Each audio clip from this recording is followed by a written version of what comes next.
guys watching at home, Schattenspieler is one of these guys that really knows, these scenarios, especially because like he competed 2 years ago exactly in December in our remote duel invitational, and he was the winner.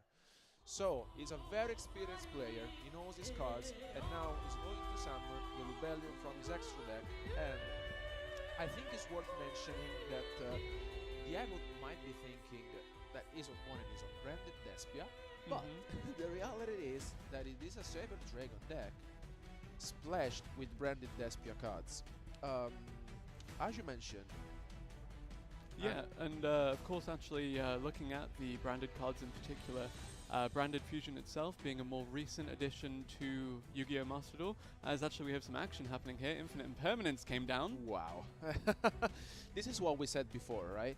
I mean, even if you go first in this kind of format, having all these kind of interruptions, this is really scary. But still, looks like Schattenspieler is not impressed with the Infinite Impermanence being activated as he goes on with Fretful Patchwork, and then he goes to search the Super Polymerization and the Engine Chain.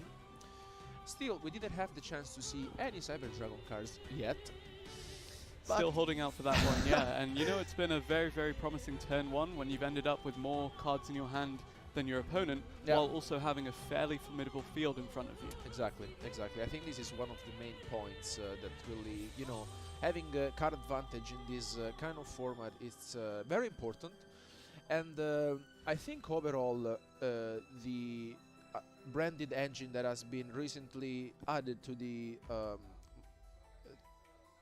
I think it really makes a huge advantage to all the decks that really want to play this kind of engine, right? Looks like Schattenspieler here is considering his options. Yes, and he decides to extend even more with the with the polymerization. Yeah, what do you think he'll be fetching with that, considering you have a lot of options in the extra deck, but Rebellion's already on the field? Yeah, I mean, what you're really looking for is the this is going to be very interesting because he makes the Masquerade, and for you guys not being familiar with the Masquerade, I think is one of these cards that is really difficult to play against, especially because for every single card you will be playing, you have to pay 600 life points. And if somehow, your opponent has the chance to put True on the field, you are in trouble, honestly. As you said, Ibris, I think we are already seeing what card advantage means, because having 3 monsters on the field and 5 cards in the hand, I think it's a very impressive turn one by Schattenspieler. Yeah, just looking at the sheer amount of presence on that field right now, you have 2 very, very big fusion monsters with some very scary effects, but here's Dino Wrestler Pancratops in an attempt to save the day. I think this is one of the most spicy cards in the deck, and he also has the Magilene. Wow. This is a very good start from Diego, because basically the Pancratops, you can see Schattenspieler smiling indeed. I think having Pancratops turn 1 on the field is a huge advantage, honestly. And especially because he can get rid ideally of the Masquerade, and then if really wants to, he can activate the effect of Pancratops to destroy most likely the Lobellion. For sure, Schattenspieler must not be happy with this situation, especially because he knows that Diego is now on Magidolce, and giving you guys a bit of information about Magidolce, I think is one of these decks that it has a lot of XYZ plays. What I really like about this deck is it's also super popular in the TCG, and he has cards such as the Queen Tiramisu, the Teacher Glass Soufflé, a lot of these cards that are super powerful interactions. But here, still, Diego really needs to be careful about his life points, because as we are saying, for each effect he's activating, he's losing life points. Yeah, looking at what Diego's got on the field right now, however, I'm actually feeling pretty happy if I were him, because look at that, you have, as you mentioned, the Pancratops to run over, and then if you want to tribute it to destroy something, you can, but here we go, straight into the Xyz summon, into the extra deck Madolche. Yeah, Yeah, this is what Diego was really looking for. I think the petting scissor were very well used by Diego, which is now going for the teacher glass souffle. Um, I think he can also consider to extend this place because now he's going to activate the teacher, or maybe for another XYZ summon, exactly for the Chocolat a la mode. And let's now see if really this is going to be the case for Diego to actually go for another play, because he might be thinking before going to battle phase to extend a little bit more, because we haven't got the chance to seeing either the Magidolce Chateau or the ticket being activated, which are usually the card that the Madolce is really looking for in turn 1 to shuffle back their own cards while they're sent to the graveyard. You can tell that Diego is thinking about that, and indeed he continues, losing life points for Rebellion's effect. Indeed, he almost lost, half of his life points. Yeah, just looking at it, more than half of his life points now without seeing a single battle phase this duel. Yeah. It's still ongoing, but obviously this is something that Diego wants to do, as he's now having access to the Chocolat a la mode's effect. Yeah. Now, as you can see, he's going to chain link the Chocolat a la mode, but there's an Ash Blossom, and indeed Diego, it's a little bit disappointed, but he has got Called by the Grave. Wow. This is very powerful. Yeah, just back and forth with these response plays to each other. Chain Link 4, you don't see that every day, but yep, let's see how this one plays out. Beautiful animation there. Goodbye, Ash Blossom, and Bye. hello, Chocolat a la mode's effect. Let's now see. You can tell that Diego is saying, yes, I have this. But with the Called by the Grave being activated on the Ash Blossom, I think this could be the turnaround for this game 1. He might be pushing enough. Let's see.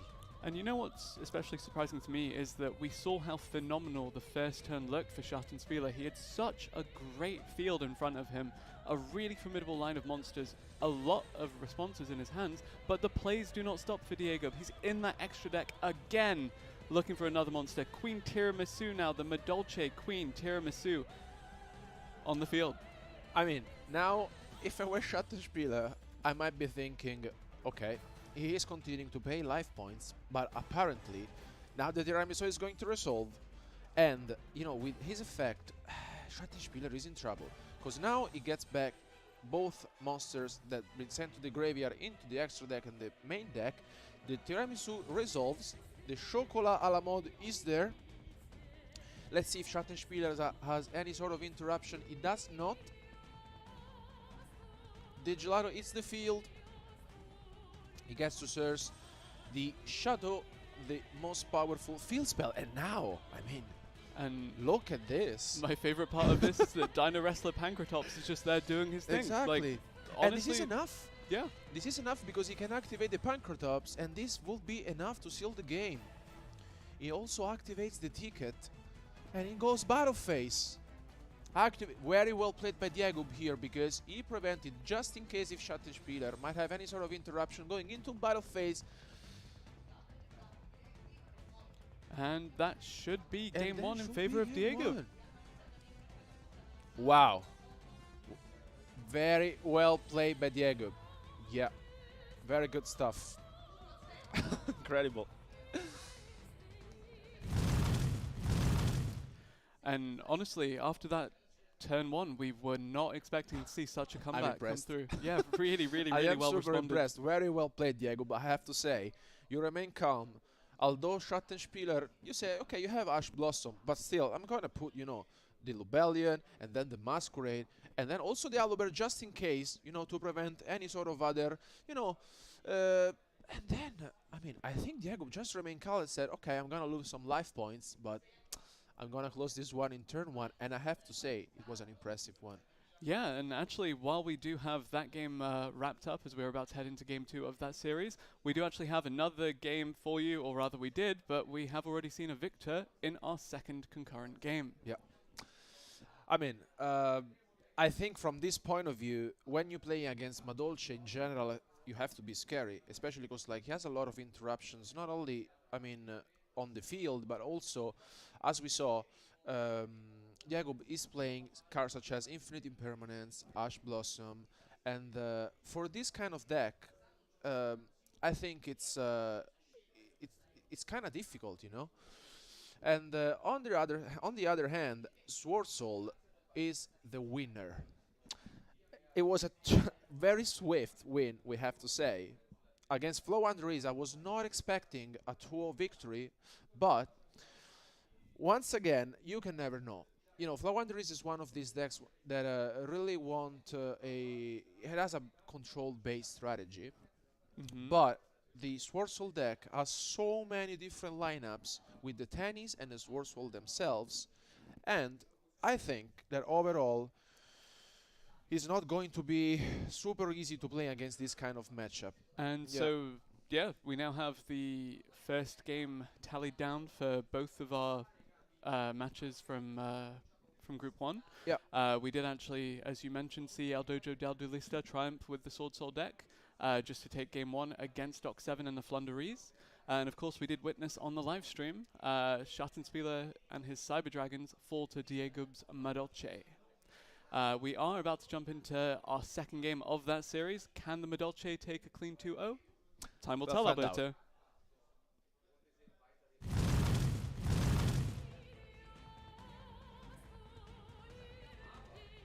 Ooh, now Diego started things off with the Hood Cake and just threw set cards when Schattenspieler has the Lightning Storm.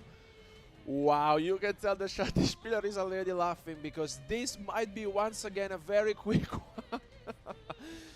But no, instead, he just searched for the Cyber Dragon and attacks into the Hood Cake, which is now going to be sent back to the deck, set a monster and a card to his Spell and Trap card zone, and pass turn.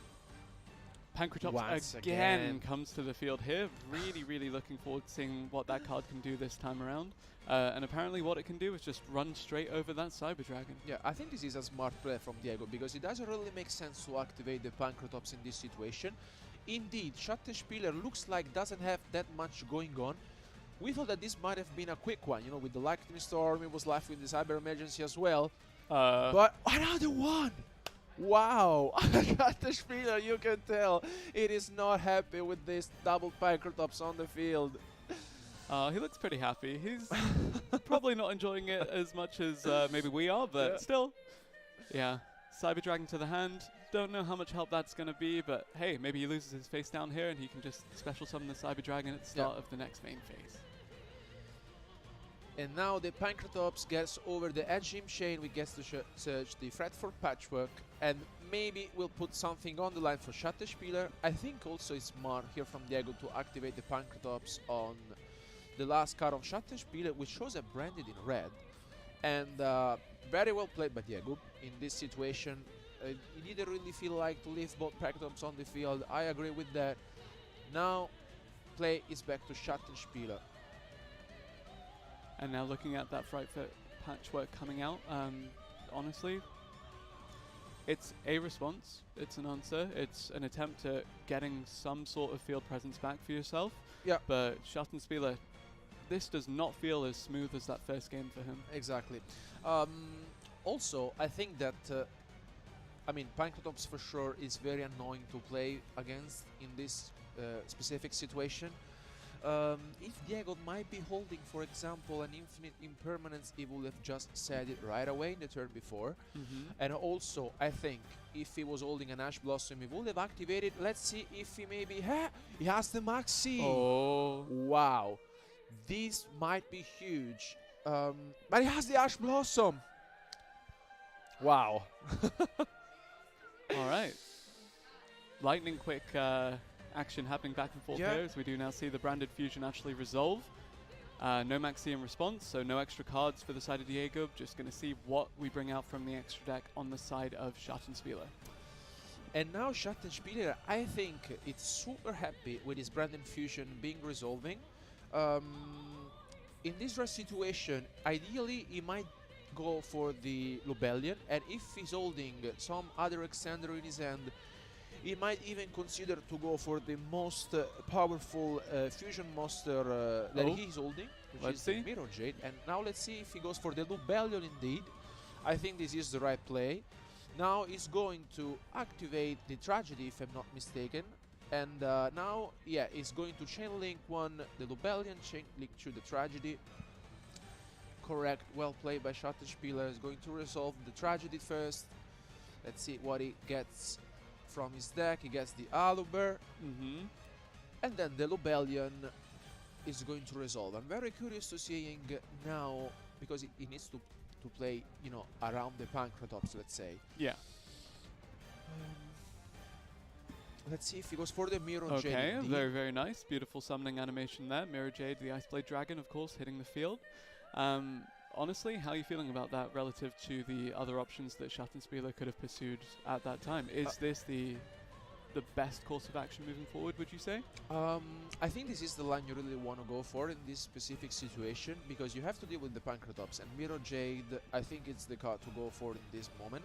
Indeed, he's activating the Mirror Jade, which, as you can see, you can send one fusion monster from the X deck to the graveyard, and, you know, he will be sending the Pancratops, and he's going to chain Pancratops effect. Yeah, I think Schattenspieler was forced to do this. You forced the resolve on the Pancratops. Exactly. But I think, on one hand, I have to say, that it was basically forced. Yeah, and actually we are seeing both of the games concurrently now, as we do see a little bit of insight into the Flunderies Sword Soul matchup. Oh, nope, there it goes. But back into focusing on this game, Diego versus Schattenspieler. This group is really shaping up to be something. Yeah, I mean, there are, as we mentioned, all different decks, and I also like the way they shaped up, because these players will be playing, you know, matchups. Ooh, here, very interesting lineup for Schattenspieler, which is now going Chimera-Tech Rampage Dragon. Talk to me about that a little bit. Exactly. So basically, he's activating his effect, and basically he will be able to get another attack during this turn, which means that he will be dealing 4,200 damage to his opponent, leaving him, you know, with another one, right? Because he sent also monster from his deck, and with 1,100 life points left, now play is back to Diego, which he's hoping to get something out of his deck. Something that he would really like to draw in this specific situation might be, for example, a Magiline, or it's very difficult. Maybe a Pot of Prosperity, just to see some cards out of his deck. Let's see. Time will tell. We'll see what he's drawn. Of course, Diego does, of course, have that one game lead, so it's not the end of the world if he does not draw something that can answer this. But Schattenspieler feeling pretty good about his chances to even up the series right now, you have to think.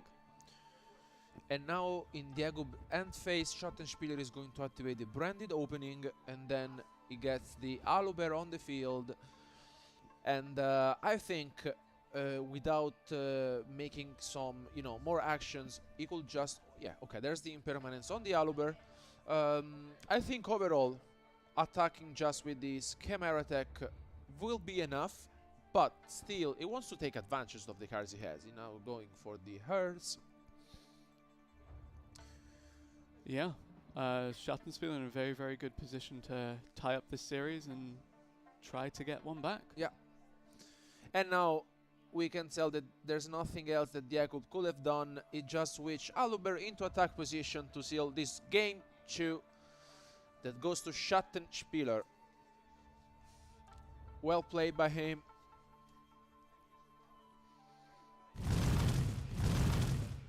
The Cyber Dragons actually managing to take that game really does fill me with confidence for this group. It feels really good to have all of these players competing on even footing and have all of these players bringing their A game to the table. I think also it's very important to say that for how the way the game 2 started, we thought that Schattenspieler didn't have so much going on. Although the Lightning Storm was huge, honestly. He got rid of 2 Spell or Trap cards on Diego's side. And I have to say that with double Pancratops, we thought for a moment that the game might have gone, to Diego's side. But I think what really made the difference is that, as we mentioned, Schattenspieler is a very experienced player, knows, how to play in this situation on camera. He just said, my time will come. Let's just, set a couple of monsters, wait for my moment. And indeed, that's what happened. I think he played really well, forcing the Pancratops into game 2.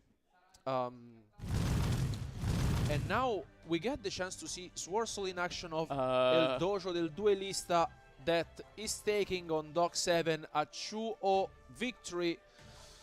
Yeah. Very well played. As we can see, he had 3 synchro monsters on the field. And as we were mentioning before, guys, Swarsol is super difficult to play against because it has so many different lineups of plays. I think what really makes the difference is the Tenny monsters.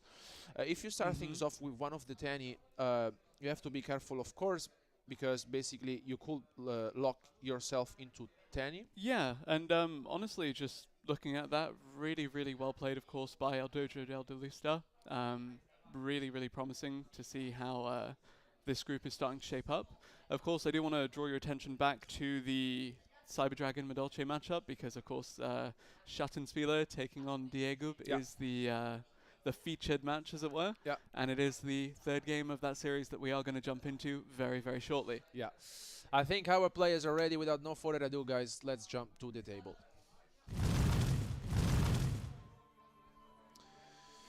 And here we are. Let's see who will go first for this game 3. And it is Diego starting with the Petting Saucer. Very good because he gets another one on the field. And still, now we will be having the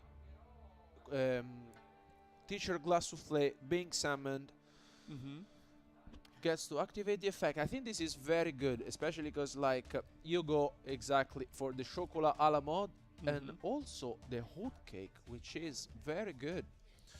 Yeah, in terms of kind of opening fields, that kind of game state that you're looking for here, from the side of the Madolche player, what is your kind of ideal kind of starting lineup, assuming that you aren't disrupted by any of your opponent's responses from their hand?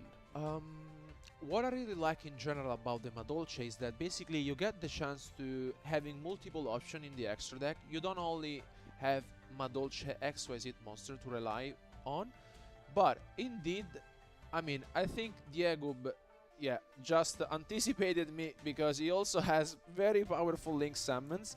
As we've just seen, he just summoned one of the most, cool Link monsters of Madolche, which is the C-Start.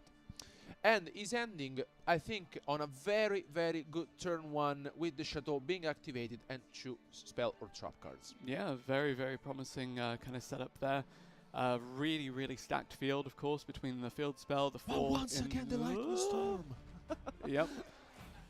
That is not going to feel so great. Ooh, but he had it. This is very good for Diego, which is going to chain the Madolche Promenade, but he has also the Forbidden Droplet, which is very good in this situation, because he will be able to negate Diego's monster on the field. Which monster do you negate? I think if I were Schattenspieler, exactly, yeah, I will go to negate, as we saw with our beautiful animation. I will go to negate for sure the Teacher Glass Souffle, but the very smart play the Schattenspieler made was that activating Droplet on the Lightning Storm. So basically, the Lightning Storm will resolve because it gets to be sent to the graveyard. So ideally, it resolves, but in the graveyard, so it's no longer on the field. And this was a very smart play by Schattenspieler, who now goes with the Frightfoot Patchwork. And the Teacher Glass Souffle was negated.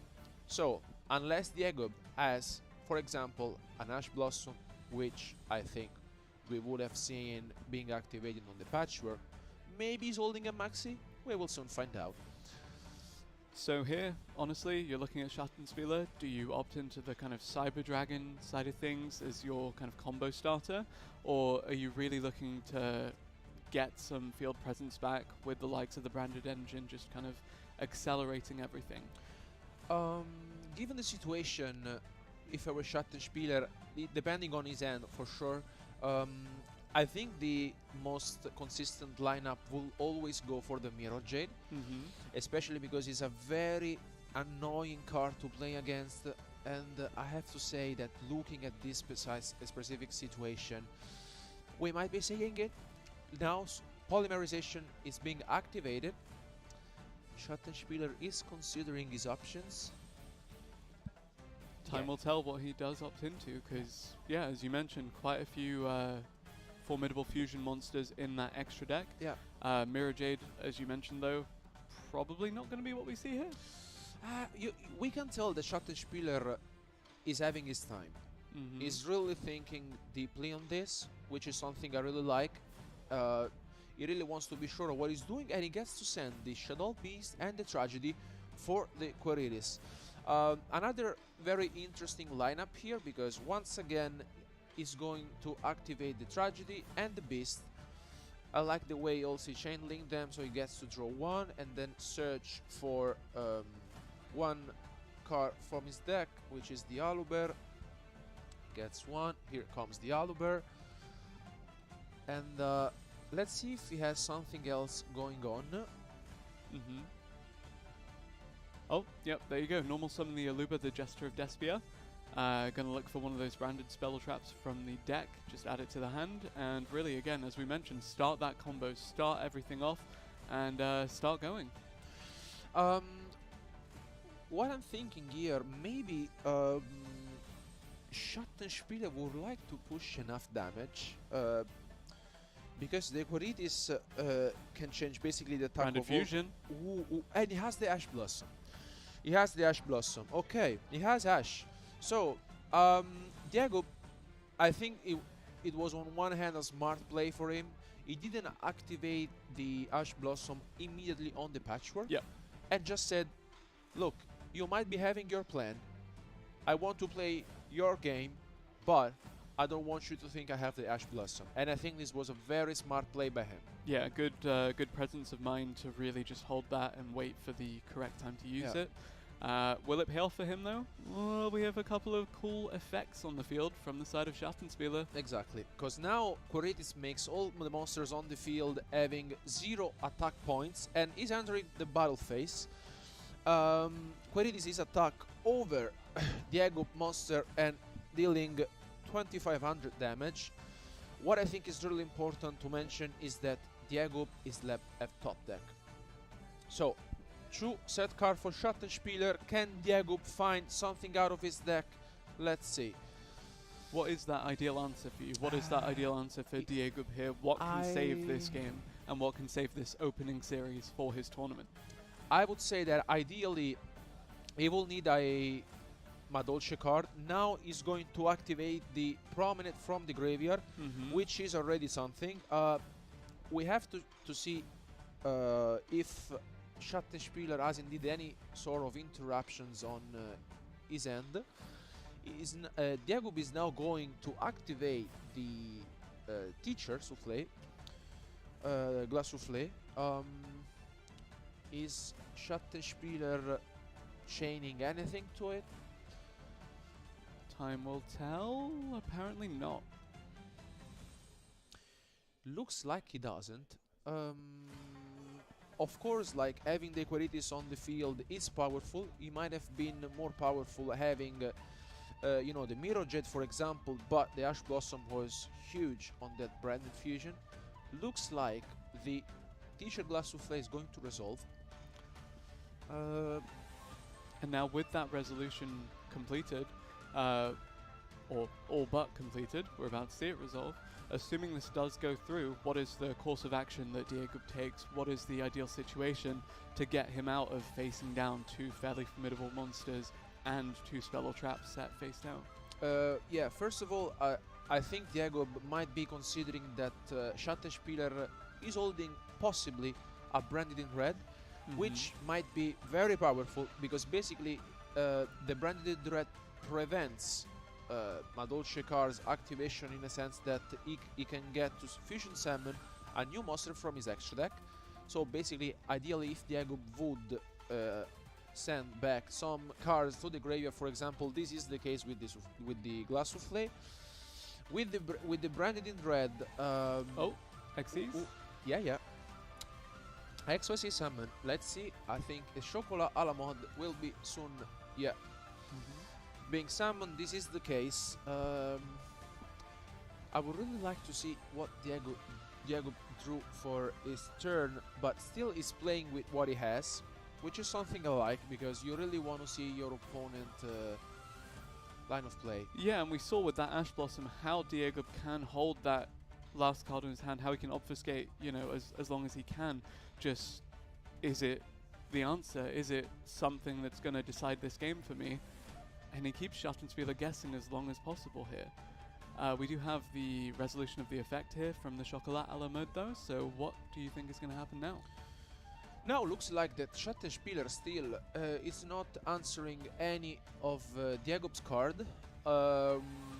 He's still holding the Queriris. I think this is more than okay for the moment. It's not super scared. I think he might be concerned on what Diego might have drawn. What he's really looking for example, might be cards such as Arpy's Feather Duster or one of his Pot of Prosperity, which might be very helpful, saying, you know, fresh new cards. The Chocolat a la mode resolves and gets the Hot Cake on the field. Now he might go for Hot Cake Expect if he really wants to, but to me looks like Diego is not super convinced. I think the problem here is that if Schattenspieler is holding any copy of, for example, the Branded Red, or also I think Called by the Grave might be huge, because if Hot Cake activates, then he might... Super Polymerization. Super Polymerization. Wow. So he discards one and he gets to fuse with any of the materials on the field, both of them of course coming from Diego's side of the field. This should be it. Wow. And this is what we were talking about basically. Diego, yeah, he has Called by the Grave, but Schattenspieler, you can tell, is super satisfied. The Super Polymerization here was huge, as indeed we were saying. Diego was not, you know, super happy with this, but the Super Poly was here. And we were saying how good Diego was at kind of concealing that last card in his hand, concealing that Called by the Grave, but ultimately it was Schattenspieler who held that Super Polymerization face down for as long as possible, and just when it felt like Diego could find an answer, find a way back into this, flip up the Super Polymerization, make the Mud Dragon of the Swamp, and just seal the deal on Game 3 of our opening series for this tournament. And now Schattenspieler is just showcasing for you guys a bit of how powerful his deck is. He's activating the Branding opening. Aluber gets on the field. He goes to activate his effect. We'll search for the Branded Fusion. Indeed. And let's see if he goes straight into battle phase or will activate his Branded Fusion. That's what he does. Yep. I think, you know, just showcasing a little bit more the power of his deck, which I think, in my opinion, it's super powerful, has a lot of different plays. And Schattenspieler must be feeling a bit like he's out for revenge after losing that game one. Exactly. Yep. Yeah, this is what he was really looking for after game one. And here comes the Albion. First appearance of the tournament for Albion, the Branded Dragon. Beautiful card, beautiful summoning animation. Beautiful final blow to come. And battle phase is being declared by Schattenspieler.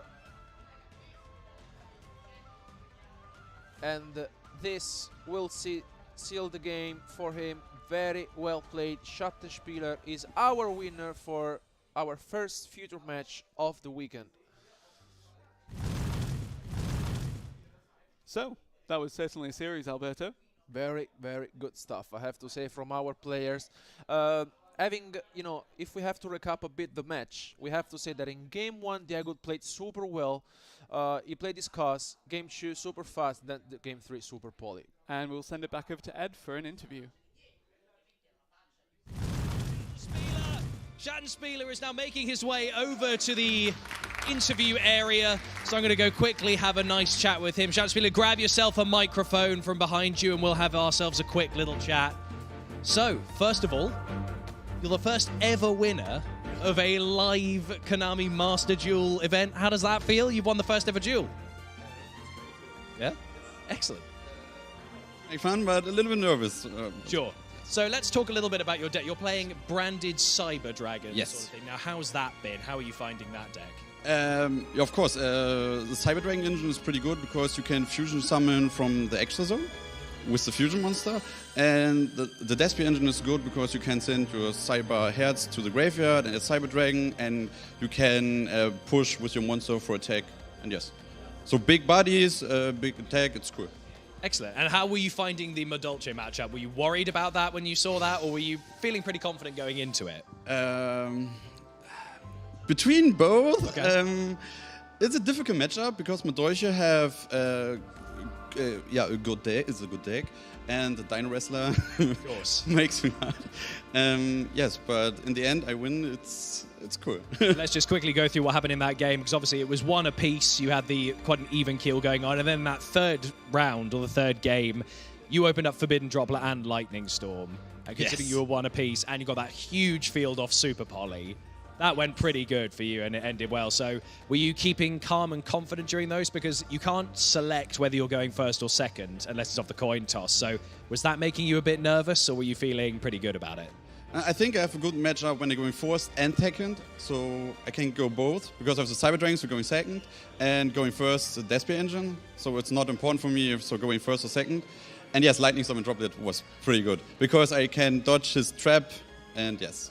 Well, congratulations. It's gone great for you. Hopefully the next matches that you have in these group stages go well for you. Thank you. Maybe we'll be seeing you in the knockout stages. But once again, congratulations. The first ever Master Duel feature match. Very, very exciting. Guys, we've got ourselves more matches coming right up. I believe our next feature match is actually available to go to now. So I will hand you over to our wonderful casters who are going to take you through the next game.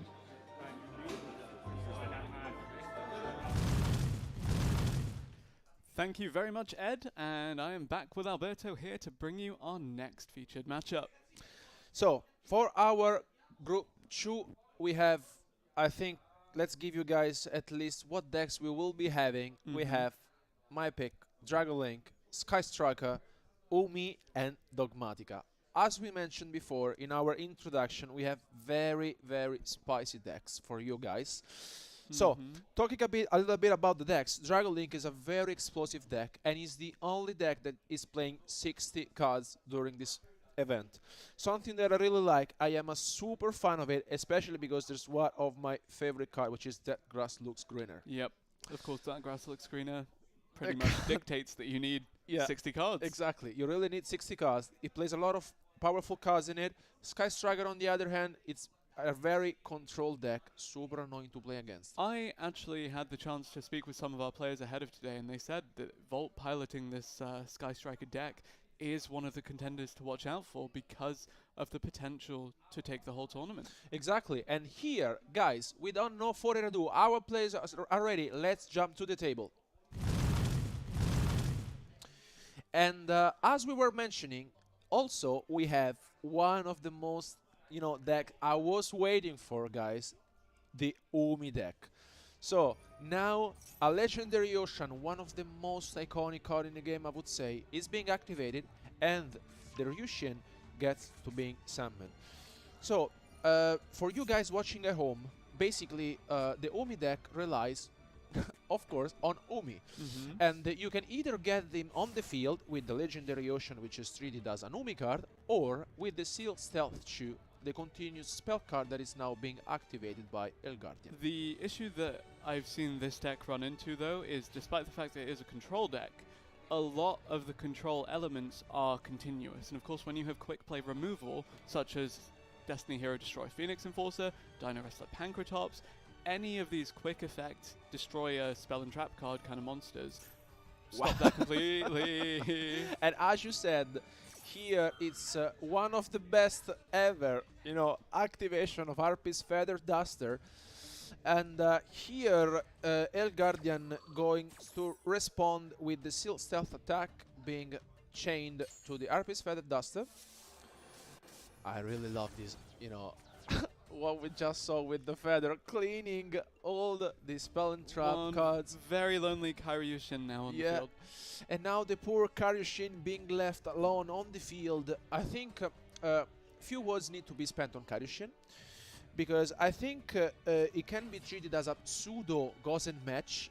And now Lithium, as we mentioned, is on Dogmatica. And if you guys are wondering, wow, why in normal summon the Sangan, we will soon find out, because he's going for the Almirage. And now he might be looking for one of the spicy cards in his deck. So talk to me a little bit about Salamangre Almirage, because I've seen it used in a lot of decks as kind of this generic extender to a lot of combos. It has so much flexibility and is just super versatile, because you can go link into that, fetch something, link into something else. Yeah, I mean, you were spot on, honestly. I mean, this is what the card really does. If you start things out with Sangan, and this is what we've just witnessed from Lithium, he was able to get the Ash Blossom to the hand, which is something incredible in my opinion, and then basically using the Almirage for another Link Summon. Almirage is one of the most generic ones that you really want to have in your extra deck, and now Lithium gets to activate one of his 2 copies of the Dogmatica ritual spells. And for you guys not familiar with the Dogmaticas in general, now he gets to send the Herald for the ritual summon of the White Relic of Dogmatica. And White Relic of Dogmatica now, tell me a little bit about that and why it's so scary. I mean, the card is super spelly because, as you can see, you can target 2 face-up monsters on the field. And also here, what I really like is that Lithium can gain advantage with the Herald of the Arclight, that basically gets you to search 1 card from your deck. What the deck of Lithium, basically the Dogmatica cards are also very very good in what they do, especially here in this situation. The White Relic got 2000, you know, attack points, which is incredible in my opinion. And he got the Dogmatica Macabre with the Herald of Arclight, which is super good because basically you get on the field another Dogmatica monster that Lithium is playing, which is the White Knight of Dogmatica. So basically he plays 2 of them, 1 Knight of Dogmatica and White Relic. Now, very good turn 1 from Lithium. Yeah, of course, and just looking at how this one is playing out. Honestly, Elgardian Kelter now with his back against the wall, that was pretty much the perfect setup on turn 1 for the Umi control deck. Yeah. He had Sea Stealth Attack, he had Legendary Ocean, he had Karyushin, he had a little bit of other options laid out in front of him as well. That's out of the picture, but he answers with a Feather Duster of his own, so not all is lost. Exactly. 1 for 1. I have to say here that Elgardian activates his own Arpis Featherstorm, and Lithium chains the Cold Body Grave on the Karyushin, something that I really like. And especially because Elgardian will not be able to actually use the Karyushin for the next turn. Still, he has the Ash Blossom. Elgardian knew that Lithium was holding an Ash Blossom that was added with Sangan. This is supposed to be Umi control, but so far it's just getting controlled. The Dogmatica deck really, really shutting down anything that Elgardian Kelter can do this time around. We actually have our second game also starting between Renebrain and Volt. Yeah. As we were saying, Renebrain is once again, you know, this is a matchup between, you know, Dragon Link and Sky Striker. While on our first main future match, the Dogmatica Fleur-de-Lis is being summoned, and this is still not enough because 500 life points will be left from Elgardian side. Oh,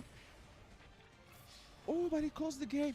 Yeah, that's correct, because basically got to see the Fleur-de-Lis, and with the Secure Gandar attacking Elgardian Celta life points, Lithium seals game 1.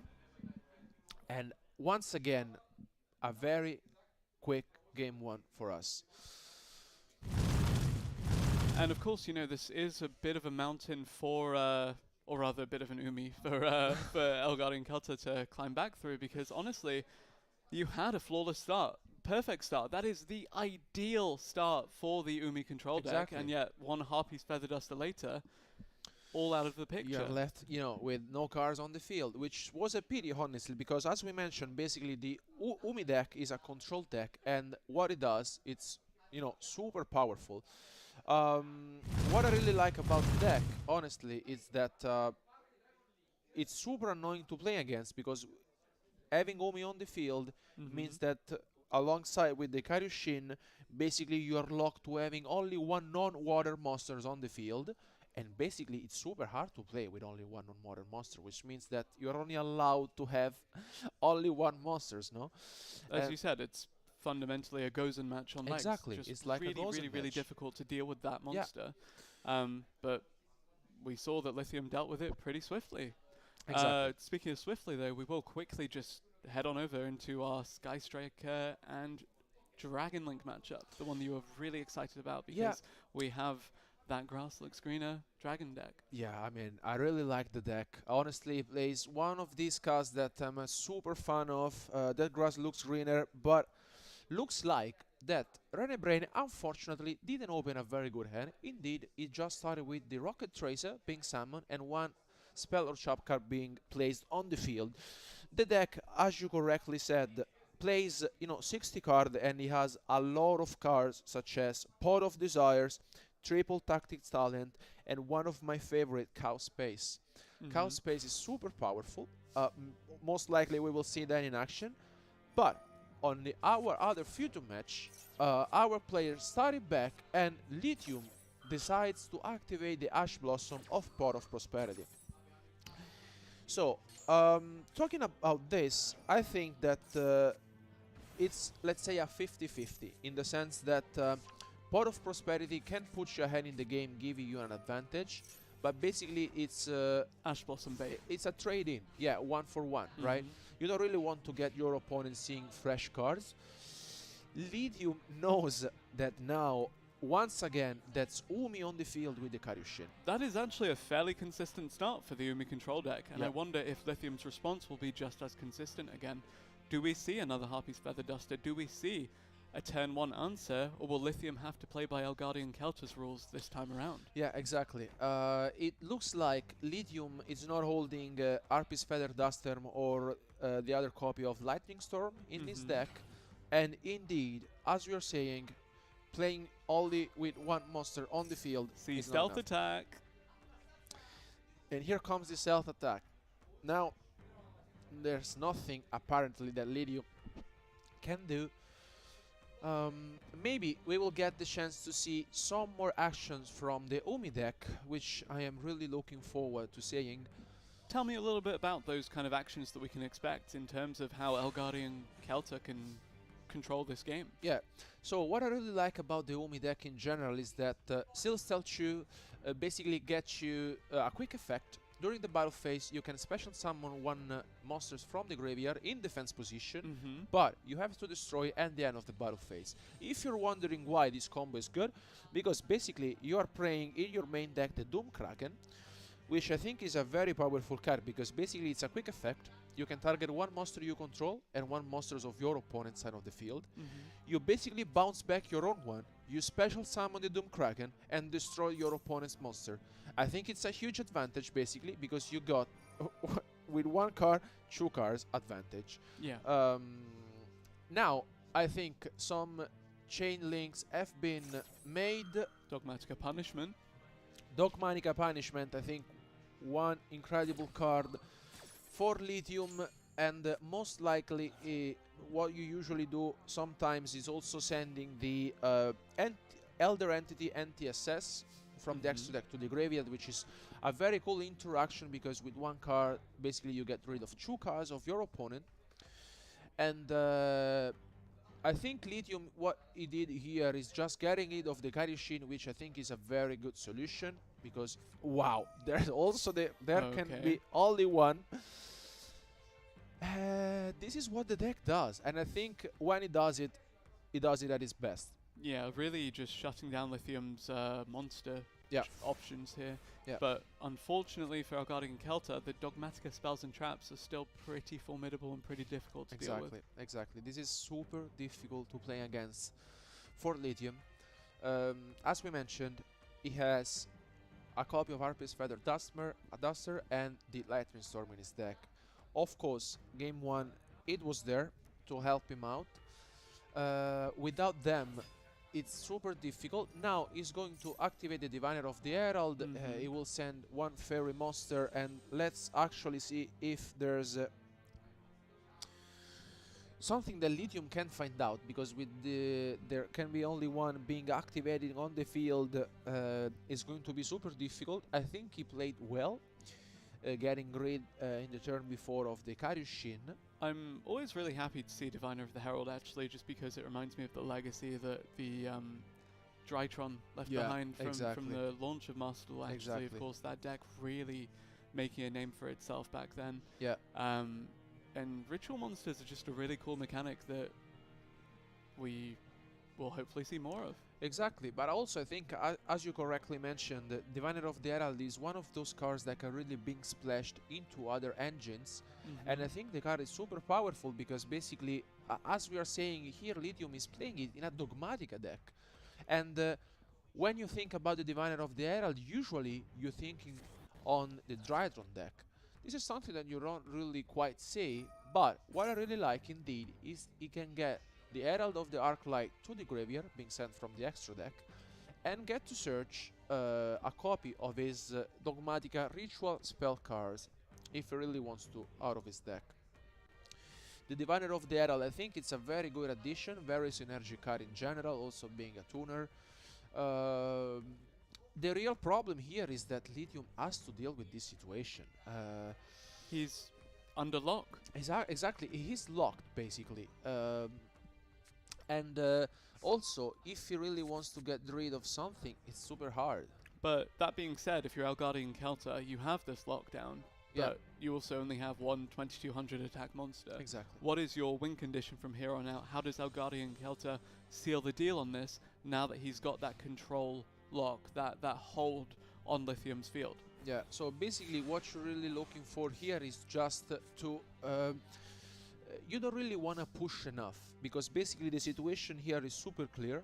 Elgardian Celta is controlling the situation, and if he get the chance to seeing any other copy of his deck, such monsters on his deck, such as the Warrior of Atlantis or the Electric Jellyfish, it will be super powerful. But we got the chance to seeing the Kaioshin being activating and searching for, I think, the most powerful trap card that Guardian Celta is playing, which is the Kaioshin's Dark Rift. And if he will be able to activate it, basically you're able to special summon 2 water monsters from the deck in defense position to the field. Okay. Which is super powerful. Oh. And some action now happening on the side of Elgardian, sorry, on the side of Lithium. Yeah.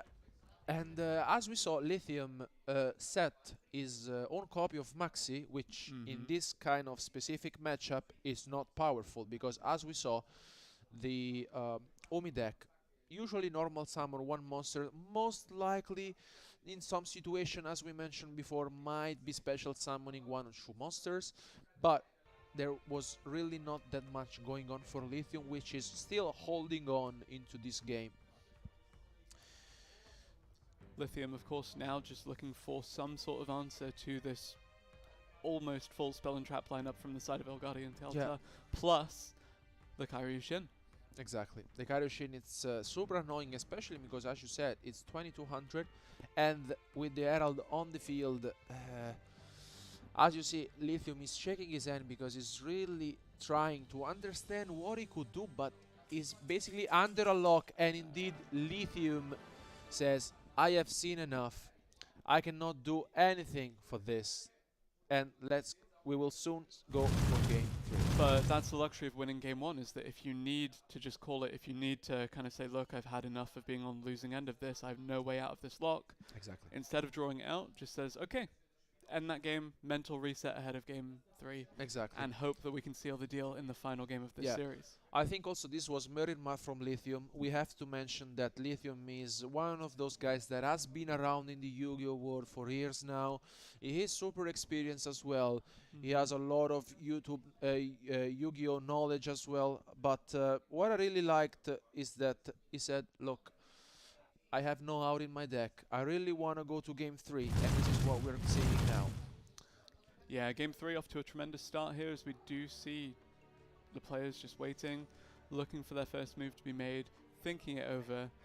Can we see Elgardian Kelter with another full-on lock opener for game 3 of this series? Yeah, if Elgardian Celta starting things off once again with, let's say, the combo with Umi and the Kaioshin on the field, this might be super annoying for Lithium, which maybe it will go first. We will soon find out. I'm actually very intrigued to see if we can have third time's a charm, to see if there is the way to make yet another pretty much unanswerable field. Yeah. Also, what I really think is that Lithium might be, he has to be super, careful about his plays, because with car such as there can be only one being played from Elgardian Celta, he might be having trouble. But what I'm really curious to saying is that Guardian Celta is playing in his main deck 3 copy of Evilly Matched. Evilly Matched is an incredible card because going second, basically you can get rid of all your opponent's entire field except for 1 card, which is incredible. Now we can tell that Lithium is considering his options, because it's not easy to play against a deck that basically locks you into summoning monsters. So, in an ideal world, I guess we do want to see Lithium go first, so he can set up his board, so he can set up his field, and so he can just really get everything out there before it gets locked down to 1 attribute, 1 monster type, 1, And I think here what I would really like to do is to summon the White Knight of Domatica is just search. As you can see, when your opponent activates a card or effect, you can send 1 monster from your extra deck to the graveyard, and if you do, you basically look at your opponent's extra deck and sends 1 to the graveyard as well. What I really like is you can basically send, for example, the Elder Entity NTSS, or you also have the Titanical, the Ash Dragon, which is super powerful, but once again, we will be seeing a Legendary Ocean being activating in turn 1 from Elgardian Celta. We see the Legendary Ocean. Do we see the Kaioshin? No, that is the first time we're going to see that card come out. There it is, the Electric Jellyfish. Basically, you can send 1 Umi card from the deck to the graveyard to special summon a monster, a water monster from your hand to the field, and now he's entering battle phase. And what I really like about the Electric Jellyfish is that if Umi is on the field during the player's turn, so it is a quick effect, you can activate it, and basically you can negate either a monster, effect, spell, or trap card, and you can let the card gain 600 attack, which is super powerful. Yeah, that's going to be really difficult to deal with. Again, just Elgardian Kelter really locking down the field, locking down Lithium's options. But Lithium, if there ever were a time for a comeback, this would be it. Yeah. Let's see if Lithium might be holding a copy of Lightning Storm or Harpy's Feather Duster to clean Speller Traps from Elgardian Celta. Looks like he doesn't. He starts things off here with the preparation of rights, which might be good, for summoning the White Knight of Dogmatica is now holding. He also gets the White Relic as well. It's not going to be easy for Lithium to deal with double Electric Jellyfish on the field. Yeah, again, kind of calling into question, how do you bait out these activations? How do you force your opponent to use their negates before you actually get to start your combo? Exactly. And also something else that needs to be considered is that he's holding 2 Speller Trap cards, and as we mentioned, he might be holding, there can be only 1, or for example another Seal Stealth attack we have seen in game 2 as well. Now Lithium is taking some time which I think that's the case because it's not going to be easy, is start things off with another Diviner of the Herald. We are seeing the electric jellyfish being chained to his effect, and also chaining. There can be only one. There we go. Yep, that is another lock placed upon Lithium. Can he respond? Wow. He doesn't look too unhappy though. I think there is a way for him out of this, but how would you see it going? This is incredibly difficult because basically now with the Diviner being negated, what Elgardian Sultan said is that, okay, it doesn't really matter about losing my monster, but he has the Harpy's Feather Duster. Wow! We were not expecting this, but I think Lithium played really, I think he played really smartly because he just said, let me force the Electric Jellyfish activation, and then I will activate the Harpy's Feather Duster. So Harpy's Feather Duster essentially was the deciding factor in Lithium winning game 1. Yeah. Is it going to be the deciding factor in winning game 3? I guess we'll see what this Salamangreat Almirage turns into. Wow. I mean, I think Harpy's Feather Duster for sure MVP of the match, we can say. And I think this was very well played by Lithium. If you guys are wondering why Lithium really didn't activate the Harpy's Feather Duster in his mind phase, it's because he really wanted to first Electric Jellyfish being activated before the Harpy's Feather Duster. There is a Gamasiel, the Sea Turtle Kaiju in the hand though. I saw he activated from his graveyard the Ice Barrier, and he got to search 1 water monsters from the deck. And as you said, the Gamasiel being in hand, I think it's super powerful because basically if Lithium might be summoning, as we are saying, you know, one of his Dogmatica ritual monster, Elgardian Celta will just say, okay, I will just give you, you know, this Kaiju, and we'll just, you know, get rid of it without any problems. And that's the thing, that kind of battle of reading each other to see, hey, are you going to use your Kaiju? Are you going to use your Called by the Grave? Are you going to use your Harpy's Feather Duster? Because I have a couple of other things in my hand that you might want to save them for. Exactly.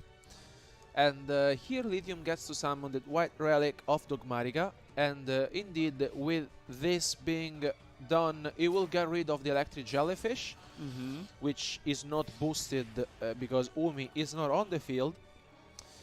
And I have to give credit to Lithium because... Oh, but there's the Heavenly Match. Okay, I mean, this is not incredibly powerful because basically he only gets rid of 1 card essentially. He has the Gamasiel in hand. Now, what is he looking for with this draw? He might be looking for a Pot of Extravagance. This might be incredibly powerful, and he does. And he does. Good prediction. Okay. It's never a good scenario for you to be in when the thing you're looking for is a draw that will let you draw more things in a hope that you do get something that you can answer with.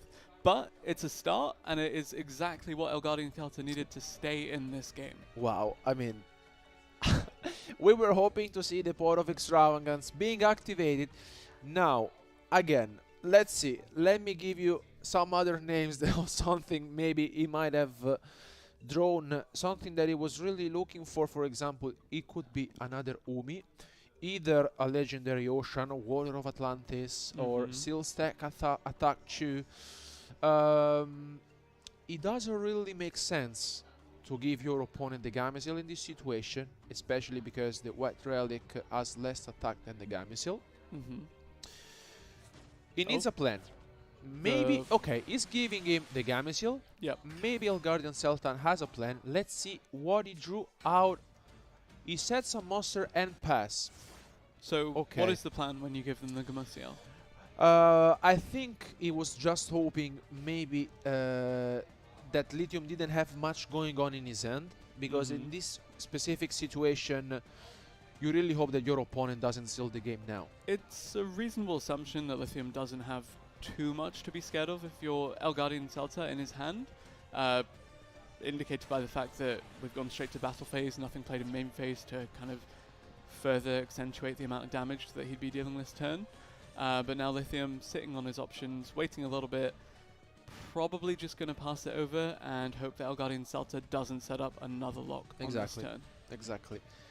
Because basically what I'm thinking is that the Guardian Celta kept the last card he drew out of Pot of Extravagance, and I'm thinking, is he holding another Pot of Extravagance? Because it might be possible, honestly. Now Lithium is going for another Dogmatica Ritual Summon. He gets rid of the Gamisil, and we will be seeing the White Knight of Dogmatica being summoned on the field. Also super annoying to play against because it has 2500 of defense, 2 set card, and play is passed back to a Guardian Celta. I mean, this is Lithium literally putting all of his cards on the table. Yeah. Nothing left in his hand, but a fairly formidable field to deal with from the side of Elgardian Celta. What do we answer with? Ooh, the Fish Sonar, which is very good because basically, let's say it is your, in a sense, reinforcement of the army of the deck. Basically, you can search one water monster, 7 or lower water monsters from your deck to your hand. It is something to start with. You can tell Lithium is really hoping that Elgardian Celtan is not holding any other copy of Umi, for example. Because with the electric jellyfish, that might be, you know, very impactful. Let's see, because what he did before, he was just setting the monster and pass into it, and then now he really needs something. Now he gets to activate the White Knight of Dogmatica, so Lithium will be sending one monster from his extra deck to the graveyard, and is the Titanic Lad. Something that I really like, because in the end phase he will be able to activate the Titanic Lad as well. Yeah. And is now taking a look at his Guardian Celta extra deck, and he sent the Behemoth Shark, which is something I really like. You just say, I don't want you to, you know, having it on your extra deck, especially because you really want to avoid totally awesome being summoned. Yeah, definitely. Just really looking to shut out the options from the Umi control deck, because right now, without the Umi, not much control coming through for Elgardian Celta. Exactly, that's the issue. And now we get to see for the first time the Chaos Scepter Blast being activated from Lithium. If you basically control one level 8, and this is the case, you basically get to banish one card from your opponent's side of the field. And now, play will be soon back to Lithium, which, of course, he has his Chromatica deck, but he needs to remember that in the end phase, there's the Titanic Lad. End phase, indeed, Titanic Lad being activated, and he's going to add one Dogmatica monster from his deck if he really wants to. Let's see what he's going to add. And you've got to consider that this game is a wrap for Lithium, unless Elgardian Celta somehow manage to turn it around next turn. But will there be a next turn? It depends on what we get with this Titanic Lad summon. Yeah. And here he gets the most powerful card of the deck, which is Dogmatica Ecclesia the Virtuous, which basically, once it's being summoned, you get to search one Dogmatica from your deck to your hand, and you can tell that Lithium might be doing, you know, some calculation in his head. Because 6,500 is still a fairly formidable amount of life points to deal with. It's still a very fair amount. Let's see if he manages somehow. He looks confident. We will soon see. Wow, he drew the Nadir Servant. And this might be it. With the Nadir Servant being activated, I think Lithium might be pushing enough damage. Let's see if he manages. Is now considering what to send with the Nadir Servant to the graveyard. Wow, he might be getting, for example, another Dogmatica Ecclesia, for example, or the Floor List. He got the White Relic of Dogmatica. Okay, so he goes for the White Relic because he could activate his effect. Now, exactly, he goes for the Head of the Arclight, activate the Calamity. Then, once the White Relic gets summoned, he can activate his effect, and he will gain attack. So, with that being said, it might be enough, because it will be 2500 plus 4k. I think more or less we should be around the 6,000 damage life points. Let's see if Lithium finds the right spot. The white relic being summoned, he activates his effect indeed. Exactly. Okay, still, that's only, what, 4,000 damage if you turn to attack mode? Yeah. Now he's doing some calculation because he also has the Maximus in his hand, which is still will not be enough. You can tell Lithium is doing some calculation. I don't think he can seal this game right now. If we also take a look at his extra deck, he doesn't really have much going on because there are all cards that interrupt your opponent with, you know, Dogmatica Punishment or the Nadir Servan. Indeed, is entering battle phase. That being said, even if Lithium cannot seal the deal with this turn, Elgardian Kelta, not really much you can do to get back control with the Umi control deck once you're in this position. Exactly. And now we will swap over to see Volt cleanly take down Renebrain. And Volt takes the victory here with the Sky Striker. And now back to Lithium, which is summoning his Dogmatica on defense. I think this is something that I really like. You put in on defense because basically the Maximus has 3,000 defense points. It's really hard to get rid of. He has options. He's considering what he can do here. Yeah. Honestly, that is a really, really solid line of monsters on the field for him. Playing the waiting game now for it to come back to his turn and look for the final battle phase. Can Elgardian Kelta find an answer, find a way out of this? And you can tell that now Lithium is going for the Titanical in the end phase, searches for the Dogmatica Ecclesia, and now turn is back to Elgardian Celta, which is now hoping most likely to get another copy of Power of Extravagance to get an advantage. Let's see maybe if he draws a card such as Evenly Matched, which might be very powerful. Wow! Okay. And he does! Okay.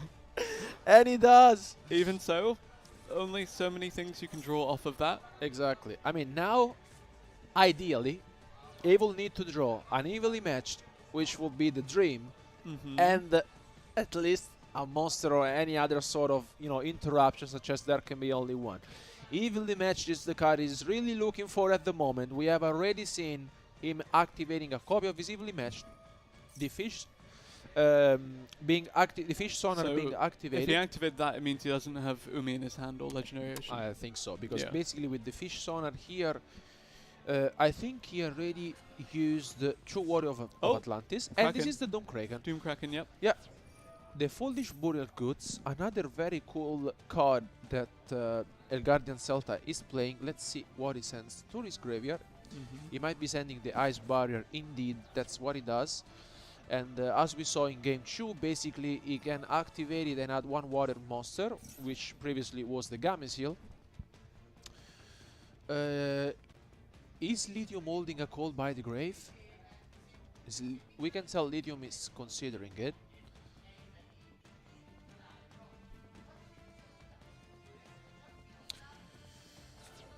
He activates the Ice Barrier, and now he gets back his monster from the graveyard, the Ice Jade Tremora. And he has the Call by the Grave. Indeed. Yeah, I called it. He was just waiting for the right moment to activate the Call by the Grave here on the Ice Jade Tremora. And that should be it. I really think so. The Power of Extravagance, although was drawn twice. It was exciting. Yeah, it was super exciting, honestly. I mean, you know, some spicy. Maybe the Evenly Matched. Maybe he's holding it, huh? We never know. 2 cards in hand, no cards on field. Yeah. Let's see now if Elgardian Celta has any ace in his jacket. Here comes the Doomkraken. Yep. There goes the Doomkraken. Goes to the end phase. Play is back to Lithium. I'm actually very happy that we managed to see another featured matchup go to 3 games, though. Exactly. Very competitive group so far. Yeah, as we said, the competition is super high this weekend. All of our players really want to fight for becoming the first ever Yu-Gi-Oh! Master Duel champion. Now, the Ecclesia being summoned gets the Dogmatica punishment, and with that being said, Lithium will soon switch his monsters to attack position and her battle phase. This should be it. And that is it. Yeah, and Lithium is the winner of our Future match. Very well played. The Umi control. Wow. Almost controlled its way to victory. Almost did it. He almost did it. Very well played, guys. We have to say that in our matches also, once again, 3 games in our match, our guys battled it out. I think we saw how Umi is super powerful, but without no further ado, Ed is ready. Let's jump into it. Lithium, if you can come on over, have a quick chat with us, grab yourself a microphone. So, hey. You've just won the 2nd feature match that we've had so far in the okay. How does it feel? Nervous, stressy. I mean, I felt confident with the deck, with Dogmatica, but I wasn't so sure about the other deck, about the Umi deck. I know some cards, but I know that it's not super reliant on the extra deck, and that's where the Dogmatica strategy is important. But I was super lucky with the Duster, Game 1 and Game 3. I was about to say, Otherwise- I've got some notes here about your game, and the thing I saw was that you had the very, very lucky Duster 1 and 3, which really, really helped you out. There were a couple of moments which were just sort of masterpiece moments. It just all came together for you. So were you trying to remain quite confident throughout all that, or were there moments where you were nervous?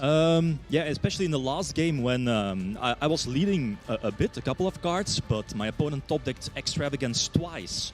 And that's where my heart rate like jumped super high because it's so stressy. And that lucky call by the Grave as well in the end, I think, I mean, I had a lot of luck, but it's something you need, I think. But even through the call by the Grave, you had a very strong field. Yeah. You were sort of ready. It was within 1 or 2 turns near the end, so you secured it. Yeah, I was a bit afraid of the evenly matched. I know he plays evenly matched, and especially the last field, maybe a bit too cautiously played, but yeah. I mean, it all came down together, so it's cool. So obviously a lot of the varied decks that we've got here, people are aware of what each other are playing. Are there any decks that you're slightly nervous about going up against?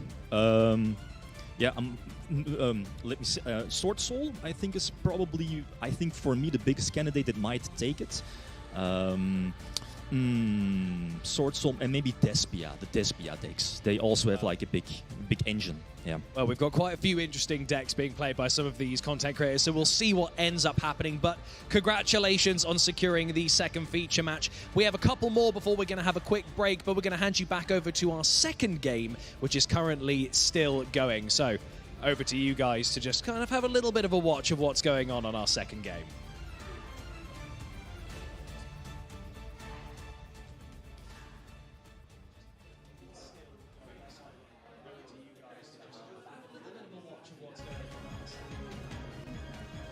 Yeah, looking at it, there you see the Chaos Space. That card that you mentioned was kind of the pinnacle of the Dragon Link victory strategy. Yeah. Talk to me. I was really looking forward to it. And on the field, we got the chance to seeing briefly the zombie vampire, which was huge. Very briefly. Yeah, very briefly, just for a moment, just to give me, some, sweets. But our players are currently preparing for playing their match. And in our 3rd group, I can really tell you guys, we have Spiral, which is, by the way, my favorite deck ever. Actually, Spiral, of course, kind of resurging in terms of popularity. Exactly. With recent Forbidden Limited lists changing in Master Duel, really unlocking a lot of the strategy behind that deck. Yeah. The deck is super powerful. It has a lot of link summoning going on. Also, is going up against very spicy deck as well. We don't want to really spoil you guys because we still are in our match between Renebrain and Volt. Let's jump into it.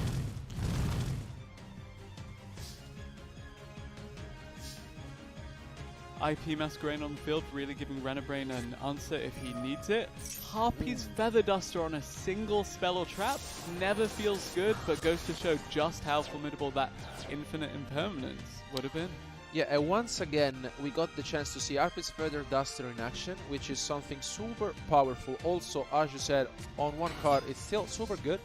And now, with the Sky Striker Ace Ray on the field, he might be thinking entering into battle phase. Oh yeah, okay, something that we didn't see is that Renebrain has the Fairy Tail Snow. I really like Fairy Tail Snow. It's a Book of Moon with legs that essentially recurs. Yeah, I mean, you have to play, you know, around it, because now you also the Cold by the Grave. Wow. As you were mentioning, the Fairy Tail Snow is super hard to play against, because basically, in this case, in this scenario, but there's the Maxi being activated by Renebrain, chained by Cold Bite. Now, he chains Sky Striker Ace Ray to the Maxi, so it will prevent Renebrain to draw one card, which is something that I really like. Yeah, one card in the grand scheme of things, though, given how fast-paced these decks can be. And here, we might be seeing a Sky Striker Ayate being summoned from the extra deck. Kagari. But there's the Kagari. Maxi, Cold Bite will banish the Fairy Tail Snow from the graveyard. What I'm thinking is that Renebrain maybe started with that Grassloop Greener because he had a lot of cards in the graveyard. Now he gets the Sky Striker Mobilize Engage, which is the key card of the deck. And what he really needs to be careful in this specific situation is that IP Masquerina is on the field. Yeah, Link Summon into whatever at this point. Of course, you do already have another Link monster on the field ready to... Exactly, that's correct.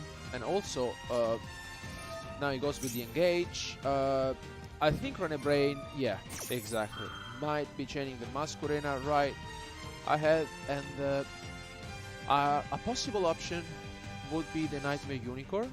Okay, yeah, and then you can pop the Spell and Trap card and just... Exactly. Yeah. And or you can shuffle back also the Kagari on the field. We can tell that Renebrain is considering it. There's the Widow Anchor. Wow. This is very, very good from Volt. Because with this Widow Anchor being activated and without the Fairy Tail Snow that got banished with the Cold by the Grave, this means that the Engage will resolve. The IP Masquerina will be, unfortunately, being not activated after the Widow Anchor, and the chain resolves. I must say, I'm a pretty big fan of seeing how long some of these chains are getting. It's very exciting seeing response into response into response. Exactly. And also, now it's super powerful because Volt is holding 3 spells in his graveyard.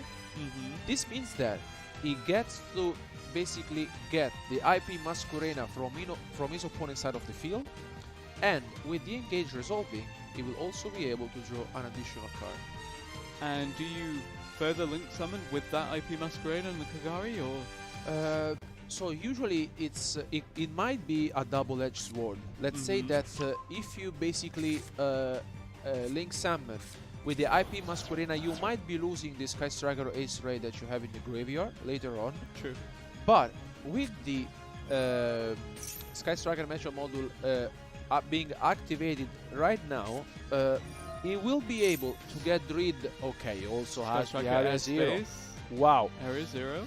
The Area Zero and the multi-roll being on the field. I think we will soon be seeing very... Wow, another Engage! Wow, we also saw another Engage being revealed. That's the case. There is a no-brain for Volt, and now another one being activated.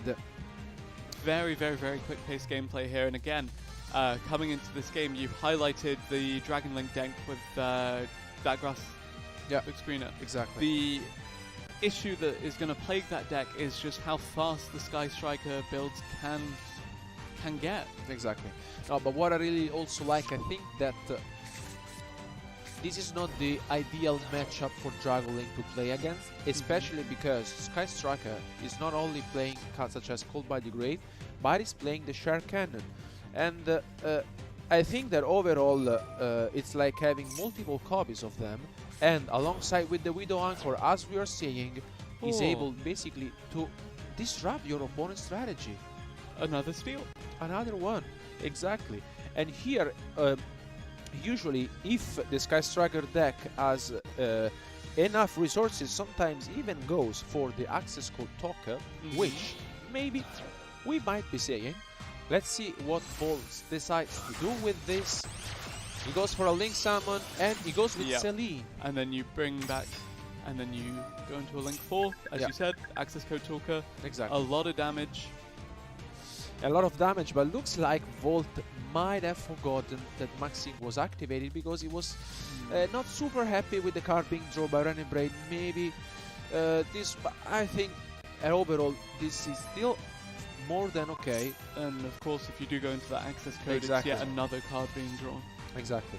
And this is super powerful, especially because now you get to summon on the field one monster.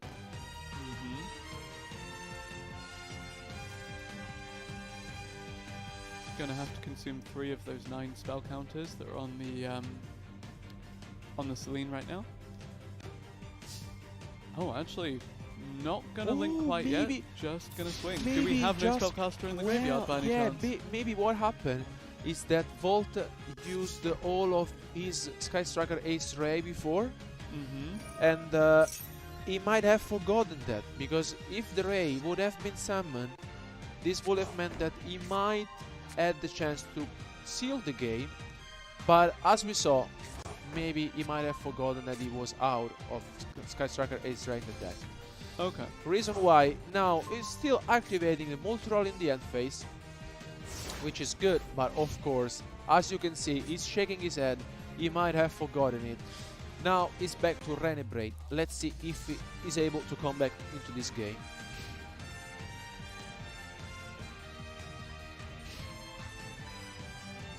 Given that you're such a expert when it comes to the Dragon Link deck, what is the answer here? I mean, we already have the pot as a combo starter, rather than the Pot of Extravagance, though. We're seeing Pot of Desires this time around. Yeah. Still, it's 2 cards at the end of the day, and that should be the start of René Braid getting back into this one.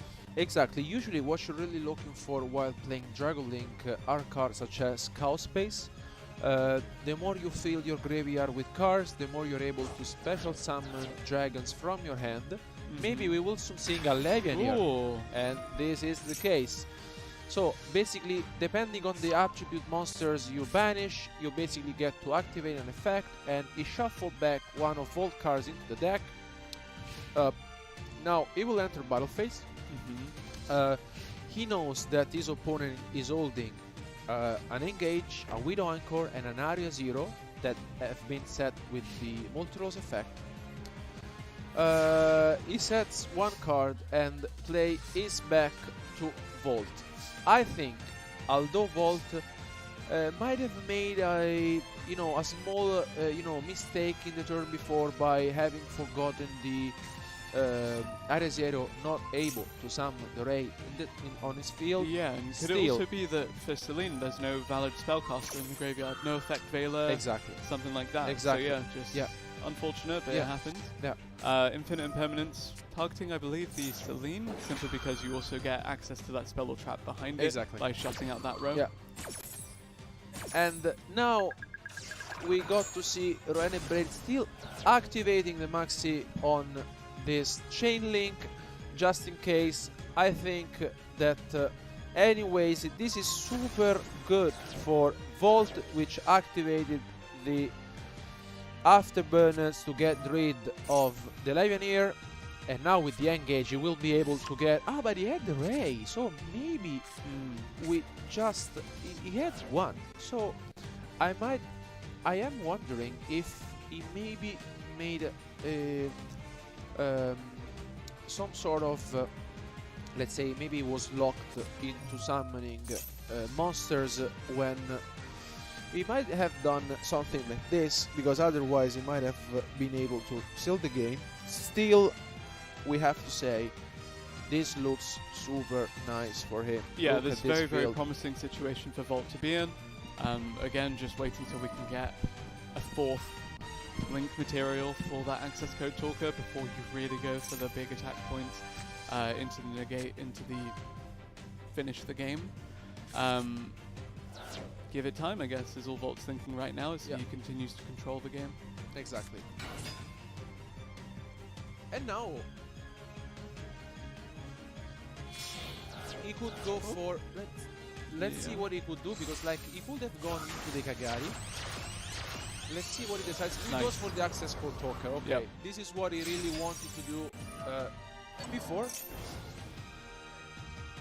5300 to the face leaves Renebrain with only 850 life points remaining.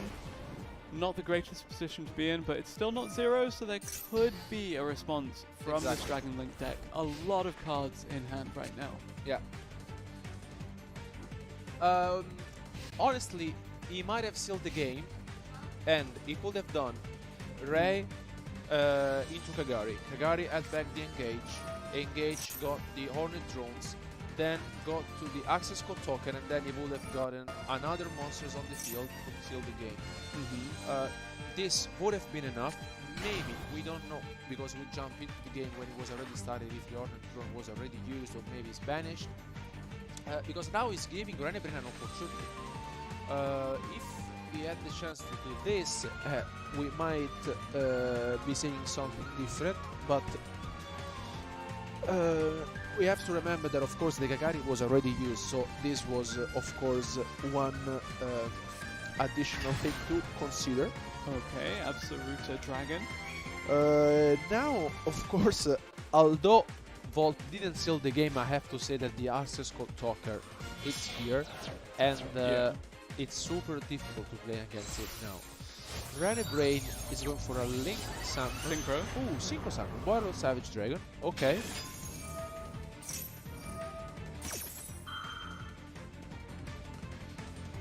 Let's see what he decides to do. He has the effect Veiler.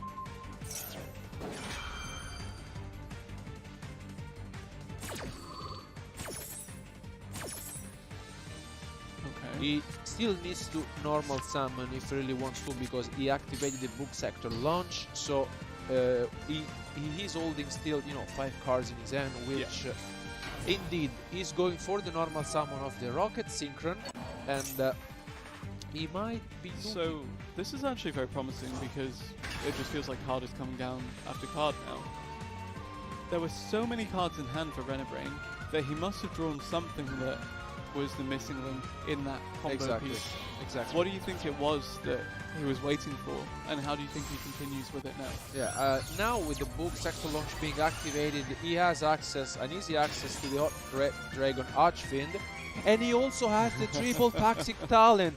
Wow, and indeed, you can tell the Renebrain is melting, because with this triple tactic talents being activated, it means that he might be stealing access code token, and that's the case, which means that if he goes into battle phase, this will be enough. His face says it all. Renebrain cannot believe this. 8,000 damage in one turn. First attack goes through. Let's see if the access code token goes through.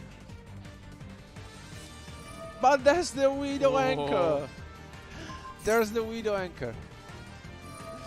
The Hot Red Dragon Archfiend gets activated.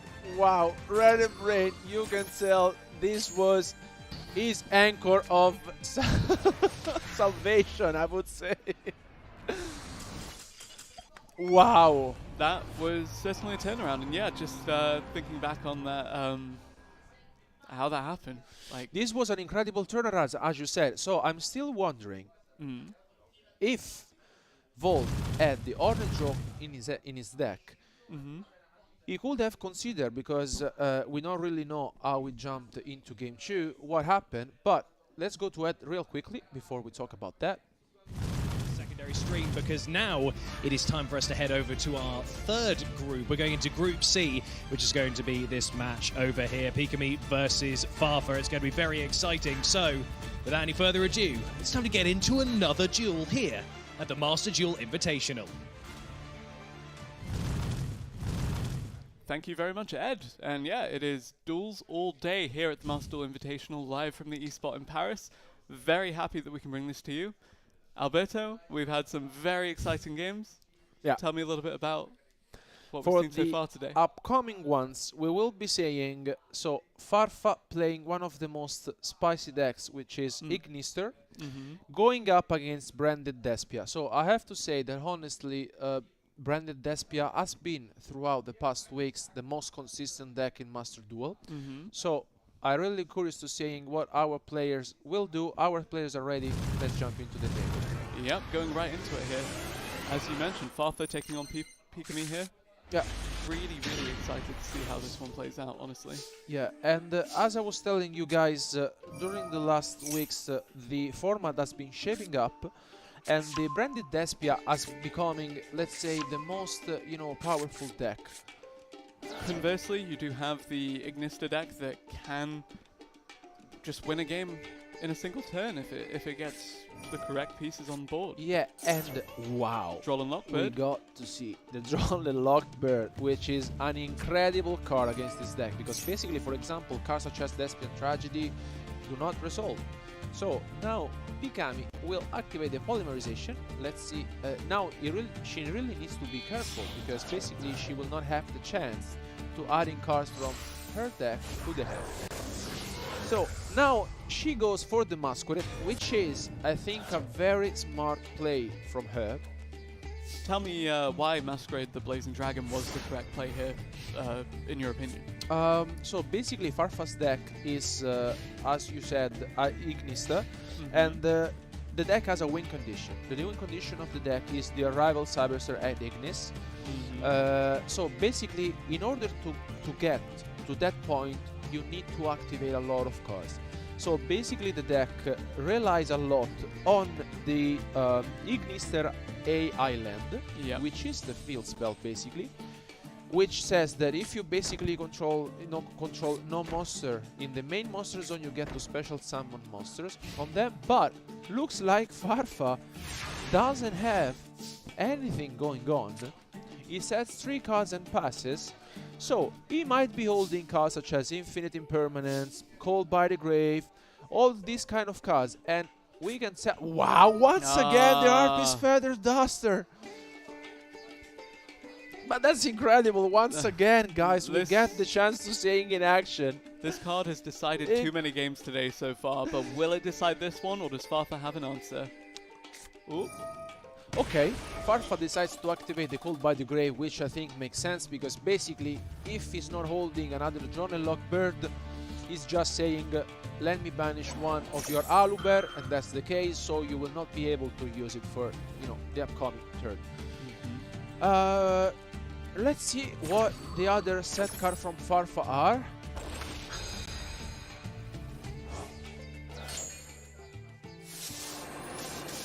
They are.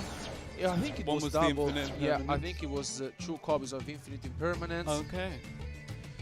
And now, although the Called by the Grave was activated, I think this is a very good situation still from Pikami, because basically, if she has, for example, yes, the Edging Chain, she could, just push some damage and leave his opponent to 3,700 life points. I mean, that's half of Farfa's remaining life points after the 600 burn from the Masquerade the Blazing Dragon, so not a bad position to be in by any means for Pikami. Exactly, and this means that basically Farfa is left to make 6 plays, and otherwise he would lose. 6 plays down to 100 life points, back against the wall. Farfa, does it happen? Or does he have anything he can do here to make the Ignister dream come true? This is getting very difficult. Let's see if he can find anyhow a way to come back into this game, which we thought at starting, with the Droll and Lockbird, this might have been, super impactful, right? But then there's the field spell. We were talking about the Ignister A Island, and also Pikami, she has the Maxi. This is super powerful, because basically not only Farfa has to deal with the Rebellion on the field, so 5 activation left, but also with the Maxi. getting, you know, Pikami more and more resources. Now it's getting difficult for Farfa, because basically, on one hand, he might and he really wants to do some plays, but as we mentioned, the Ignister, you know, it takes, you know, some time to get into his cards. He has very good cards. For example, all of the monsters are Cyber's monster. One of the reasons why, you know, it's playing 3 copies of Silent Mining, which is super powerful. And also, he has the combo in his extra deck with the Update Jammer and Transcode Talker, which, you know, could make the difference. Still considering what his options are here, though, Farfa just... Yeah, this waiting. might be super hard for him. This is a very tough, you know, spot for Farfa. We can tell he's considering it. What he really needs to be careful of is the Rebellion, because indeed, a card after another, you know, is going to burn Farfa of 600. Okay, wow. Farfa decided into a level 7. Exactly. And what I mean, this is interesting. I really like it. It just says, look, you will draw cards from your deck, but I will go from my Synchro Summon, and still, I mean, he's just trying to find his way into this match, because basically, on one hand, as we mentioned, there's Maxi being activated, and then on the other hand, the Rebellion, no? And, you know, Farfa just opening up with 2 copies of Infinite Impermanence in hand, opening up Called by the Grave in hand, getting Harpies feather dusted. Sometimes it happens, and I guess that's why he's going to be especially glad that this is, in fact, a best of 3. Exactly. Even if this game doesn't go as planned, you still have that option. Still not giving up, though, because he's still playing this one out. Exactly. But on the Link effect, it goes the Ash Blossom being activated. This means that Farfa will not be able to search for any other field spare from his deck, and now play is back to Pikami, which she really needs to deal 1900 damage, and indeed, if she attacks with Rebellion over it, it's already enough. Let's see what she decides to do. Looks like it's just going to be a straight up attack, 2000 damage. Yeah.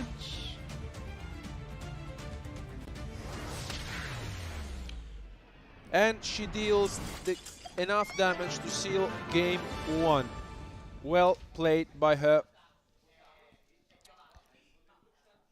And Pikami does take that game 1 against Farfa. Yeah. Opening up this group pretty handily.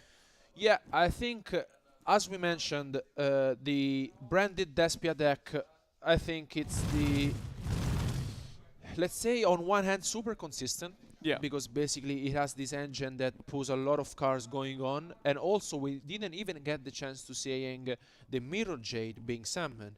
I think the Rebellion was a very smart choice, because basically Farfa was forced into not activating Ash Blossom on the Maxi and going for the Synchro Summon. But before we jump into game 2, let's find out winner of game 3 between Renebrain and Volt. Yeah, we had a good look into Group 3, but we still have Group 2 having their first series. We left these guys, you know, earlier before to jump into the other match, and they're still competing to see who will win this match. Looks like Volt is in control of it, with the Kagari getting back the engage. And now, you know, also the multi-roll being added back.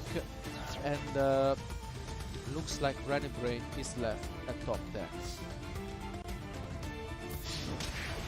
Battle phase from him. I think we will see a Shinjuku being summoned in main phase 2. Now the multi-roll is being activated. Okay, yeah, Shinjuku, this makes sense. Absolute inverse of the previous game that we saw, where Renebrain, when he was on the difficult end of things, you could say, he was still there with 7 cards in hand, ready to make his comeback, and he made his comeback.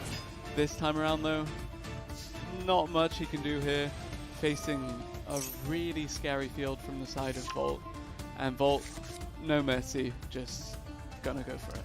Yeah, and let's take a look at how impressive this Sky Striker field is being shaped.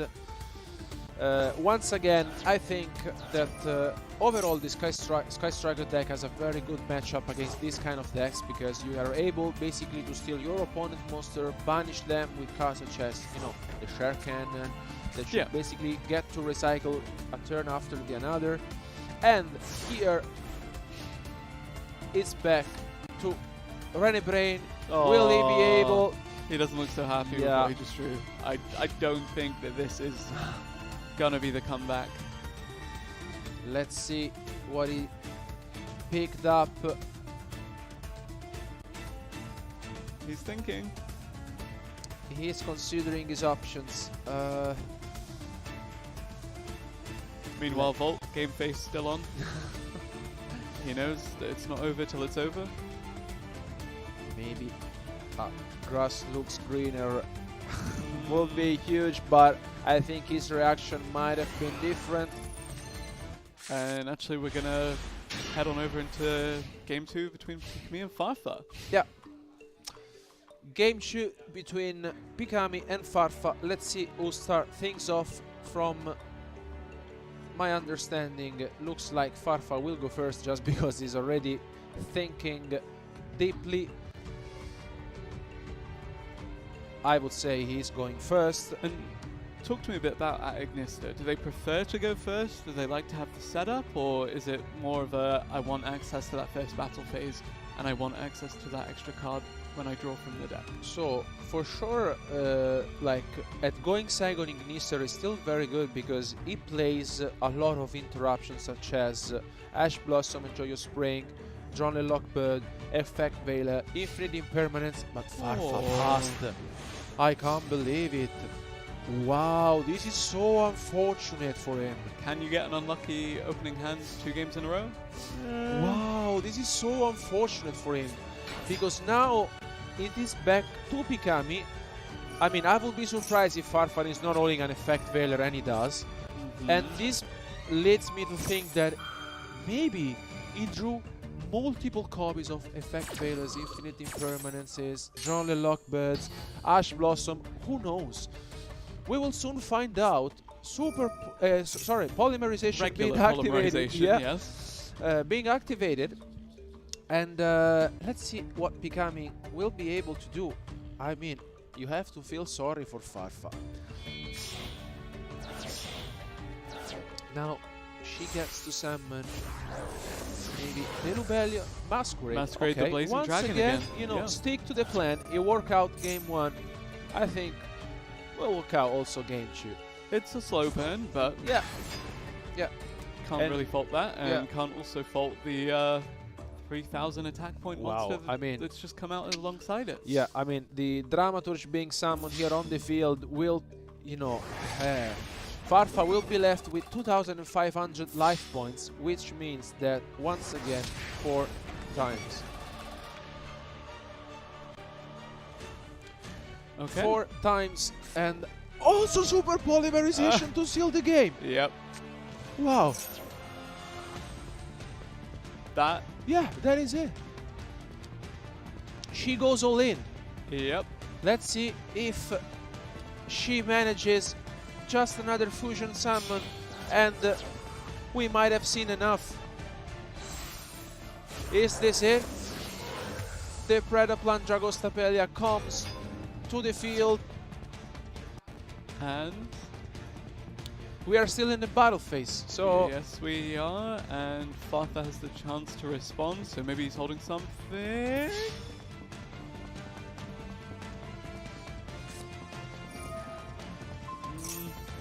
The impermanence being activated. I mean, sure.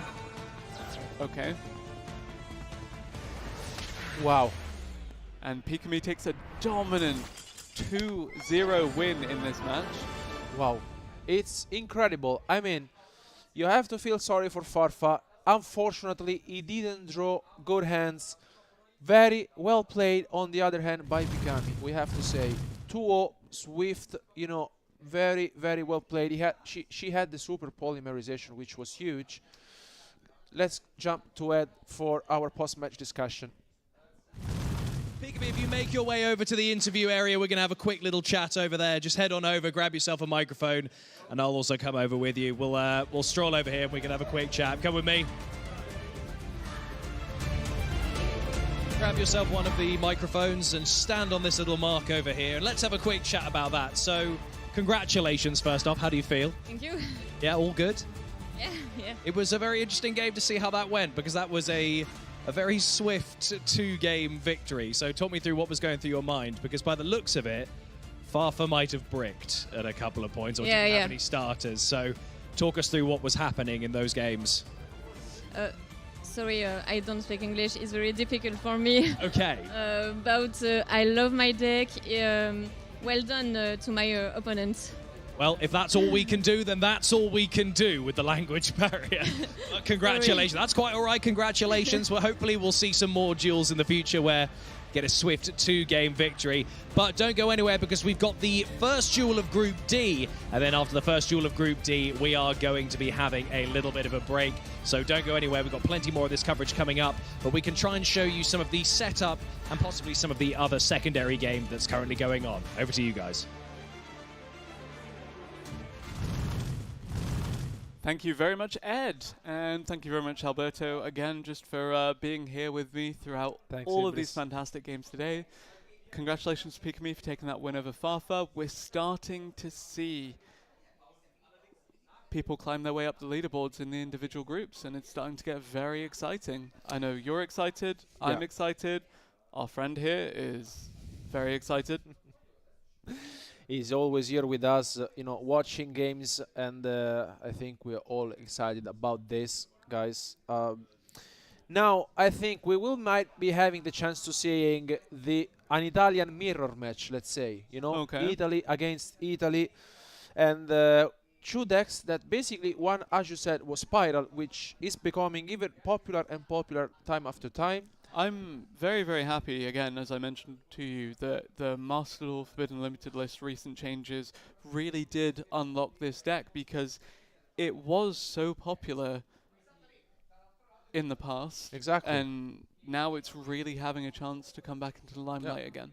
I can tell you that's honestly, and that's my favorite deck ever.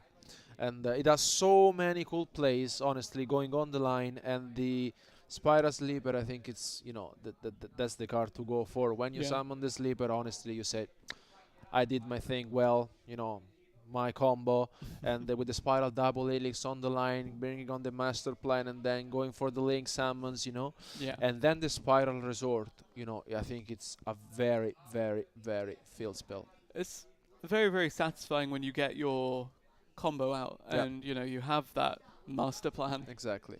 Yeah. For your game as well, your own master plan to go with the Spiral master plan. You have so many things going on in the Spiral deck, basically, that also with the rescuing in the graveyard. Yeah, and actually, not only talking about the Spiral aspect of this matchup, though, because we do have another really exciting deck. Yeah, we have Salamangreat. Salamangreat, I have to say it. I'm a super fan of the deck. It's super fun to play with, and also it's super powerful, because basically, what the deck does in turn 1 is to put up, the field spell and having the Sunlight Wolf on the field. And usually you get the chance to seeing either the Salamangreat Roar or the Rage. Yeah, you send one of the traps and then you get another Sunlight Wolf out, you send the other, and then it's just negate. Have a good time. Exactly. And if you're lucky enough, sometimes you could outdraw one of the two, and if you start with both of the trap cards, your opponent is in trouble. Yeah. For sure. And I'm really looking forward to seeing, honestly, especially because the deck is very good also at going second, because it plays multiple cards such as Ash Blossom, Effect Veilers, Infinite Impermanence, and honestly, with just 2 Salamangreat cards, it is able to put up the Stallion on the field, which is super powerful, because basically once it is used, for example, as a link material, it bounces back a monster on the opponent side of the field, and although it is at 1, you are able to shuffle it back with the Jaguar once it's in the graveyard. Yeah. So I think you have a lot of stuff going on the line, and especially if you're playing against some decks that rely on having spell or trap cards on the field, you also have the Salamangreat Hitleo, which basically allows you to put back one set of spell or trap card to the deck. And what I like about Salamangre is that it's in that kind of sweet spot where it's kind of a control deck, but it's also incredibly fast-paced. Exactly. You have that very much decisive turn 1. Maybe not as decisive as Pikami's turn 1s against Farfa, but still very exciting, and I'm really excited to see how Terna and Colossa pilot their decks against each other here. Exactly. I mean, we still have to give credit to Farfa for bringing back a deck such as Ignister, and hopefully he will get the chance to win his other 2 matches to advance into the top 8 tomorrow. This can happen. Still, let's give you guys a quick, breakdown for our players. This is their current score. And yeah, just taking a look at how these groups are shaping up. Of course, we do have Schattenspieler and Dojo del Duelista both leading up Group A right now. Clean win on the board for each of them. Volt and Lithium in Group B have taken their first games, and Pikami is now off to a good start in Group C. Colossa and Turn are now looking for one of them to even up Pikami and really rival for the top spaces on that leaderboard. Yeah, I mean, the groups are shaping up. I have to say that now, from what we saw, there have been very good matches, and once again, our players are ready for a new match between Rebs Cards and TGC Anime. We have the UK matchup. And one of them's playing Heroes. Exactly. So it's going to be a lot of fun. A hero lives Here on turn 1. It comes. And this is the deck you were really looking forward, right? I know you're a big fan of Heroes. I know it. Okay. And well, I'm glad to see Stratos regardless. Yeah, Elemental Hero Stratos, of course, just searching whenever he's special summoned to get any kind of hero that you want. Yeah. Destiny Hero, Vision Hero. Yeah. It's all super fun until Infinite Impermanence comes out. There's the Impermanence. What I'm thinking is that if the Hero Lives was activated to summon off the Stratos, maybe I think this was the right spot to activate the Impermanence. Still, let's see now TG's Anime if it is, satisfied enough with this place. I think Vision Hero increase is a decent compromise, because now you can just go link off. Yeah. Extra hero? No, Verte.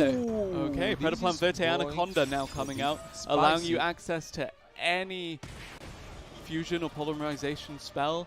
Exactly. And basically, by having access to the spell, you have access to any monster. Exactly. I mean, this might be super powerful. Let's see if Revskar doesn't have the Ash Blossom, which means that the Denier plus the Malicious, we already Destiny Hero Destroyer Phoenix Enforcer.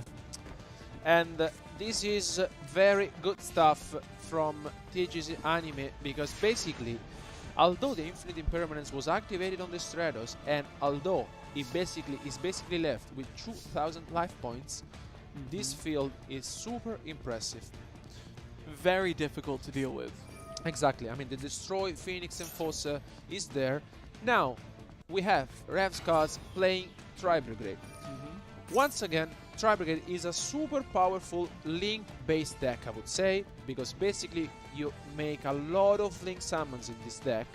And also, what I really like is that some branded cards are splashed once again in this deck. We talked about this earlier. Basically, the branded engine, we have seen how powerful it is, and also how our players decided to play not only branded cards, but as we saw with Lithium, with the Diviner of Herald, mixing up different engines together. Now, the Cold by the Grave is activating on the Nerval. This might be impactful because basically he cannot resolve the Keras on the field. And this is tough now. It's a very difficult situation for Revs cards to be in, of course, but the branded fusion is about as decent enough of an answer as you can hope for. Yeah, but he has the Ash Blossom. He has the Ash Blossom. I mean, you can't be too upset because we had Stratos get Impem. Exactly, exactly. I mean, we said it already. He could have, had the Ash Blossom on the line alongside with the Infinite Impermanence, but I mean, Impermanence on one side, Ash Blossom on the other. Now it's back to TGC Anime because now the Destroy Phoenix Enforcer activates itself. Yeah. And then comes back. And comes back. And I think this is what the deck really does at its best, basically. He has very multiple lineups.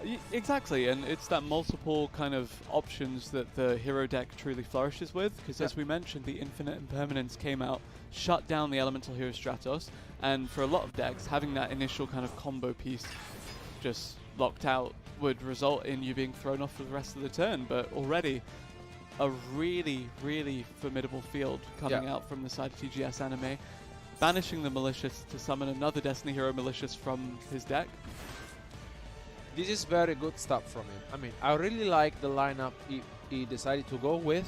Activating a Hero Lives as his first card, so forcing his opponent to activate the Infinite Impermanence, and then, otherwise, you know, the Anaconda would have been negated by Impermanence. That being said, now he can basically take the Dernier and bringing back the Mali to the deck.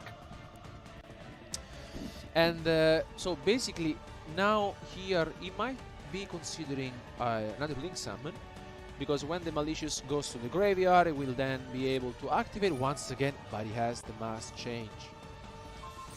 Okay, so you go Mass Change, Dark Attribute, Destiny Hero Malicious, so you go into Masked Hero Dark Claw. There it is. And of course, Masked Hero Dark Claw, you can banish when a card is drawn outside of the draw phase. Really, really, really great answer. Okay, my favorite hypothetical play is just to chain that to a Max C activation, but this also feels pretty good. Yeah, definitely. Especially because, like, I think in this kind of matchup, having Dark Claw on the field against a deck that relies on the graveyard, such as the Tri-Brigade, because basically your monsters activate when they're on the field, but you really need to banish monsters from the graveyard. And with Dark Claw being on the field, basically you don't have a graveyard. Exactly, you don't have it. So, battle phase from TGS Anime, and very, very good stuff from him. And we can see that Revs cards is left with one card in his hand.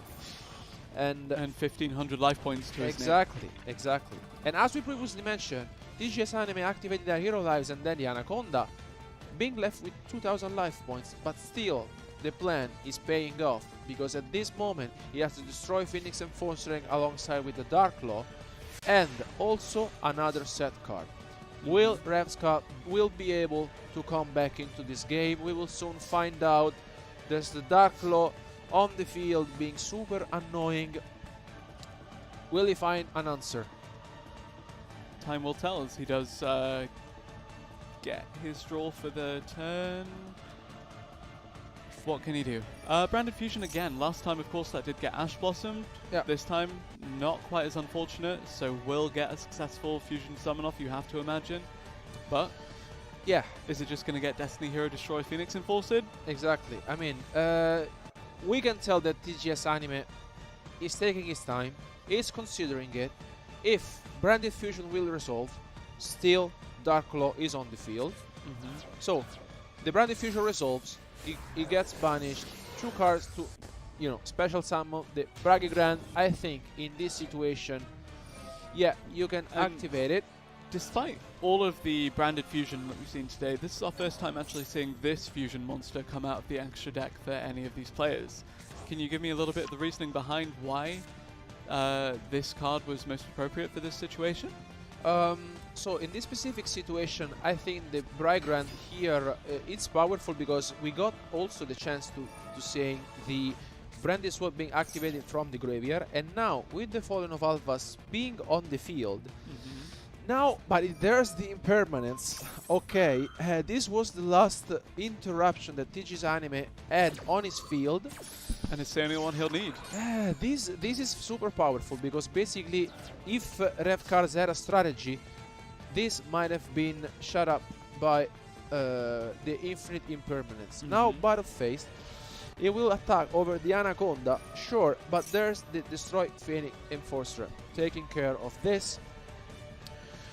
I think this was very well played by TGS Anime, because overall, I mean, after the Mass Change do being activated, the Dark Claw is really paying off, because with the Branded Fusion all the cards have been banished. Yeah. And now Rev card is only left with Fallen of Albas on the field, of course, dealing 600 damage on the Malicious. And now, with the Fallen of Albas being left alone on the field, we will soon see this game built. Yeah, no cards in hand. Fallen of Albaz just kind of sat there. Yeah. TGS Anime taking game one in a really convincing manner, you have to imagine here. Very well played by TGS Anime. We have to give credit to him. Now, last attack to seal game one. Very well played by him.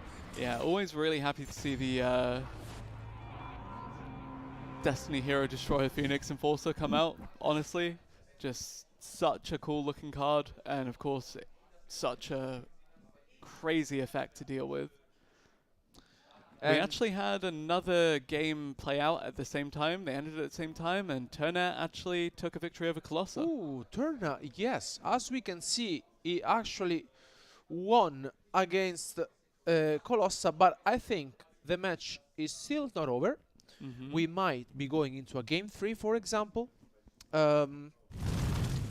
What I really like is that basically our players are competing at the highest level, and also they don't really want to give up in these matches that, apart from the one we have seen from Farfa, these are very long matches, you know, very grind ones out of 3.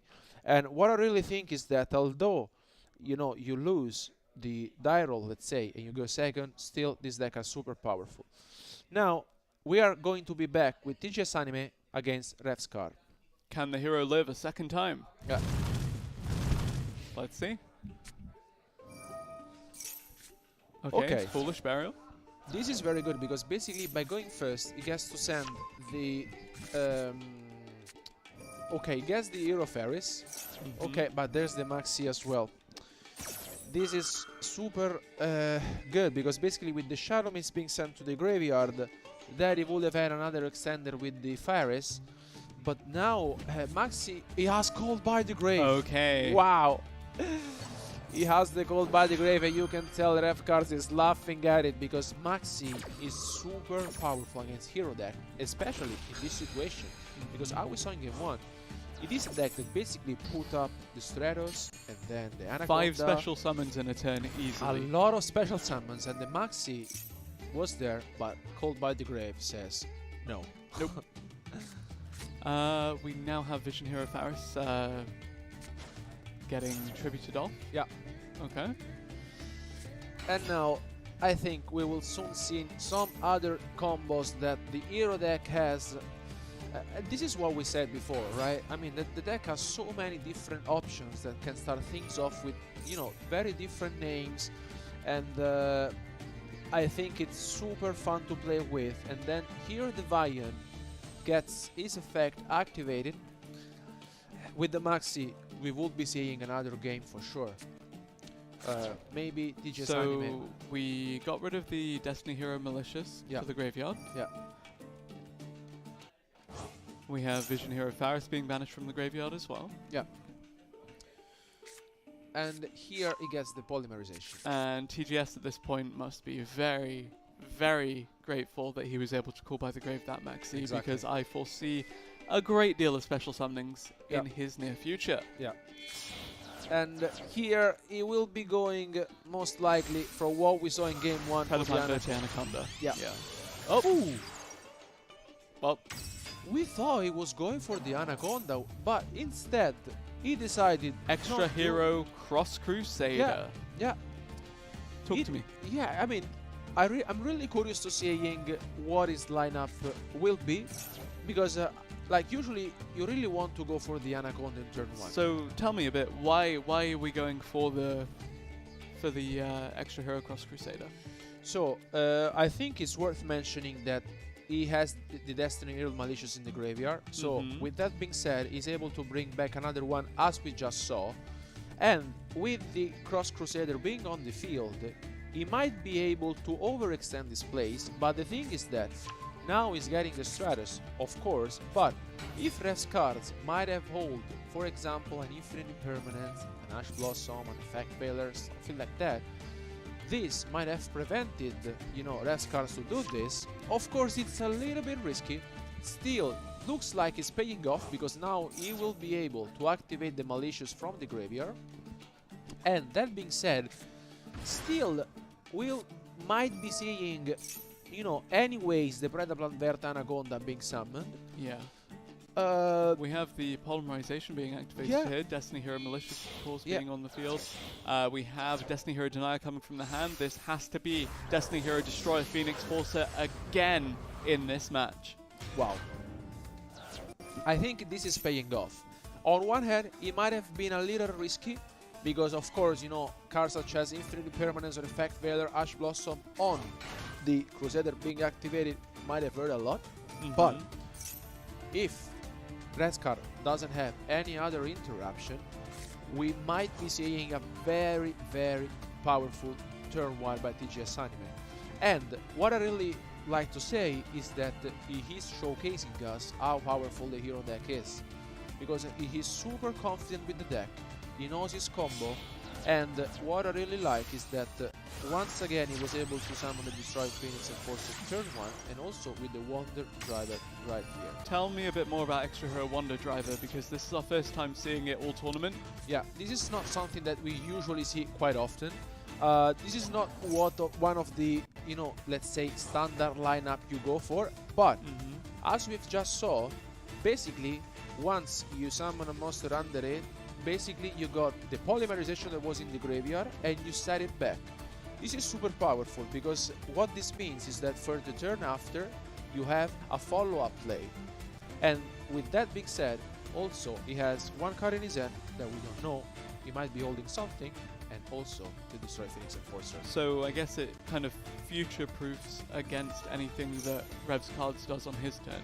You have that backup polymerization, or you could just use it now. As he's doing right now, exactly. He's now going for it. He's just saying, I mean, I might be taking my chances, and now he goes for the Hero Sunrise.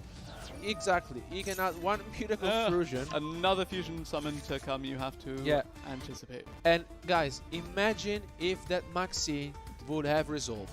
Do you get Absolute Zero here? Elemental Hero Absolute Zero? Or what do you grab with this Miracle Fusion? Do you hold it? Is that the insurance policy? Is that the the future-proofing for whatever Rev's You think cards it's his does on his insurance, turn? right? He might consider to hold it. Exactly. I think this makes sense. Because on one hand, I think this field is impressive. Turn 1, you have the Destroy Phoenix Enforcer on the field. You might be holding an Infinite Impermanence because this is a card that we don't know. And also, you have a follow-up play with the Miracle Fusion. This is something that I like. Basically, he said, I want to trade in my polymerization for a Miracle Fusion because just in case my opponent will be able to clear my field. Something that might happen because the Tri-Brigade has a lot of things going on. I have the Miracle Fusion. It is a little unfortunate that, of course, the Miracle Fusion does lock you into Elemental Hero Fusion monsters specifically, so it doesn't allow you to opt into the Destroyer Phoenix Enforcer, but most of these decks only run one Destroyer Phoenix Enforcer anyway, so it's not like you're getting another one from your extra deck. That being said, we do see the Rescue Cat come out. Not quite a Rescue Rabbit, but Rescue Cat is still very cute, very cool. Our rabbit is watching here. Is Dark Lord going to make another appearance? Yeah. And here must change. There's the Maxi, but of course it will not be as impactful as it would have been the turn before, because now, let's say it will be just, you know, a 1-for-1. He will get a fresh card out of his deck.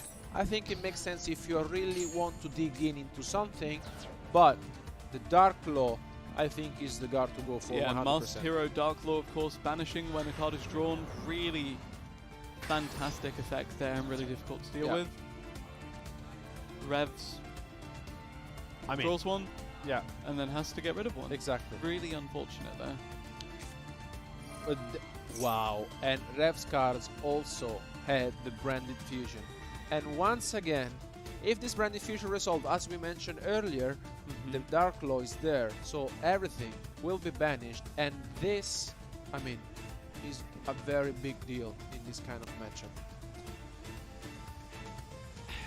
Rev's cards, of course, must not be happy with this, and also I have to say, TGS Anime very well played. I mean, he showcased us how the deck can do. And once again, I think, yeah, he's going for the Brygran because what you really can afford to at the moment is losing resources. At the Dark Law, that's what he does at his best. It basically, you know, you keep losing resources turn after another, and here you see he enters battle phase and goes into Memphis 2 because there's not a real answer to this situation, and also all the elemental heroes on the field, you know, as we can see, have, you know, more attack, but TGS Anime is not done yet. The Destroy, Phoenix, and Force Ray being activated in the end phase to get rid of the crossout designator, just in case. And now he will be back after he draws. Could he consider to activate the Miracle Fusion and put some more pressure to his opponent? And what would you get with that Miracle Fusion? Is that now the time for Elemental Hero Absolute Zero? So in this specific situation, if he really wants to push enough, the answer would be yes, because having a quick calculation, that is 5,700 plus 2,900. A lot. This should be enough, right? Yeah. Yeah, that's enough. Wow. More than enough, actually. Yeah. 3 monsters would have been enough. And this game will soon be sealed by TGS Anime. That I have to say, he played incredibly well. He showcased us how powerful the hero deck is. And honestly, I will be super scared to play against this deck because of all the different cards that he has in his deck. Last attack to seal this game. And TGS Anime wins 2-0 against Revs cards. Very, very well played. And that is exactly the kind of start to a tournament that you want if you're TGS Anime. A convincing 2-0 win there. Really, really well played by him. Revs cards though, look, he's pretty happy. He got to play the Tri-Brigade. He had, not the greatest. And the winner of that game, Group D round is TGS Anime. Congratulations, Sam. Make your way over to this interview area. We'll come and have a quick chat, and we'll see what's been going on in that duel, because that was quite an interesting UK off. So you come over here, mate. Grab yourself a microphone, stand on one of these little marks, and let's have a chat. First off, congrats. How do you feel? I feel good. There was 2 big mistakes I made in both games. I was like, in the first game, I was like, oh, there's game there. After I'd already ended my turn, I was like, oh no. I thought I'd threw it all away, but that's a tough first turn. Once I had that board set up, won the coin flip both times. Very confident with that. So, yeah. It was a slightly unfortunate sort of thing for Revs cards there, but you managed to do that back-to-back in 2 games, even if you felt that you didn't have that. Well, I can't remember what happened in the first game now. I think I got impermed or something, but it stopped my play straight away. But luckily, we had something else we could carry on. It was pretty much that, because so you started off and you sort of had to really reduce your life points down to get Enforcer out. I was at 2,000, I think. You were. Then, so you managed to get him down to 1,500, and then that all ended up going to you. Yeah. There were a couple of moments where you called by the grave, the Max C and things. So you just seem to have everything you need. Unfortunately, I did. Called by the grave, crossout designator, Ash Blossom, I think, in one as well. So it's just lucky hand, really. We're playing heroes, so it's teamwork, isn't it? My Absolutely. deck's all about teamwork, and the teamwork came to us. It was all good. It absolutely did work out for you with that teamwork. So hopefully those heroes will carry you on through the rest of this tournament. So hopefully. Congrats again. Thank you, Ed. Hopefully the rest of your group will all go well. But we will end up seeing. We still have one more duel, apparently, before we're going over to a little bit of a break over here. So stick around, because I think we've got another one coming very, very soon. And we probably have another game that's still going on right now for you guys to watch. There's always content here. Take it away, guys.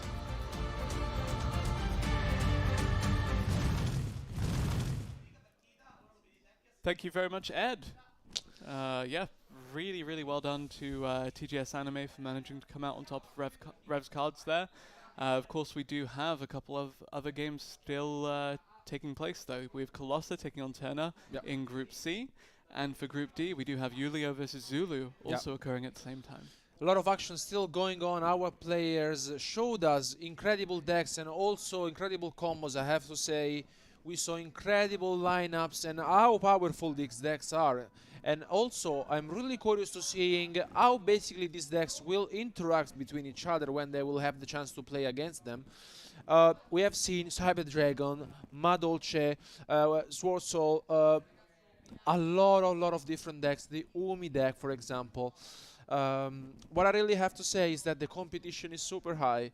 What we just saw is basically the hero deck winning, and you know, in the interview he said, I made a small mistakes, and this really shows how they really want to win this one. But there's Colossa against Turna. Let's find out who the winner for this match will be. Of course, you do have the Salamangre start that we mentioned before. Really promising for Turner here. Looking at Colossa's field, though, we do have a couple of interesting things, including the Primal Being token. Yeah, so we can tell that Nibiru, the Primal Being, was activated earlier from Turna, and there's a sleeper on the field. Maybe Colossa still needs to activate it.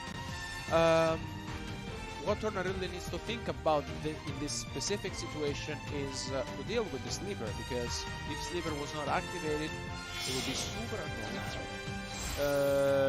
Now he might be considering to go exactly for the update jumper.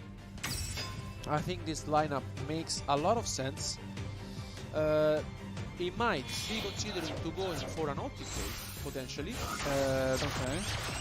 So he's looking to reduce the opponent's life points to 0 in just one single turn. Exactly. So if he will be able to put enough damage on the field, he will seal the game. But as we were saying, the Spiral Sleeper is on the field, and this means that he will prevent the Transport Talker. Of course, this is super powerful. The Sleeper gets also 2 resolve. As we were saying, this was the interruption that Colossa had on the field. Super Agent, let's see on the field, destroy the Sanctuary. And actually now, despite the Salamangre field looking really good from the side of Turner, Colossa's changed it in a single turn. It wasn't even her turn, it was Turner's turn. Exactly. And there's the Spiral Resort. Wow. The Spiral Resort was the card Colossa was looking for. Let's see if Turna has any sort of interruption. He doesn't. So, the quick fix gets searched from the deck. He will summon it. And I really like that the Sleeper was activated on the Transport Talker. As we do move on over onto Zulu versus Julio to round out Group D. Of course, just to take your mind back slightly to the previous series, we did have Turner actually have a game lead against Colossa, so perhaps we see that evened up, perhaps we see Turner close it out. We'll check back in on that in a little bit. Zulu versus Julio to start off, to finish off our first round of duels. So, and for our last match, as we are saying, we have Zulu playing Pendulums, while on the other side we have Julio playing one of the most other interesting deck, which is the Marincess. Yeah, Marincess, of course, a lot of control options there. But Zulu, he has the Pendulum Magician, and we spoke with him a little bit before today, and he mentioned, it's a really fun deck, and he's learning a lot while playing it, so should be really exciting to see what actually manages to come out here, because from what I could see from looking at Pendulum Magician, it's a very strong single turn kind of. If they can get everything that they want out in one turn, they'll just win. Exactly. And also, I think in general we are seeing Zulu considering the situation, because the Maxi was activated by Julio, and activating the Maxi against Pendulum is super powerful, because basically, apart from the Pendulum summon itself, you basically play a lot with the extra deck. So Zulu might be thinking, Do I just pass on into my opponent, or do I just take the risk? It's going for the Pendulum Summon, nevertheless. Okay. Let's see how many monsters he will be summoning. Okay, he goes for the Black Fang Magician and the Harmonizing Magician. And also, wow, the Ash Blossom being activated on the Harmonizing Magician, which is super powerful. Yeah, unfortunately, when it comes to Pendulum Magician, we said they have the capacity to win in a single turn. That is if their full combo goes off uninterrupted. However, now that he's been thrown off a little bit, can Zulu still continue with the momentum that is required to pull off a victory with this deck? Yeah. I think Zulu here really needs to consider something. If he continues with this plays, he's still under Maxi.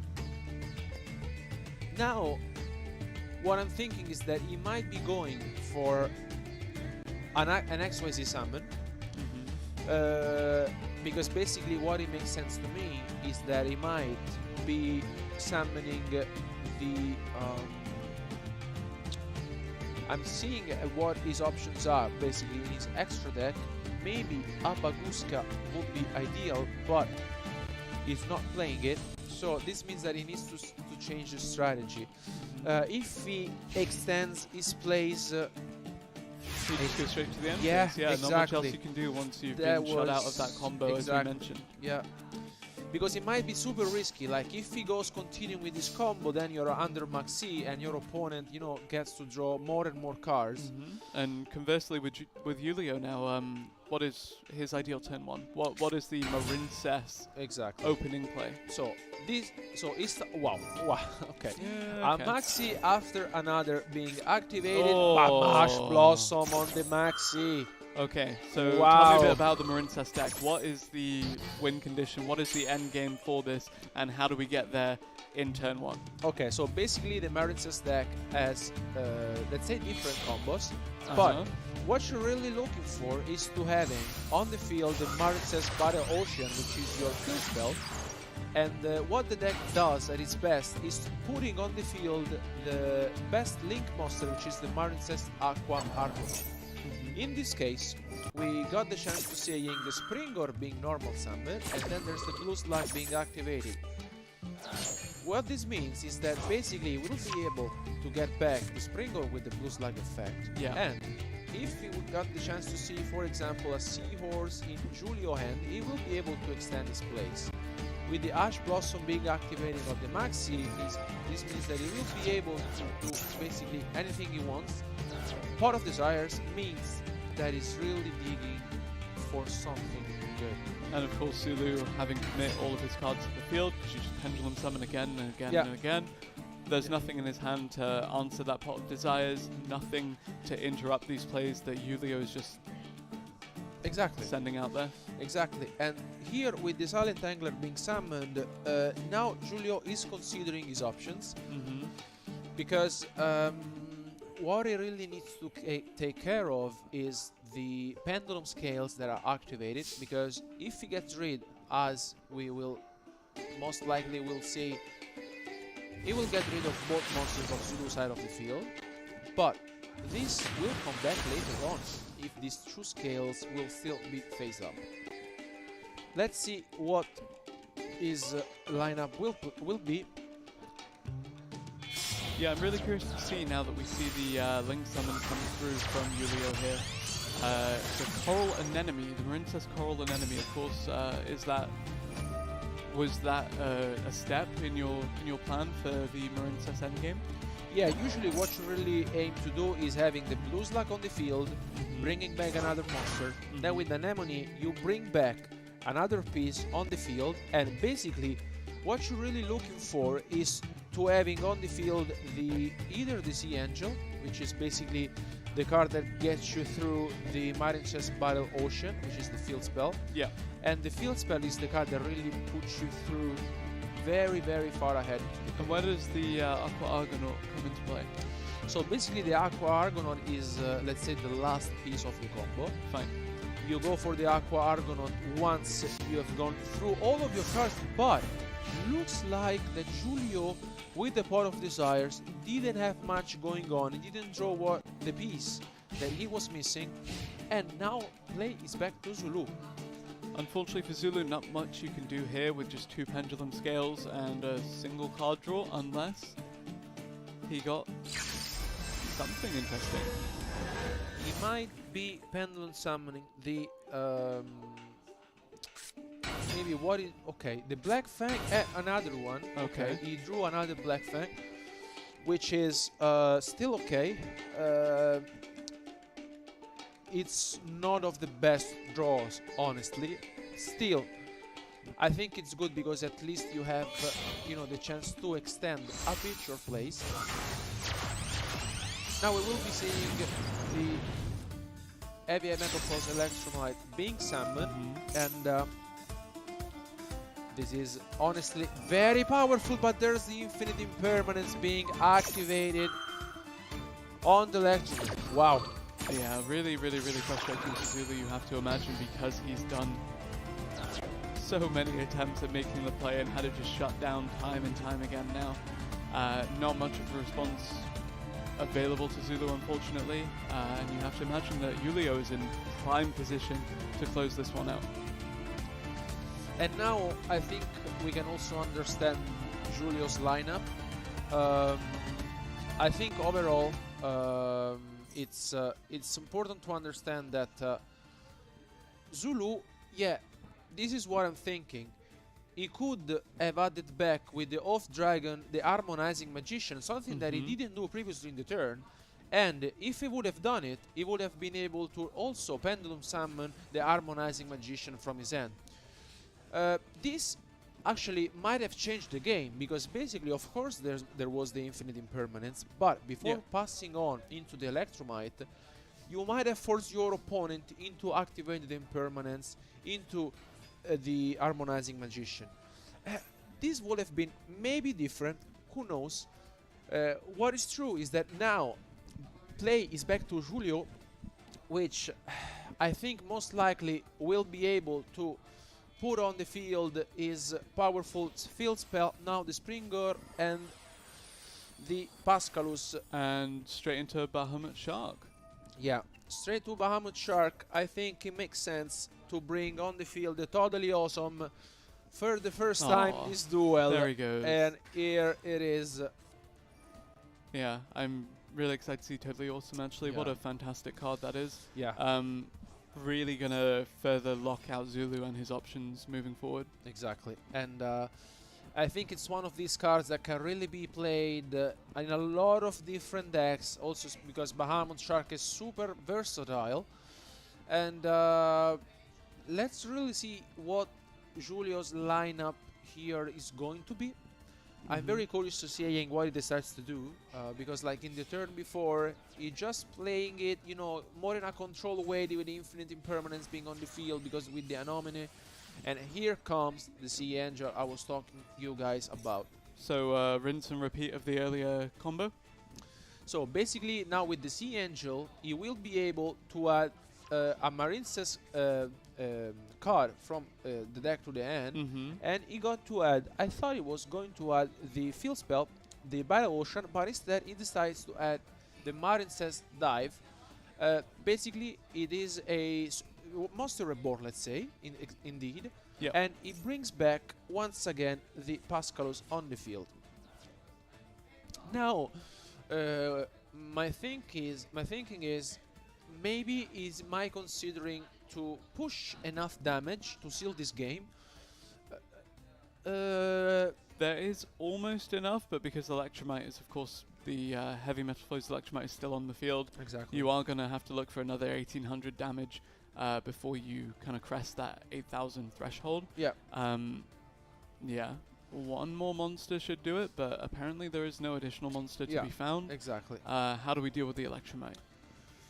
So he's going into battle phase, just dealing some damage to his opponent. Let's remind you guys that the Totally Awesome is on the field, that he will be able to negate a card later on during Zulu's turn. Now, let's see into the main phase 2, what Julio decides to do. Zulu definitely on the back foot here. You have an almost full field of monsters for Julio, and he's not done yet. Yeah, he goes into main phase 2, summoning the splash mage. So basically you bring back one monster from your graveyard. I'm still thinking how Zulu could be able to come back into this game, because Yeah. Talk to me a little bit about Julio and his kind of extra deck plays here, and give me some rationale behind why he's going for example, the Marincess Coral Triangle now. yeah. So basically what the deck does is, as we previously mentioned, the deck is a link-based deck, so it makes a lot of link summoning, and with the Totally Awesome being on the field, this means that basically you are able to prevent your opponent stopping your plays. Yeah. Of course, we know last card in Zulu's end, but in general, with the Totally Awesome being on the field, this will mean that if Zulu, for example, now would be pendulum summoning, he might negate the Harmonizing Magician's effect with the Totally Awesome, if he really wants to. So it is a very good interruption, because now Zulu might... exactly, this is what he does. He now remembers. He gets back with the Oath Dragon, the Black Fang Magician, and with that, he might be able to Pendulum Summon 3 monsters, if that's the case. Let's see if this might be the start to come back into this game. He goes back with 2 Fangs, the Harmonizing Magician. Okay, now he goes with the effect.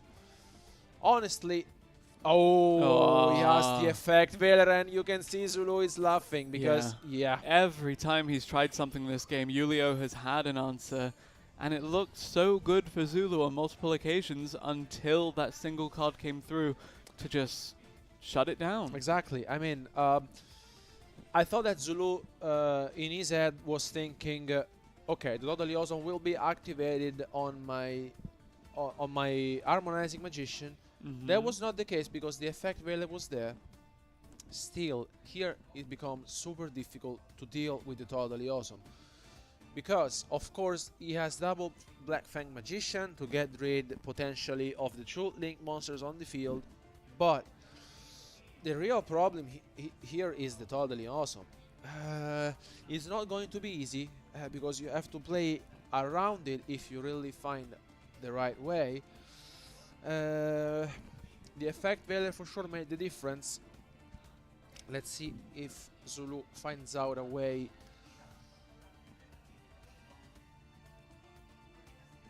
And This still, also, I really like the way Julio, in a sense, said, I feel confident about the lineup I'm going with, especially because he was holding the effect Veiler. Also, in the previous turn, he just didn't have so much going on past with the Namine and the Impermanence, which shut it down Zulu's strategy. But wow, okay, this was completely unexpected. We are seeing a link summon of the Unwar Goddess of the Closed World. I mean, this card is incredible, because I think this is the card to get rid of the Totally Awesome, more easily as possible. This is a very, very good addition to Zulu's deck, especially because, as we got the chance to see, you can use one of your opponent link monsters to summon it. So, talk to me a little bit about Underworld Goddess of the Closed World, because the deck is fundamentally Pendulum Magicians, and yet this card may have just saved the day. Exactly. I think that this is one of these cards that when you really think about a deck in general during this format, it's not there, because basically you really have to find, the space in your extra deck, because of course this means that maybe you privilege something and to not to play something else, right? And in this case, I think this might be paying off, because otherwise Zulu wouldn't have had something else going on at all. And with the goddess being summoned, basically he was able to get rid of one link monsters on Julio's side of the field, and also the Totally Awesome, which might have caused him a lot of troubles. Now, play is back to Julio, because basically now another incredible effect that the card has is when your opponent activates a card, you can negate it. Yeah. And this is the case. And indeed, now Julio is saying, I was in control of my game, but now this card alone is changing it completely. Alone. So we see the detach of the material there. Exactly. The Bahamut Shark is going to go back totally awesome. Still, I'm wondering if Julio would have activated the Bahamut Shark first. Maybe the Goddess would have negated it, and then he would have had the chance to go for the dive. It really depends what his aim is. That being said, we have the dive back now. Exactly. I'm really curious to seeing what Julio is really looking for at the moment, because now, of course, he can activate once again the dive, and I think this play was really good by him, because basically he got back one of his Marine Sense monster. Let's see if he can somehow find a way to deal with, you know, a 3000 attack monster. And also because the Goddess already used the effect. Another Link summon? And here finally comes the Aqua Argonaut we talked to you guys about. Yeah, you mentioned Aqua Argonaut, of course, being the kind of not win condition, but rather the the nail in the coffin for any kind of play. Yeah, basically it's the card you're really looking for, and it's the last piece, let's say, of your combo when you usually put up your field. Very well played by Julio. Then game one.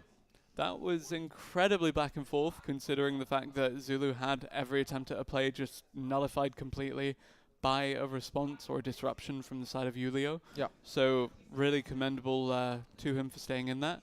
Julio, of course, taking game one there. Really, really promising opening to this match. Yeah. And really excited to see how the rest of this best of three shapes up. Yeah, I mean, I think that both of these guys showed up a bit how powerful their decks are. I think in game one, what might have been different is that if Zulu had activated the Off Dragon to get back the Time Gazer Magician, he would have had the chance to basically Pendulum Summon it on the field in that specific scenario, and he might have gotten an advantage out of it. Instead, with the Infinite Impermanence being activated on the Electromite, basically it was stopped. But let's give you guys a quick look at our Italian match, because look at Colossa's field. I want you guys to look at how powerful Colossa started. I mean, I am impressed, because there was Apollousa on the line, and I mean, we are seeing the end of the game, but this is what the deck does. I am impressed. Really, really, really good job of flooding the field with monsters there. Colossa taking this series convincingly in a 2-1 victory over Turner. Yeah, I mean, congratulations, Colossa. Although we didn't get the chance to see you playing throughout your combo, I think it's more than enough seeing the final field with Sleeper, Access Cold Talker, the Gryphon, and the Phoenix. Very well played. Very good win for you. Yeah, the end result is what matters, and the end result there was a field full of things that Turner was unable to respond to. I mean, I think that, that being said, after losing game one to Salaman Great, you are able to come back into the match. And I think Colossa did one of the best combos she could do. I think playing against Spirals in general, it's not easy. And playing against her, which I know she is super prepared, she knows a lot of stuff. I would be scared, honestly. Yeah, and actually, now that we have that result locked in, there's only one more match that we're waiting for to get a first indication of how these groups are shaping up with the culmination of that first round robin for the everyone's getting a match underneath their belts. Exactly, and I think also starting things off with a strong win really puts you far ahead into your next match, especially because if you think about it, always going into a tournament, when you start things off with a win, it also keeps you thinking, well, now I have to win one more to advance into day 2, and instead, when you lose your first match, you really want to stick, to your chair. You really don't want to make any mistake. You really want to advance into day 2. So, as we previously said a lot of times, that we will keep repeating this, the level is here, honestly. Yeah, and just seeing how these games are really shaping up. It's very competitive, as you just mentioned, but also the players are having a lot of fun. Exactly. It is a lot of fun, and we're seeing a variety of strategies, all of them finding their own kind of ways of showing off different archetypes, different cards. Of course, we do have a couple of usual suspects kind of rearing their heads game after game. Harpy's Feather Duster being the deciding factor of more than one different match today. But yeah, really, really, really promising overall. I'm really excited to see how the rest of this day plays out. Yeah, I mean, I'm really looking forward to it, honestly. And guys, without no further ado, let's go to our next game between Zulu and Julio. And as we mentioned, this is the final game of that first kind of game for everyone. That first chance for everyone to prove themselves. Zulu looking to bounce back and take 2 games against Julio to steal this match back. And now Zulu starting things off with the Off Dragon and the Double Iris Magician. Very good start as well, because basically he will be able to get another name on the line, and I think this is what you're really looking for when playing the Pendulum deck. I think this is very good, especially because you will be able to gain advantage out of your Pendulum summons later on in the turn. It's just considering which monsters to place on the field. Yeah, of course, the Pendulum scale 2 to 8 is a very good range. Exactly. Definitely means that a lot of these level 4 spellcaster monsters that the Pendulum Magician deck tends to throw out there definitely can just be special summoned from the get-go. And already off to a better start for Zulu here, but does Julio have anything in his hand that could perhaps throw a wrench into the works? He now goes for the Pendulum Summon, the Double Iris Magician. Wow. And we get the chance to seeing all of the monsters being put on the field. Harmonizing Magician will be activated from Zulu, and looks like Julio will allow it. Oh, he has the Infinite Impermanence. I mean, I do not really like this Infinite Impermanence here, because maybe he might have waited for the Electromite play, because basically here usually you activate the Impermanence when your opponent doesn't have much going on, and this is not the case, because basically Zulu started things off very well. Honestly, I'd say this is as close to an ideal Pendulum Magician opening game state that you can hope for. Field is absolutely flooded with monsters. You have a couple of options waiting in your extra deck to go into. As you mentioned, the Electromite is what we're likely to see here. Heavy Metal Foe's Electromite, of course, very, very prominent Pendulum card. Acts as a extender to a lot of their combos, and really opens up Zulu's options here. Oh, but he has another one. He has another one. Wow. Yeah, okay. Just as you said, I don't know if I'd commit to using the other one early, because we're waiting for the Heavy Metal Foe's Electromite to hit the field before we drop it, and there we go. Yeah, I think Zulu anyway. I mean, I would be happy if I were Zulu the way the game started, with the Wisdom Eye Magician and then the off dragon as well. Yeah. But I think once your opponent activates the first infinite impermanence, you don't really expect him to have another copy. Indeed, you just go straight for the heavy Metaphors Electromite, and So what's the course of action now that you have 2 effect negated monsters, an additional magician? Where do you go from here? that's the real issue, because basically I think Zulu was really hoping for the Electromite to go through, and I mean, on one hand, I understand why Julio, of course, activated the first impermanence, and now I think another cool play that we are going to see is to basically activate the effect of getting rid of the double Ares Magician on the field and getting back the Harmonizing Magician. Yeah, I think that's the case. I'm still wondering. Okay, he's now going to Chain Link. Okay, that makes sense. He's going to resolve. I'm still getting, okay, the Time Pendulum Graph, which is very powerful. Because with the Dragon Starving Venom here, I think that you can still gain advantage after losing basically, you know, 2 effects out of the 2 impermanents. Yeah. But with the Time Pendulum Graph being searched, I think that you have a very good interruption. And now I think also Zulu might be considering to pass, because basically he most likely set the Time Pendulum Graph. Yeah. And let's see, maybe soon play will pass. Zulu had a really impressive turn 1, and obviously we are really heavily invested in just watching how the Pendulum Magician deck pulls off its really cool, really complicated combos, and how it can bounce back so that Zulu evens up this match.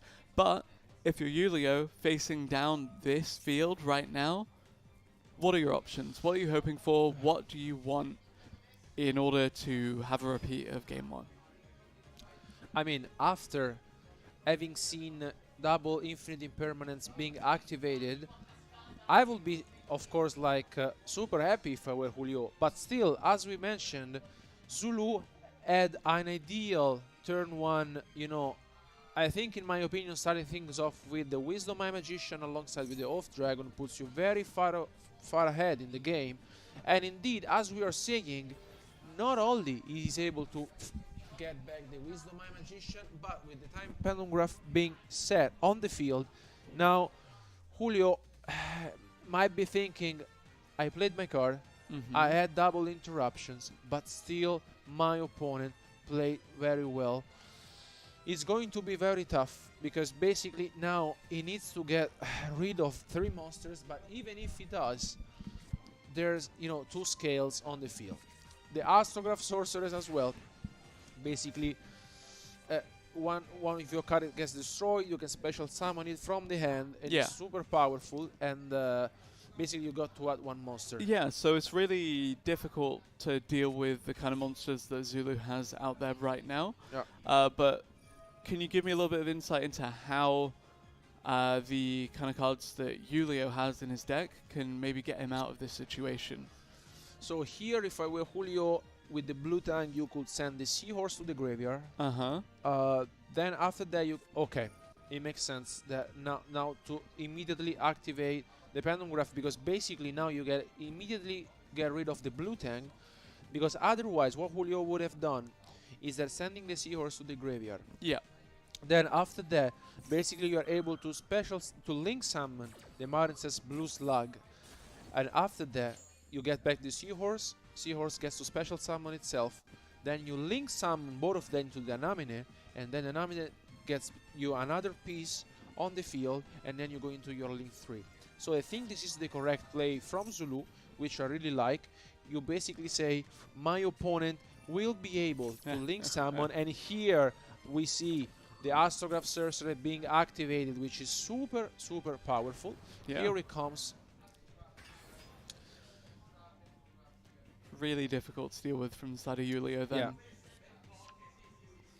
And this is very good stuff, because also with their star here, Pendulum Graph will be able once again to search for another piece. And as we're saying, although Julio basically activated 2 infinite impermanents, now is passing on into Zulu, which now only needs basically to Pendulum Summon, enter battle phase, and seal this game. Yeah, there's a legitimate chance that Zulu just wins in this turn. Yeah. And here it comes, another Pendulum Summon from Zulu. What do you get? I think he's getting on the field as many damages as possible. He enters battle phase and he seals this game too. Very well played by him. Yeah, really good from Zulu to actually even up that game score. Of course, we now have another match going to 3 games, which is very promising for the competitive level of this tournament. As you can tell, all of the influences at this Master Duel Invitational have come to play. And also I have to say that for our last match here of our Group D, what I really liked is that although Zulu was being stopped twice, we have seen in our last turn, he just said, let me play my card. He knew and he knows his deck at perfection, and indeed, without no further ado, they are already playing. Let's go to the table. Indeed, Alberto, they are already playing, and it is Julio who will start things off this time around. No super quick, super scary turn 1 from Zulu this time around. Instead, it's Julio who tries to make his... This Ash Blossom tries to make his combo work. Wow. Signet Mining instantly gets shut down. This is incredible, because basically, if the Signet Mining would have resolved, this would have meant that, in best case scenario, we would have seen the combo of the deck going with the Aqua Argonaut and the Battle Ocean on the field.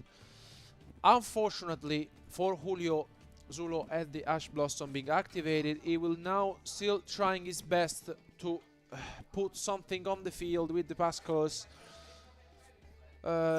He's still trying, because basically, wow, I think Zulu also had the Max C. Yep. Yeah, he also had the Max C and hand face. Okay, yeah. Of course, Julio not wanting to give any more cards to Zulu's hand there. In the end, just decided to pass, because, yeah, the more cards you give, obviously card advantage is insane. Yeah. But in general as well, with Pendulum Magician, you give them an extra draw or 2, they get the right monster, and suddenly you're facing down 3, 4 monsters. Just, yeah.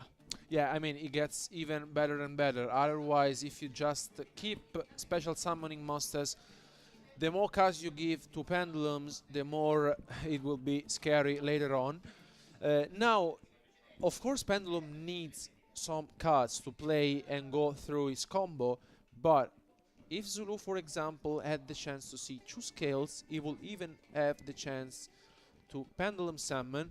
Let's see if he finds out the right solution to this.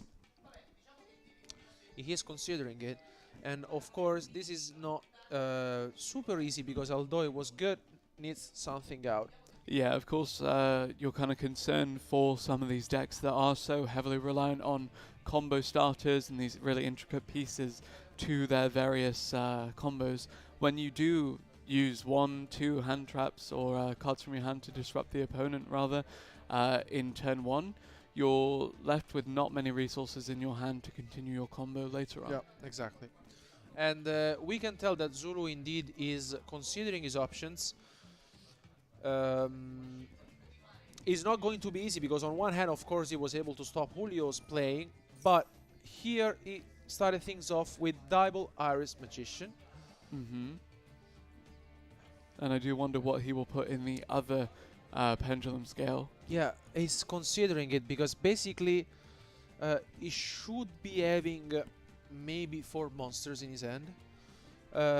It's not going to be easy, because of course you really need to find the right way to, you know, put some pressure to your opponent, because of course you have negated the Signet Mining, you let them pass after the Maxim being activated, but still you need to put some pressure in. Oh, that is a normal summon, not pendulum summon. That does not feel good. Exactly, and this is very unfortunate because basically this means that Zulu doesn't have another scale in his hand, and if that would have been the case, he could have basically pendulum summoned the pendulum sorcerer, and when the pendulum sorcerer gets special summon, basically you get to destroy what you usually do, you destroy both scales and get back other two perform uppercuts from your deck to the hand. Yeah. And you know, with that being normal summon and passing on to Julio, now he plays back to Julio. Let's see if once again can find his own way.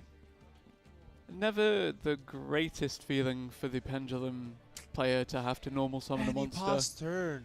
Okay, that's also not a Wow. great feeling for any kind of player. Julio really in a difficult position here. Can Zulu Incredible. draw something that will seal the deal? Because we've seen Pendulum Magician just win the game in a single turn. We've seen how you can convert a single card into 5, 6, 7. Can that happen now if Zulu draws the right thing? And he does. He now does, and maybe... Okay, here comes the Maxi.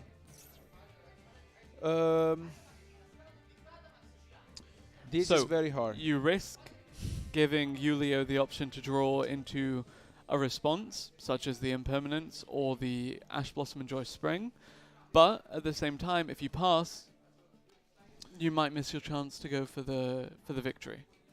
So the thing is that it's very difficult because basically, if you attack and then pass on into Julio, if he gets the chance to see the Marincess blue tank later on, just with the blue tank itself, he might be able to cause a lot of trouble to Zulu. And remember, this is game 3. This is the deciding game of this match between these two players, so neither of them want to leave any room for error. Neither of them want to make a misplay or a mistake, and both of them really are thinking through each and every one of their moves. Zulu is taking the risk. He decides to enter battle phase, end his turn, and Julio finds the silent mining. Yeah.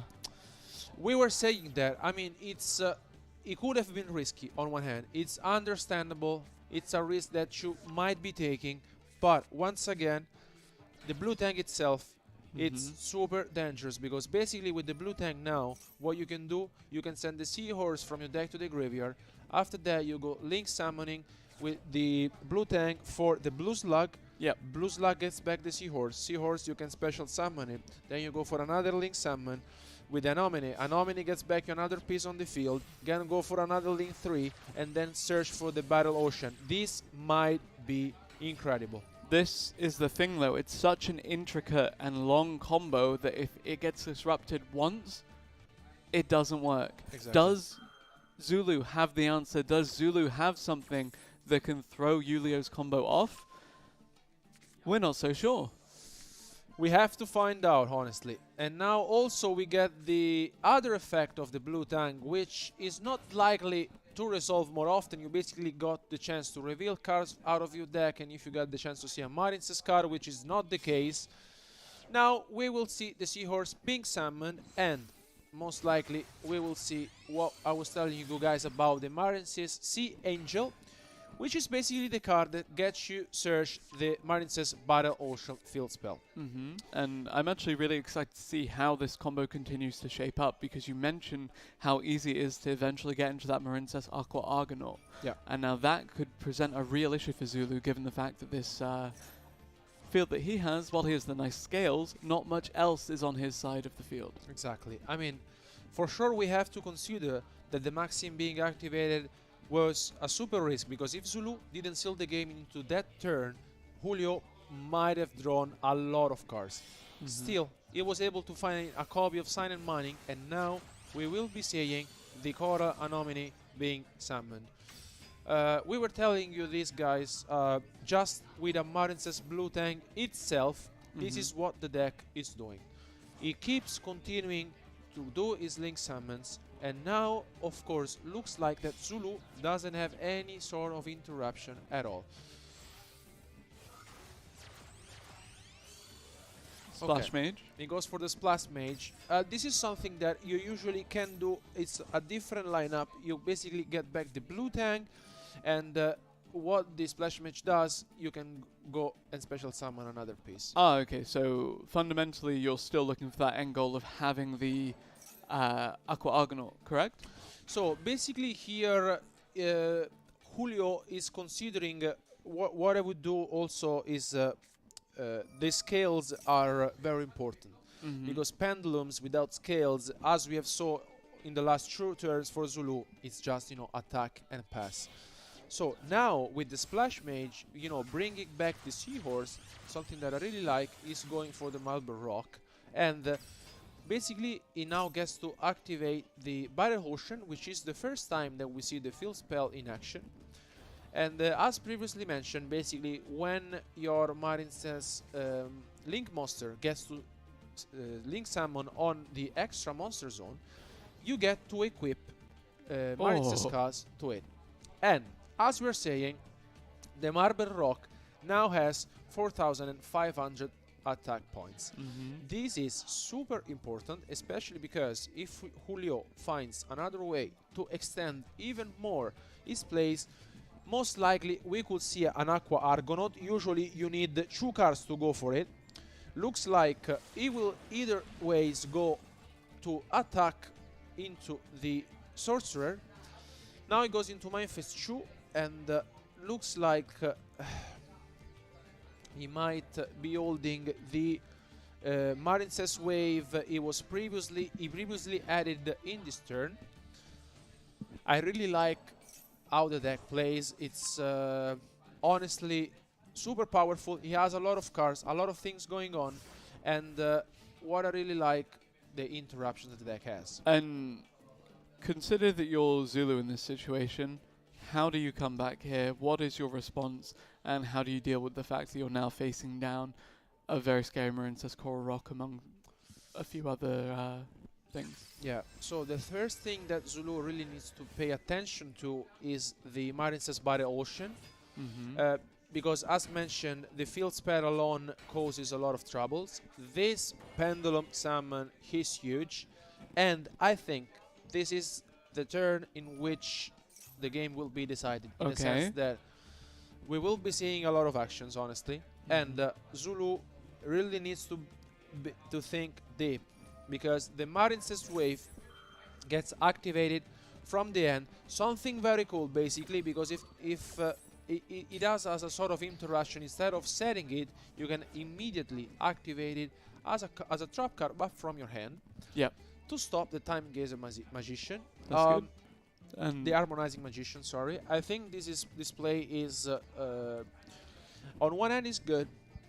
Still, Zulu is considering it, because basically, first thing, there's the Battle Ocean on the field, then the Marble Rock, which is 4,400 attack. so how do you deal with this Marincess Marble Rock if you're Zulu?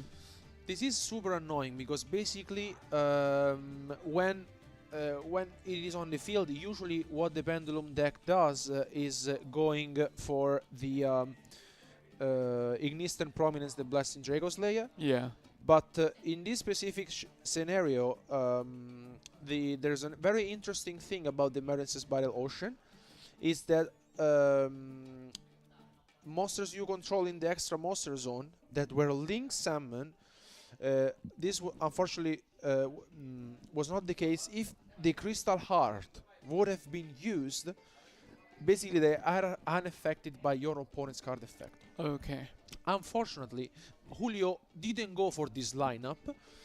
This is something that you not really get the chance to see often, because basically it doesn't come up very often. But still, we can see that basically Zulu is taking his time to consider it, and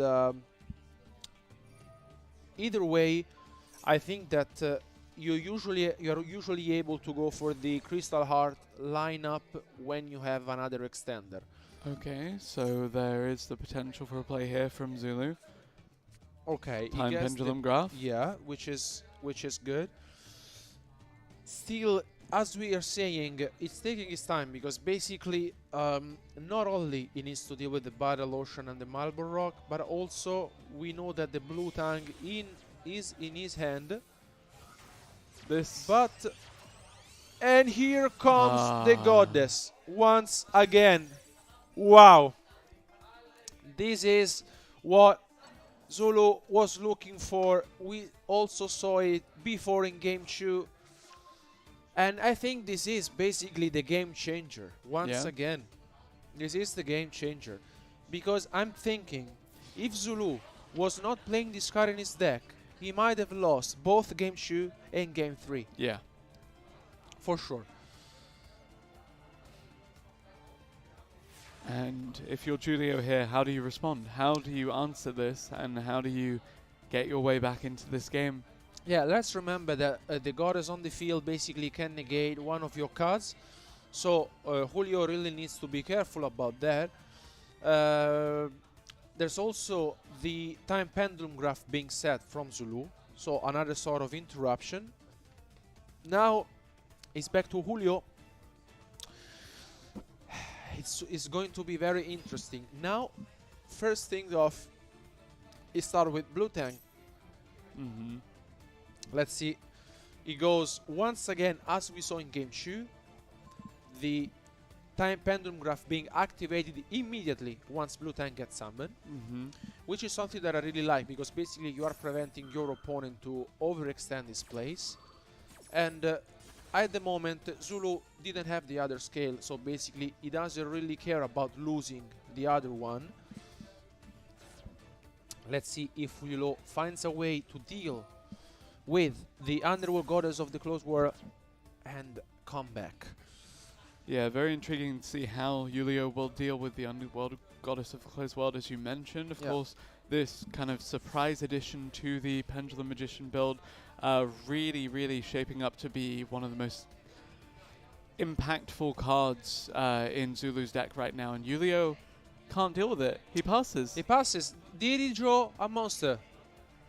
Any monster? Ooh. Not quite. He doesn't draw the monster he was hoping for. He goes for the Astrograph Sorcerer here. Any other monster such as also Maxi would have been enough, but still, he is playing the other one. He found the way to seal this game. He goes into battle phase, and once again, guys, the game changer wins it. Pendulum Magician coming through with the victory. Yeah, I mean, very well played by Zulu. We have to say that the Underworld Goddess of the Closed World was the MVP back to head. For a Zulu victory! Congratulations, Zulu. Commiserations, Julio. Zulu, come join me over here in the interview area. We'll have a quick chat about this. What an exciting duel. Slightly slow turn 3 there, but look at it now. It's all come full circle to a real hammering down. Grab yourself a microphone, sir. Let's have a quick chat about that. Congratulations. That was a bit of a battle, wasn't it? Thank you, thank you. Now is the hard part of the job, is the English interview. Here we go. It was incredible. I started the best of 3 with a lot of entrap in his hand. Ash, Maxi, Infinite Impermanence. I have my mindset was in the bottom. Really? Yes. But I start the second game with a really good hand, but he had another Infinite Permanence twice, and it's a hard counter of my deck, because if you target Electromite, my combo is over. So, but I still win. Yeah. And the last game. That was a heck of a thing, because so much was happening, because you started without the scales, so it looked really bad for you initially, but then Julio passed. There was a max C on the pendulum, which you had a moment there where you had to consider, do I go into this and give him the max C? Do I play the max C challenge, or do I just let it go? But actually you let it go so that he wasn't going to get the cards, and that seemed to be a really good move. And then you had a massive pendulum summon, obviously there was the Goddess Link 5 as well, and that was really the turning point. And you could just see the defeat in Julio's eyes just pass. So that was the real decisive moment for you, wasn't it? Just getting that Link out. So how were you feeling in Game 3 as you were sort of having to slowly make all these quite clever plays? I just made the choice to no go because I think his hand is. I think he had a lot of entrap in hand and no Marine Cess card. So I tell to me, okay, slow play, but do damage, and we will see another turn. And I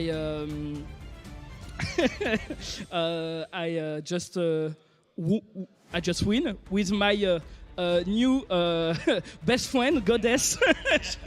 she absolutely mind blowing, and it was a great end to the duel. Yes. It was very exciting end. So Yes. congratulations Thank on you. getting that. That's going to bring us to the end of our first round of these group stages. So we still have 2 more duels in each one.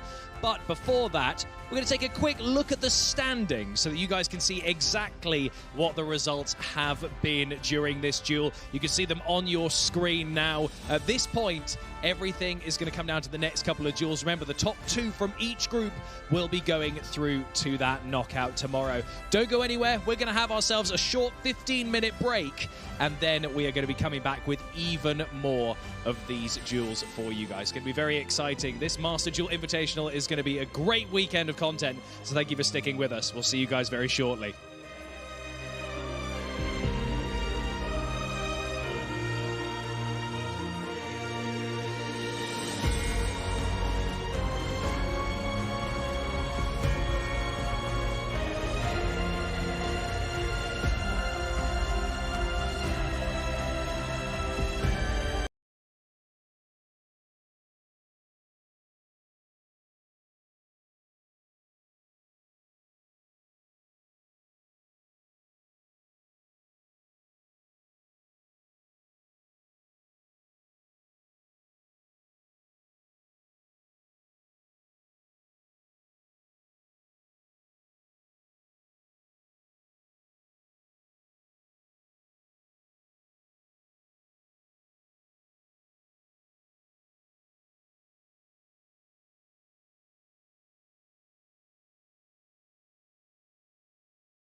Welcome back. Thank you very much for sticking with us during that short little break. We are now into our second duels of the group stages. So let's waste no more time. We're going to jump straight in to these feature duels. It's going to be very exciting. We've got to try and get through these, then the next ones, and then we're going to see who's qualifying for tomorrow's eliminations into that top cut. It's going to be quite exciting. Thank you very much, all of you, for sticking around and watching this Master Duel Invitational. Very, very exciting to be doing this event. We've got plenty more duels coming your way. So let's cut over to one of those duels now. Guys, take it away. Thank you very much, Ed. I'm Ibriz, joined by the wonderful Alberto for our next few matches from today. And, of course, the wonderful Rescue Rabbit as well. Yeah. I like Here it. joined by us. Yeah, we have seen a lot of actions for our first matches, and I think we have very been surprised by how they go. Now we will be having Diego against Doc 7, so let's jump into the match. So talk to me a little bit about your expectations around these two players in particular. Of course, Doc 7, perhaps the most surprising was the fact that he was shut out so convincingly in his opening game. He's playing Flunderies. Yeah. He's obviously a very prolific player. It's going to be really interesting to see if this game will go better for him than the previous. I'm looking over at Diego as well, and of course, you know, he's playing against Flunderies, which is going to be an interesting one. No, exactly, especially because both players unfortunately lost their first match, but now I think Doc 7 with this start, I think must be very happy about that, because basically he gets the map on the field. And Flunderies is a very powerful deck, especially because you get the chance to have very good interruptions, such as the Barrier Statue of the Stormwinds, which is, I think, the key card of the deck. Yeah, the key card, but also kind of the end of the combo. Once you have that out, it is the it's kind of the lockdown. And what it really focuses, I think, is either having on the field the Flunderies and Pen, which there we go. here it is, and or the Rise of the Mega Monarch. Overall, as you mentioned, sometimes if you're able to pass on the Barrier Statue of the Stormwind, sometimes it's the last play of your turn, or otherwise you really go for the Empen, which I think it's very, very good card. And as you mentioned, both these players starting off the day with a loss in their first match does mean the pressure is on a bit, because while you can still pretty convincingly escape the group with a record of 2-1, it's a little bit more daunting to lose your first two matches and then have to hope that something else goes similarly wrong for the other members of your group. Exactly. And here we got the chance to see Ash Blossom being activated by Diego, but still the Empen hits the field. This is super powerful because basically you get another normal summon. And what I really like about this start is basically the advantage that you get with the Magnificent map. The Flunderies deck in general is very powerful going first, because basically you are able to set up the Arpis Feather Storm. Flunderies and Dreaming Town, though, that's a very difficult one to get over. And basically it's a very good interruption. And what I really like about the deck is the Arpis Feather Storm, which is, I think, it's the most powerful trap card of the deck. Yeah, and of course the fact that it interacts so fantastically with the Winged Beasts of the Flunderies. Yeah, fantastic. I mean, the card itself is amazing, honestly. And interacts so well with all the engine itself. Now, Diego is not having an easy time, because basically, just mentioned, the Arpis Feather Storm is there. There we go. Yep. And basically, this will prevent the Magellan activation. And the Arpis Feather Storm, I think, is one of these cards that you really want to start things off with. Especially because with a deck such as the Madolche, if your opponent starts things off with the Magdalene, it just says maybe they don't have so much going on, it would be better to activate it, but the Angeli is the field. Talk to me a bit about the Madolche kind of goal here, because honestly, we've highlighted the Flanderies win condition. We've seen it time and time again in the competitive ladder inside ranked duels within the game as of recent. But Madolche, a little bit less common for us to see and a little bit less common to get that level of analysis of. Exactly. I really like the fact that Madolche is being played in this tournament, and also here we got the chance to see the Forbidden Droplet, which we previously saw from Diego being playing against the Schattenspieler. And the card is very powerful because basically a deck such as the Fluanderies that gets to normal summon its monster really need to get their resources on the field, and with the Forbidden Droplet being activated you basically prevent them doing it. Now, of course, Diego might be going for a next visit summon, and indeed he goes for the Baguska. I like Baguska, the terribly tired tape here. Exactly. Probably the go-to level 4 Xyz for a lot of decks. Yeah. The negate is super useful. Yeah. How are you feeling about this now that we have no more hand left for Diego? The Madolche aspects of the deck are pretty much now relegated to the graveyard for the remainder of this turn. You think Doc 7's still in prime position to win? I think he has a huge advantage, honestly. The lineup Diego decided to go for, I think, was needed. But wow, Dark Looter no more is there. As I was mentioning to you guys, this is what it was really needing, because basically he didn't have much things going on, but with number 41 Baguska, he was able to shut down his opponent's strategy and at least gain a few turns. But with the Dark Looter being activated, this will mean that Doc 7 will most likely seal the game very, very soon. The Barrow Statue is in the hand. Barrow Statue of the Stormwinds, of course, going to lock everybody out of special summoning anything besides wind monsters. Very, very difficult prospect to get over. As far as I know, none of the Madolche monsters are wind type. Yeah. Yep. Funny enough. Kind of unfortunate for the side of Diego, actually, because what can you do? I mean, in this situation, you really want and hope that your opponent don't have the Dark Looter no more. But he did. He did.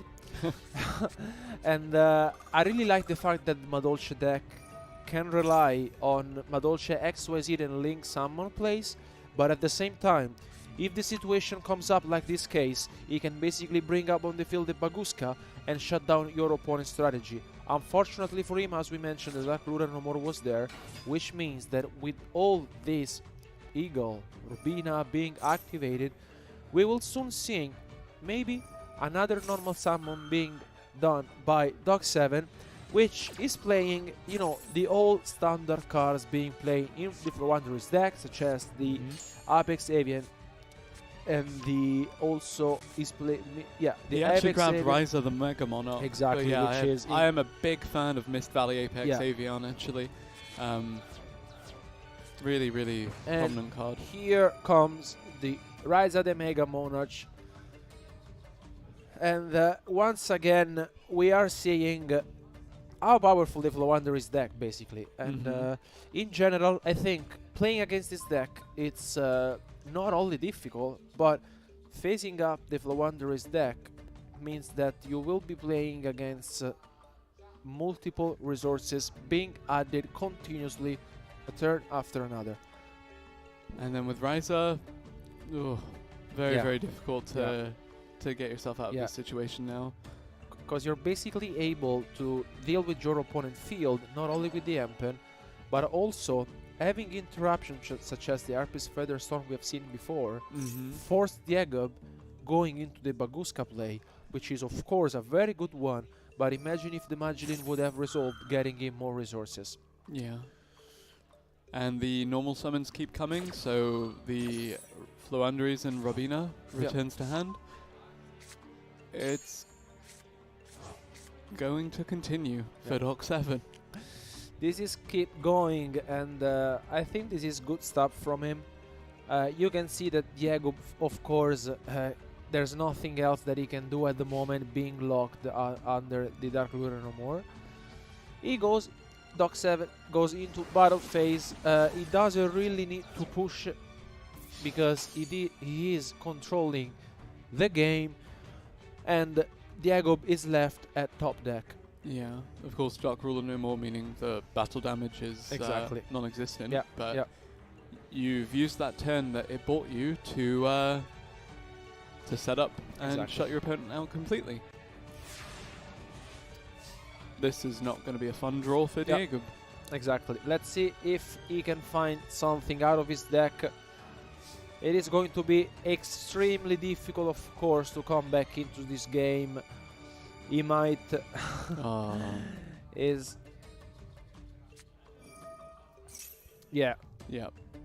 Now he activates his Dreaming Town. He gets to summon another Floowandereeze monster, and I really like the way Doc 7 played, because in the turn before Diego didn't have any card in his hand, and basically now, with all these normal summons, he will be able to pass through Rise of the Mega Monarch once again. It's making me a little bit curious as to what exactly did happen for Doc 7 to drop that first match of his tournament.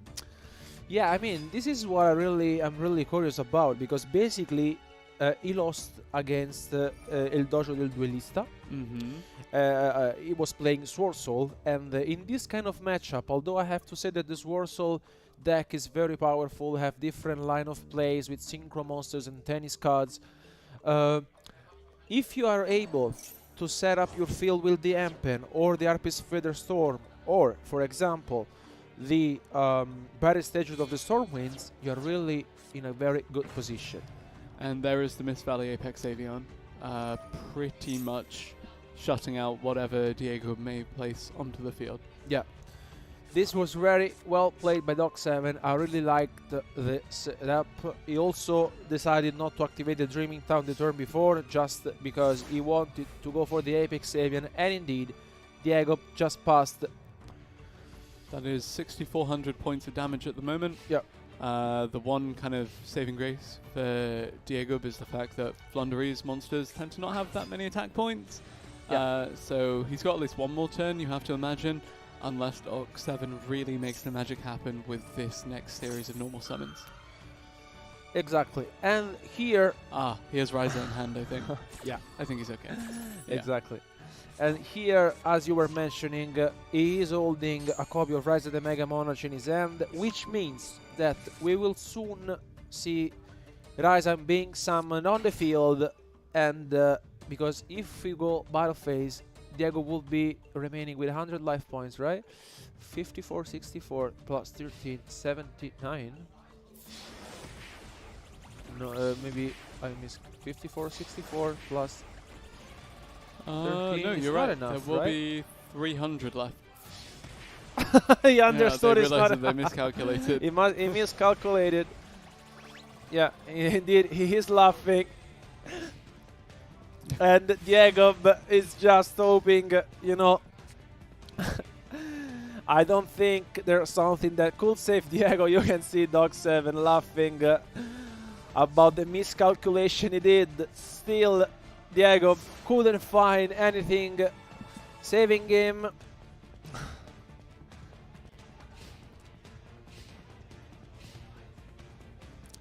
Enters battle phase. And yeah, that is it. Doc 7 taking the first game in his match against Diego. The Floowandereeze triumphs over Madolche. Very well played by Doc 7. I mean, although he miscalculated his 300 life points, in the end, it really didn't matter. I think it's one of those very slight mistakes. It's not a big deal overall. Let's jump quickly to Schattenspieler and El Dojo del Duelista. What? Because they are into Game 2, and Schattenspieler is incredibly dominating this Game 2. Impressive field with Lubellion, Albion, Winda, and Aluber on the field. Incredible stuff. I think he might be winning that Game 2 we had just witnessed, But I'm actually surprised that the Cyber Dragon deck did apparently manage to take down the Sword Soul deck. exactly. And apparently, it might be a 2-0 swift win for Schattenspieler.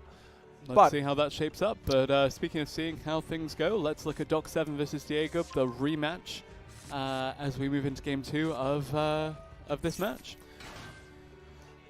Now, Diego starts things off with something that we have already seen before in his previous match. It will soon XYZ summon if he really feels like to.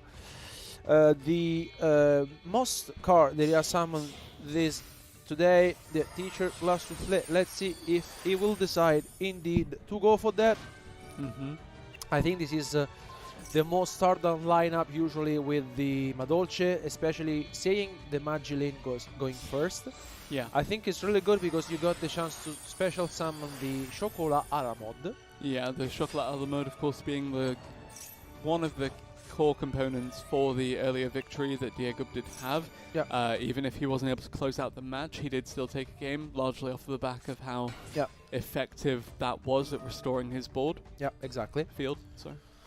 And getting the Hoodkek on the field, I think will give him also a very nice advantage, because now with the Messengelado being summoned, he will be able to find most likely the Chateau. Diego, it's considering it. Indeed, he gets the Madolche Chateau out of his deck.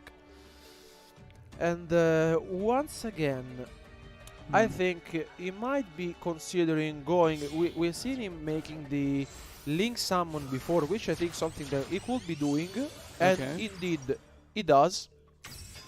And what is the kind of end goal for Madolche going first? Is this the board that you're looking for, or where do you go from here to really make sure that there's not a repeat of the first game of this match? So usually what you're really aiming for is having on the field at least some kind of interruptions. What is really powerful and what I really like is the Madolche Promenade Trap card, which I think it's a very good addition to the deck.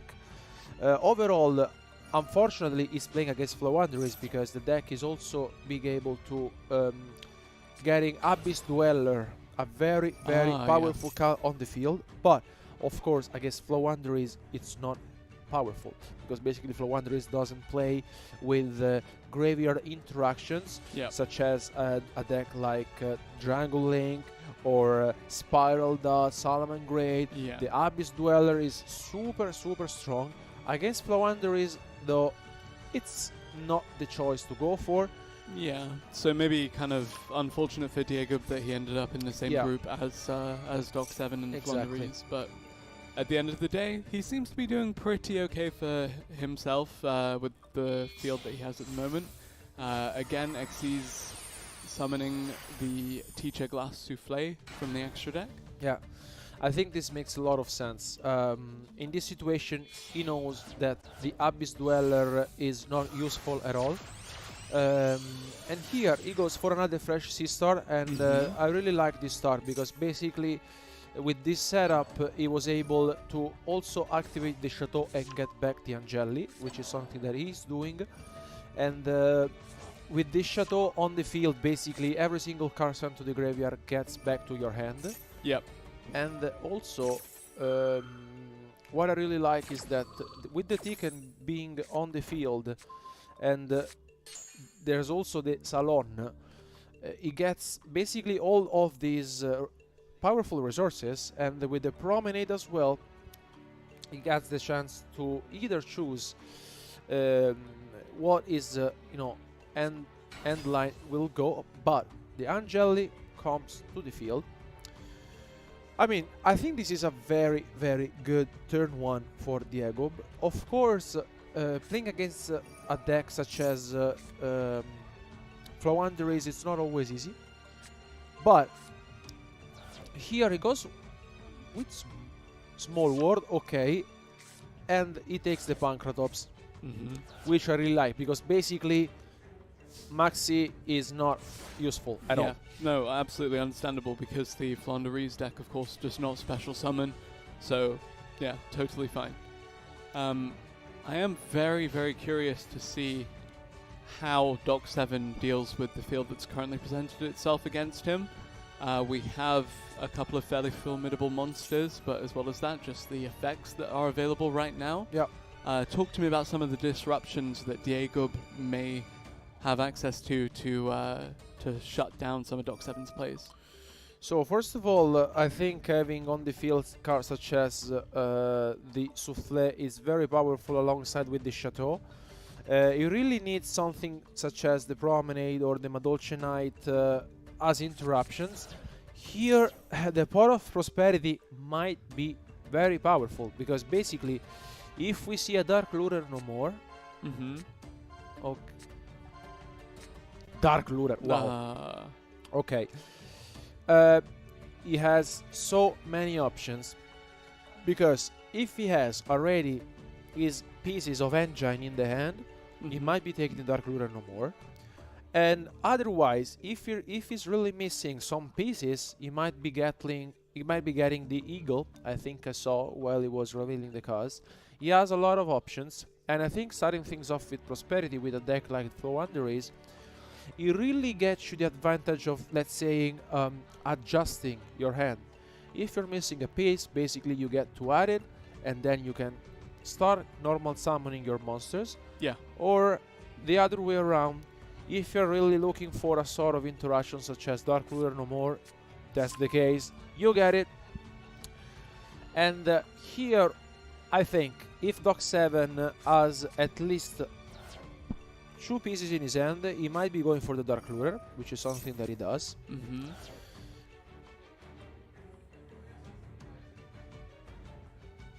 I think here, Diego, though, it's worth mentioning that he might have gone for the Baguska play, but this is paying off in the sense that he didn't do it, and of course he could have not known that the Pot of Prosperity would have revealed a Dark Lure no more. Yeah. But in this sense, he could have played differently, summoning on the Baguska, having less monsters on the field, and if basically now would be against a Flowander's wall, I mean, would say. Regardless of how this plays out, the fact that he's been able to force Doc 7 to commit so many resources just to, well, so far nothing has been removed anyway, just to even stay in this game is really, really promising for Diego, and does mean that we now see the potential for this to go to a Game 3 pretty handily. Yeah.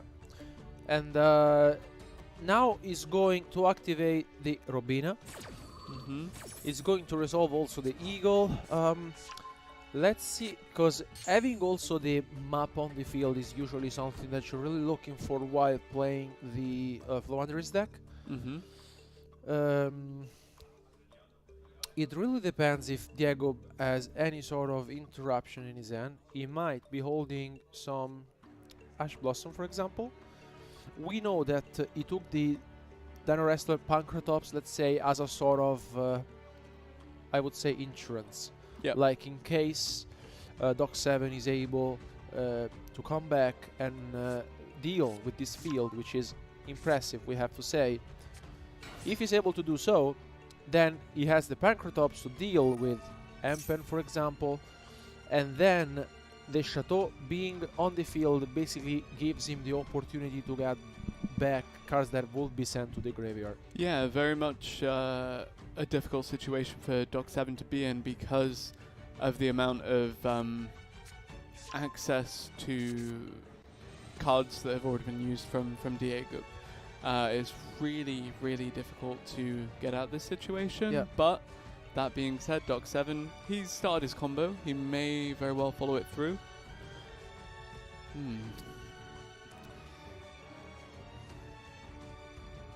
So, you're Diego here.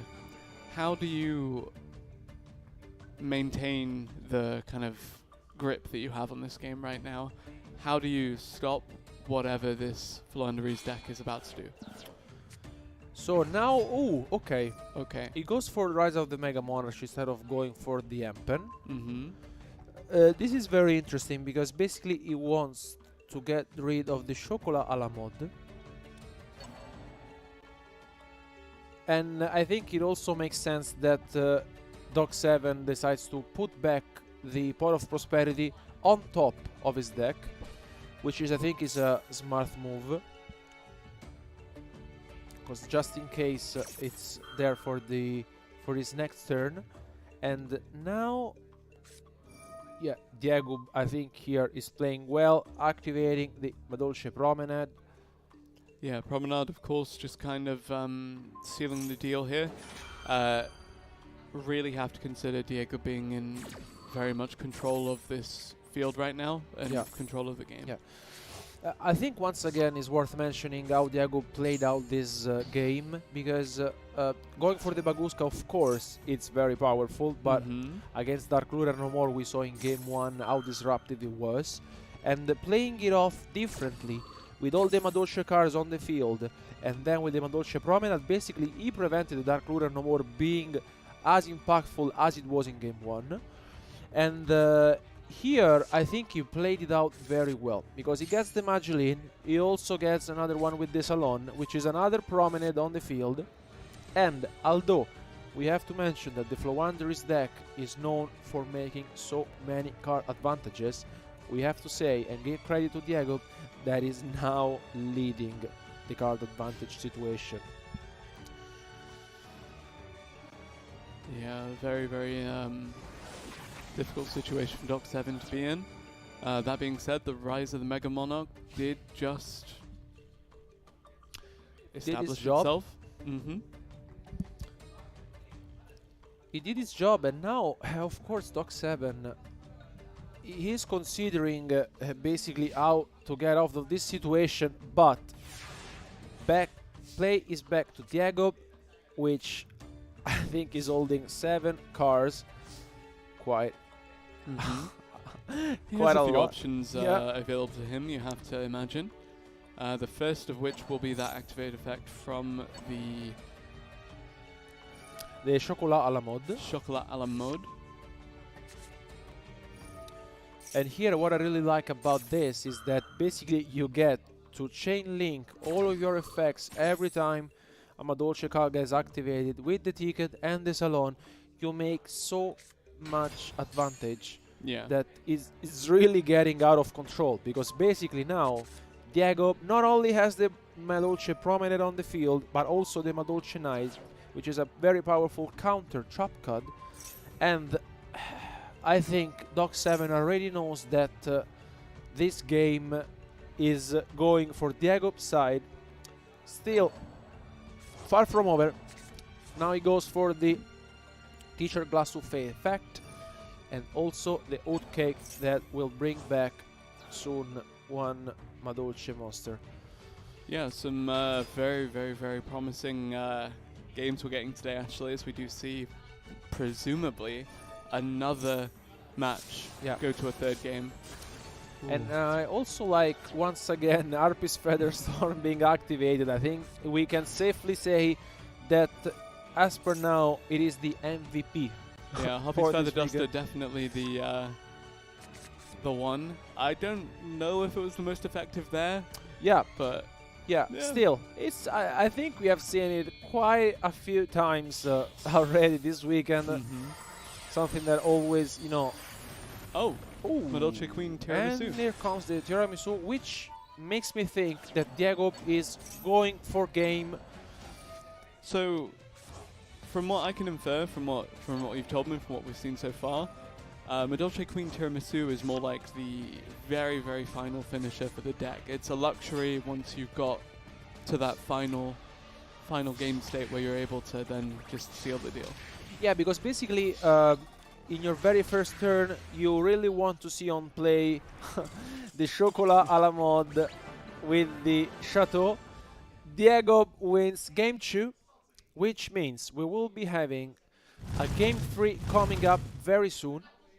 I'm super excited, honestly, because Diego played very, very well, we have to say. And you know, both of these decks were dominant in their victories, so this has just become incredibly competitive between the two of them. Yeah.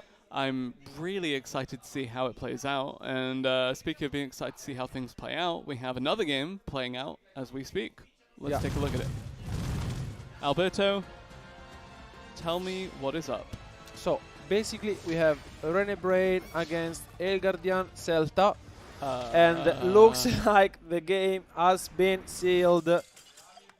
Dragon Link won, I guess, game 1, if I'm not mistaken. But here again, Diego starts things off with Angeli, and Ash Blossom gets chained. And now, is he passing? No, easy passing. Wow. Unfortunately, the only thing that Diego could have gone through was the Angeli. He goes for the Ash Blossom on the terraforming, which means that if Doc 7 doesn't have any other sort of normal summon or pieces missing, we could see another pass. We might be seeing another pass, because basically we can see, Diego, shaking his head, because unfortunately the only starting card for him was the Madolce Angeli. Ash Blossom resolves. Let's see. Wow. Okay. This is very, very powerful.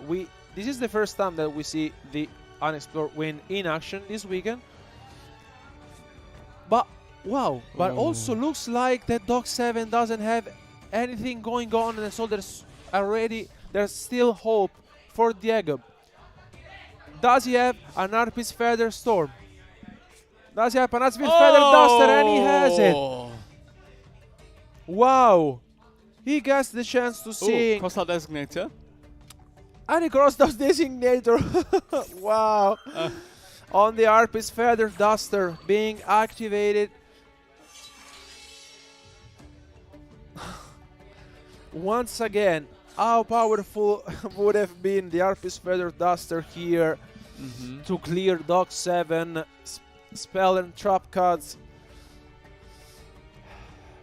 We have to say that the Unexplored wins. It's a very powerful card to shuffle back cards into their deck and draw fresh ones. But looks like that both players didn't have much going on. But Magilene is here. Diego is considering it, because basically both players started things off very slowly. Yeah. There was an Ash Blossom being activated on both sides. But here I think, he enters battle phase, and we will soon see Diego end his turn. Yeah, he ends his turn. Doc 7, wow, he's shaking his hands once again, and I'm wondering, what could Eve have drawn? Yeah, it will be interesting to see if we can get any kind of field presence established for the Flunderies deck here. Apparently not. Incredible. Once again, we are seeing this very slow game, but now Diego might be having the chance to push and see if he might be having enough, because with the Angeli being on the field, now let's see if this Angeli resolves. Looks like he's resolving it, which is very powerful, and we have seen him doing this couple of times already this weekend, putting up on the field multiple pieces. And I think either here he might be considering also to go for the Queen Tiramisu to shuffle back both Doc 7 cards. Yeah. Let's see what he decides to do with the Petting Saucer. He goes, okay, with the Stardust lineup, the Teacher Glass Soufflé, we have seen him making this all the times. Yep. I think this is the safest choice for him. So both these players not really in the most optimal of positions right now. Really just trying to get something back for themselves. Speaking of getting back though, the entirety of the graveyard almost on the side of Diego just shuffled right back into that deck. Yeah. And also another important fact to be considering is that the Madolce Chateau gives all Madolce monsters 500 attack. And now, once again, we will be seeing the Chocolalamo being summoned. Battle phase. And Diego will be leaving Doc 7 with 1,700 life points left. Doc7 needs something out of his deck. Will he be able to draw any of his Flow Wanderers cards? Potentially, judging by his reaction on the player cam, he isn't too upset. Oh. Well, I mean, he must not be happy with the last 2 draws he had, especially because Flow Wanderers, we know that it is a very powerful deck, but in this situation can be fragile. It's very, very difficult to overcome what Doc7 is currently facing. Yeah. Even with the unexplored wins on the field, it's... yeah. This is going to be a difficult one for Doc7 in his Thundery's deck. Okay, here comes the Eagle.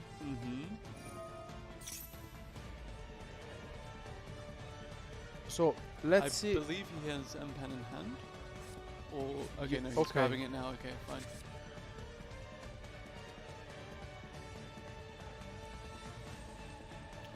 What I really like, though, about the unexplored win on the field is that basically you are able to normal summon, use tributed summon using your opponent's monster.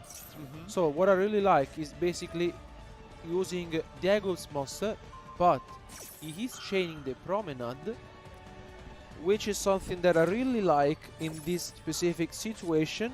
Yeah, Advent of Adventure getting negated is really... really unfortunate for Doc7. Credit to Diego actually for having the patience to wait for that. Yeah, and in this case we got to see the map being activated. In the first games he started things off with the Flow Wanderers and Advent of Adventure. The field spell is super powerful, but now we get the chance to seeing the Unexplored Win being activated. So basically he gets back to the deck the M-Pen to draw another card, but the end phase is here. Doc7 is shaking his hand. Diego knows that he will be sealing this game by entering into battle phase. Normal summon Maxi. Enter battle phase and attacks. This was very well played by Diego, but we have seen a very, very nice match by these guys. Very good stuff. And Diego is the winner of this match. And wow, that was very good stuff. Certainly a match, yeah.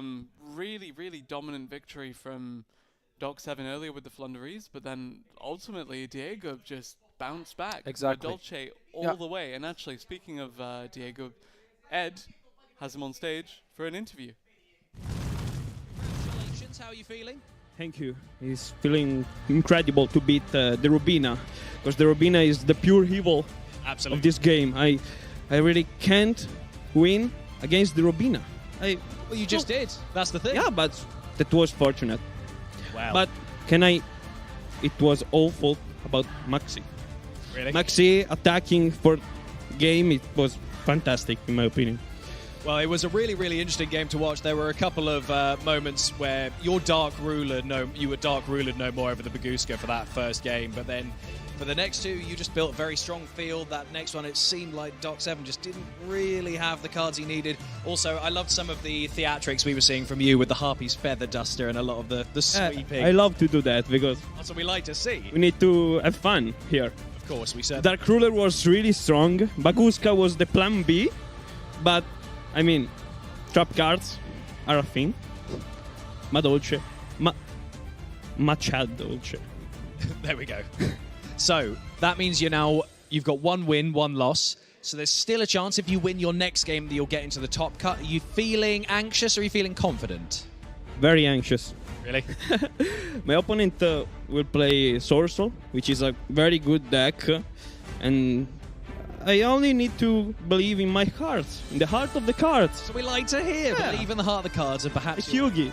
Exactly. Well, Diego, congratulations on winning this. Thank you. Best of luck against that Sword Soul Tenyi deck. Thank you so much. It's going to be very exciting to see what happens. We have even more duels coming your way very, very shortly. We still have a second match going up. We've got our next feature match also being set up So why don't we cut back to some of that card game action here at the Master Duel Invitational.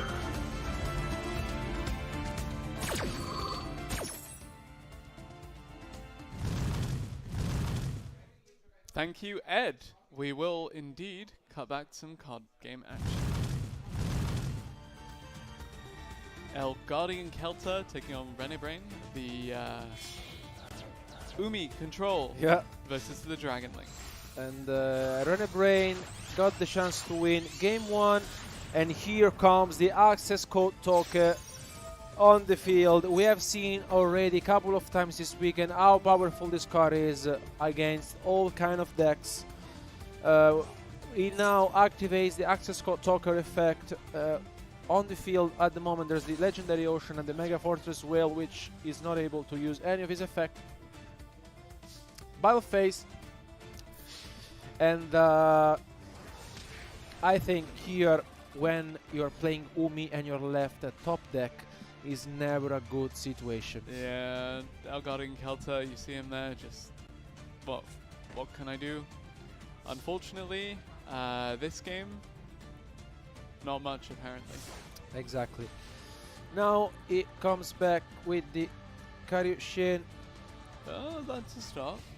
Well, yeah. It's already a starting point. How do you deal with the access code token though? 5300 attack. Okay, Fish Sonar.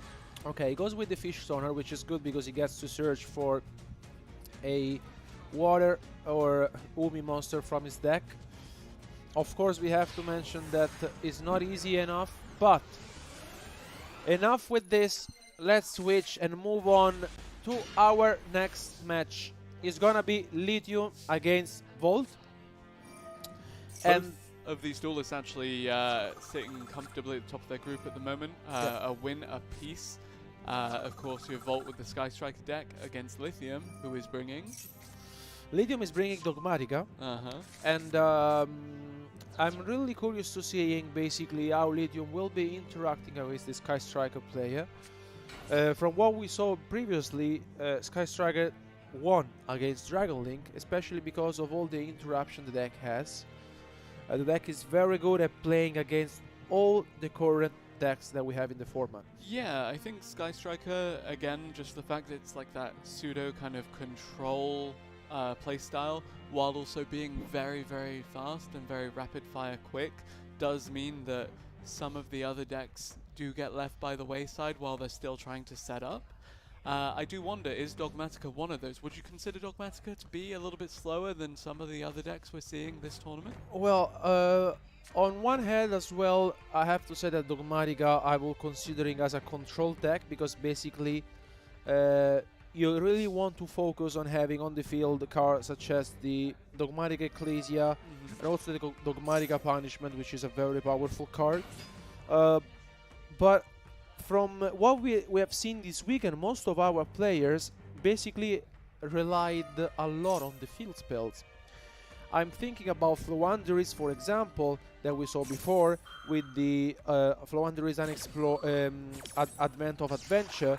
Then Umi as well with the Legendary Ocean, Madolche with the Madolche Chateau. There are a lot of decks that play with field spell this weekend, but also Sky Striker is another deck that plays with field spell, which is the Area Zero. So a lot of our players this weekend have this, let's say, sort of strategy relying on the field spell itself. Lithium is not, and is starting things off with Lightning Storm, which is super, super powerful, because as we can see, Sky Striker is a control deck, but it really needs his resources on the field. And this Sky Striker ace has sadly already been infinite impermanent, and as such, Lithium could very well run away with things here if this Dogmatica Macabre is able to bring out something equally as formidable. Yeah, because basically here with the preparation of rights, Lithium is actually considering what is the lineup he'd like to go for. Because with the Shizuku being on the field, this means that when and if Lithium will get rid of it, there will be the Sky Striker Ace Ray being summoned from the graveyard, which is something that really needs to consider. But the Divine of the Herald, which is very, very powerful, because we have seen he can send the Herald of the Arclight from the extra deck to the graveyard and gets to search basically one of his ritual spell card from the deck.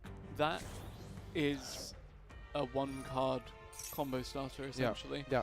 And it means that with this infinite impermanence effect still lingering on the side of Volt, Lithium now has free reign to summon probably whatever he wants. And also what I really like about Lithium deck is when you're playing a deck that most of the players might not be familiar with, you don't really know how to play against it.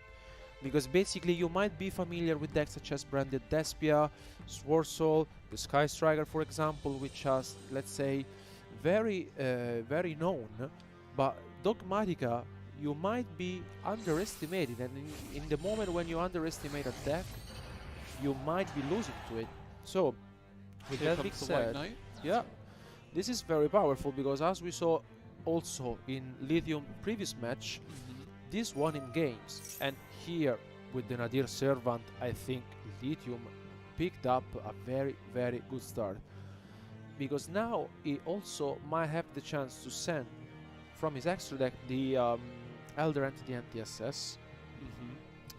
Of course, this will not be so needed at the moment, but because he already sent the Titanic Lad from the extra deck to the graveyard this turn, and he will resolve it afterwards. But he will also get the White Relic of Dogmatica, and here we are seeing the consistency of the deck, which that I really like, because he is playing 3 copies of the Preparation of Rites and playing also the Diviner of the Herald. As you mentioned before, is one of these interactions that you really want to splash, and also seeing in the Drytron deck something that you don't really expect to see. Here is gaining him a lot of advantage. Yeah, now we also have the second of the major Dogmatica ritual monsters hitting the field. Really, well, they're not too scary considering all of these monsters as of this moment have 0 attack points, but, you know, the effects add up. And also what I really liked and we just witnessed is that basically Lithium was able to select an extra deck monster from Vault and send it to the graveyard, which was the Kagari. And this means that he will not be able, as for the moment, to go for the Kagari later on. Yeah. Lithium, I think, started things off incredibly well. Because basically here, having now both of the rituals on the field, and basically now you also get the Floor Release, which is very powerful, because basically once he's on the field, you get the chance to negate one monster on the field. And of course, Lithium monsters were losing attack points, now is not the case anymore. I think now he can go into battle phase, exactly, that's what he's doing. Okay. Is there a response from Volt? Okay. Wow, Ghost Rogue and Snow Rabbit, something that we don't get the chance to see quite often. But still, I really like it, because Sky Striker is one of these decks that can really afford to play different and multiple cards, such as Ash Blossom, Ghost Rogue, Snow Rabbit, Fact Veiler. And in this situation, it was good. I'm still considering that when going to battle phase, Lithium, you can see, you can tell that he is thinking, I think you should go anyway to attack over it. I think this makes a lot of sense. I think he will continue the attack anyways. And I think we'll just swap over to seeing the outcome of Renebrain vs Elgardian Kelta. Yeah, Elgardian Celta was able to come back. And, I mean, from what we saw, it was left at top deck with the Access God Toka, but he was able to fight back. I was really curious to seeing how that happened. But, back to our Lithium and Volt, here the Kaina is being summoned. Yeah, because the Kagari is no longer an option, so you get to see the Kaina, which is not one you see every day, but... Yeah, I mean, honestly, it's one of these extra deck cards you rely on when you really need to. You don't, as you mentioned, is not one of these cards that should really keep summoning as often as you would do for Kagari or Shinzuku, for example, or the Ayate as well. But in this case, I think it was a very good sort of interruption. How come? Tell me why it was a good option here. It was a good option because basically after having declared attack on the Shinzuku, he got rid of it, and then the Sky Striker Ace Ray was brought back to the field, and basically with the Ecclesia you are able to get over the Ray, but if you activate his effect, basically you are able to link summon one Sky Striker card, and the Kaina basically prevents the Virtus Ecclesia to attack over it, which I think was a very smart play from Volt. But still, from what we saw and witnessed, Lithium started things off incredibly well. Do you think there are any other smart plays that Volt can perhaps pursue to claw this game back? Because right now, the Sky Striker player seems to be in a bit of a difficult situation. He really needs something. Okay, this is already something. So, as we mentioned, field spells this weekend are very powerful. And now he gets to search this Sky Striker Airspace Area 0. What he's really looking for is, for example, an engage, a multi-roll. It will also be ideal to reveal something with the Area 0 if he really gets the chance to. Let's see, now he activates the Area 0. Ooh, instead of going for the field spell effect, he goes with the Afterburners. So he will get rid of one of his opponent monster. This is a very interesting choice because basically now he gets rid of the White Knight of Dogmatica, and this is a very smart play because by the moment that Volt controls more than 3 spell cards in the graveyard, he can use the second effect of the Afterburners to get rid of his own Area 0 to bring the Ray on the field. I really like this play because basically now he can potentially go into the Hayate if he really wants to attack his opponent directly.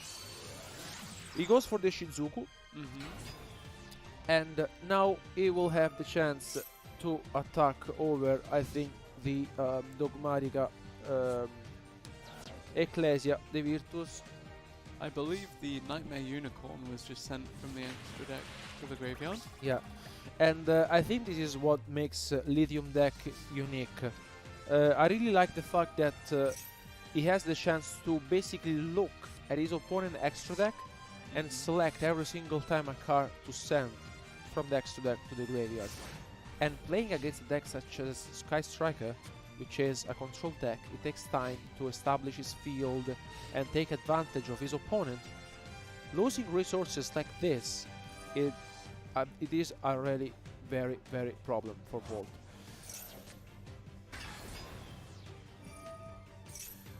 Now he goes with the Maximus, and of course the Shinzuku is on the field and all the monsters are losing attack and defense points. Still, I think that with the Widow Anchor in hand, Volt is not sitting in a very, very quiet and position, because Lithium once again is continuing to activating his ritual monster applying the pressure consistently, and look at that, just this is going to be a difficult one for Volt. Yeah, he's reducing constantly his opponent extra deck, and I really like this because basically the more cards he gets rid of, the more he gets advantage into this game. And now we will have the chance once again to seeing the White Knight of Dogmatica being summoned. Lithium is taking some time.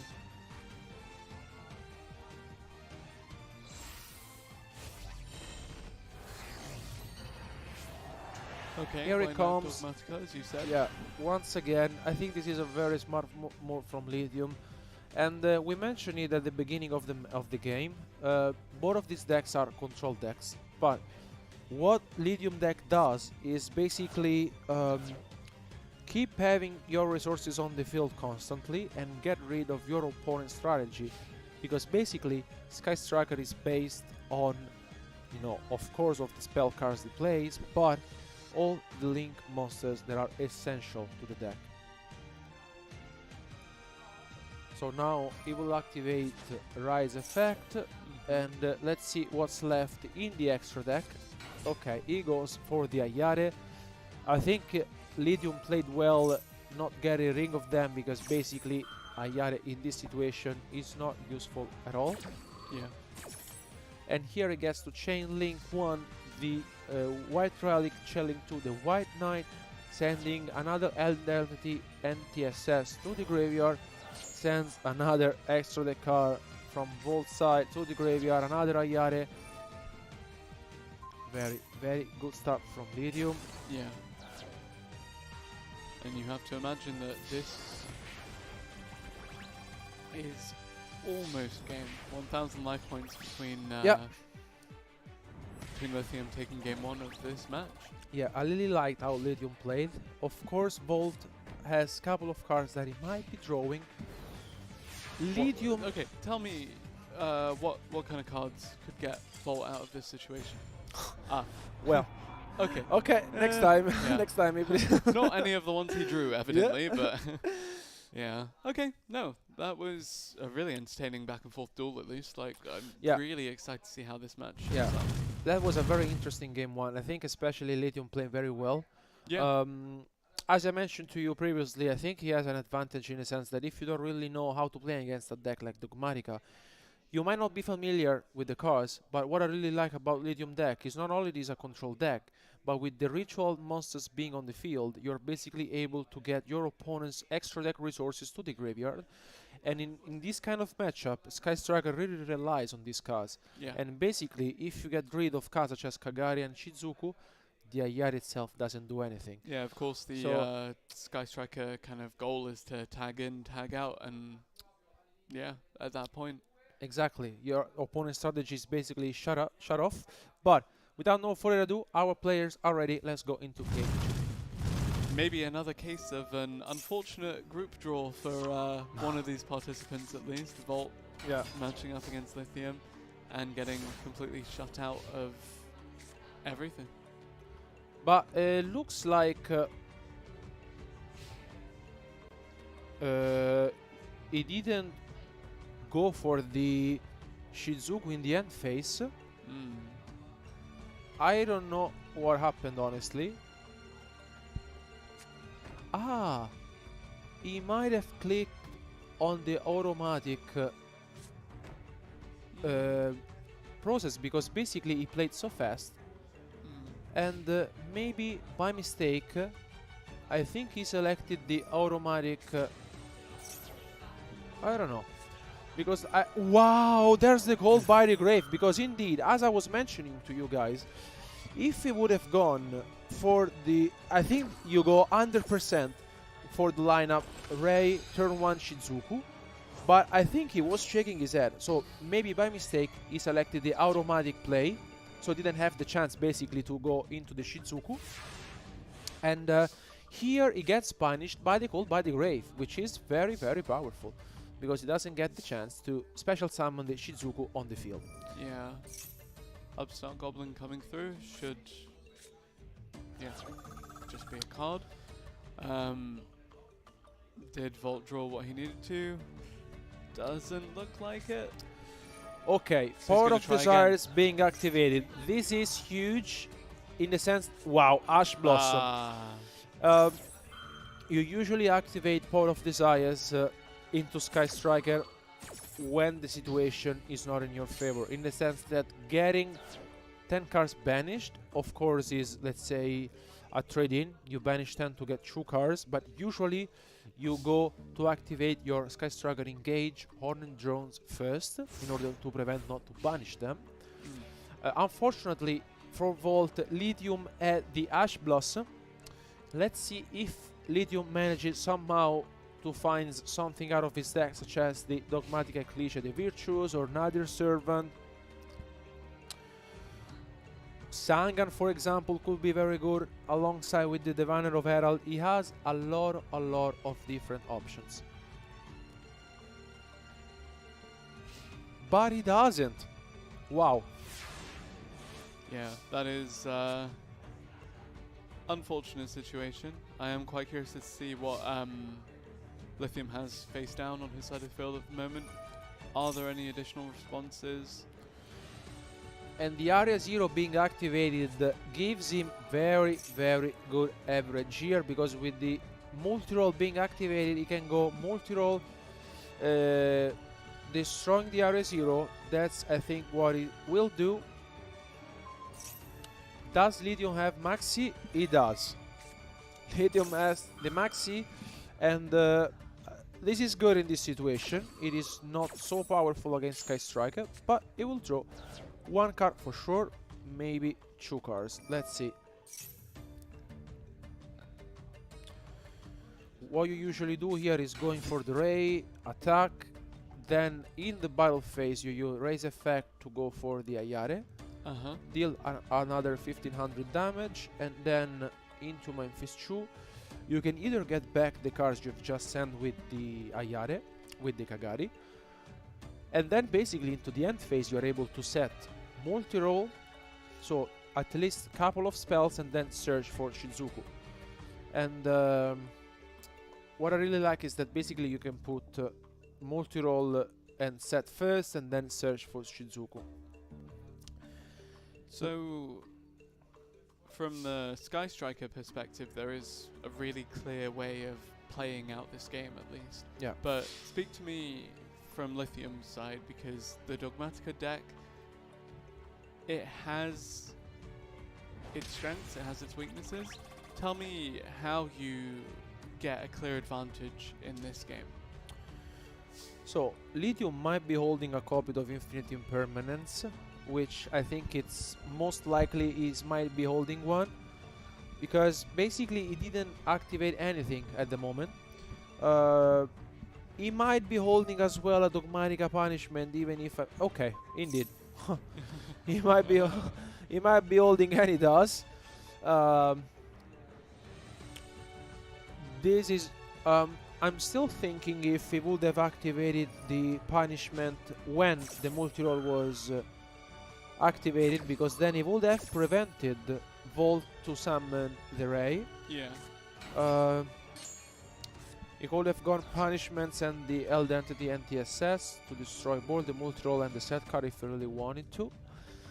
Still, I think this is very good, because basically Volt now goes into the end phase.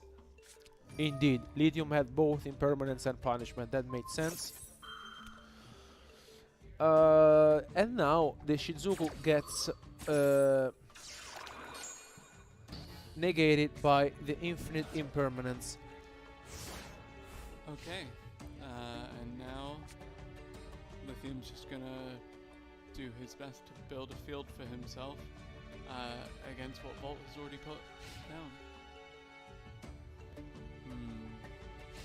How do you think Lithium proceeds here? What is the kind of ideal Dogmatica starter right now? So he drew fresh cards with Maxi, but given that he's normal summoning Ash Blossom,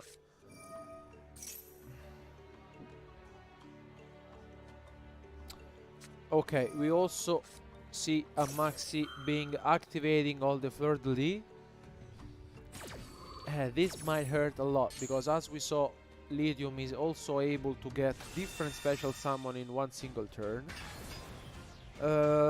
Not something that is ideal for sure.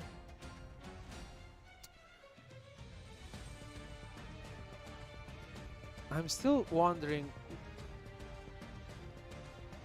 why Lithium basically decided to go for the Ash Blossom, because he's going now for, he's entering battle phase. You have to imagine he's going to synchro summon something.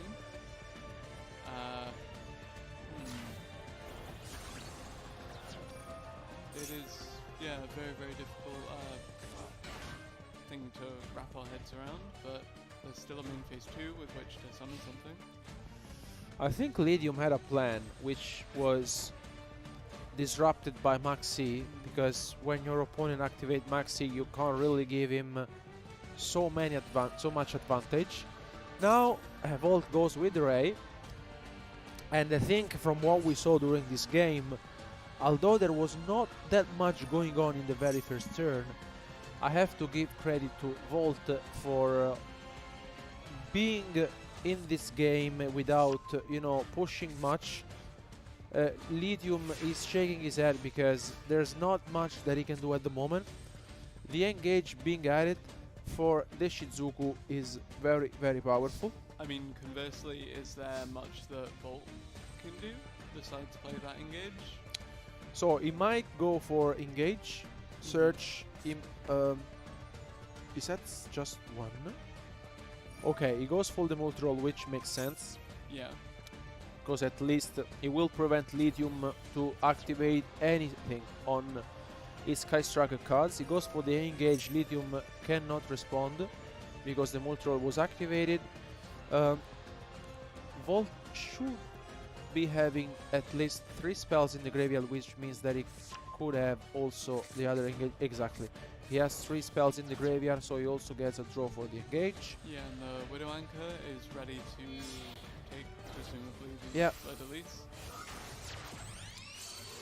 He goes for the Kagari, something that I really like, because with this plays, he really needs to get back the engage. Engage, searches another one, and then draws another card, but he has the impermanence. Something that I really like also because Lithium was smart enough to set impermanence in the same column of Volt card, preventing him to activate his set trap card or spell card. Of course, the impermanence here is good. He has the Widow Anchor in hand, and he also activated 1 spell during his turn. So you might also consider to go battle phase, get rid of the Ash Blossom, then going to Memphis Shoes at the Widow Anchor. Let's see what he decides to do. Okay, he goes for the Widow Anchor and take the floor release. Yeah. I like it. Interesting. But where do we go from here is the question. I think also here he might be going for, yeah, I think this makes sense, because basically Lithium already activated an Ash Blossom. He might be pushing for Lina, the first time we see Lina in action this weekend, something that we don't really get the chance to see quite often from Sky Striker. Lina, the Light Charm. We saw Dark earlier as well. Yeah. Not from Sky Striker. Yeah. Yeah, they do appear sometimes. Yeah, and I like it because basically here you can enter battle phase and deal some damage, and then later on you can. Oh, okay, he can normal summon because let's remember that he didn't normal summon yet. So you have the normal summoned Ash versus the normal summoned Effect Veiler? Yeah. And here he's going for Celine. But now El Guardian Celta won the match incredibly. So Umi won the second match. Just a quick heads up for you guys. As we are going back to see if Lithium can indeed make his comeback against Volt's Sky Striker Onslaught. Celine, of course, bringing back the Effect Veiler. Do you link again into the access code talker and just push for games? Yeah. This is what you're really looking for at the moment. This is something different that Volt opted to, and honestly, I really liked it. Usually Sky Striker has easy access to access so access code talker, yeah. And with that being said, this will be enough to seal game 2, which I think was very well played by Volt. But not yet, Lithium says. Yeah, because if you negate the effect, then it loses the additional attack points. Yep. And if it loses the additional attack points, we no longer have 7,500 to seal the deal on this game. Plus, there's a 2,500 defender in the way now. Not yet, says Lithium, but still. Ah, okay. Volt not impressed. Battle phase is being declared, and a direct attack will seal this game. Shu. I think we have to say that even though both of our players didn't have a very, let's say, fast start, in the end Volt was able to come back, and I really like the interactions that he used with the Widow Anchor on the fleur-de-lis, and then he did a normal summon, so basically he said, okay, let's just try and push enough damage to seal this game, Shu, and it worked out pretty well. Yeah, and really, really competitive game there. Both of these players doing what they can to maintain the lead that they currently have in this group. Actually very exciting to see both of the players that won their first game face off. So then after this third game that we're about to see, you have to imagine that we're going to see a clear favorite to escape the group and actually make it into the second day of the tournament. Yeah. And here, just a few updates from our tables. Schattenspieler is 2 wins and 0 losses, alongside with Dog 7, which is unfortunately lost 2 matches in a row with Flowandries. Yep, and we're now about to see who will join Schattenspieler in that 2-0 record, as we do see Lithium take on Volt in their third game of the day. And here, unfortunately, we got the chance to see Area Zero in action, but Volt only revealed the Share Cannon. Something that you don't really want to see in your turn 1. You really hope to see some of your Sky Striker Mobilize engage or Sky Striker Ace Ray. Something that didn't happen. And indeed, Volt set 2 Speller Trap cards and passed on to Lithium. I'm now very curious to see if Lithium has a better kind of combo starter than we saw previously. Of course, the Sun Gun was his opening play earlier in the day. Yeah. Sun Gun into Salamangre Armirage. And that is exactly what we're going to see again. How does this continue to play out, however? So, I think playing Sun Gun in this deck is very smart, especially because you get the chance to basically add maybe Ash Blossom. Exactly. But once again, a match between Pikami and Colossa. Just to let you guys a small heads up. As we do have Lithium take on Volt to really see how this one plays out. Again, Lithium kind of replicating the state of play that he did earlier in the day. Leading in with the Salamangre Almirage, and then just taking things slow and seeing how this one plays out. Volt does manage to drop the effect Veiler, negating the effect of the Dogmatica Maximus, so time will tell just how this one does manage to resolve. So Maximus now negated. Yeah. Here Lithium goes battle phase, and once again we should be seeing Area Zero being activated. Volt really needs to find something out of his deck. We have seen Ash Blossom being added by Lithium, and this is something that I really like about Sangan, which is very versatile card. It basically gives you access to all of these key cards, such as Maxi, Diviner of the Herald, Memphis 1. Now, I think Volt will be going for the Area Zero. Yeah, you'd have to imagine so. Yeah, and he now really needs to reveal something out of his deck.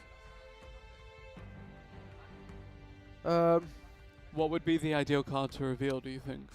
Ooh, he has the card we have seen already, the Cow Scepter Blast. Incredible card, and I think this was really the card Lithium was looking for. This is incredible in this situation, because basically you get to banish the Area Zero. And having the Ash Blossom in the hand, it also means that Volt now is ending his turn left with one share cannon, and we don't know the other remaining card, but still very, very good stuff here from Lithium, which is now considering his turn, because basically now he can go for Maximus.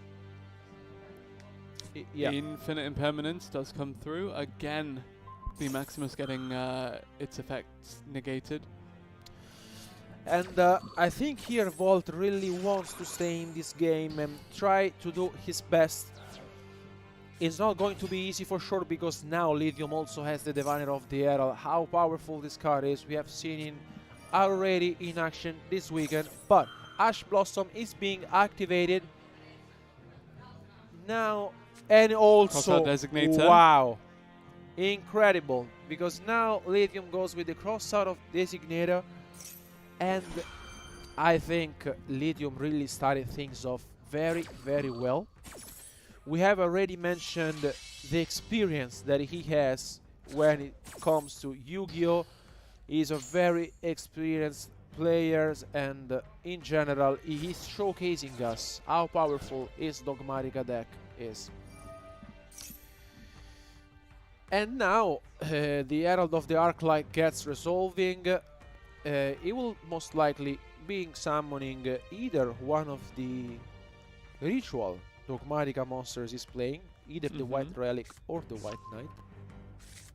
So, tell me a bit about how Lithium closes this one out, and how Volt can respond to facing down this seemingly endless swarm of Dogmatica monsters.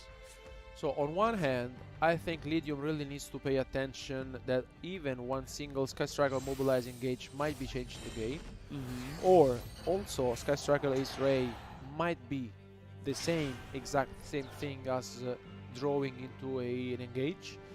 On the other hand, I think that this deck really takes his time to control the situation. Let's see if Lithium now... Okay, he enters battle phase. I think this makes sense. It just deals some damage. He has the White Knight in defense and deals some damage, and also because Volt is left at top deck.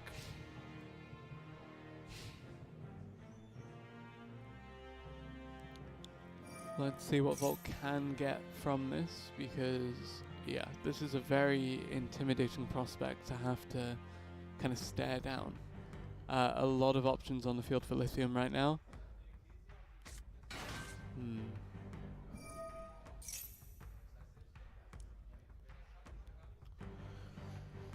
And now he also goes for the Dogmatic Liquidation, the Virtuous. He adds the Fleur-de-Lis, and with this setup, I think Lithium is more than satisfied. Now Volt gets a new fresh card. Can he find any copy of the Sky Striker Ace Ray or the Sky Striker Mobilizing Gauge? Let's see what he can pick up. We know that he has only the Shark Cannon at the moment, not useful at all.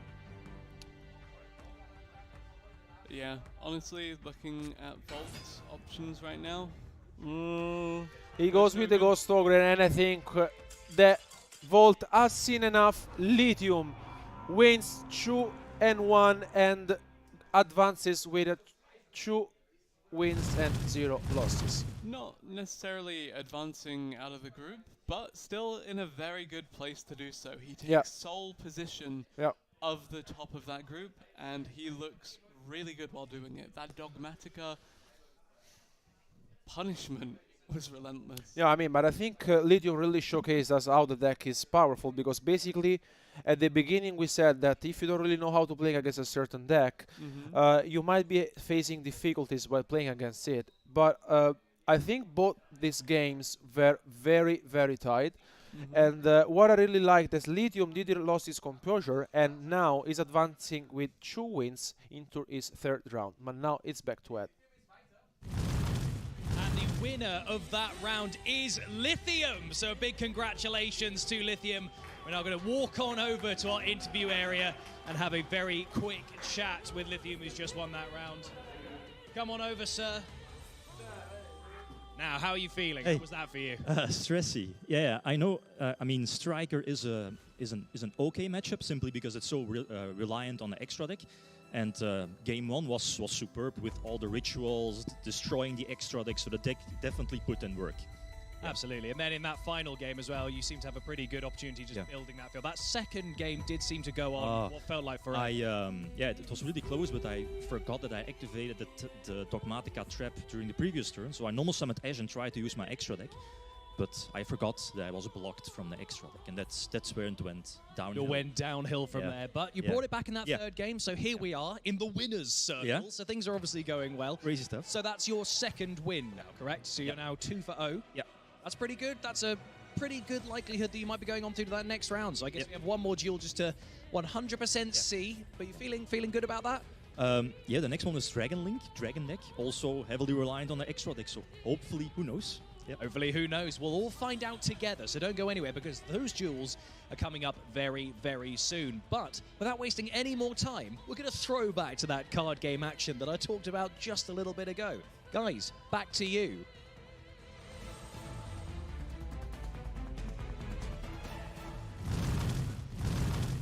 Thank you very much, Ed. What a fantastic interview with the very victorious Lithium. Yeah, always very humble, very focused on his game. Still one more match for Lithium to go for today. Still, there's something that is going on at the moment that we want to show you guys. Pikami against Colossa. What a field from Pikami. Honestly. That being said, chicken game. Yeah, I mean, chicken game is one of these cards that really gives you a very huge advantage while going for your combo. But what really actually scares me a lot in this specific situation is that Pikami is holding at the moment 2 copies of Masquerade on the field. And the thing is that, as you can see, Colossa is only left with 4,600 life points. We might be seeing a 2-0 swift victory, but now we will be having Farfa starting things off with Ignister. Now he gets to finally some combo for the first time. Yeah. Looking like Farfa is already having a better start to his game than he did in the previous. Looking to really get on the board for the side of this Ignister player. Meanwhile, Turner just happy right now to sit back and watch things happen. Yeah, and I think for how things went for Farfa in the previous match, he must be very happy that he's starting things off with something this time. Turna, he now activates the effect Veiler on the Dark Infant of Farfa.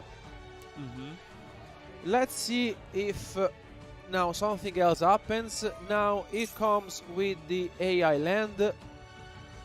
Okay. Does Turna have any other interruption? Turner is thinking about it. Does he have Maxi? And he has. Wow. This is very powerful because basically now Farfa is once again, you know, stuck into this situation in which if he might extend his plays, he might be facing a lot of cards being played by Turner. That being said, he's already off to a better start than he was in his previous game, so probably feeling pretty good regardless of the fact that he is constantly dealing with disruption after disruption. But the more important thing is that the Ignister AI Island is on the field, and it is potentially resolving in something right now once Farfa decides whether or not to fully commit to the summon. He will. Looks like Farfa will maybe be doing some more, but just to give you guys an update, Pikami takes the win with a 2-0 victory over Colossa, and once again we saw how powerful her deck is. 2 wins for her. So actually we do see Farfa playing a couple more cards. I'm not sure if the AI Duel Reborn was searched for or if it was actually activated. But regardless, that does put Farfa in, again, just a much better position than we'd seen him in at any point earlier in the day. I have to say that playing Igniser with Maxim being activated is of course a big risk. And indeed, Farfa decided to pass on to Turner. Salamangreat, as we know, usually needs 2 cards to start things off. Usually, for example, the Spinny, to get also the Sanctuary on the field. We really need to see if Turna has any of these cards in his deck. Also, the Flame Buffalo might be huge if he might be holding the Buffalo alongside. Yeah. I really, really like the Flame Buffalo, of course, just being, again, an extender, because it lets you draw 2 cards whenever it leaves the field. Let's see how this Salamangreat deck does open things up. Oh, Maxi in Maxi. response. Yeah, if there's one thing the Salamangrates also love doing, it's special summoning. Yeah. It's the Cyberse matchup. For Yeah, the Century. there's a Cyber matchup basically, and I really like it because both of the decks, of course, rely on Signed Mining, which is very powerful card. But we can see once again how in this specific matchup, Maxi, how powerful it is, because we can see that Turna is considering his options. What I'm thinking is that if he had, for example, a Spinny, he could have gone for a Link Summon. He is going for a Link Summon, apparently. Okay, so the Salamangreat Bale Lynx is now on the field. But the issue is that he now needs to Link Summon with that again, or do something with it, and that will give Farfa yet another card. Because basically what I'm thinking is that he might be going for the Sanctuary. If he's holding a Spinny, he could activate Foxy effect, discard the Spinny, bring back the Foxy, and with the Foxy effect, he could actually get to destroy the AI land on the field. He activates the Signed Mining, discards the Falco, and here in this situation, you should usually, I would say, take the Gazelle. Okay. Yeah. But if that's the case, what do you go for now? Because basically with Maxim being activated, yes, he goes for the Foxy. I agree with that. But he gets rid of the Gazelle. Okay. This is something that actually is quite nice, because later on he might be able to get it again with the Jaguar or the Wolf. So he has some line of plays. It really depends on what he's holding in his hand, because usually what I would go for is activating the Signed Mining, get the Spinny, and now, of course, you are under Maxi. Conversely, you look at the state of the field right now, that is not an end of turn Salamangreat field by any means. So you have to imagine there's at least one more special summon on its way, and one more card for Farfa. If Farfa gets another Maxi draw and he gets a draw at the beginning of his next turn, that's 7 cards in his hand to the 3 of Turner. And even if that doesn't happen, it's just the 6 cards to 3, which is still a pretty daunting prospect. Of course, this was not ideal, an ideal start for sure. Also playing, against Maxi. And usually when you activate the Signed Mining, you don't really want to search for the Spinny. But in this specific situation, in which basically Turna got rid of the Gazelle, you don't get advantage out of the Signed Mining. While instead, if you added the Spinny, in this situation, later on, he might have another chance to bring back the Spinny on the field. Because right now the Gazelle is not useful. Now it's back to Farfa, which now can basically add one Ignister monster from his graveyard to the end. And if Turna doesn't have any Maxi or any other sort of interruption, we might be seeing Farfa taking this turn for, his combo. Yeah, so he brought the infant back to his deck. And then when you Yes. summon that, of course, you can then search out the AI Island again. Exactly. Mm-hmm. I mean, as we saw, of course, these decks like rely on special summons. Looks like once again that the Ignister goes to the field, and Turna is smiling. Looks like he doesn't have any other sort of interruption.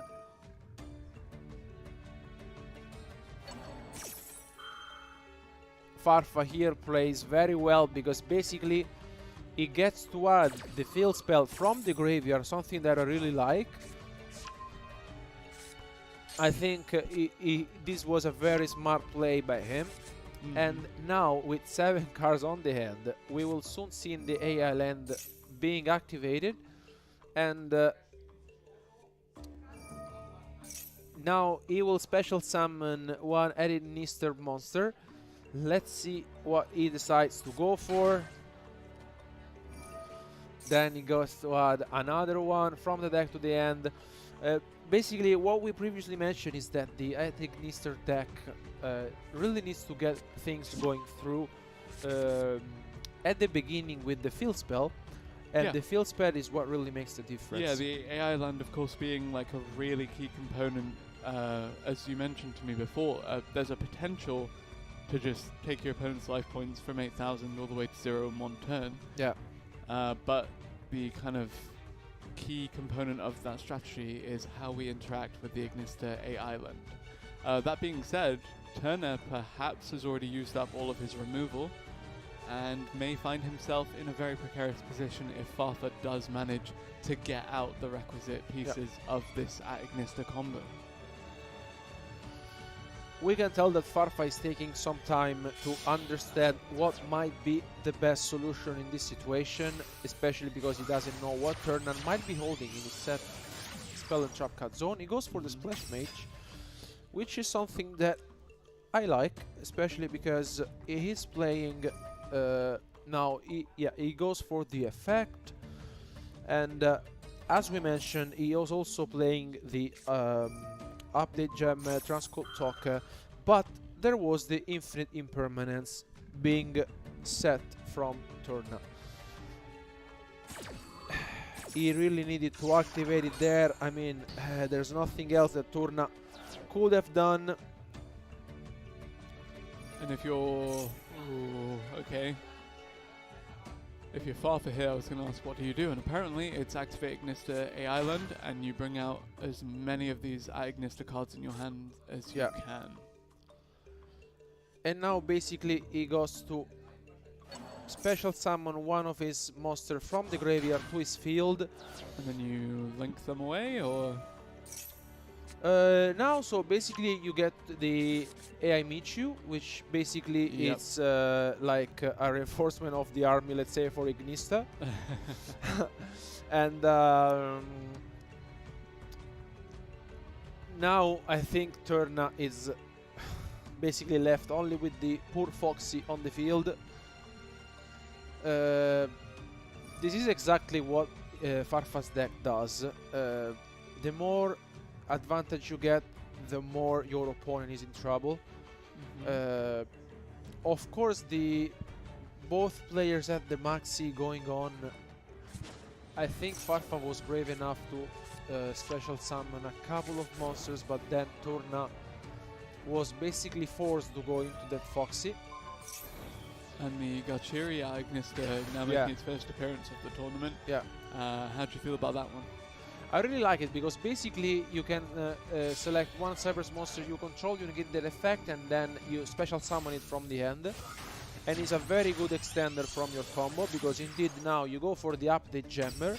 And what Farfa is really looking for here is, I think, sealing this game, which might happen and which we might see because the Transport Talker will soon find his way. And then the Trascon Coulter's effect will activate to bring back the update gemmer from the graveyard. I really like how Farfa played out in this turn, especially bringing back the AI land from the graveyard. And now, once again, the Access Code Talker I think, the most Link summon monsters that we have had so far this weekend. Yeah. Super powerful, incredible card, and now he gets to resolve both of their effects, and basically he gets his effect resolved.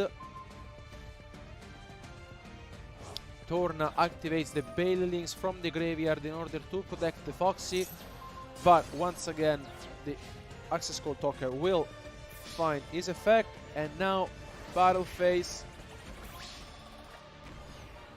Oh, 2 attack, and Farfa takes game 1. Very well played by him. We mentioned it before, how explosive his deck is. So, at Ignista doing at Ignista things. Yeah, I mean, finally we got the chance to see the deck in action. Again, a lot of stuff. Guys, let's just quickly jump to Red Cards versus Julio, because here we got the chance to seeing Marincess in action against Tri-Brigade, but apparently no Tri-Brigade stuff on the field so far. Yeah. As such, it's just a Marincess party for the moment. Exactly. And here we are going into our game 2. Farfa for sure being happier than his previous match, in which unfortunately didn't have the chance to play his cards. Now, honestly, I don't believe that the previous game that we just saw was even the perfect opener for Farfa either. No, exactly. I think he did very well with the cards that he did get, and he kind of took the responses that Turner had in stride. Turner now is back against the wall, really looking to get back into this one. Again, because if you fall to 0 and 2 in your group, your chances of advancing to tomorrow, very, very difficult. And also here, Farfa gets the chance to start things off with Silent Mining. As you mentioned, I think it's important to say that Farfa played well with what he had. Yeah. Because basically the Maxi being played by both players was huge, but then Farfa was basically stick to the game, but Maxi once again hits the field. And here Farfa really needs to think once again about his place. We have seen him passing before without extending, because otherwise this would be huge, and indeed that's what he does. He just passed turn. Wow, Torna now head in his hands, thinking what easy holding, because probably wishing that he had his own Cynet mining to open up this game with. Looks like he's considering his options very, very deeply. He goes with the Port of Desires, and I can tell you guys, when you activate the Port of Desires in the Salaman Great deck, okay, it's okay, it's not an Ash Blossom, but it's something. Yeah, but I can tell you guys, when you get to activate the Port of Desires, okay, Called by the Grave on Maxi, just in case Turna takes some good cards out of his deck. So when you're Salaman Great and you activate Pot of Desires, no more extra interruptions on that. You might be risking losing your key cards, such as the Gazelle, or like, you know, the Spinny, the Foxy. Usually you activate the Port of Desires after you have something going on, because basically he's taking a risk, but the risk is that maybe he didn't have anything going on, because now he goes for the Buffalo. Let's see if he drew into any Salaman Great card, and I think he does. Okay. Bailings. Okay, yep, straight into the Salaman Great Bailings. Yeah, now he goes Shellink 1, Shellink 2, that's correct. Bailings gets to search the Salaman Great Sanctuary. And Flame Buffalo gets you 2 cards on top of that. Yeah, and I think the ideal situation would be discarding, either the Jaguar or the Spinny. And does he have the Gazelle? Let's see. Looks like he doesn't. But he has the Silent Mining, which is very, very good, because he gets rid of the Falcon as well. And this is very good news for him, because basically he's playing 1 copy of Falco and he didn't get the chance to banish it with the Port of Desires. And also there was the Jaguar that remained in his hand. Also, he didn't banish the Gazelle, that's still there. And now, after resolution, he goes with the Gazelle, activating his effect, sends the Spinny, and luckily for Turna, this Pot of Desires was the game changer. Because now he can go for the Spinny. Also, special summoning the Stalio. Detach a material. Let's see. Interesting. Okay, are we expecting to see Salamangreat Sunlight Wolf? I'm considering it because basically if we would go for the Stalio, he might be losing the chance to seal this game. Okay. Because basically he might be going for another option instead, which in my opinion will be even better. Okay. Okay. This is good because basically he goes for the Falco. Yep. He basically takes back the Gazelle. Yep. He goes for the Falco. He also has the Jaguar in graveyard. He can go for I think he can go for Farfa Stream strategy. So going for the update Gemmer. Yep. Going then to special summon one monster from the graveyard. Going for the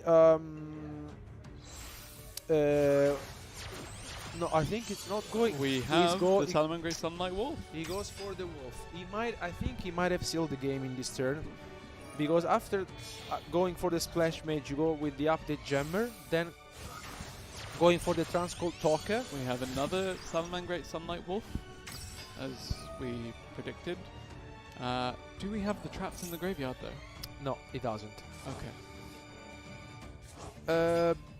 I mean, this is maybe the safest play, I would say. How many of the traps got Pot of Desires? That's the thing. That's the point. That's the point. Because basically, if he banished his trap cards, he might be in trouble. Yeah. I am pretty convinced that he might have sealed the game by playing a couple, maybe differently. With the update Gemmer, maybe he can still do it. Let's see if he manages somehow.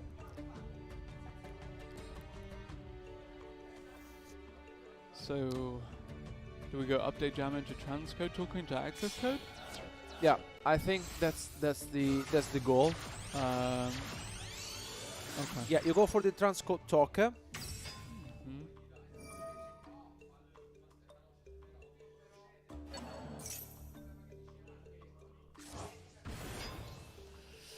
Yeah, and here I think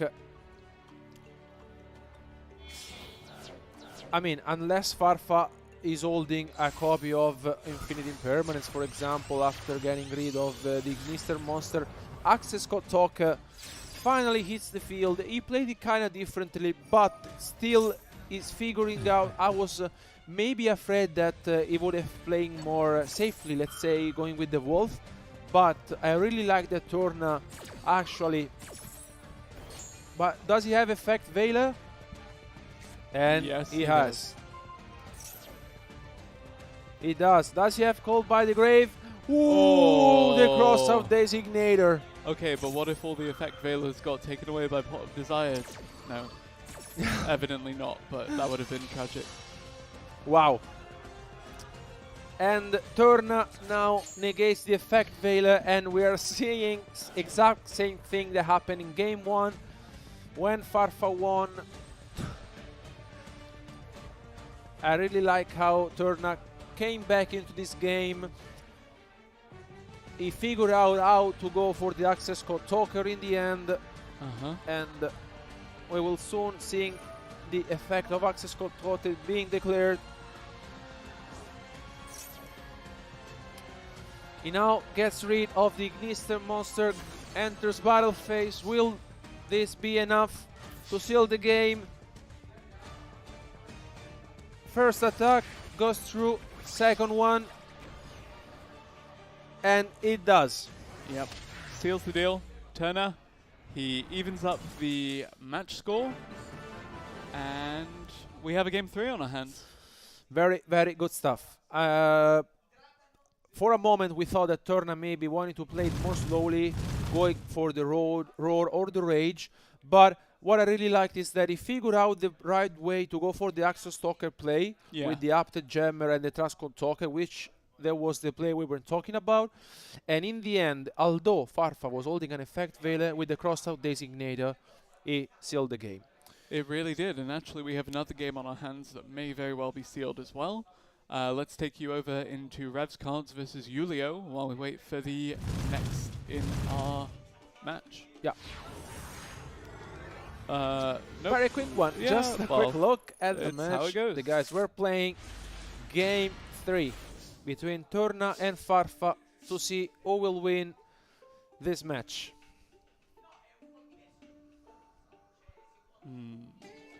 Looks like Turna from his body should be starting. He sets one. Is he passing? He's wow. thinking. Oh. This is so unfortunate. Looks like he's passing.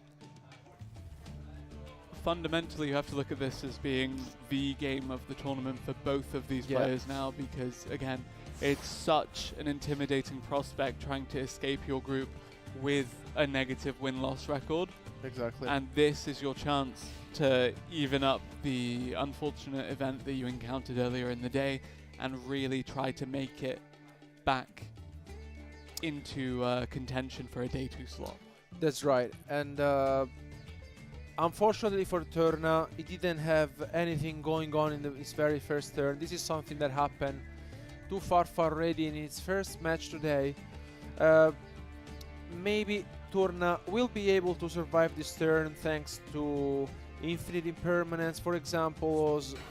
But here Farfa will try to find his way to win this game 3.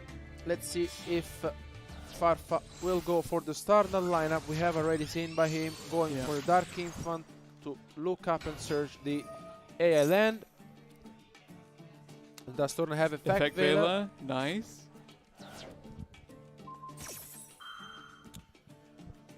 Good activation here from Turna.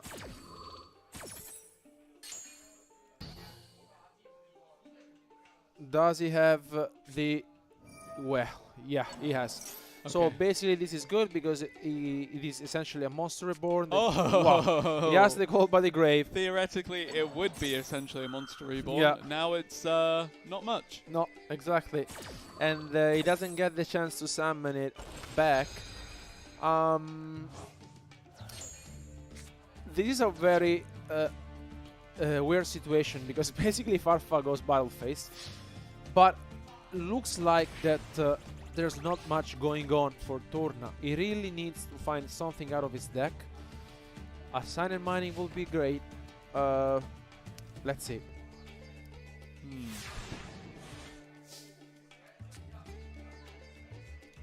What does he draw?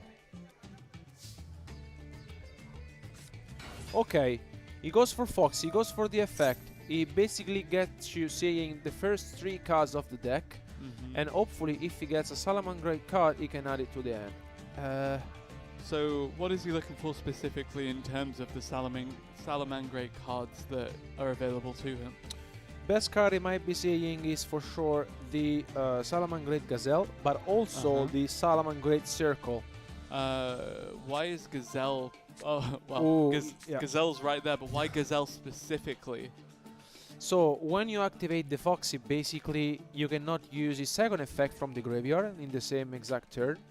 And with that being said, now the Gazelle, I think it was incredible because now you can link summon with the Foxy. Yeah. You go to the Bailings. Yeah.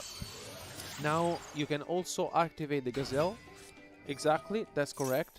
You go for the Gazelle, you search for the field spell, and usually with the Gazelle you get to send the Spinny to the graveyard. Okay, and why is sending the Spinny to the graveyard important for bridging that kind of combo and accelerating it? Yeah, exactly. But it has the Effect Veiler. This is very nice from Farfa. So you've just been Effect Veilered. How do you continue this as Turner? What is the play? So basically, but he has the Crossout Designator. Oh, okay, that is the play apparently. Wow, I mean... Alright, so ideal situation, you now have access to the Gazelle effect. what do you do with the Gazelle? Sorry, you get the spinny in So the you graveyard? get the spinning in the graveyard. Yep. Then after resolution, you also you will also be having the Sanctuary, the field spell. Then you go spinny, you bring it back to the field. You go for the Stalio. Stalio's effect. Ideally, you will be summoning the Jaguar on the field. Okay. And then what you usually do is using the Stalio and the Jaguar to go for the Wolf. Then what you can potentially be doing is that bringing back the Jaguar under the Wolf, because also you will be having the Sanctuary. And once the Jaguar goes under the Wolf, it will trigger his effect to basically put back the Stalio you just used from the graveyard to the extra deck. Beautiful. This is something very powerful. Just a quick thing, Rev Cards won Game 1 against Julio. Very good stuff. So 3 Brigade was able to win Game 1 against Marincess, but now play is back to Turna with the Spinny, as we were saying. Yep. The thing is that... Seems to be a field spell that is conspicuously absent. However, how does that affect the play now that the field spell isn't in play? So basically, there are 2 options. Either Turna now goes for the Stalio, as I was mentioning, or he completely take a different approach and try to go to push enough damage. Okay. As he did previously in Game 2. With the access code talker. Exactly. Just link, fine. Yeah. This might be risky though, because Farfa, for example, might be holding a copy of Infinite Impermanence or an Ash Blossom. We really have to see if that will be the case, because worst case scenario, you got Ash Blossom on the Stalio, which of course hurts, but it really depends. You can see Turna really considering his options. Let's see what he decides to do. He goes for a Link Summon, and maybe he's taking the risk. Does he go for the update jammer? Okay, and he does. Okay. As I was telling you guys, there were 2 line of plays, either with the Stalio or the other one. You just risk it all and try to go and push enough damage. Yep, so he's going to go into the transcode talker after this, Yes. and then go straight into the access code talker. Okay. Yeah. I mean, on one hand, I can understand him. You just want to play your cards, try to see if your opponent has any other interruption. He goes for the transcode talker, most likely. Let's see. He does. And if you front load with enough damage here, even if you don't close the game, you still put enough pressure on Farfa that he probably won't be able to claw his way back into this. As we mentioned, this is a big risk for Turna. Will it pay off, or will he encounter some disruption? We really have to see, because Farfa's deck is one of these decks that doesn't set a lot of cards usually. Let's see if Turna plays will pay off. He's activating the access code talker, and he had impermanence indeed. As we mentioned, it would have had 2 different line of plays. Of course, Farfa's deck doesn't set so many cards, as we were mentioning. Yeah. And indeed, a copy of Infinite Impermanence was there. I can understand that Turna wanted to risk it all and took his chances. On the other side, he could have gone, as I told you, for the Stalio play, and then the Impermanence would have been dropped on the Stalio. I think this is still a pretty okay position for him to be in, though. Yeah. It does give Farfa the luxury of having an additional turn to try to deal with the hand he's been dealt.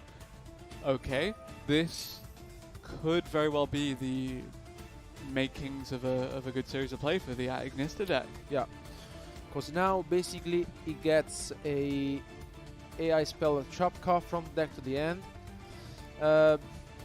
This is very good for Farfa because he gets the AI Michu, which, as we were telling you before, he gets to add an Ignista monster. He goes for a Link Summon once again of the Dark Infant. You get the AI Island, as you mentioned. And if Turna doesn't hold any copy of, for example, Ash Blossom or Nibiru, the Primal Being, that might be huge. This might be very difficult from him.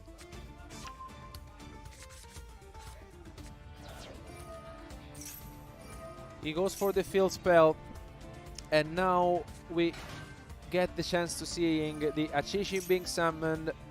He gets to add another Ignister monster from his deck.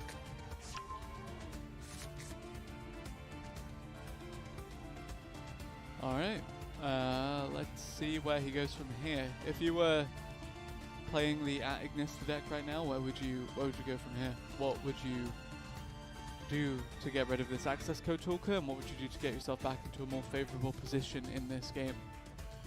So I think being Farfa, and he is also an experienced player, he might be risking, he goes for the Splash Mage, something that we have already saying.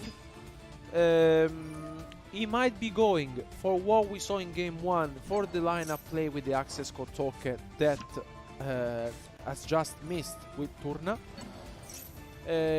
He might be considering to do for this lineup, which honestly I really like, especially because, as my understanding, the card that could save Turna is at the moment Nibiru, the Primal Being. Yep. Indeed, he goes for the update jammer. He will go and try his chances. Maybe we will have the chance to seeing once again the access code talker being summoned. Very soon here will come the transcode talker. Here comes the access code. Okay. Right. Yeah. And I think this is what these 3 games have been. Access code talker after another.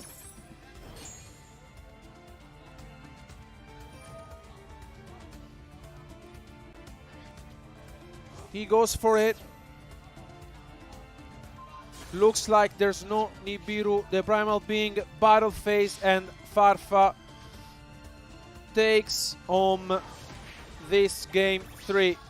And Farfa now has evened up his scoreline and still has hopes of advancing from this group. It's not all done for Turner, but he's relying on other members of his group to lose. And not having your tournament fate in your hands is never a great feeling. Exactly. I think we gotta give credit to him to try his best and push enough with the access code talker in game 3. Yeah, that took guts. That was risked it all. Yeah. It didn't quite pay off, but it was close. He took the risk, you know. He was just saying, if it pays off, I'm going to win. On the other side, Farfa was holding the infinite impermanence, but let's go and jump to it. Big round of applause for Farfa for winning that round. There we go. Congratulations. Come on over with me. We'll head on over to the interview section and we'll have a quick chat. Grab yourself a microphone and let's talk about it. Come on, Nadir. My dear Nadir. How does that feel? You finally got a win on the Master Duel Invitational. Yeah, after that start, I was obviously really disappointed. It didn't go my way at all in round 1, so naturally I was not in the greatest headspace. But you just kind of have to like focus up and take each game as it comes. That was a really intense game. Turna he's a really good player, and I was it's a tough group overall, and he almost had me because I feel like I should have got punished in game 2. I had the droll, and I could have drolled him on my own turn to stop the Maxi, but I figured keeping the Veiler was probably the better play. So yeah, I definitely fumbled that one, so I got really fortunate in game 3 because he didn't really have much of a play. So that was pretty lucky of me, but at the same time he won the coin flip in game 2, so it's give and take. But absolutely, yeah. And there were quite a few plays that were actually pretty good. So game 1, for instance, you didn't have a perfect opener in terms of your hands, but you managed to play it really well, and so that ended up going your way. Yeah, I mean, I still haven't summoned the Arrival Cyrus, which you'd think would be the big boss monster of the deck. So yeah, still sort of getting to the grips with the deck and stuff like that. And I think that just managed to get away with that in game 1. It's always a bit of a back and forth ping pong with the hand traps. So yeah, I was pretty fortunate in game 1 as well. Well, then game 2, there was the effect Veiler from you that was hit by Crossout Designator. Crossout Designator seemed to be the the nightmare card during that duel. It happened twice in 2 separate games on your Effect Veiler. So when those were happening, do you have ways around it, or do you just feel kind of defeated in those moments? Yeah, so like the way to play around the call by and the crossout is to just essentially, sometimes you try and use your worst hand trap first, bait them into thinking, okay, I'll try and stop this, and then you hit them with the follow-up hand trap, because these are very similar decks in some regards. You know, we have very similar win conditions, 1-2 card combos, and so it's really reliant on our hand trap disruptions. So it is a bit of like, you know, trying to get the read on what they have, and then using your order of operations to sort of circumvent what they have. Yeah, it really is like a ping-ponging of back and forth with the hand traps, I think. It kind of was, and then in game 3, there was kind of a back and forth of tennis ping-pong between the access code talkers that you shut down and then went, I'll show you an access code talker. Slapped that down, and then you went in for game. So it all went well in the 3rd round. Yeah, it was a slow start. You know, he just went set 2. He stopped my play, so I'm just poking with Dark Infant. And yeah, it was a slow grind, and then eventually the clutch sort of imperm on the access code, I think, really sealed it. So I think he probably could have maybe went for Heat Soul instead there. I think that when he could tell that I had a hand trap, it was probably the safest line, rather than going all in with access code, because when you summon the access code with Update Jammer, that's your money shot. You kind of like have to really make sure that that goes through. So it is, you know, the haymaker, and yeah, I think he probably should have went for Heat Soul, but you know, you got to go big or go home, I suppose. That is the way of putting it, mate. Coulda, shoulda, woulda. It's too late by this point. So congratulations again. We'll see what happens in your 3rd and final game. That is going to be your 3rd and final game, isn't it? Yeah, I'm up against Colossa, and I'm pretty terrified. That's a spiral, you know, at full power. I'm really scared. Although there was a 2-0 loss for Colossa in her last round, so we'll see what happens. You never know. You might have a similar thing to this, where you've just got all the hand traps and you slap down another access code. We'll see what happens, but good luck in that one. I hope it goes well. Guys, don't go anywhere, because literally right now is the last duel that we're going to have in this 2nd round of the group stages, and then we're going to have a little break. So right now it's TGS Anime versus Zulu. It's going to be very exciting. Guys, take it away for this next feature round. Thank you, Ed. Very, very excited for how this one's shaping up, because, yep, we have heroes taking on Pendulum Magician. Yeah, I can't really wait to seeing this deck in actions. Our players are already playing their cards. Looks like Zulu is now going with the Electromite and the Astrograph Sorcerer being added, and I think already things are very looking good for Zulu. Very good, yeah. A lot of key components to this Pendulum Magician deck already on the field. Astrograph Sorcerer in the monster zone, not something you see every day. Yeah. Heavy Metal Foes Electromite as well, just on the field. Always a good thing for any kind of Pendulum deck. 4 cards in hand for TGS suggests that he did use a hand card from his hand at some point. Yeah. Potentially the Ash Blossom and Joy Spring, or maybe, I would guess, well, maybe the Infinite Impermanence? Yeah, probably not a Max C, considering he hasn't drawn anything. Exactly. But, yeah, he might have activated one of these true cards in order to interrupt his opponent's plays. But now, what I really like about the Supreme King Dragon is that basically he gets to copy an effect on a card that you control, and basically you get to copy Electromite effect. So basically the Black Fang Magician gets sent to the extra deck, you get back the Astrograph, and basically now you will be able to put Chilling, yes, exactly, to special summon the Astrograph Sorcerer to the field, and draw, okay, and he gets the Black Fang. And this is before TGS Anime has a chance to play the game. Yeah, I mean, talking about this kind of matchup, I think one good card is Dark Claw, for example, because if Dark Claw is on the field, we know that Pendulum Monster return to the extra deck, but if Dark Claw is on the field, they will be banished. Oh, okay, and I believe this is our first time seeing Appaloosa Bow of the Goddess this tournament, and that's actually quite surprising, as she is a very, very prominent card in terms of competitive play. Super, super versatile, Very, very potent when summoned correctly. So it will be really intriguing to see how Zulu utilizes this card in order to further kind of accentuate his lead against TGS Anime and his hero deck. Yeah.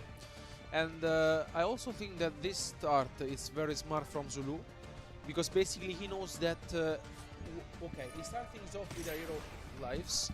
It's a good start. And there's the Maxi. Last card in Zulu's hand was the Maxi, which is huge, because basically now, okay, he has the droplet, and basically the droplet here is very, very powerful.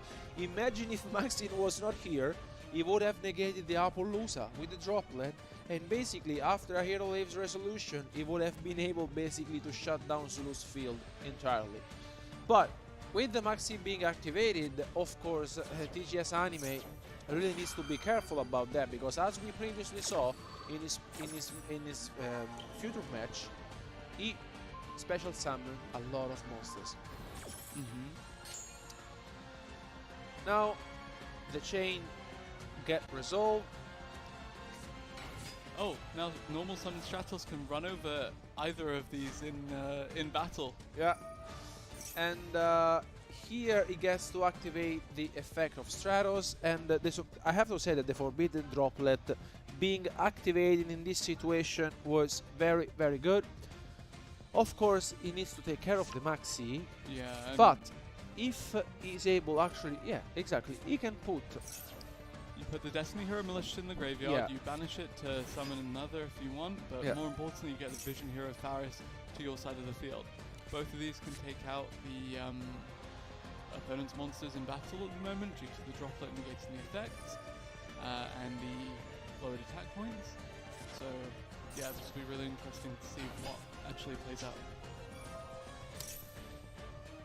And here I think he just wants to make some more extra monsters on the field. Looks like TGS Anime will put as many monsters as he can on the field, and here with the Vion he also has the Malicious in the graveyard. He now gets to activate the Shadow Mist being sent just now. Of course, that's very interesting, because you can get the mask change and then mask change into the masked hero Darklaw, as you identified as being that kind of key component to shutting down the Pendulum Magician strategy. So I'm very intrigued to see how TGS Anime chooses to play this one out. Yeah, and it's very interesting, because basically with Maxi being activated, what I thought at the beginning is that he was going for at least one special summon, and then he would have got rid of the Appaloosa and the Venom, and with that basically Zulu would have been left with 2 cards and no other one. Now he gets the polymerization. So we get the polymerization. Do we add the Destiny Hero Denier? Yes, we do, and then we use the Malicious's effect in the graveyard to banish, summon another. Then we polymerize the Destiny Hero Malicious and the Destiny Hero Denier in the hand, and we make the Destiny Hero Destroyer Phoenix Enforcer. We also give Zulu 5 cards in hand just because. Yeah, looks like TGS Anime is really pushing for having game. Let's see if he'll find a way to do so. I think could potentially do it. Thinking about the Master Hero Darklaw potential, the Destiny Hero Destroyer Phoenix Enforcer. Oh, and we are seeing the Vision Hero Trinity. Yes, and I think now is he entering the battle phase, and he does. He attacks over the Appaloosa, and is it be enough for 122, 32, yes. 41? Yes, it will be enough. Yeah, this will be enough. Very, very well played by TGS Anime. We have to say that at the beginning we thought that he would have summoned only one another monster after Maxi was activated, but guys, Look at this impressive I mean, stuff. I from thought him. we were going to get the Destiny Hero Destroyer Phoenix Enforcer. Instead, we got Vision Hero Trinity, and we got a lot of damage in one turn. I mean, we have to give credit to him. He played incredibly well. I think, although Maxi was the last card remaining in Zulu's hand, he remained calm, he plays his cards and says, I can still win this game if I played with the Trinity, and I think it paid off incredibly well, especially because the Forbidden Droplet was there. And Trinity is such an uncommon card to see, even in hero decks, that, yeah, just really unexpected that came through. Yeah. Zulu now has his back against the wall Yeah. in this match. Had a really good start for himself, but one Forbidden Droplet and about 10 special summons later, Yeah, here and we it all are. fell apart. And now let's go into game 2. TGS Anime once again starts things off with Hero Lives. Maxi is there. And now I think this is a more, let's say, slow play in a sense that he will be searching for the mass change. But he has, okay, never mind. He looked up for the mass change 2 and then for the passing on for the Dark Law. Yeah. Ash Blossom was there, which means that he will not be able to search for it, but Elemental Hero Stratos makes his appearance. And now we look for something with the Stratos. Yeah, he might be getting something for the follow-up tour if he really feels like, because the Shadow Mist on the field is always something that you don't really want to keep. You can tell that he's considering his options. I mean, the best part about Shadow Mist is that it's Dark Attribute, so you can mass change it off into the Master Hero Dark Claw. Okay, so Elemental Hero Stratos fetched another Stratos. And we can link off into... Does he make the Anaconda? Anaconda? He does. Mhm. Yes. And then presumably this is where we get... Yep, Fusion Destiny. Yeah. Yeah. And of course, on one hand, this is risky because basically Zulu will be drawing another card. There's with the Destiny Hero Destroyer Phoenix Enforcer. Yeah, yeah, this is very powerful. But as we can see, TGS Anime passes on to Zulu with 7 cards in hand. He might be able to deal and play against the Destroy Phoenix Enforcer. Of course, this is not easy because he really needs to get rid of it, but let's see if he finds his way. Zulu, an abundance of cards in his hands right now, has a couple of options available to him, you have to imagine, but still having to think it through. There's no real easy way to deal with the Destiny Hero Destroyer Phoenix Enforcer. As we mentioned, it's just, it can get rid of anything. Yeah. And then come back. Okay, Perform Past Skull Acrobat, Joker. This is very nice because basically he might be looking for the Performable Pendulum Sorcerer, or yeah, I think most likely this is what you're really looking for, but Zulu has 6 cards in hand, so he's considering his options, especially because I think he will be holding a lot of monsters, and he gets, okay, the Double Iris Magician, which makes me think he might be having already a Performable Pendulum Sorcerer in his hand. Let's see if TGS Anime maybe has a Maxi on his own. Oh, okay, the Duelist Alliance. Very good card.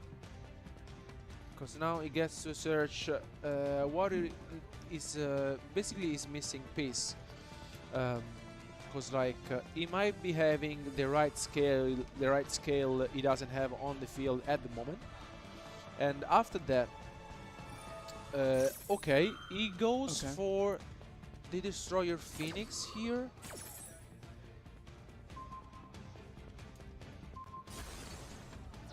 And he instantly destroys the double Because- Iris Magician on the pendulum. yeah. Yep. But because I think that TGS Anime thought that the card would have not resolved if the Destroy Phoenix Enforcer was chained to the card, because basically the card can be activated when you have a scale face up, but the card still will resolve even if you chain the Destroy Phoenix Enforcer to it. Indeed, he was not happy with his decision after all, because he got to see the card being resolving anyways. Yeah.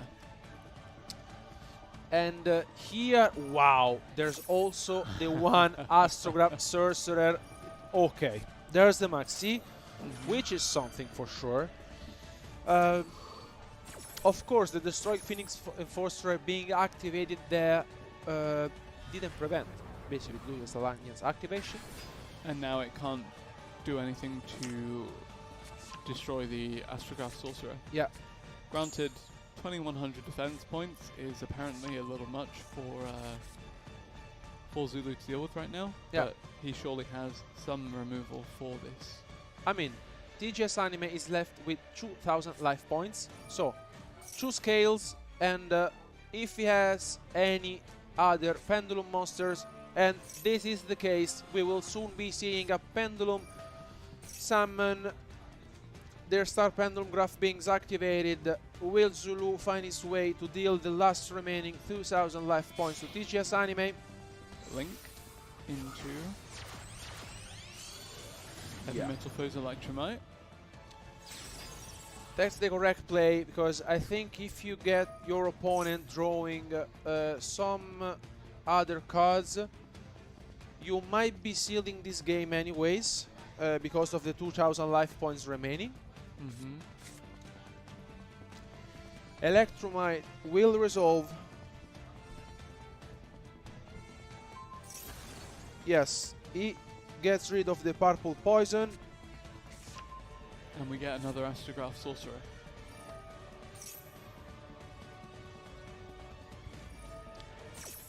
He goes with Electromite. Purple poison will resolve. So how does Zulu win the game this turn? So basically now chaining the Astrograph Sorcerer will allow him to special summon it to the field. Yep. And then, okay, he has the Ash Blossom, Okay. which will prevent the Astrograph Sorcerer touching the field. Yep. But the purple poison will resolve and will get rid of the Destroyed Phoenix Enforcer. This is the case. Now he only needs another piece on the field to seal this game. And time will tell if that will indeed be the case. Okay, just... Yeah, he activates a skill. He can just pendulum summon here. Let's see.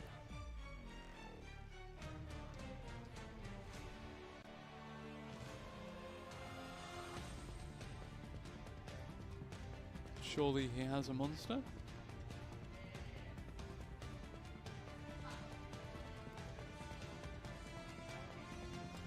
Yeah, with the Black Fang and the Purple Poison on the There we field, go. will be able to pendulum summon.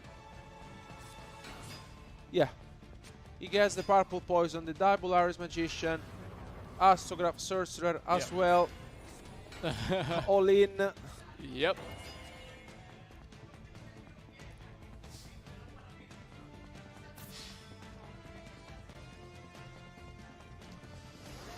And Zulu games win you. Yep.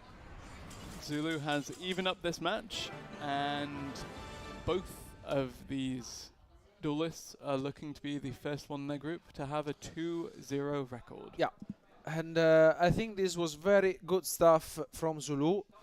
The Maxi for sure was the game changer, because basically he prevented TGS Anime to overextend this place. Yeah.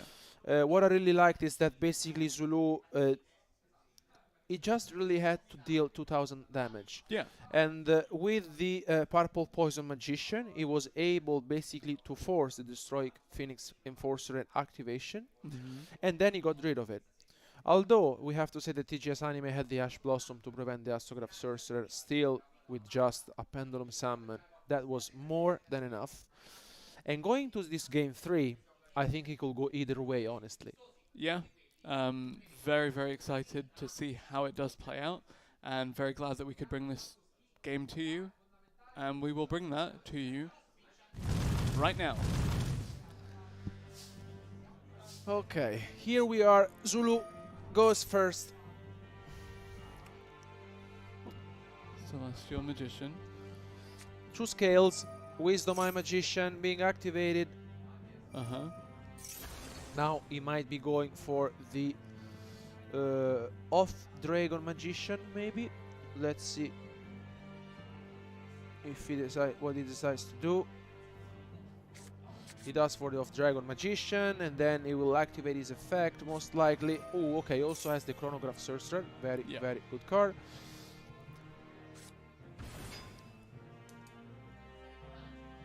Now he can get back the Wisdom Eye Magician with the off Dragon if he really wants to.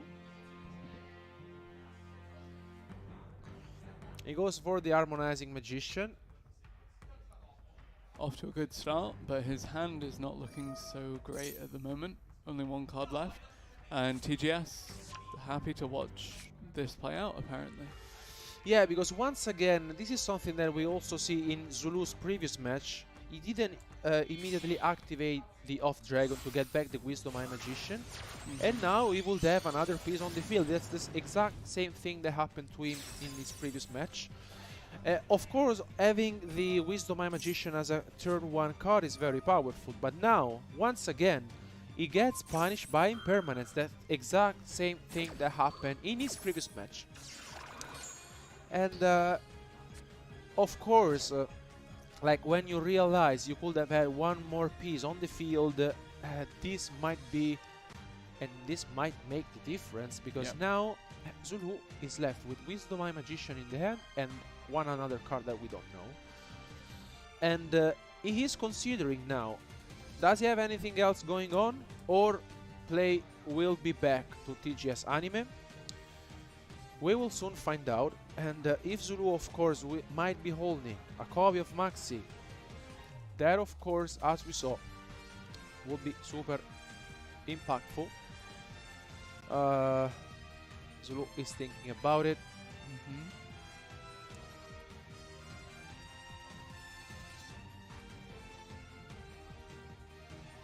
TGS Anime as well, just waiting to see how this plays out.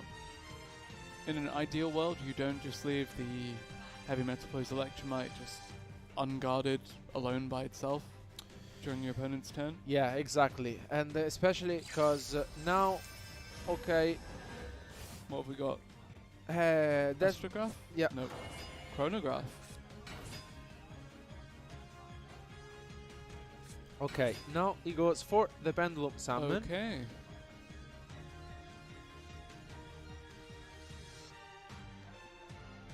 But besides looking kind of scary, what do these cards give Zulu right now besides numbers advantage? So basically what the advantage that Zulu might have had is having also the Harmonizing Magician on the field if he would have had the Wisdom Eye Magician with the off Dragon. Yeah. And we know that when the Harmonizing Magician is special summon, he gets to special summon another Pendulum from the deck. Now Zulu is going, let's see. No, Appaloosa again. Appaloosa, yeah, Appaloosa once again. Done. Okay.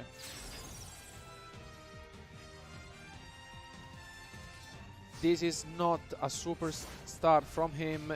I think he knows. Because once again, if TGS Anime might be holding, for example, a Forbidden Droplet, that might be super impactful. Yeah. Also, an Infinite Impermanence, honestly, would have been enough to stop the Appaloosa. But TGS sets one and passes. Start his combo? Oh, no, he does not. Oh wow! Incredible, incredible heroes that he passed. What did he draw? Let's see. Now, Zulu activates the off dragon. Let's see what he gets back. He gets back the Harmonizing Magician. As I was telling you guys, once the Harmonizing Magician gets Pendulum Summon from the end, you can basically special summon another priest from the deck. And let's see what he decides to do.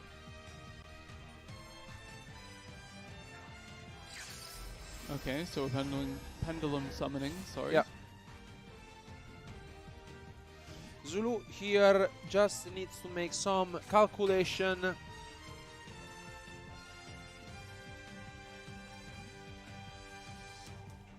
But what do you think that spell or trap card set could be? But did he summon? But he pendulum summoned only one. He pendulum summoned only one. I don't really get why. He could have pendulum summoned 4 and pushed enough, because now 44, 61, 795, right? 44. Yeah, it will be with 50 life points left. 35, 50. 54, 61. Yeah, exactly. 7, 50. 9, 50. Yeah. Yep. I don't know why. He could have pendulum summoned 4, actually. And I think he's realizing it now. I mean, you know you're up against heroes, and he might not be holding, you know, cards that will basically stop your pendulum summons. And also, by getting back the Harmonizing Magician to the end, when you pendulum summon it, you get his effect. And I think he knows it, because this will not be enough. It will basically give TGS Anime another turn.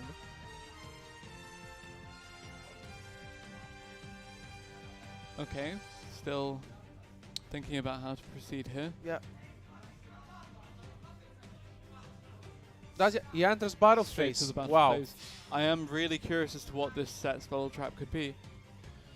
But I think he might be holding maybe a Cold Body Grave or a Crossout Designator, because, you know, the Infinite Impermanence maybe would have been activated on the Appaloosa, so at least he will not be left with 50. Oh, okay, he has the droplet. Okay. Okay. Yeah, makes sense.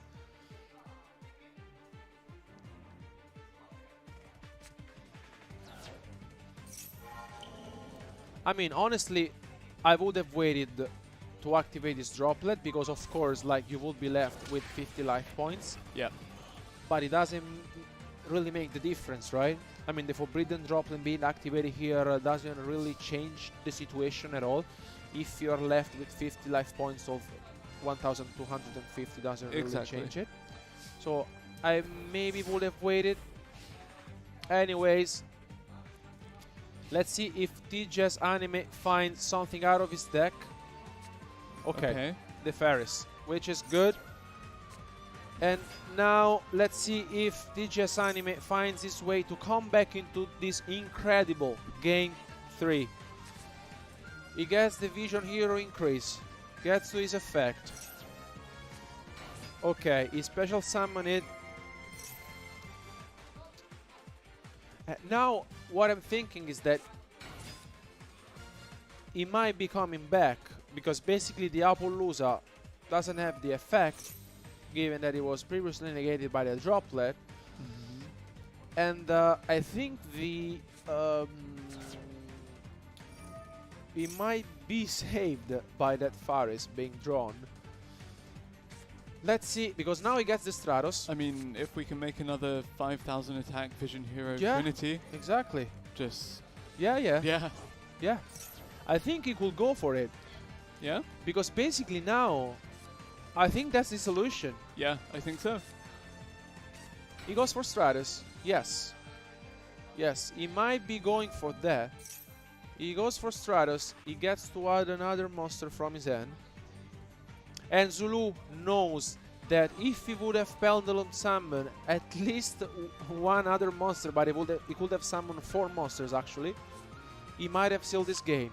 Now he goes also with the Hero Honest Polymerization being activated, and as you mentioned, we might be seeing once again the card that closed the second game. We will be seeing also once again the Nice. Vision Hero Trinity. Here it comes.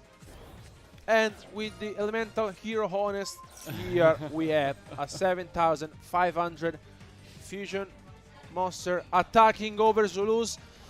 And TGS Anime incredibly comes back into this game 3. What a win. What a match we have witnessed. Yeah, that was incredible.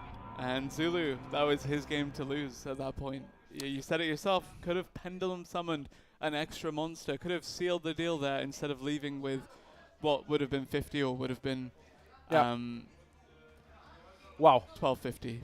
But Droplet, yeah, there's a lot of hypotheticals there, but Zulu definitely wishing that would have gone differently. And there's another victory for take it away. TGS Anime, who is now going to make his way around. We're going to have a quick chat with Sam and talk about that decisive win just there. Sam, grab yourself a microphone, make yourself comfortable, and let's get chatting. That was a hell of a last game, because we thought you were going to be down to 50 life points at the end, but you forbidden dropleted, and that comeback was nuts. Talk to us about that. Now, I didn't notice that I'd have 50 life points. I just didn't do the maths in my head, and I was like, oh, I could have got away with that. I didn't need to use my card, but it worked out because we got rid of the Appaloosa's effects and everything. But, oh man, the second game, I got my DPE out, he had activated a card, went to destroy a card to add a card to his hand, and I was like, reading the card, I was like, he needs to have that on the field for that to resolve. Completely wrong, complete misplay. I was like, I would definitely have lost that duel regardless anyway. But that was a wash, and then that last game, I bricked so hard. Well, it was definitely a moment. We watched you set one, and the crowd all went, no! But the worst case scenario was if he had more monsters in the field, I was just going to ditch my entire hand, just try and get them all down, see if I could survive one more turn. But I've had literally a top deck. But I needed that other hero monster in my hand because I top decked Vision Hero Faris, yeah. And then, yeah. That Destiny Hero Trinity, Vision Hero Trinity's done some work. So, yeah. That really, do you know, we saw you put your head in your hands for a moment. We thought, oh no, has something gone wrong? But that was you, I think that was you breathing a sigh of relief that I can't believe I just turned this around. And honestly, neither could we. What a way to win coming off the back of that. So congratulations on that. Thank you. Very excited. That's now your second win in a row. 2 so far. That's pretty good. So you only have much closer. They're getting harder, definitely. They are. But I think that just means, well, obviously if you win this, you'll definitely secure it. But at this point, looking quite comfortable, so you might even be into those knockout rounds tomorrow at this point. Hopefully, who knows? Who knows? Oh, we'll see what ends up happening. Congratulations again, Sam. This has been a very exciting duel. I hope you guys enjoyed that at home, because we were really loving it in the crowd just then. Before we go anywhere, we're going to take a quick look at the standings, because obviously that was the final duel that we were having in this group match. So there you guys can see on your screen exactly where the standings are for the groups right now, which means after this very short break, we are going to be back here with the final rounds of these duels to see who's going to be making it into those knockout rounds tomorrow. Don't go anywhere, because after this short 15-minute break, we'll be right back.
duelists of the world. A new era of 4-player card battles is coming on September 6th. Are the others friend or foe when 4 players cross paths at once? Now get ready, because the battle mode of the future is at hand. Yu-Gi-Oh! Cross Duel. Roland, prepare to open the Cross Duel competition. Yu-Gi-Oh! Darkwing Blast has tons of new monsters, spells, and traps, and the return of Blackwings. They're back for a whirlwind of destruction with their new Black-Winged Assault Dragon. 100 new cards for decks of all kinds, including Sprites, Tearlaments, Draco Slayers, and Stealthy Ninjas. Darkwing Blast! 9 cards per pack, each pack sold separately. Yu-Gi-Oh! Master Duel, now available. Rated T for teen.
Yu-Gi-Oh! Duel Links.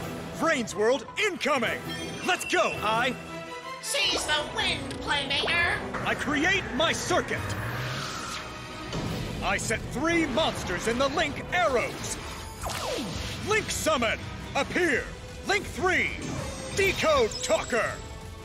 They're coming too! Yu-Gi-Oh! Duel Links! Link into the brains! Campaign underway!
Hello, duelists, and welcome back to the Master Duel Invitational live from Paris. So, we've had 2 of those duels that we need to do. Now we've got 4 more duels of the 3rd and final duel that all of our duelists need to do. I'm going to say duel a few more times. Duel, duel, duel. It's time to duel. So, without any more time being wasted, I'm going to take you guys straight in to our next feature match. And remember, after this, we might be down to those elimination rounds which are going to be happening tomorrow. But there is also a chance that there may be some tiebreakers. So it'll be interesting to see what happens. But to take you through this next feature match, I'm going to hand you guys over to your wonderful casters for your languages, wherever you are. Take it away, guys. Thank you very much, Ed. I am Ibris, joined by Alberto yet again for some of our final games of the day. These groups have exploded. They are super fun, super hype. Alberto, tell me a little bit about what we've seen so far today and what you're expecting to see in the remainder of this evening. So we have seen a lot of action today from our duelists playing all different decks. Our basically meta game is shaped up so much that now we will be having on stream Diego against El Dojo del Duelista, Madolce against Swordsoul, and these guys are playing for a place for tomorrow. And you know, they do have an even record. Yeah. So they're coming into this on even footing. Both of them simultaneously in a good position, but also backs against the wall.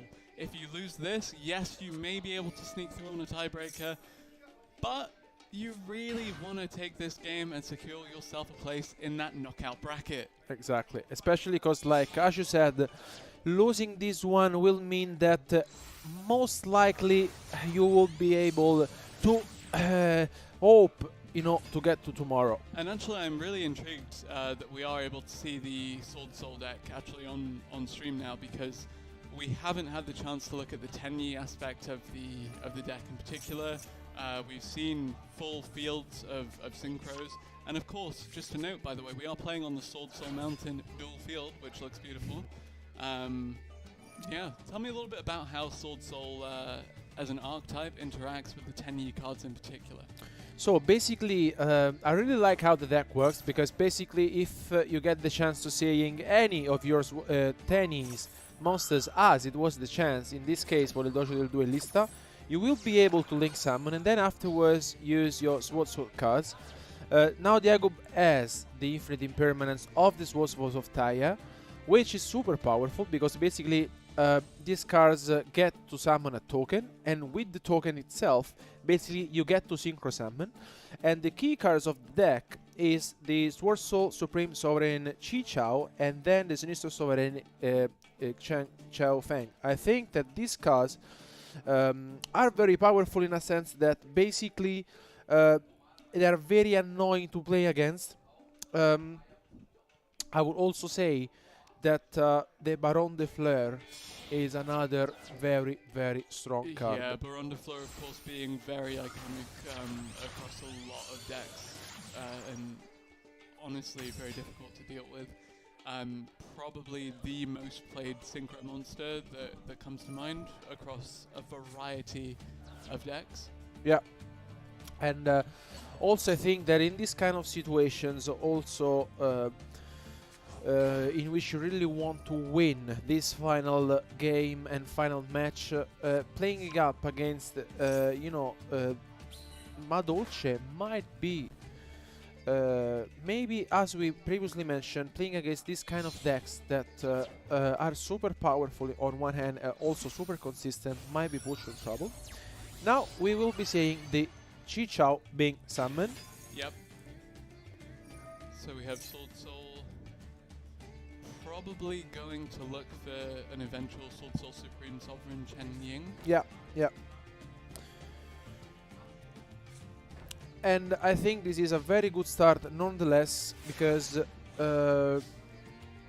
with this true spell or trap card being set, now play is back to Diego. Let's see if he finds his way. So actually with Diego it's a little funny because we've seen all of his games on stream so far. Madolce, Madolce, Madolce. So give me a little bit more insight as to what the Madolce deck needs to do to actually take a game or 2 games, ideally, if you're Diego, against something like the Sword Soul. So what we usually saw from Diego is starting things off with the Magellan. The Magellan gets him searched the Petting Successor, which is very powerful. And then the starting lineup that Diego decided to play with is going for the Teacher Glass Soufflé. So what are you looking to shut down in particular from the side of the Sword Soul deck?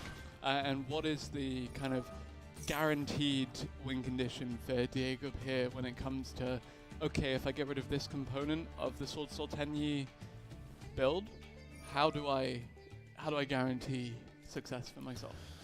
So first of all, he really needs to be careful because El Dojo del Duelista here has 2 set maybe spell or trap cards, but the lineup here will go for the either the Teacher Glass Soufflé, and we got the chance to see the Chocolat à la mode being summoned on it. Here comes the Forbidden Droplet, which is super powerful because basically it will prevent the Chi Chao activation.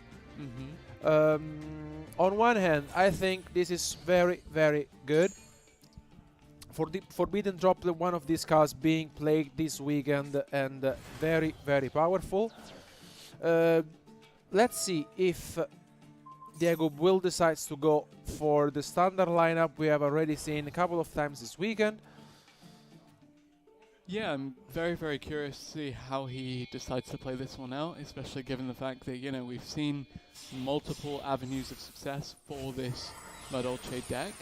I'm also very curious to see what El Dojo del Duelista does in response to having the droplet come down and negate his monster's effects, or, you know, just maybe not getting that ideal start to the game despite a very good turn 1.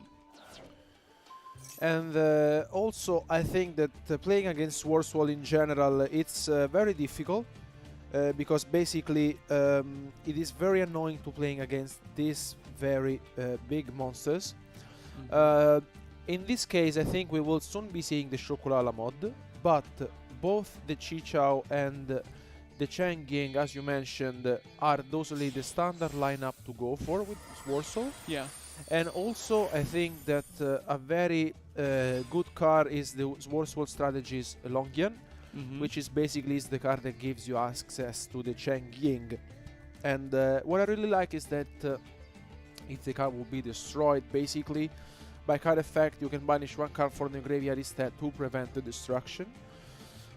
In this case, though, the Chocolat à la mode is being summoned on the field, and we have seen that Diego really, really likes this lineup. Yeah. This is what he usually does in turn 1. The Chi Chao was stopped previously by the Forbidden Droplet. So, if you're Dojo here, are you just watching it happen? Apparently not, as Called by the Grave is flipped face up. Yeah, very, very good one. In this case,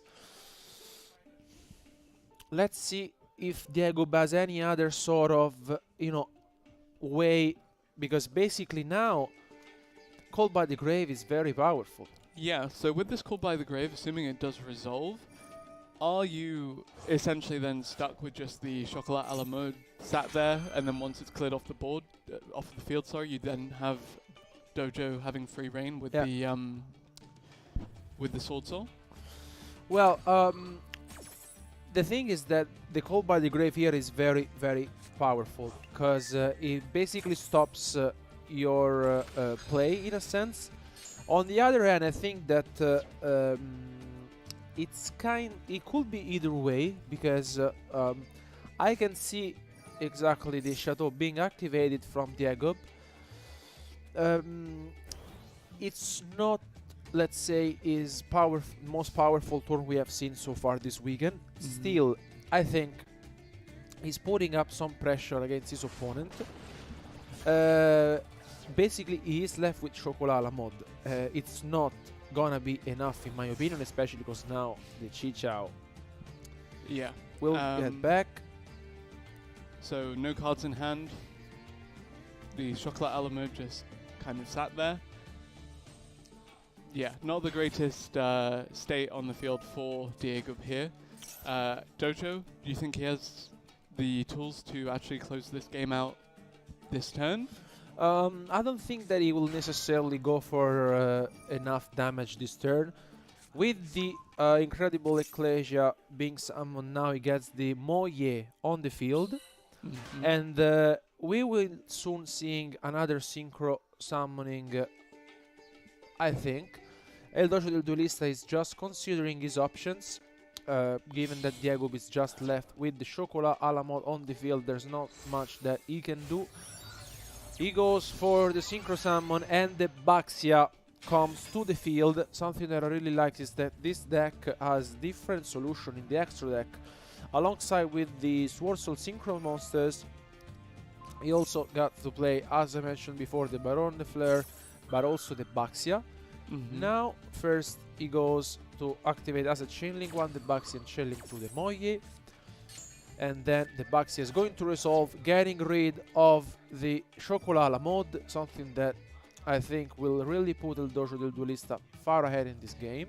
Yeah, and ultimately, do you think that there is any way back into this game for Diego, assuming that the game is not over this turn? Well, let's see if El Dojo del Duelista manages to put enough damage. Because Diego, I think, is already understanding that his chances are decreasing for this game.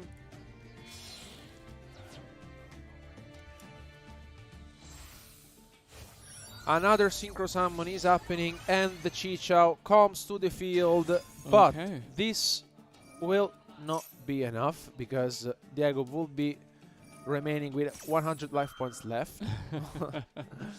Where have I heard that before? So let's see if he can find something else to close this game very quickly.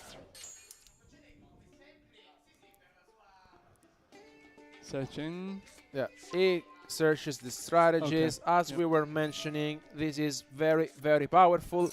And with the strategies, Longyan on the field, he will now be able to activate his effect and then Synchro Summon once again, and he will be able to close this game. Yeah.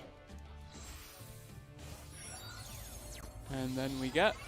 Here comes the Baron.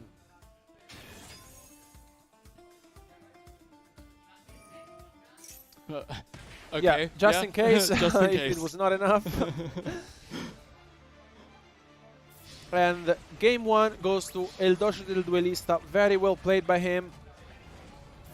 There was not that much that Diego could have done in this game, honestly. I think that the Infinite Impermanence, of course, on the Taie in the first turn was pretty much what he was hoping for, but not enough. I like seeing Sword decks just because the final state of the field when they won is always just full of a variety of colorful synchro monsters. Yeah. Yeah. And here, once again, we get the chance to see a Schattenspieler in action. Very impressive style from him, but we want to see if Dojo del Duelista can clutch it out in a clean 2-0 over Diego, or if this group is still one to watch. Let's see if... Okay, El Dojo del Duelista starts once again, and here he gets to activate the Moye, revealing the Vishuda. There's the Impermanence. Okay, and here I think if there's nothing else from El Dojo, he might be also passing his turn. He sets one. Okay. Will he be passing? Yes. Okay, so Diego now, he's successfully run a disruption onto Dojo's plans, but is it enough? And he has the Pancratops. Takes me back to the beginning of the day, yeah, and that was the card. Yeah, exactly. Okay, here El Dojo activates Maxi. Honestly, I would have waited, because, of course, with the Pancratops, Diego now has an advantage, getting rid of the Moye, and then if he really feels like it, he could activate the Pancratops to get rid of the face-down set card. Maybe I would have waited just for some Diego's plays. He's shaking his head. because he knows that he might be going just into a battle phase, deal some damage, and not overextend his plays due to Maxi being activated. Yeah, it's a little bit unfortunate that you are kind of corralled into not opting for your special summons, especially when we saw how Diego successfully executed just going into Xyz summon after Xyz summon and eventually getting up from the teacher all the way up into the Chocolat a la mode. But honestly, at this point, I think, as you said, he is just going to opt into the battle phase. Yeah. Maybe lead the charge with the Pankratops, and then eventually use that Dino Wrestler Pankratops' effect to go after the back row as well.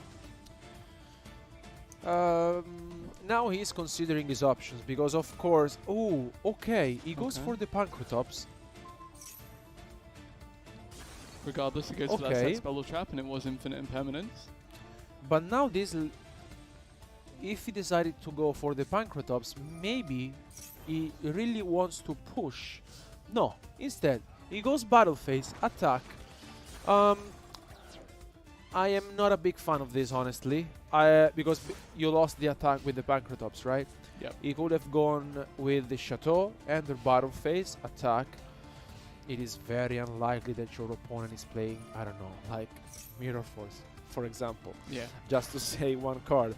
But, I mean, I would not have been afraid of the card of the El Dojo del Duelista because most of the times this weekend we have seen infinite impermanence.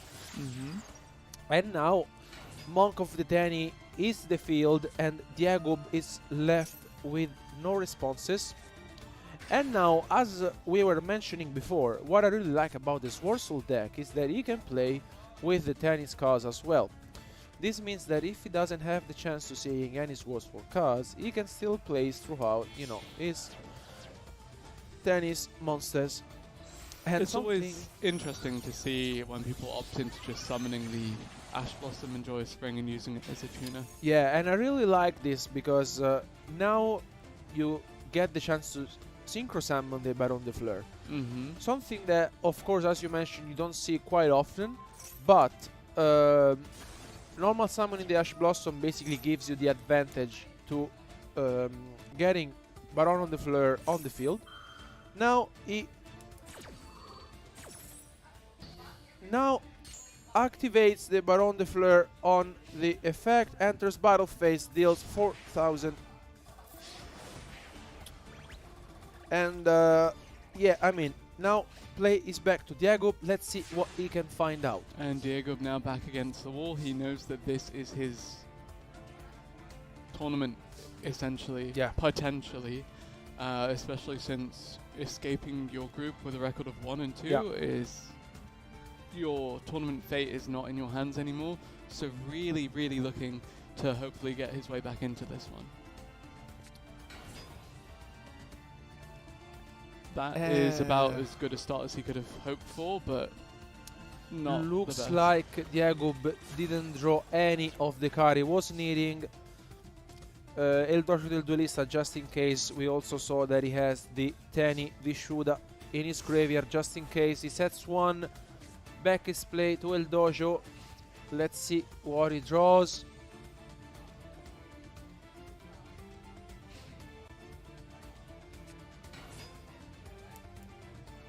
Okay, now he could go for the Link one once again for the Monk of the Tenny if he really feels like it.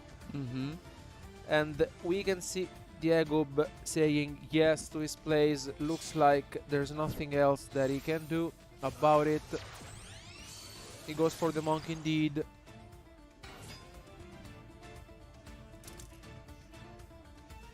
He goes Vishuda, as I was mentioning to you guys. It's very powerful when it is in the graveyard because basically you get to bounce back one card from Diego's side of the field, activates the Baron, destroy the monster, and then, as we saw in the previous turn, will deal 4,000 damage to seal the game. Seal the game, seal the match, and seal what will presumably be his escape from Group A. Exactly. Battle phase, attack. And he takes the win. Well played by him. El Dojo del Duelista with his Sword Soul Tenyi deck 2-1 on the day. Diego, on the other hand, Madolce, nearly got it done. Yeah. 1 and 2 is not the end of the tournament. Potentially has a chance to make it out, but still, I think he showed us the power of his deck. Nonetheless, let's give back the word winner to of Ed. that round was El Dojo. So give a round of applause for Dojo, the winner of that. Very exciting stuff.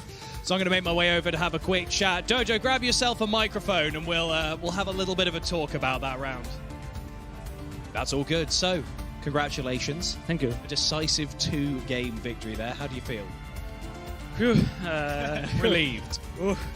The last game, when I win the coin, I say to my opponent, sorry. I maybe talk too fast. Sure. Because when I say my hand, I say, oh, shit. That's it. Oh, please don't swear on this. Sorry. We've said this before. Bad hand. And when... Don't do it again. Yeah. When he negates my Moye, I say I must go... I depends on he breaks. Okay. And when she summon, go to normal summon when I use Max T, I see that Barone in my hand with the Ash Blossom and the Vishuda, and that's all. Well, it all ended up working out pretty well for you. So now you've got 2-1 right on your scorecard. Yeah. And do you know what the rest of the group seem to have by this point? Are you feeling pretty confident? Yes. There are very, very nice people here playing. Very nice decks. Too much skill. So it's going to be difficult. But I'm very excited to duel everyone. Well, congratulations on getting 2 wins there and then that 1 loss. But there's your 3 rounds all played. Do you feel a bit of relief now that you're done for the day? Yeah. Okay, good. Well, congratulations again. Thank you. Guys, we've got more duels coming right up, so I'm going to throw you guys straight back over to whichever duel is currently in progress, and you guys can check that out before we get into our next feature match. Back to you guys. thank you very much, Ed. I'm Ivers, I'm back with Alberto, and we are back with Doc 7 taking on Schattenspieler. And here, Schattenspieler took on Game 1. Doc 7 is now going for the Empen. Let's see if he will be able to come back into this match. Schattenspieler with a solid 2-0 record. And Doc 7, his field is looking pretty good. His hand a little less so, but okay, I say that. I said his hand is not looking good, but should he actually play that out? Well, he drew to 4. Yeah. The Berry Station being summoned on the field, and also with the Dreaming Town being set. Very good start from Doc 7, which is satisfied. Now Schattenspieler back to him. Schattenspieler, on the other hand, nothing as of yet. Hopefully he can get something out here. Lightning Storm was activated, and also quick look at Volt against El Guardian Celta. Volt, of course, piloting the Sky Strikers this time around. El Guardian Celta and his Umi control managed to sneak out a victory earlier. Both these guys sitting at 1-1. Win here, very important for their hopes of advancing through this group stage. Exactly, that's correct. One of these guys really needs to win this match to advance into day 2. This will be a very interesting one, because basically we have 2 control decks, very different from each other. Also, their strategy are, you know, in a sense familiar, but El Guardian Celta entered battle phase, and this lets me thinking that he has a copy of Evenly Matched, and indeed he has. Excellent. Okay, off to a good start for El Guardian Celta. He's really looking to get the control going from as early as possible. Now entering main phase 2, going to hopefully find a Legendary Ocean or something that can get the Umi out there. Karyushin potentially going to make an appearance if that does happen, but again, really looking at hypotheticals now. He needs to hit that key. He needs the Umi in the Umi control. Yeah, and I think he couldn't have asked for more, honestly. After saying this, and he's revealing Foolish Burial Goods. Okay, he didn't reveal any legendary ocean. He gets the Karyushin with the Pot of Prosperity, which makes me think that he might be holding already a copy of Ooming in his hand, most likely. Potentially, yes. I guess we will see. Okay, he discards the Ice Jade Tremora. Mm-hmm. And now it comes the Electric Jellyfish, which we have already seen previously. Very, very powerful card, especially when Oom is on the field, and that's the case. Yep, there we go. Ocean Dragon Lord, Karyushin very good comes stuff. out as well. Yeah. And suddenly Volt, with all of those attributes that the Sky Strikers like to play with, yeah, probably not going to have the greatest time of things. And also with Karyushin now, he gets to add one Spell or Trap card from his deck to the end, but the Ghost Ogre. Ooh, this is very, very good. Yeah, Ghost Ogre and Snow Rabbit, not the most common of responses that we've seen. In fact, Volt is, I believe, the only player that we've seen today that's actually been utilizing it. Yeah. As you said before, Sky Striker decks tend to have that luxury of having a couple of other extra hand, like extra monsters to use from their hand if they so wish. Yeah, honestly, what do you think of the Ghost Ogre in response to that Karyushin Ocean Dragon Lord being summoned? I really liked it, especially because Volt knew that the Electric Jellyfish would have been chained to the Ghost Ogre, preventing the Ghost Ogre from resolving. But he also had the Widow Anchor, which means that the Ghost Ogre will resolve, and the Widow Anchor will negate the Electric Jellyfish. I think this is very powerful, especially because now Elgardian Celta is basically left with one card in hand. Of course, he will be searching for the Seal Stealth attack. Volt really needs to find, for example, a Sky Striker Ace Ray, or also a Sky Striker Mobilizing Gauge. And you know, heading into the start of that turn, Elgardian Celta didn't have the... He didn't have an opener on his main phase 1. Yes, he had the evenly matched in the battle phase. He passed again. And now, yeah, suddenly he's got a lot going in the blink of an eye, and this Legendary Ocean is going to be really difficult for Volt to traverse. Especially because like this is not something that you really get the chance to saying often. The Sky Striker deck is very consistent. He plays a lot of cards, and when things are going through, it's very also difficult to play against. This is a pity that unfortunately Volt didn't have much going on. I think he might be holding, for example, I don't know, Effect Veiler or Infinity Permanence, for example. Let's see what Elgardian Celta decides to do here. The Electric Jellyfish is such a good deterrent from so many other things. And actually we have Gamasiel, the Sea Turtle Kaiju. I see a smirk on your face. You happy about that? I'm happy because basically I'm laughing because you usually see the Gamasiel being summoned on your opponent's side of the field. Hey, but 2400 is 2400, my exactly, friend. that's 2400, and Volt is now left with 4000 life points.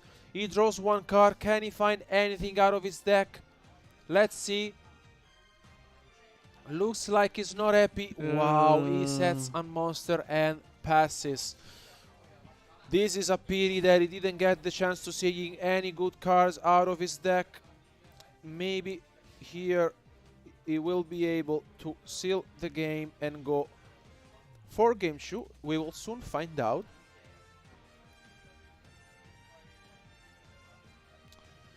Elgardian Celta really hammering home the control in the Umi control deck, as it really feels like Volt isn't able to do anything. The set monster is about to be attacked by an Electric Jellyfish. It's an Ash Blossom which survives the attack. He's taking the risk, and honestly, I mean, of course, you might be thinking that the set monster would have been something else, but that was not the case. Honestly, I would have attacked nonetheless with Gamasiel, especially because your opponent didn't have much going on. Can Volt find something out of his deck? What do you think would save him here? A Sky Striker Ace Ray will be good to start things off, for example. Yeah. Also, as the Area Zero, okay. This is the case. He has the Area Zero.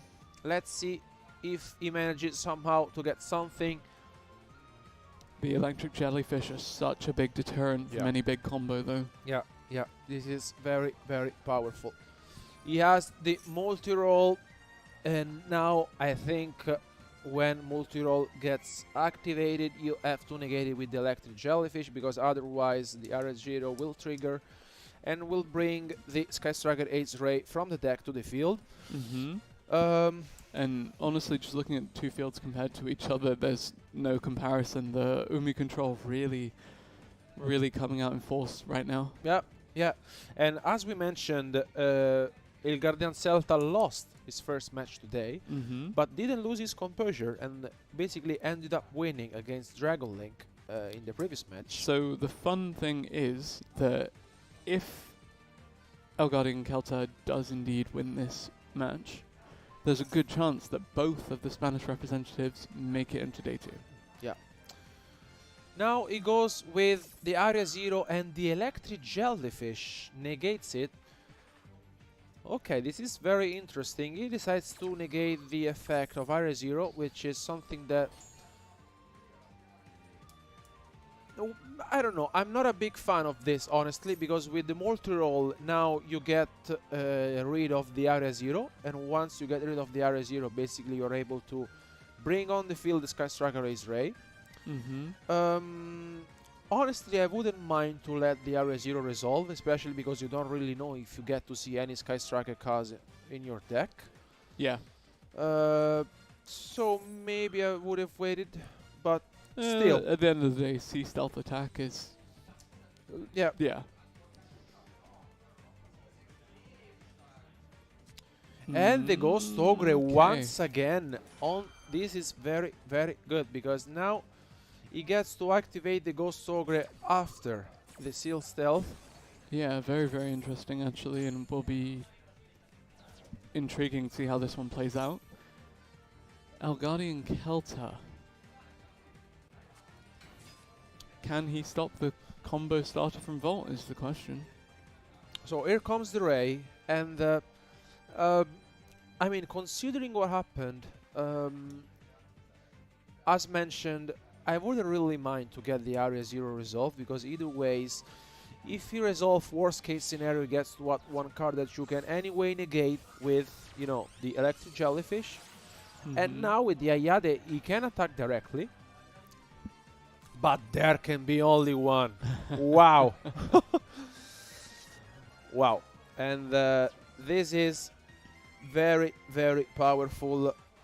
And of course, Volt must not be happy about seeing this card being activated from El Guardian Celta, because now he could have been able to come back into this game, honestly, after what we saw. But there can be only one. It's super annoying, especially because, like, ooh, Pot of Avarice. A card that I was not expecting at all. Pot of Avarice shuffling back 5 monsters, and he gets to draw 2 fresh cards. And those 5 monsters included multiple copies of Ghost Ogre, which, as you've seen, have been very potent against this deck. Yep. And Ash Blossom and Joy Spring for good measure. Very, very, very promising now for Volt, as the game is not yet over. And if you think about this, in the turn before, El Guardian Celta attacked over the set monster with the electric jellyfish. If he would have attacked with the Gamecell, now Volt would have been left with 800 life points, and attacking with the Gamecell over the Hayate, that would be game. So, I mean, this is something that we have seen this week, and sometimes taking the risk could pay off, but sometimes, you know, taking it might be a little bit too much. And indeed, now it is getting complicated, because the more time you give to Sky Striker, the better they play. And with all the resources going on, and having the Ray in the graveyard, if the Gamecell attacks over the Ayare, being there can be only one on the field, I think that of course would be very powerful. But, again, the attack would have closed the game. immediately if in the previous turn Guardian Celta would have attacked with the Gamecell over the set monster. But Ocean Dragon Lord Karyushin now coming onto the field does mean that we do have the potential for, as you said, the attack over the Sky Striker Ace Hayate, and then just another big water monster to the face. Let's see now what he decides to add with the Karyushin from his deck.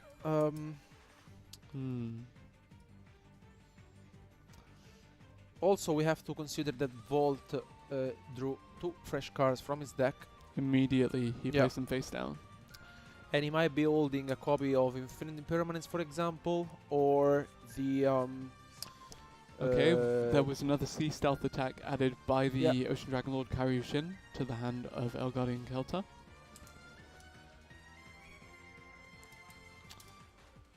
We can see that El Guardian Celta is considering it, is entering battle phase, and the attack goes through. This means that if he would have attacked differently the previous turn, he might have sealed the game now. But still, he now gets to resolve because the Ray is in the graveyard. He will attack with the Gamecell, and I think he cannot. Maybe he could go for a Yare's effect, but that will not be enough. So maybe I will just leave the Ray in defense. He's considering it, or maybe he could go. Yeah, he's taking his time. I think he is considering if going for Ray's effect or not. The ball is in Volt's court. We are waiting for him to decide, and ultimately... Yeah, I mean, he in the end, Volt decides not to activate the Ray for sure, and he sets 1 card. I mean, he could have gone for Kaina, honestly. I mean, I would have gone for Kaina because basically you prevent the other attack, basically, and still you have a Sky Striker on the field. I don't know. I mean, now he basically lost 1 important piece on the field, and with the Steel Step attack being activated, Volt once again needs to find something. He set the Infinite Impermanence in the same column, as there can be only 1, which means that he will be negating not only the Karyushin, but there can only be 1 as well. So, freedom for 1 turn. Yeah. Yeah. Alright, let's see what Volt does with that turn that he's bought for himself. Yeah. Steel Step attack resolves, Impermanence as well. What did Volt draw into? That is indeed the question.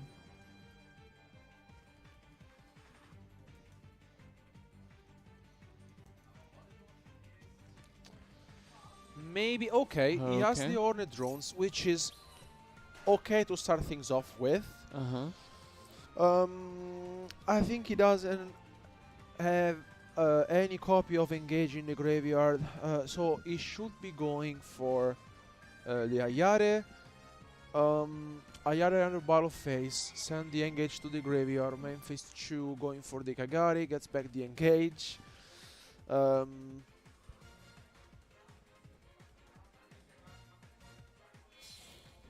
I will go for Ayare, honestly. Yeah? Okay. He goes for the Kagari instead. He takes the area 0. Once again, I think this is risky because like basically you get the chance to reveal some cards for the area 0, but the question is if you don't reveal any of them, it's complicated. Let's see what he will find out of this area 0. Widow Anchor, Effect Veiler, and Called by the Grave.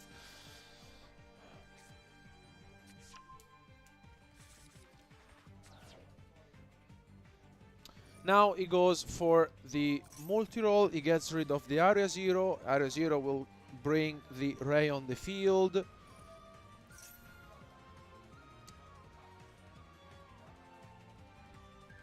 The thing is that I don't really like this because I think it would have been better going for the Ayare first. Yeah. Sending the Engage to the graveyard. Then into Memphis Chu, you get back the Engage with the Kagari. and then you get to resolve the engage and also draw one card. So, yeah, really good insight for how to kind of optimally play this as the Sky Striker player here. But can you give me an indication of how, if you were Elgardian Kelter, how you would answer this series of plays and really seal the deal on this game? So the thing is that if I were a Guardian Celta, now he banished the Kaioshin with the Seal Stealth, which means that he will be having back his monster later on. Now he will be pushing for some damage. Still, this is good. He can activate the Rain in battle phase, go for the Ayare, then attack with the Shizuku. Okay. Okay, 1700 versus 1700 on the life point counters.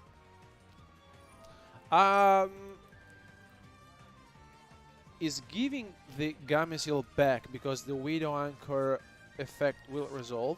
He could have gone once again for the Ayare. Yep. Ayare sending back something else to the graveyard, and then with the multi-roll he could have said it, but he had the Widow Anchor, so this is again I think another option that he would have considered, because basically he is setting the Hornet drones, which is not powerful at all in this situation, and if he would have gone for Ayare, he would have been able to set something else with the multi-roll during the end phase and then search for the Shizuku. And also that Widow Anchor being activated on the Gamesil now is giving back to a Guardian Celta. Yep. This is a pretty scary spell and trap card zone though from Volt. Yeah. This is a very back and forth game, we have to say. It would have been finished quite earlier, as we mentioned. Still, there are very, I think, interesting plays, I would say, that were on the line from our players. And again, just to reiterate that, as you said, on the line, because the difference between going 2-1 and 1-2 could be making it to day 2. Exactly, and I think also, especially in this situation, I think that, okay, now it comes the Mega Fortress Whale, which we haven't seen so far. No, we have not. And really like his effect, because basically your water monster can attack directly this turn if Umi is on the field. Basically, you can activate his effect, and this might be what makes the difference into this game. Let's see if he manages somehow to bring him on the field.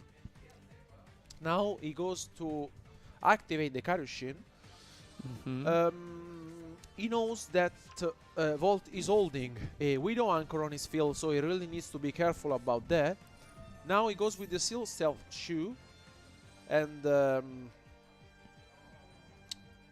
it doesn't really give him a huge advantage at the moment. At the start of the battle phase, you can then summon the Mega Fortress Whale from the hand, activate the effect, and go attack directly. Or do that. Here comes the Mega Fortress Whale, and now I think he can make a very cool play, activate the Mega Fortress Whale, the Widow Anchor will be chained, he can shade the Seal Stealth attack, banishing the Mega Fortress Whale. He will still get the effect to be resolved because the monster will be banished. Indeed, this is what is going to happen, and I'm a very big fan of this, because basically you get to banish your own monster. Given that the monster will be banished, this effect will be still resolving because the monster is no longer on the field, which means that Widow Anchor cannot negate it, and then you will be able to attack directly your opponent with the Kaioshin and deal enough damage. Just about enough damage if this Ocean Dragon Lord Kaioshin's attack does indeed go through. 1800 to Volt's life points directly. Is it gonna happen? He's going to activate the Seal Stealth Shoe during the battle phase. He takes the Electric Jellyfish, which I really like, because basically now you prevent your opponent from activating anything, because you could negate it with the Electric Jellyfish, the attack goes through. Yep. It took a while. It took but a the while. Umi control. Yeah, it took did a its while. thing. I mean, what I'm really thinking is that in this situation, he could have that attack with electric jellyfish on the set monster might have cost him the game. If he would have attacked with the game instead, we might be seeing another match. But jumping into our future match, Schattenspieler is with Doc 7 playing his last game to gain this final match for their day one. There was the Empen alongside with the statue. He will not be having a good time still. And as you saw, that was indeed going to 3 games in that match, so it'll be really interesting to see how it does play out. But another interesting one to watch will be Elgardian Kelter versus Volt in Game 2 of their match.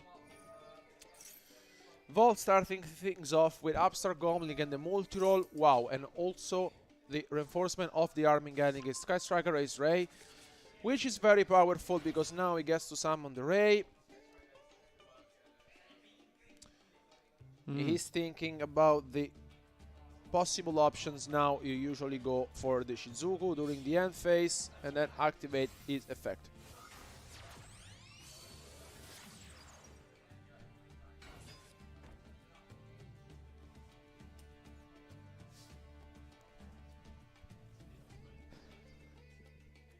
A good start from Volt here. He has not the perfect Sky Striker starting field, but still a pretty formidable one, Elgardian Kelter. It will be really interesting to see what he does in response to this to try and get some semblance of control.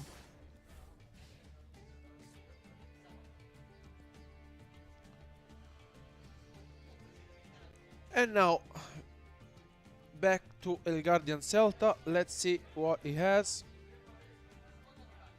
Does he have once again evenly matched? Yes, he does. He enters battle phase. Okay, he goes with the Widow Anchor just in case, so that he doesn't lose a piece. And here, evenly matched will banish. I think most likely he will just. I think he will banish the multi-roll. Yes. So main phase 2, do we see another legendary ocean play into Ocean Dragon Lord Karyushin? Okay, he has the Fish Stoner, which is very good to start things off with. He gets the Karyushin. Okay, Umi is being activated. And then, Yeah, Karyushin. That is the turn 1 for Umi control. Yeah. That's the card you really want to go for, either that or the Electric Jellyfish. He sets one, he sets another card.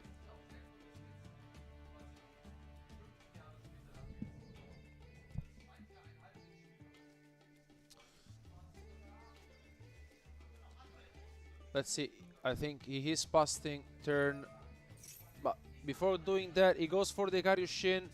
There's the effect Veiler being activated on it. Doesn't really change that much here. And now play. Ooh, there's the Doom Kraken. Yeah, really a great deal of commitment to the field here from Elgardian Kelter, but it seems to be working wonders for him. Because now basically this is the first time that he's being summoned. He gets back the Karyushin, and he gets to resolve the Karyushin as well. This is something that I really like, because basically another very good interruption from him, as we saw with the Mega Fortress well before. He changed Doom Kraken on the effect Veiler, so he was able to search for the trap card. Now he goes for the Ray. Sadly, already entered the battle phase in order to activate the evenly matched. Yeah. So, yeah.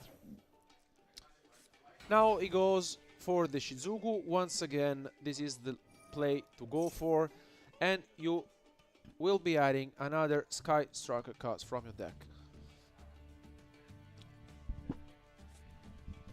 He gets another engage,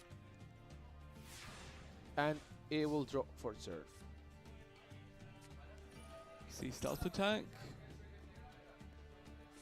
Ooh, and there's also there can be only one. Okay. What he really needs now at the moment is having at least 3 spells in the graveyard, and I think this might be quite easy because you go to activate the first engage, you go search either the afterburn, exactly, that's the one you were looking for, and I think this was the play to go for. Another engage being activated, although there can be only one was being flipped. This doesn't make any big difference, I would say, given that the afterburners will hit the field soon. Yeah. And I think that overall, this game might be going in favor of Volt just because here he also has the multi-roll, which means that we might be soon seeing multi-roll effect being activated. Okay, in which case we'll then have another game 3 on our hands, but I'm not willing to count out El Guardian Celta quite yet, because, yeah, as long as the Legendary Ocean is on the field, this Umi control deck is still going strong. Yeah. That's the plan. Now he activates the Seal Stealth Attack Shu.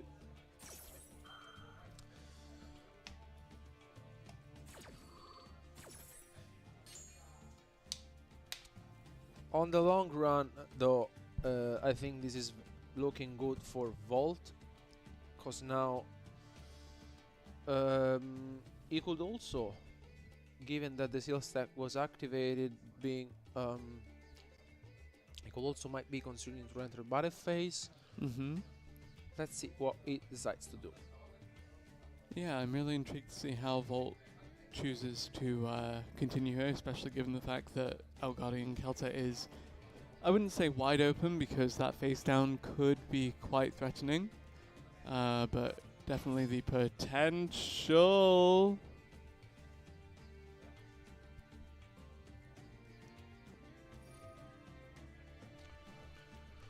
Okay, he goes with normal summoning Maxi and then activated the multi-roll. Okay. Is he really getting rid of his own? Okay, he gets rid of his own Shizuku and he will get rid most likely of there can be only one.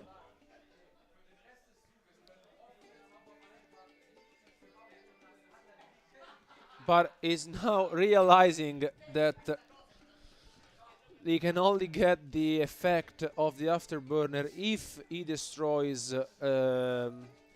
his opponent's monster, not his. I see. That So is very unfortunate. yeah, this is very unfortunate from Volt because he only lost 2 cards basically.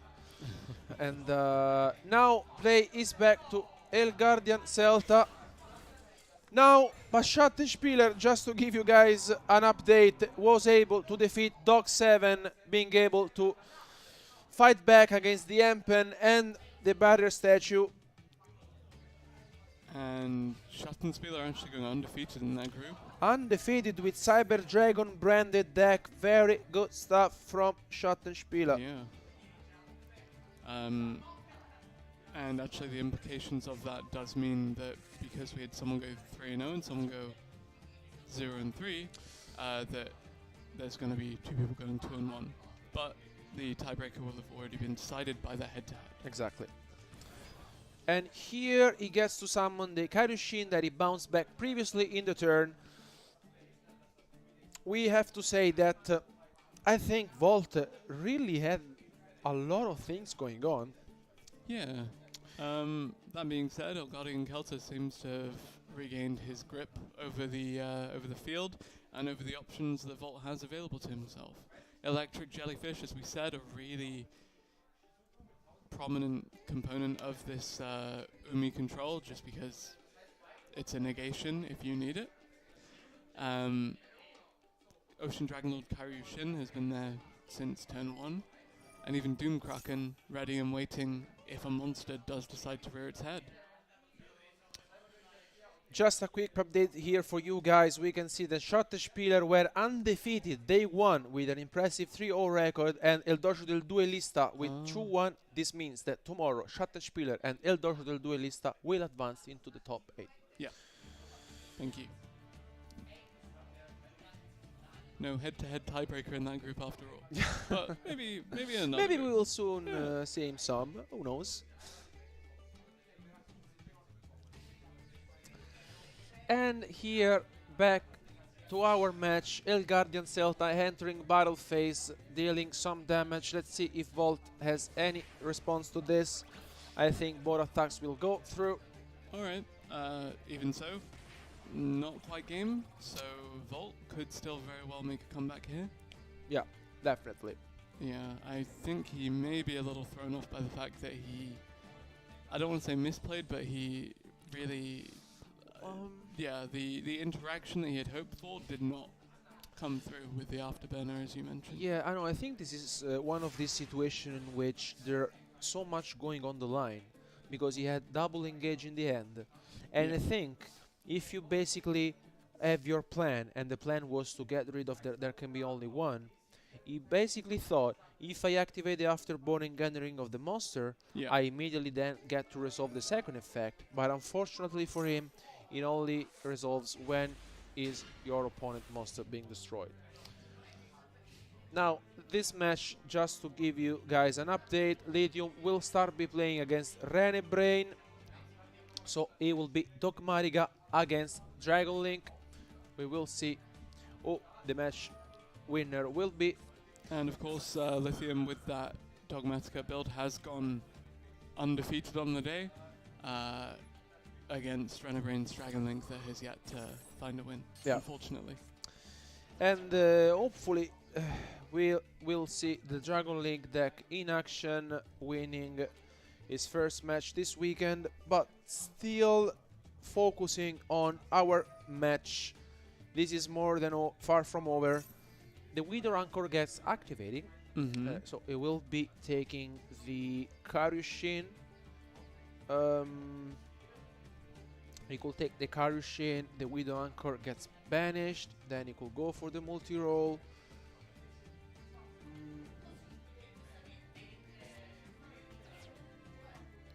Let's see, he activates the Widow Anchor, but... Okay, so Rose has now...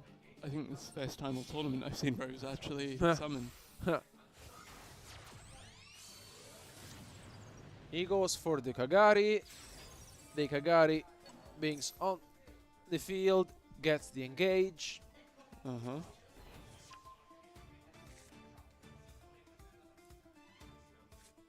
He goes for the engage once again.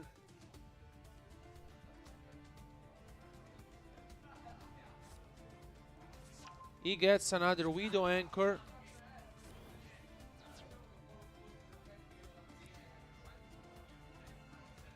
And now Volt is considering his options.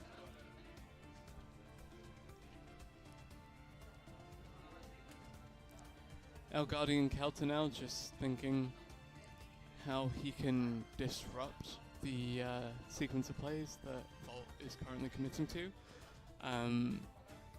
Really difficult situation for El Guardian Kelta, despite the fact that he has such an established presence on the field. Volt still has 4 cards in hand, and the Skystrike Race Kagari, of course, can start what is typically a very, very devastating chain of events.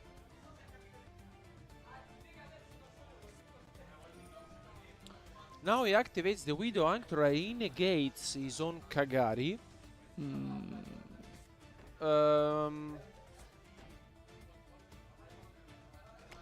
I mean, maybe he has a plan. He's now going for the multi-roll, and he will set once again the Widow Anchor. Okay. I think he's really find a way to come back into this, because it's going to be very, very difficult at this point in the game. So tell me a bit about what it is exactly Volt is aiming to do in order to come back here. So basically, Volt is just trying to take some time, in my opinion, especially because with all these cars going on from a Guardian Celta, and there can only be one on the field, Yeah. Volt basically is continuously locked into that.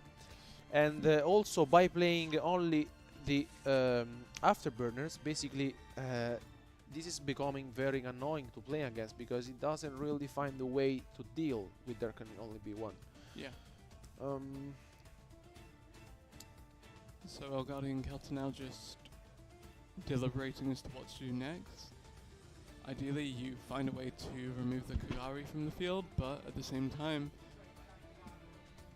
Volt does have 4 spell or trap cards face down. Well, we know some of them are spells because they are the Sky Striker Mobilize Engage. Exactly. The Widow Anchor. Yes, exactly. And now he's entering battle phase. And also I think that negating your own Kagari, actually you basically prevent his effect, and I think that would have been a good advantage in this situation. Now El Guardian Celta goes with the Ice Barrier, and let's see if Volt decides to activate the Widow Anchor in response. Okay, he does.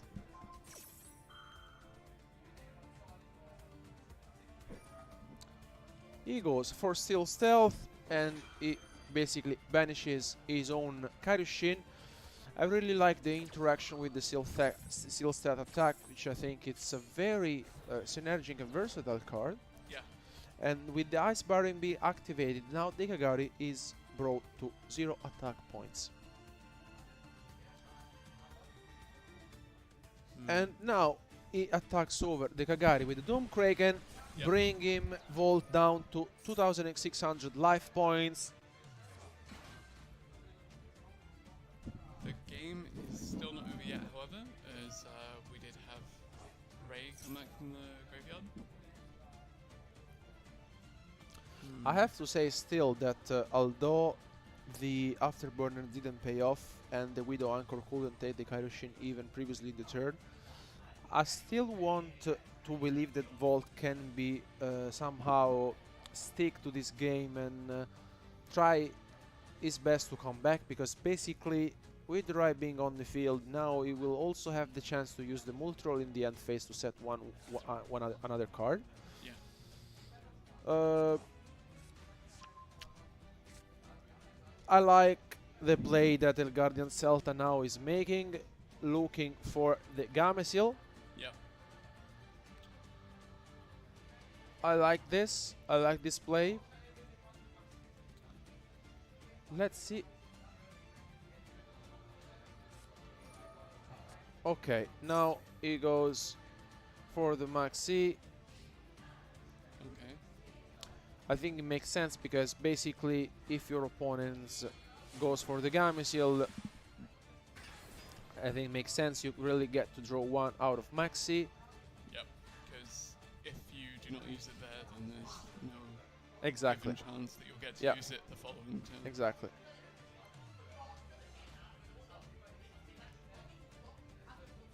And now Volt can activate the multi-roll. He goes for the afterburners, and then the Kaioshin comes back. And then now Volt will go and draw for turn. We have a lot of cards going on for Volt. Now that multi-roll was activated, he set the afterburners. He might be going for the multi-roll effect, getting rid of the Gamesil, exactly, so that at least he can be free to do his Sky Striker cards. We know that he has the Engage, the Widow Anchor, and the Afterburners. El Guardian Celta is actually thinking if chaining any of his cards to the multi-roll activation. He doesn't. He goes for the Afterburners finally, and El Guardian Celta cannot chain anything to this, being that multi-roll effectively resolved. And now, finally, he got to resolve the Afterburners effect. It took some time, but in the end, he was able to wait for the right moment and then get it back with the multi-roll. I think he still has a chance to come back into this game. Yeah. So it took a while, but finally we have that can be the only one off of the field.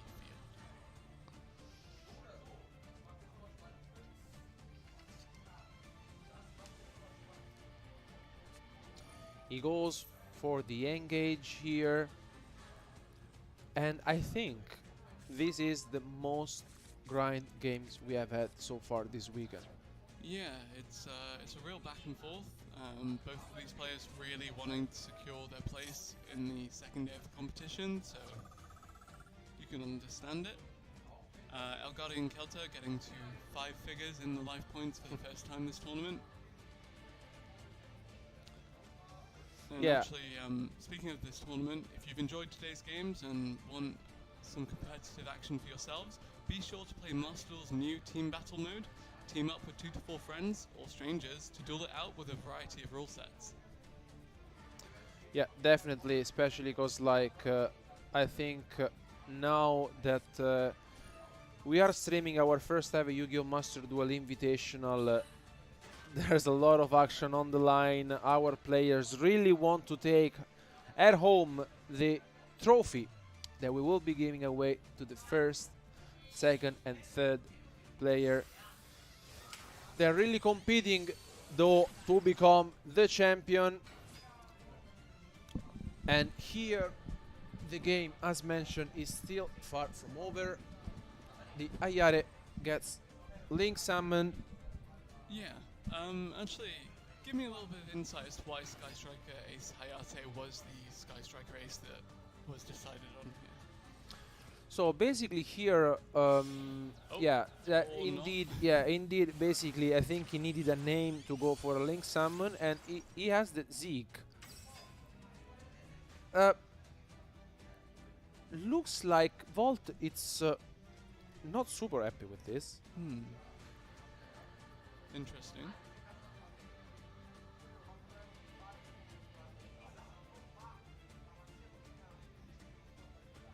Now I get to see why he is upset about this, because basically the Seal Stealth Attack Chu says that Water Monster effect cannot be targeted, and basically the Zeke, when he gets Link Summon, you can target one face-up monster on the field and banish it, but he maybe forgot that the Seal Stealth Attack Chu is on the field and is basically preventing this activation, and that's why he was upset about this, because indeed water monsters cannot be targeted with non-water monster effects. That is pretty unfortunate for Volt. Very unfortunate, but still looking good because he has so many cards going on. Yeah, and actually here managed to get Gamasiel the Sea Turtle Kaiju back from the graveyard. He managed to bolster the attack of Sky Striker Ace Zeke by 1000, and suddenly this game is not looking too bad for Volt.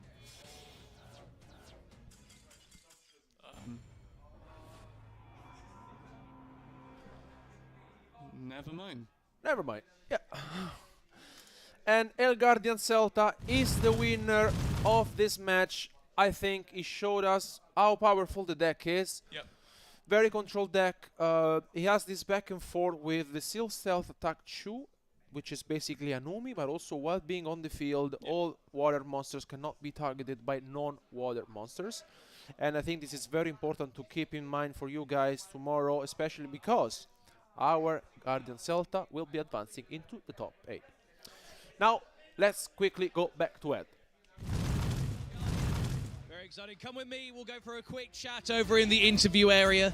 Grab yourself a microphone. They've all done this before. They know what the game is by this point. Congratulations. How are you feeling? Thank you very much. It's been a really good duel. I choose the Kaioshin or Umi deck because I think it's really strong in Master Duel. In a format that is only one duel and there's no side deck, there's a deck that can be support Ebony Mat and the Kaioshin. I mean, the Kaioshin you saw almost all the time, so it was clearly going well. Quite a fun little duel that we saw there. The longest duel in the world as well. The first game seemed to go on for a very long time. You were doing some great combos. You were owning the field. You sort of dealt with the Ghost Ogre and the Widow Anchor and stuff. You took that game 1. Game 2, that one also went on for quite a while. There was fierce back row from Volt. And then, I don't know if you saw, but at the end there was a slight misplay from Volt there because he summoned Zeke, and because of your C stealth attack, Zeke target. Couldn't target my my monster with no water monsters because of the silent, the magical, the continuous move. Exactly, so it was a slight misplay there, but all of those things together, complete with your skilled use of the Umi deck, has led you to winning this victory. So how many wins, losses are you at now? 2 wins, 1 lose. I think we can see you tomorrow. I think so. I think that's going to be very exciting. So either tonight or first thing tomorrow, we are going to be drawing who is going to be facing who in those final duels. But we're about to find out with you which of those two is going to happen. Maybe it'll be an exciting end to today's stream, or maybe it'll be a good way to kick off tomorrow. We'll find out together. But congratulations to you, Guardian Celta. That was a very, very exciting duel. Hopefully we will see even more of you as this weekend goes on. But guys, don't go anywhere because we've got 2 more of these duels ready to go before we end today's coverage. Thank you very much, Ed.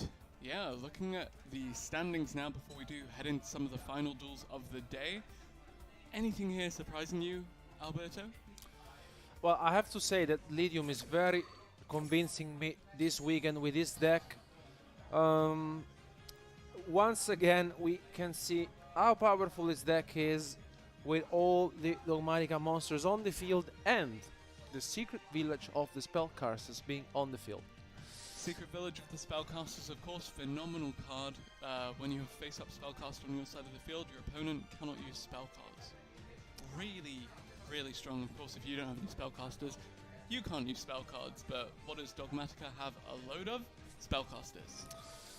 Yeah, and here I think that Lydium really needs to find his way through to deal with Renebrain's field, especially because there's the Borderland Dragon on the field alongside with the Fairy Tail Snow. And once again, I think also we might be seeing a very back and forth game. And here our guys will be playing now Salamangreat against Branded Despia. We have seen Pikami smashing off the field, winning 2 matches, 2-0, very straightforward. Yeah, really convincing victories for Pikami so far. While Turner, he came close in both of his matches. Unfortunately, was unable to close those out. Perhaps this is his chance to turn the tables and actually give Pikami a notch in the loss column for the first time this tournament. But looks like that Pikami only started things off with 1 set card, and play is on Turna, which now goes for the Falcon, and as predicted, he goes for the Maxi. Called by the Grave. Called by the Grave. Very good card here on the Maxi, and most likely now we will be seeing the Bailings. So we had a fantastic discussion about the Salamangreat kind of combo starter, and you walked me through some of the ideal situations earlier. When you're up against a single set spell or trap card, how do you play this out? So maybe Turna now might be scared of Infinity Permanence, given that he basically cost him the game.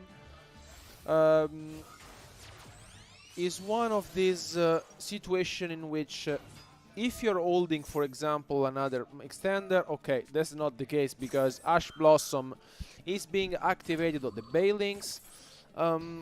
still, you really need to find something out, because if you don't have the Gazelle in this situation, it looks like Turna does not, you are only left with the Bale Links, because the Falco cannot be brought back from the graveyard in this situation. There's not that much going on for our players at the moment. I see Turna slightly favored, but still with the Balings, you know, on the field without anything, without the field spell, it's not helping him out. Yeah, really unfortunate that had its ignition kind of just stopped completely. Yeah. Before it could get anywhere, and now this combo that we were praising so much throughout the day, that was so explosive earlier on in the day, just stopped right in its tracks. And now Turner, what can he do for the remainder of this turn? Okay, he had the Spinny, which is good.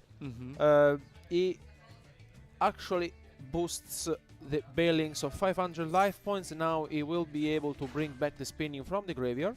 So the Balings goes up 500 attack points, while the Spinning actually comes back from the graveyard.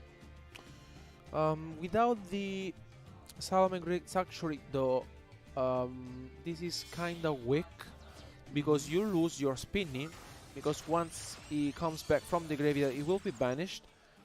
He goes for the Splash Mage, a move that we have previously seen from Turna.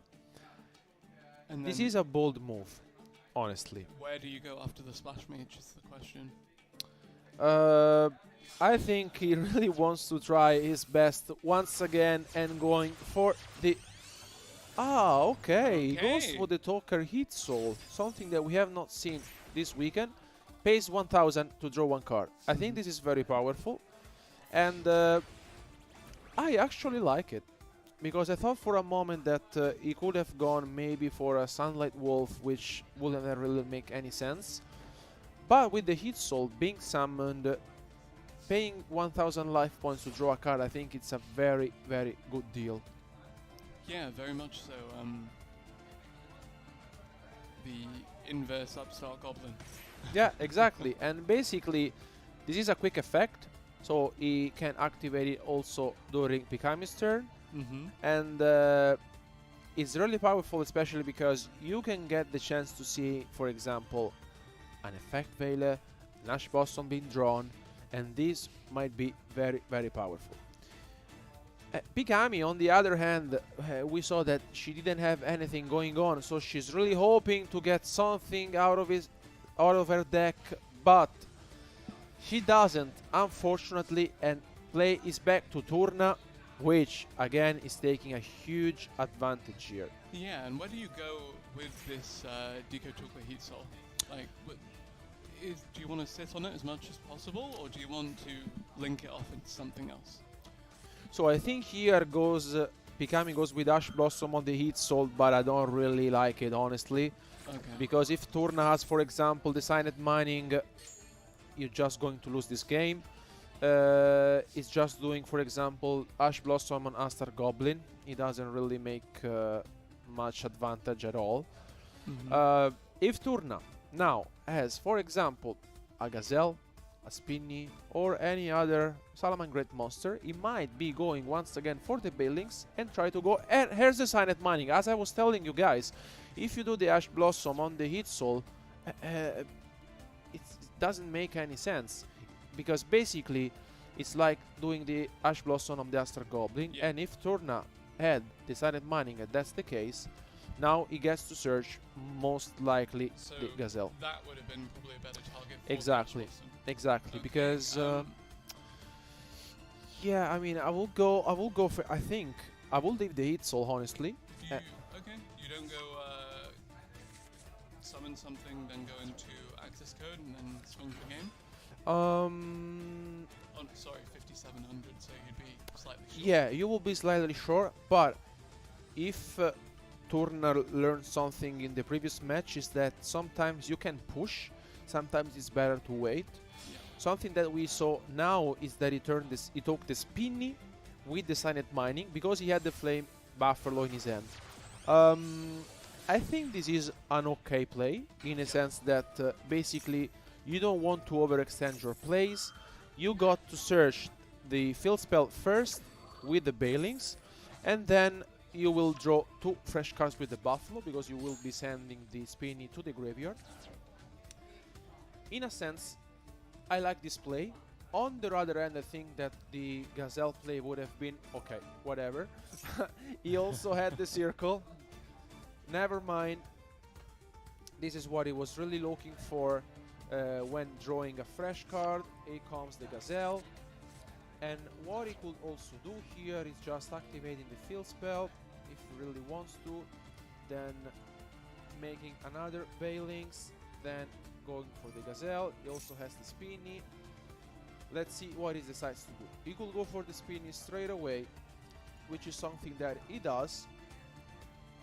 Does Pikami have, for example, Cold by the Grave? May she have it? And she does.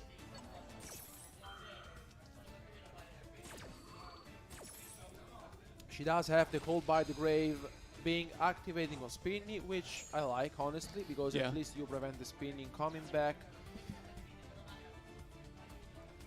Now, the question for me is, where do we go from here as Turner? Because you have monsters, at least. Do we link 4? Consider going for the access code. Of course, as you mentioned, it will not be enough. Mm-hmm.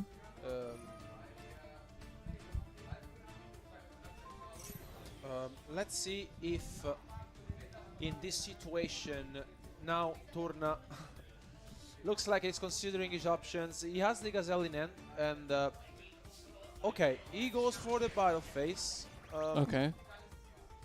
I think he might have playing slightly different also in this situation. Still, I think he's sitting on a very good situation. With the Gazelle in hand, I think, you know, Pikami, this is very unfortunate. Doesn't have anything going on. Itzel has drawn Turna 4 fresh cards. Very, very good stuff. I think he took the best advantage out of the Itzel, and you can see Pikami unfortunately shaking her hand.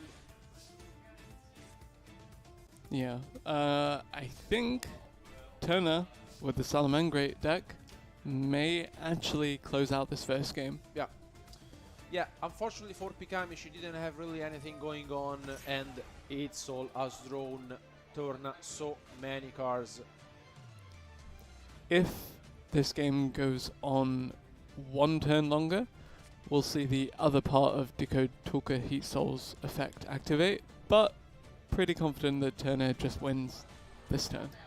Yeah, I mean, Gazelle, this is already enough, honestly. Yeah.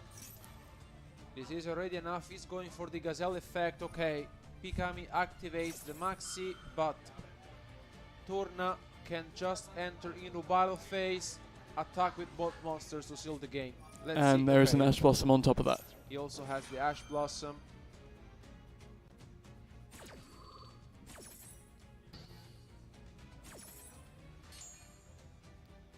And that should be game. Yeah, I mean, he can just go battle phase attack and seal the game. Theoretically. He's not over until it's over, no? Exactly. He goes sending the Jaguar. Okay, he also continues with the Wheel. Another super powerful card from Salamangreat. But looks like Turna wants to continue. Okay, he brings back the Falco. Will he enter battle phase to seal this game?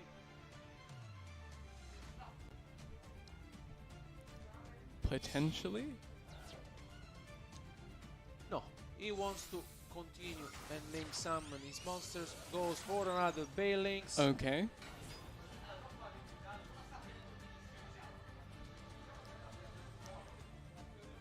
And then that is surely game. 100%, honestly. Because 100%. now also he gets to activate the Falco that has been sent to the graveyard and sends back the Salamander Circle back. He wants to play safe, I guess. He goes for the Sunlight Wolf. Okay. Is this safe enough? Salaman Great Sanctuary being activated from Torna.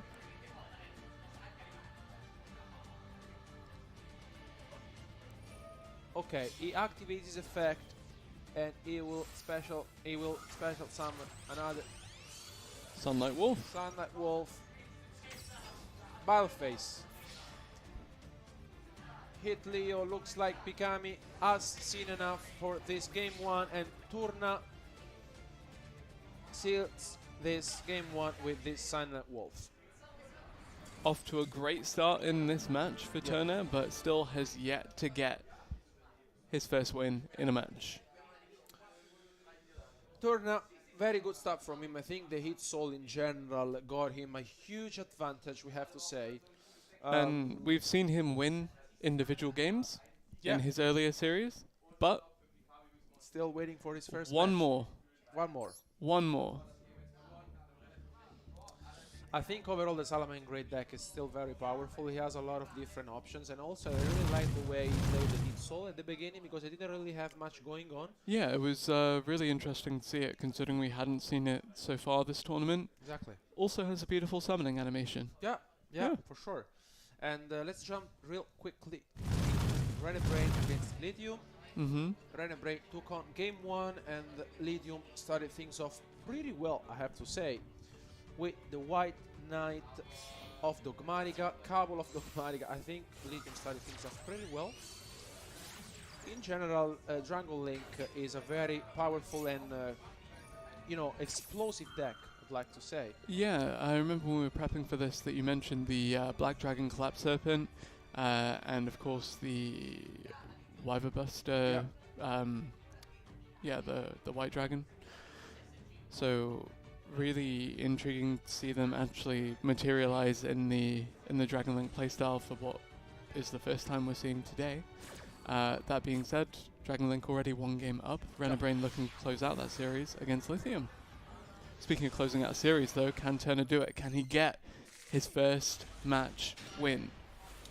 Let's see who will go first into this game 2. Looks like Pikami will start things off with Branded Fusion being activated, and this is very good stuff from her. Let's see if Turna has a maxi. Looks like he doesn't. He gets to send the Albaz. Unfortunately for Turna, didn't have neither Ash Blossom or maxi. And now Lubellion, the Searing Dragon. I think this is the start from the Branded Despia deck. Something that I really like to see. Lubellion Chilling 1, Tragedy Chilling 2. Basically, you get to search the... Oh, okay. There's the effect Veil, so it will prevent the Lubellion being shuffled back to the extra deck and bring on the field another fresh fusion monster. But still, there's Branded in red being chained to the effect Veil. Very good stuff from him, from Pikami here.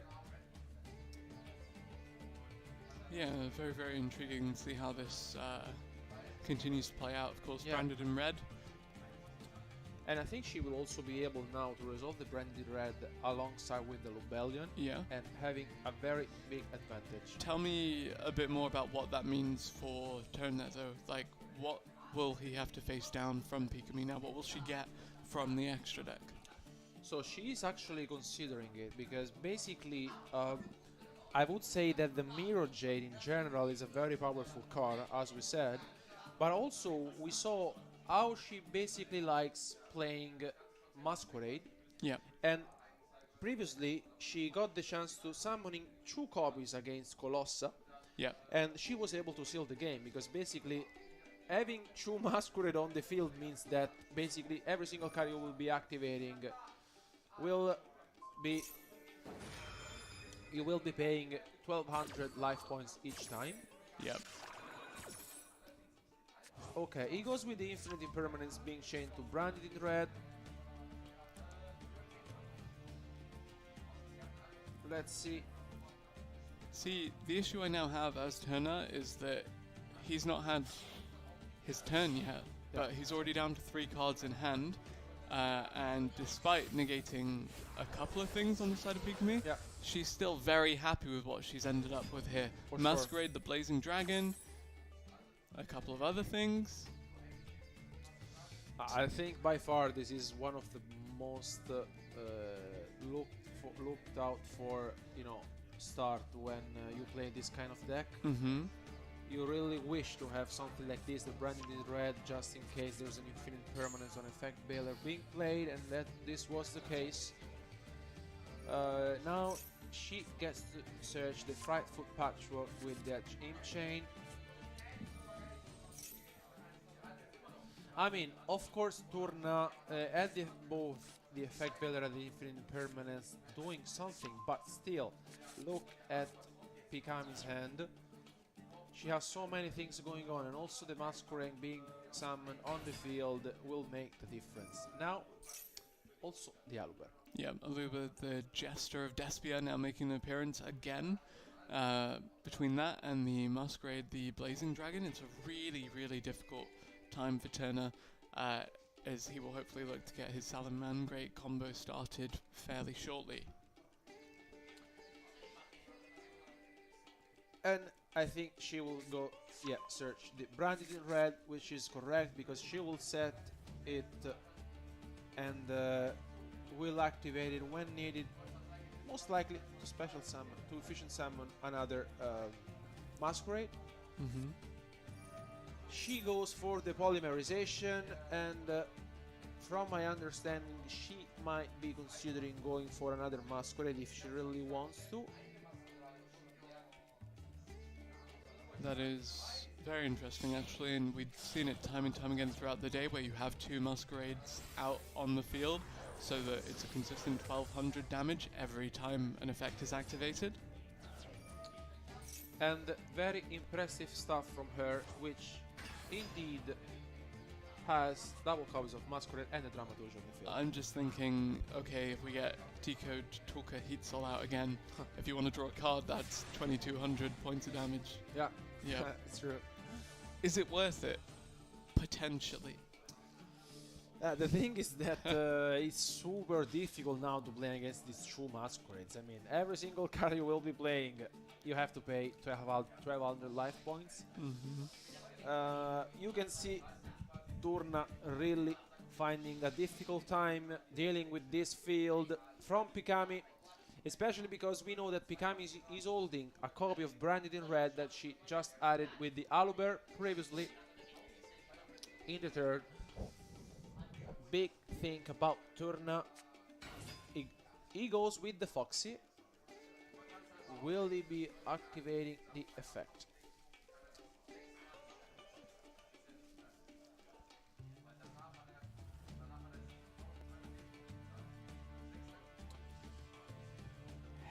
You can tell Turna is considering it, because if he goes to activate his effect, then first life points will be dealt to him. Yeah. So where do we go from here with the Foxy? Okay, but I think the Branded Red being activating means that Turna didn't activate Fox's effect. Okay. So this is his normal summon. And in my opinion, Pikami would really like to go for the Mirror Jade. Yeah, she gets rid of one of the 2 Masquerades. And she will use the Folding of Albas to fusion summon the Mirror Jade.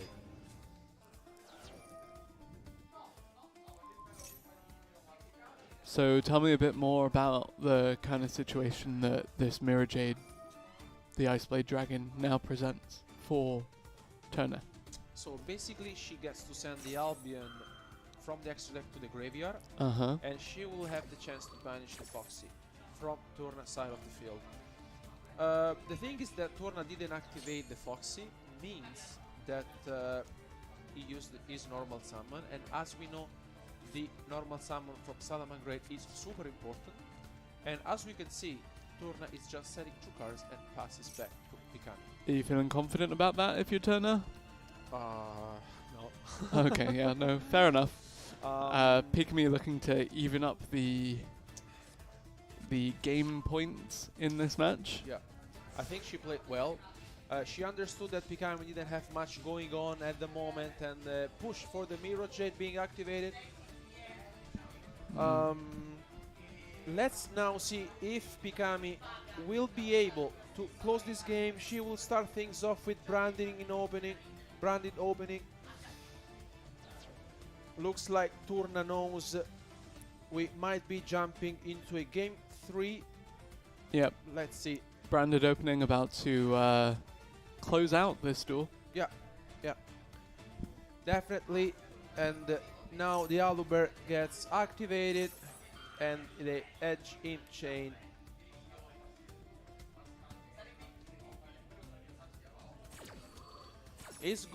She is going to resolve her cards, and she has already on the field 8,500 damage.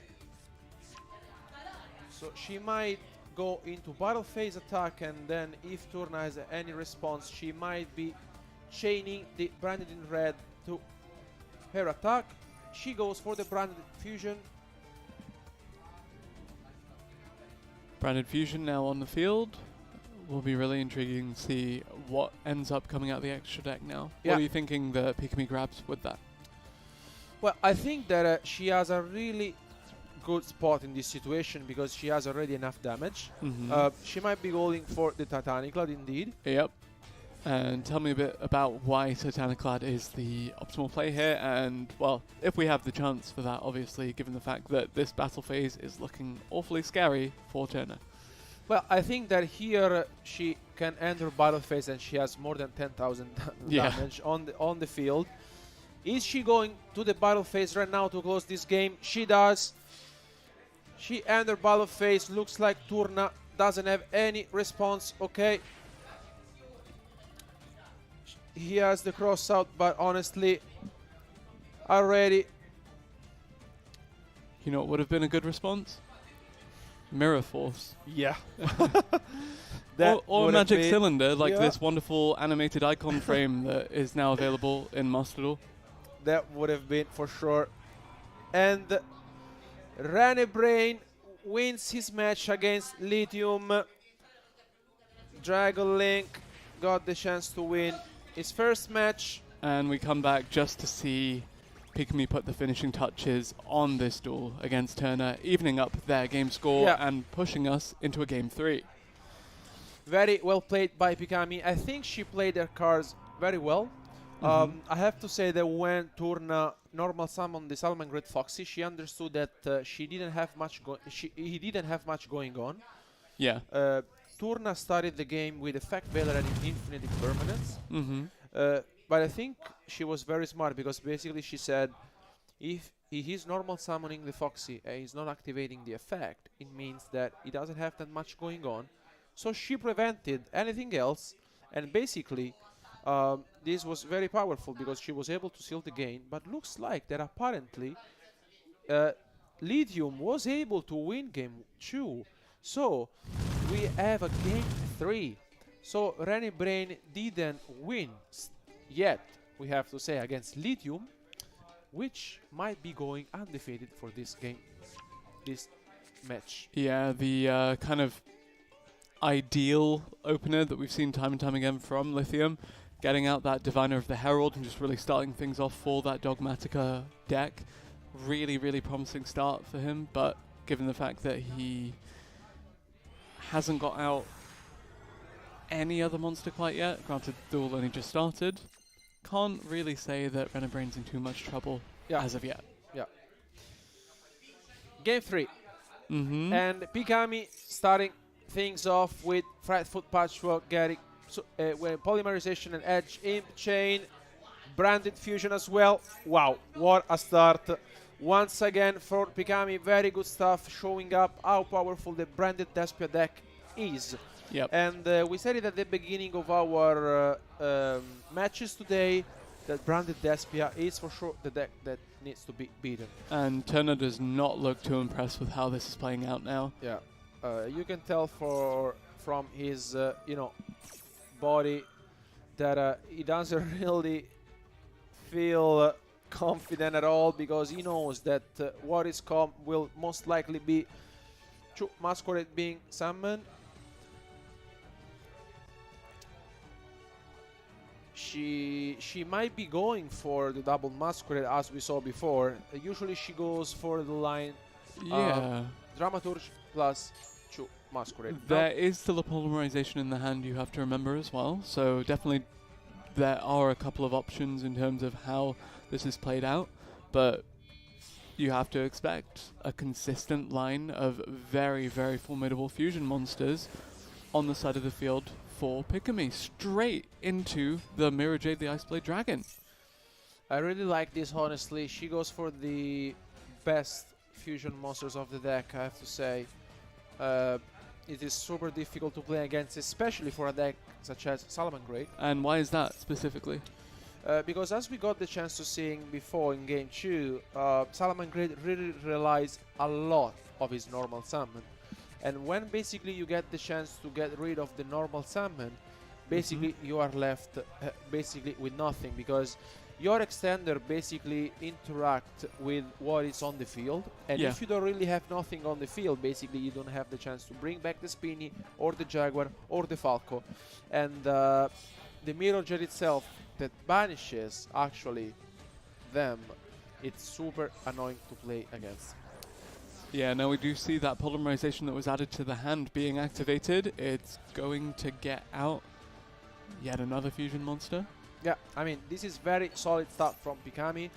We saw she lost Game 1 because she didn't have really much going on, but in Game 2 and in this Game 3, she's actually showing us how powerful her deck is. And she passes things now to Turna with a very impressive opening. Mirror Jade, Masquerade, Aluber, and a set card. And how would you play this out as Turner? What are you hoping for? What is your first play here? That, apparently. Okay, this is the Salamangreat Circle. We have to keep in mind that for every single card that Turna will be activating, it will lose 600 life points. And also Ash Blossom being activated on the Salamangreat Circle. I think this is okay. I think this is for sure better than the Ash Blossom being activated on the Hit Soul in Game 1. Because now Turna really needs to find a way to go for his combo. Now, indeed, he goes for the Pot of Desires. Very risky card inside Salamangreat. This is, as we mentioned, a card that you usually activate after you make your combo. So that you don't lose your pieces, like the trap cards, for example, or also you might be losing and risking the Gazelle. Yeah, so essentially it's a kind of win more. Exactly. It's your luxury card, and it's also kind of a backup once you're an insurance policy. Once you're ahead, you can just maintain your hand advantage, but using it just to try and get your footing back into the game to begin with, really suboptimal and really kind of scary for Turner. Exactly. And here I really like this Mirror Gen being activated in this situation, which is, I think, super similar to Game 2. So basically the Mirror Gen will be get rid of the Salamangreat Foxy. And Turna, of course, must not be happy with this. Indeed, he's shaking his head. There's not much else going on apparently. Sets one card and maybe play will be back to Pikami. Another set card for Turna. And he ends his turn. As we said, Mirror Jade super powerful against Salamangreat because he relies on his normal summons, and unfortunately for Turna there was the Ash Blossom as well on the Salamangreat Circle.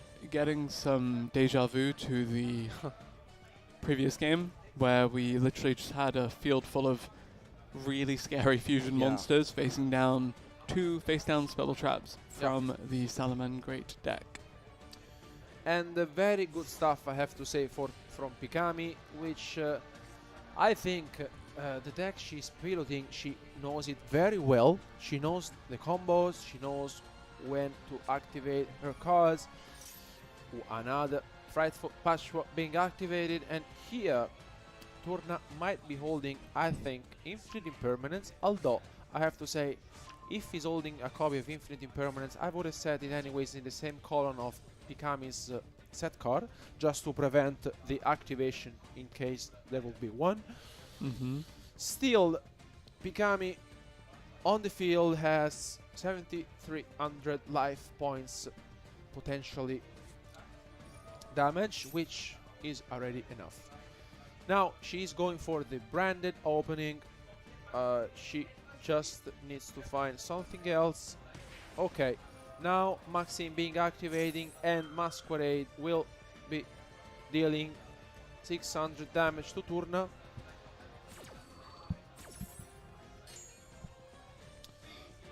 I think Tourna is in a very difficult spot. Yeah, for sure. This is really difficult situation to get out of. Facing down two of the scariest extra deck monsters in the game right now. And the combos continue. Yeah. That's the issue that Pikami is now presenting Turner with, is it doesn't seem like there's any real end in sight. Yeah, and I also think that here Pikami is activating also the polymerization just to be sure to seal the game. Again, she has enough damage on the field with the Mirror Jade Aluber and the Masquerade. She goes for another fusion summon, another Masquerade. Another 1,200 points of damage every time Turner wants to try to make an attempt at a response. Yeah. And she also activates the Dramaturge in the graveyard. Tourna might be holding maybe a Cold by the Grave. I think that might be the case. Let's see if he's holding one or not. She also has exactly 11,000 now. Yeah. 11,000 points of damage on the field. If there is the potential for all of these monsters to attack directly, which it looks like there very well might be. Cross-out Designator maybe, or something like that. Oh. Yeah, Tourna activates the Salamangreat Circle. It doesn't really change much.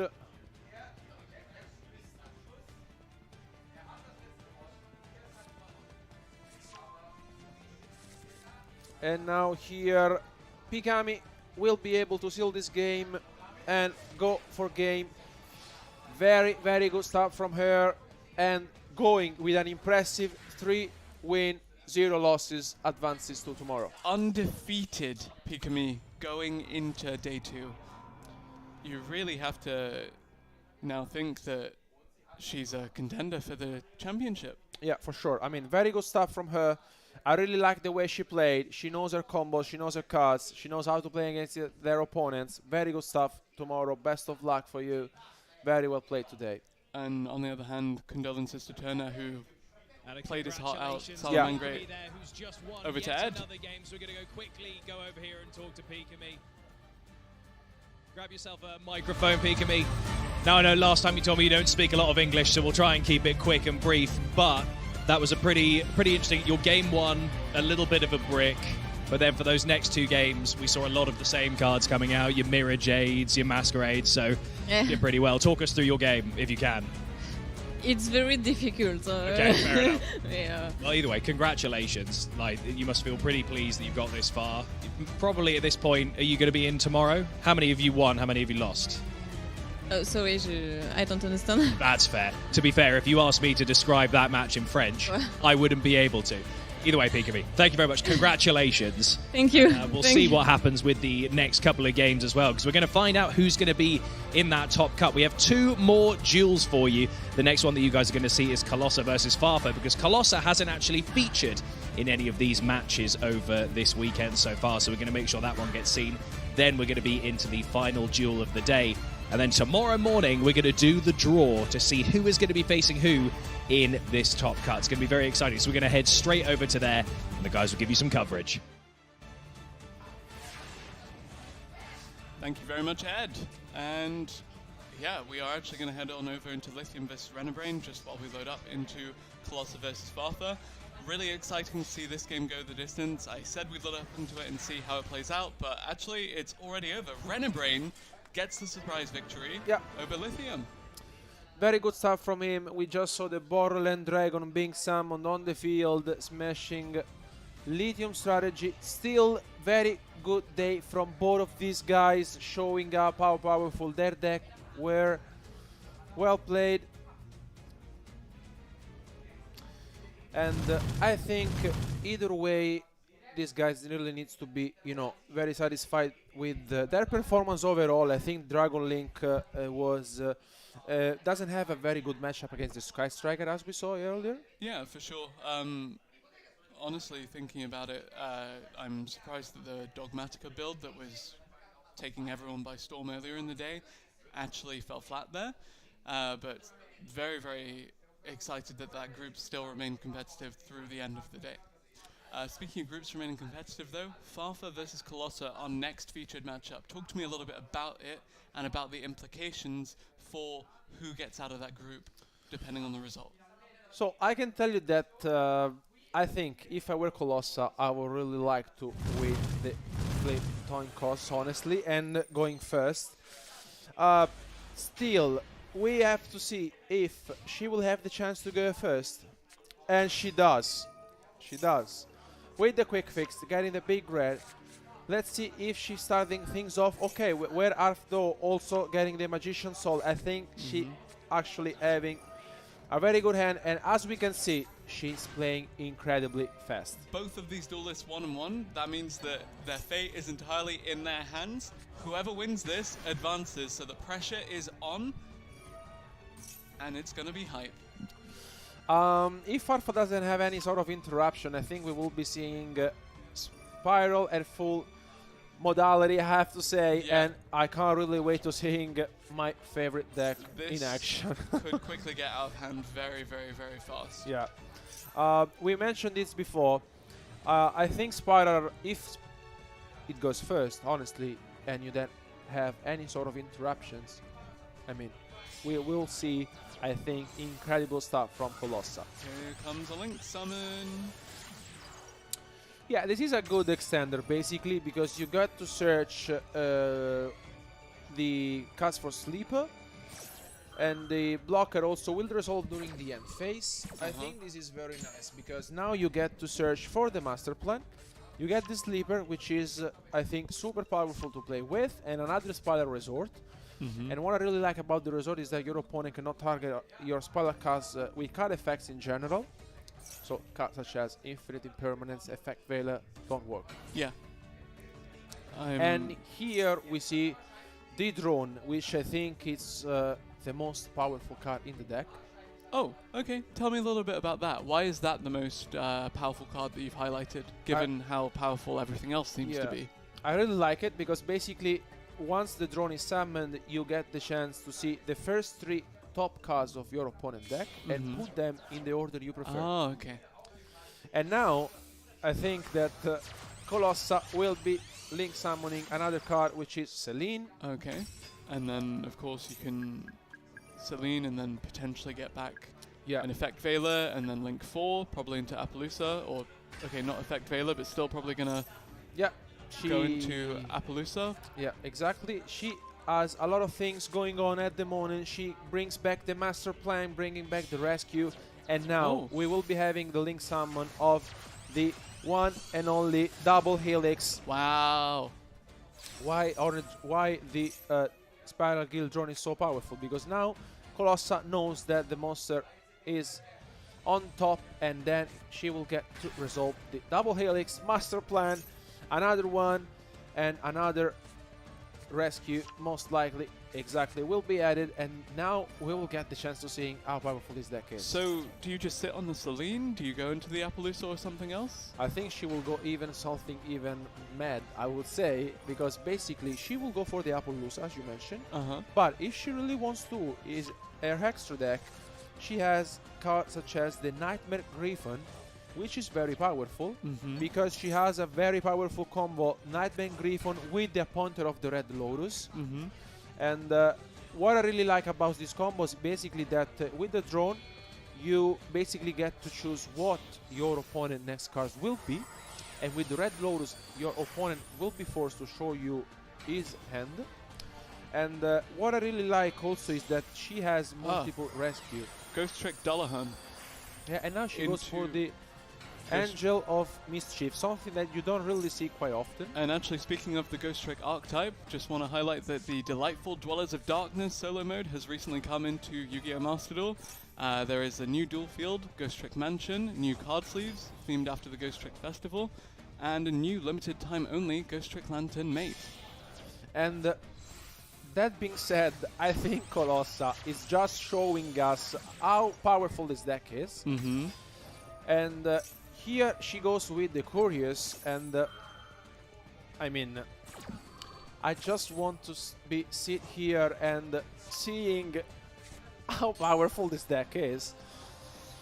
And this is the combo I talked to you about. She sends this Red Lotus to the graveyard. Yep. And she will soon be summoning the Nightmare Griffon, and then she will get back the Appointer of the Red Lotus. Okay. Now the quick fix being activated from the graveyard. She gets the rescue to the graveyard, bring back the quick fix. This deck is incredible. Honestly, I mean, I actually miss playing this deck. Maybe you can take it into the ranked duel ladder. Sure, I will. Okay. After this tournament, I will, and Good. I really hope Colossa will advance as much as she can. I mean, I'm rooting for Farf as well, but she is on Spiral. I have to give credit to her for this powerful and incredible deck.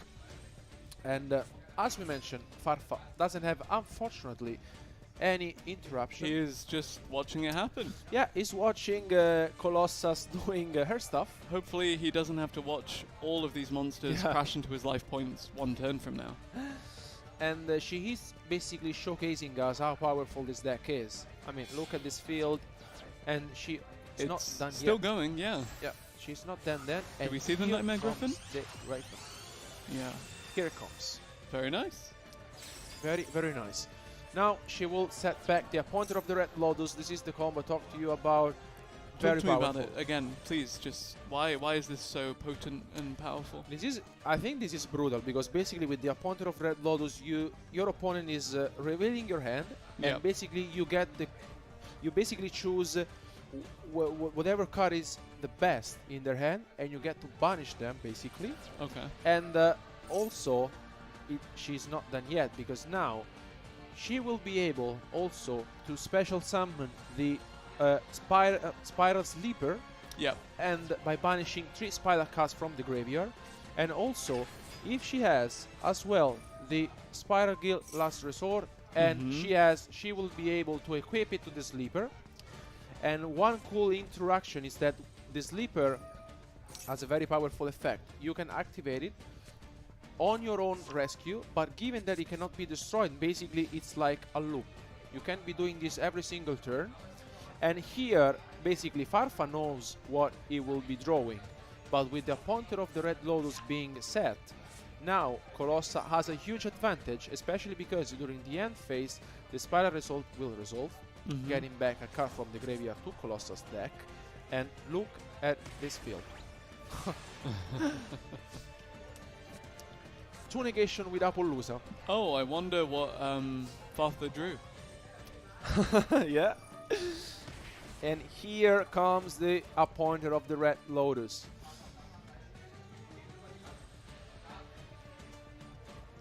What a combo from Colossa. And here we get to see Farfa's hand. She gets rid of the AL hand. Look at this. That feels bad. I think it's Farfa needs a miracle, honestly. And I am really happy that we got the chance to seeing this deck in action for the first time this weekend, because Colossa showcased us how to play the deck. And also with the ghost tricks that you previously mentioned, I think she was able to put up an incredible combo with the Nightmare Griffon on the field alongside with the Appaloosa and on the Sleeper. Farfa, of course, now will search for the island that Colossa just get rid of. Still, I mean, with the sleeper on the field, honestly, for Farfa. Of course, now he can special summon the monster on the field, just trying to put some pressure. Now Colossa chains the sleeper. Okay. I think she would have waited, honestly, because of course now Farfa is not going to resolve. The thing is that Colossa also has the Ash Blossom on her hand. Yeah. Farfa goes for the AI land. Battle of the Field spells. Battle of the Field spell, and once again I think it's worth mentioning how our players this weekend are relying on field spells, and which I think it's one of the key elements this weekend. You know, Spiral Resort and Island being activating. Let's see what Farfa tries to do. It's not easy at all to deal with this impressive field from Colossa.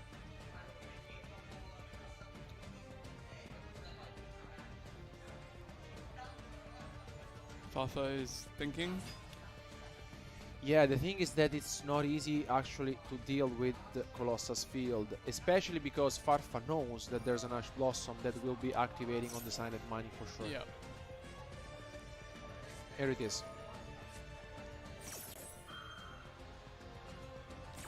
Here comes the Ash Blossom, very well played by Colossa.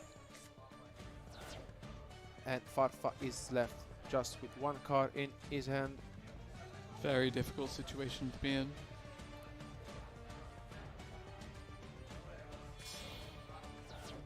He goes for a Link Summon. Dark Infant.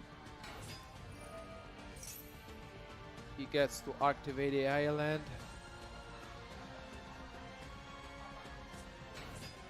Okay. He's just trying, you know, to take some kind of advantage. Colossa is considering it.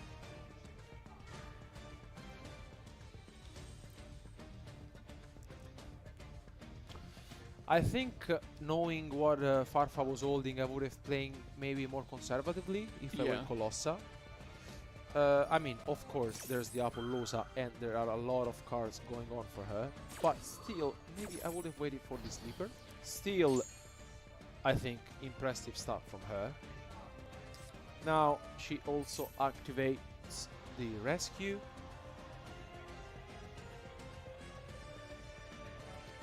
Okay. I think Colossa, she's shaking a bit her hand because, I mean, there were a lot of things going on. She might have played, as I told you, more conservatively, waiting for the sleeper.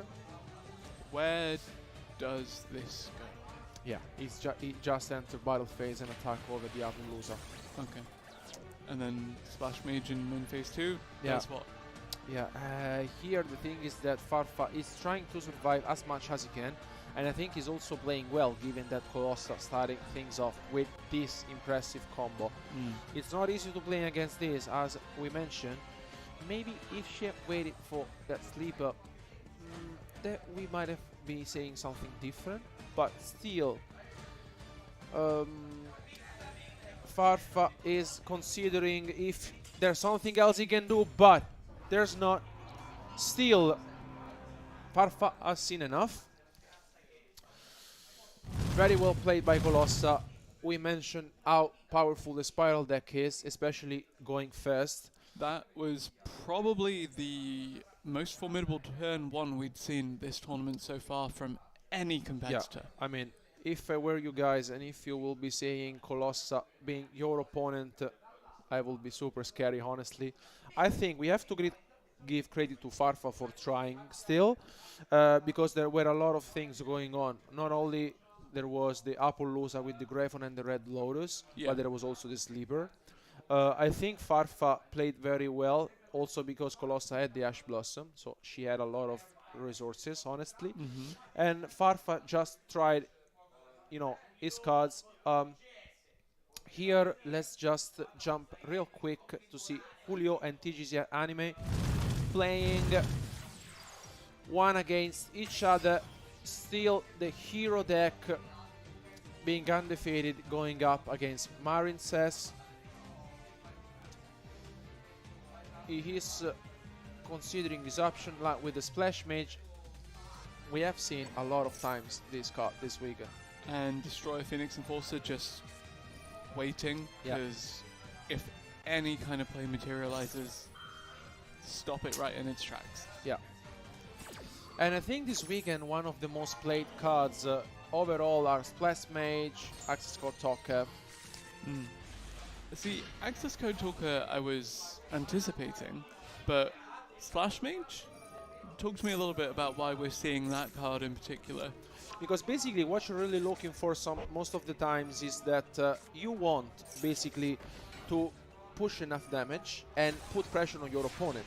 But here we saw Colossa starting things off with the Spiral Resort, and after searching his card, Farfa had the Drone and Lock Bird, disrupting Colossa's strategy completely.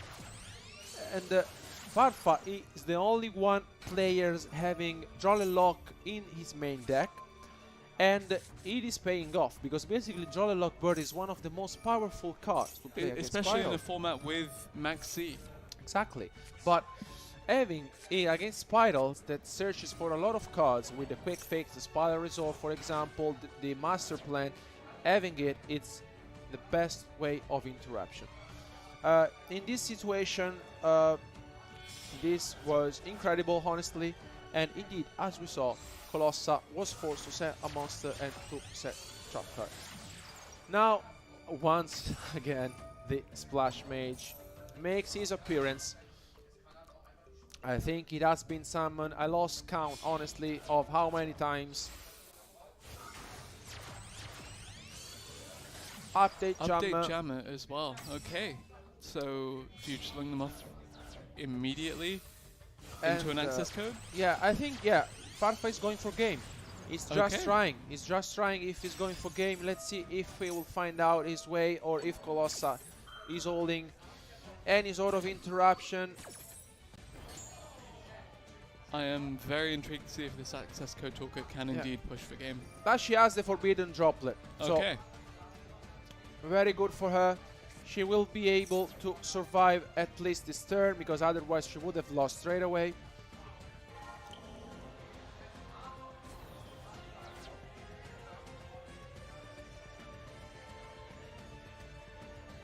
Because now what I'm thinking is that Farfa, of course, really wanted to push enough damage, but he can still activate the field spell. I really hope he's holding on into something else into his hand.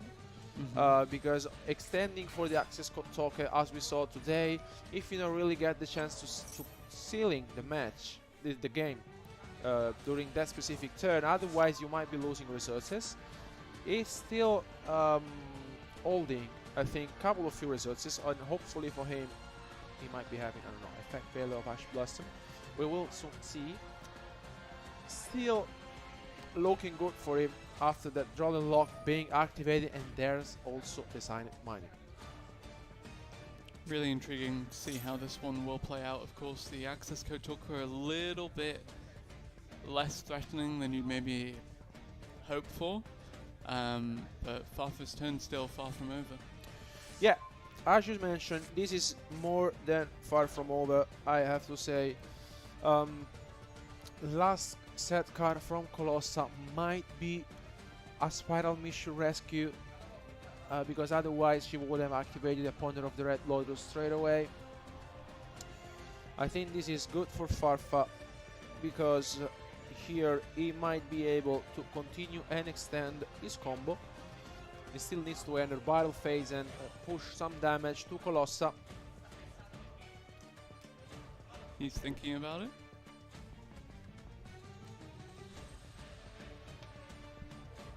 Colossa's field now just that single set spell trap card, and as such, probably not much of an answer going to come through if we do see this access code talker swing for 2150. Yeah, that's right. We can tell that Farfa is thinking about it. Okay. He's now going to special summon another Erin Eastern monster to his side of the field. He's now going for another Link summon. He gets rid of the Access Code Talker and he goes for the Transcode Talker. Okay. So basically he gets back the spell from the graveyard, which I like, honestly. He goes for the Transcode Talker effect, brings back the update Jammer. Okay. Does he play another Access Code Talker? And he does! Yes, he does. He does! Wow! Okay. Oh, but what is this face down spell trap? I think Colossa might be having a Spiral Mission Rescue, and indeed, it was. She is using the effect.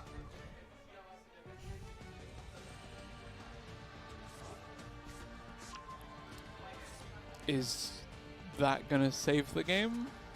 Looks like this will be enough, and Farfa incredibly takes on Game 2. We can see our players smiling. Looks like Farfa finds his way back into this Game 2 after Colossa had the Forbidden Droplet. And with that going to a Game 3, it means that both of these players still have their tournament dreams alive. They still have a chance to get to that day 2. Talk to me a little bit about the way they must be feeling with the stakes this high, and also just tell me a little bit about what we're expecting to see from each of them in Game 3 in terms of win conditions now the backs are against the wall. Well, I have to say that both of these players are very experienced. They know how to play on stage. They know how to be calm.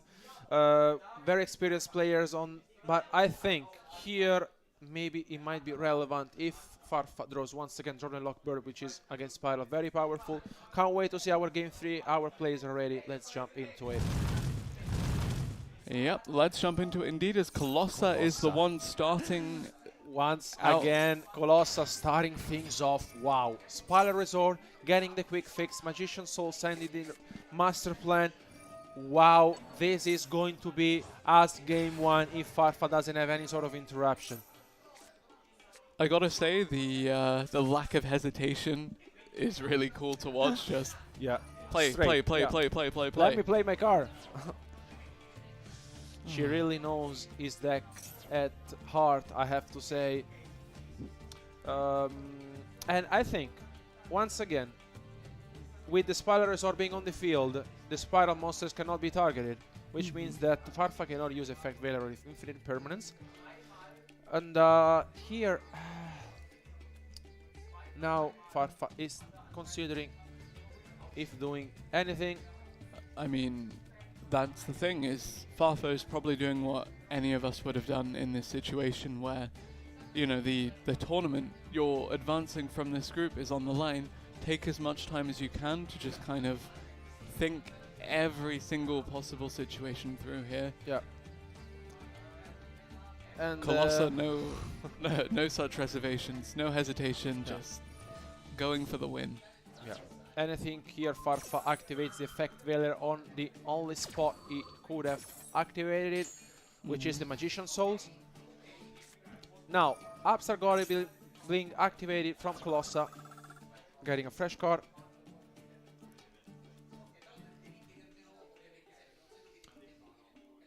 So now she's considering her options because what are those options? Give me a couple. What would be the optimal play here from your perspective? So what we saw in Game 1 is that she was able to go for a very cool play that I actually like, which we might not be saying. Indeed, she goes straight ahead with the double helix, gets to search with the master plan, and now she most likely be able to activate. Here comes the Spiral Guild drone, the assault being activated from the graveyard, and then the drone once again will look up at Farfa's top 3 cards. And with that being said, Colossa will be able to seal double helix effect. She has put on top the Gachiri, And then she will be able to special summon another Master Plan from the deck. Very powerful card. And here she gets to search another rescue. And although Farfa had the effect Veil on the Magician Soul, we have to say that that will not be enough for sure. Because we will be seeing us Game 1 Colossa being able to basically extend her combo as much as he can. And she will most likely go for the Gryphon play alongside with the Appaloosa and the Sleeper. Yeah, really, really, really formidable board. Formidable field starting to shape up here. The Ghost Trick Dullahan coming out. You have to imagine this goes again into the next stage, the Ghost Trick Angel of Mischief. Where does this lead? Is it another Game 1 situation? 100%. 100% I can tell you that she really wants to go for the combo as she did in Game 1. And what I really like about this combo once again is not only that you give your opponent basically a top deck card that you already know, but with the Appointer of the Red Lotus basically you disrupt his strategy. And here with Master Plan being special summoned multiple times, you got also the rescues that are very powerful in the graveyard. You get to banish them to special summon one Spiral Monster from the graveyard. And also with the Ghost Tricks on the line, here you got more and more cards play after play. This is really shaping up to be a scary field from the side of Colossa. The Celine, Queen of the Master Magicians and Magician Souls coming together to make that Appaloosa that we were mentioning time and time again. Farfa probably not gonna have the answer here. 4 cards in hand. Farfa fortunately doesn't have much going on. He had the effect Veil at the beginning of Magician Souls, and here Colossa extending her plays. She brings back the double helix with the rescue effects from the graveyard. Let's see what she decides to do. She goes for another Link Summon. She might be going for... she changes the combo. Tri-Gate Wizard for the first time this tournament. Okay, she changes the combo. Talk to me about that. Okay, so basically if Tri-Brigade is pointing through 3 Link monsters, basically it is a... it can negate a monster effect, spell or trap card. Okay. And it is very powerful. She decided to change the lineup, which is kind of okay, I would say. Maybe she drew the Appointer of the Red Lotus. In the meantime, Julio won Game 1. Here comes the quick fix once again. Colossa gets his effect resolved, getting the big red.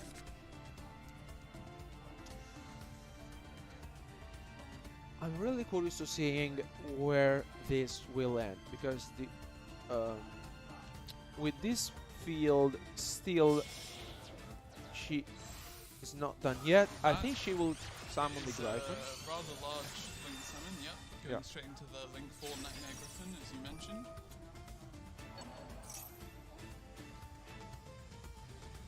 So, with the Gryphon being Link summoned, now she gets back the Ghost Trick shot. Okay, she activates the rescue, brings back most likely the double helix, and in this case the Tri-Gate Wizard is alive. Interesting. Very interesting play from Colossa. And now also the Sleeper along with the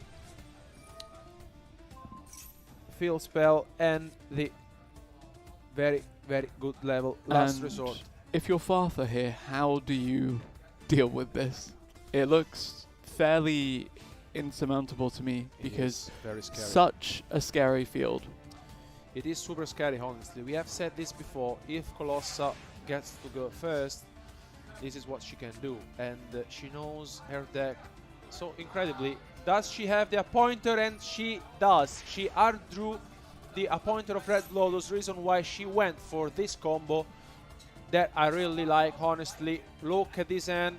Colossa, most likely she will get rid of maybe the Silent Mining. Yeah, more than likely.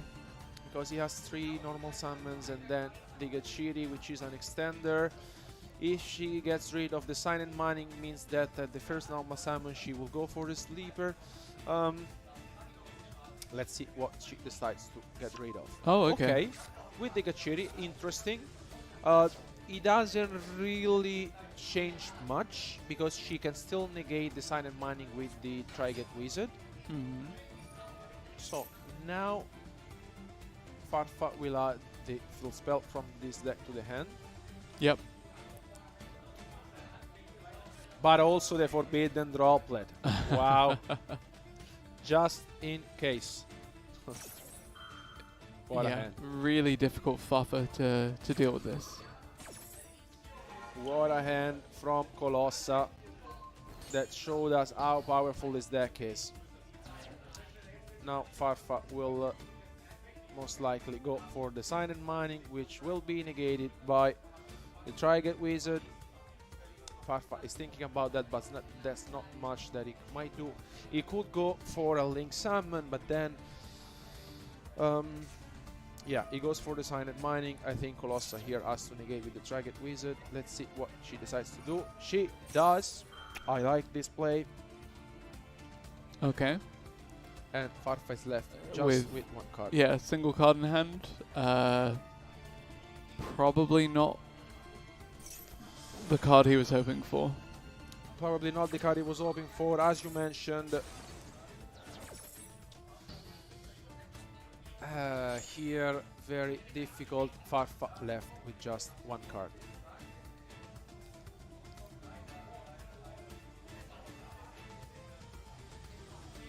Let's see. And Colossa is the winner of this match. Very well played. Wow.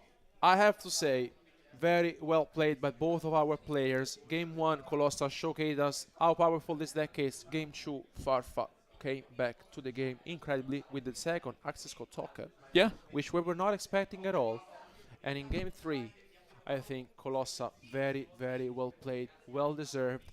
2 wins, 1 loss, which means that she is now going for very good record. I believe there should be an interview coming with Ed. And she is. As a result of winning is Colossa. Give it up for Colossa, everybody. Right, Colossa, come with me. We're going to go over to the interview area and we'll have a quick chat about the game that's just happened. Always very exciting, all this. It just seems to kick off. And what made that incredibly tense was the fact that whichever one of you won was go through, grab yourself a microphone and we'll have a quick talk about it. So how do you feel? Great. Yeah? It's great, but I think that my deck is just too broken when you're going first. If you don't have like draw, like in the second game, I guess that's really easy to win if you know which move to do. Sure. Yes. So tell us a little bit about the other games that you've had today, because we haven't managed to see much other than the odd glimpse here and there on the stream, so we're keen to know how you've performed. I think that the best game was the very first with my teammate, Turna, because I really struggled in order to make the win happen, because really on the second game it was really tough. I got Nibiru'd and then I remained only with Sleeper, like a Sleeper controller, right? And I don't know how I managed to win. So that was really a nice game. I really enjoyed it playing it. Thank you, Turna. Well, it was genuinely great to see this, because last night you were showing us what a perfect field for you looks like. And in 2 of those games, it looked like you had an almost perfect field in this last duel. And as a result, you've won. And now you've qualified for tomorrow. You're now in the top cut. So that must feel pretty exciting. Yeah, it's really exciting because, well, I think this is kind of a big event. Yeah, this is the very first event for Master Duel. So I'm really excited because, well, I'm the first in this event, in this kind of event. Yeah. That's very exciting. That is exactly right. And so we're very interested to see what happens tomorrow in that top cut. Remember, Me we too. don't know who is going to be facing who until we get there tomorrow. So congratulations on getting in to the top cut and Let's see into tomorrow's you stuff. It's going tomorrow. to be very exciting to see what happens. But we have one more duel ready for you guys to see. So we've got Zulu versus Revs cards. We're going to see what happens with that duel. And then we're going to be done for the day. Like I said, remember, tomorrow, the first thing we're going to be doing is drawing in to who is playing off against who. An exciting way to start off tomorrow's coverage. So make sure that you guys tune in tomorrow from 12. But before then, we've got this last duel to go to. So guys, take it away. Thank you very much, Ed. Looking at how the groups are starting to finalize, how are you feeling? And I have to say that TGS Anime with this hero deck is now holding with a 3-0 record, and impressive stuff from him. He will advance to tomorrow, and I have to say that now he's back to Revs cards with Tri-Brigade against Zulu with Pendulums, and these guys are actually competing for their spot into the top 8. Yeah, I'm really excited to see how this this one plays out. Very, very, very competitive game here. Couldn't ask for a better one to close out day one with. Yeah, definitely. This is going to be our last final match for today, guys. If you just joined, it is going to be Zulu against Revs card. One of these guys is really looking forward to winning this match in order to advance into the top 8 tomorrow. Now, Rev cards with Tri-Brigade starting things off. Looks like Zulu doesn't have Maxi, and he will be able to show us some Tri-Brigade combos that we haven't really got the chance to seeing already. Interesting, yeah. Of course, we actually didn't see too much from the Tri-Brigade side of things when we saw Revs cards play earlier. Yep. On the other hand, the Pendulum Magicians, much like Zulu himself here, seem to be having a great time today. Yep.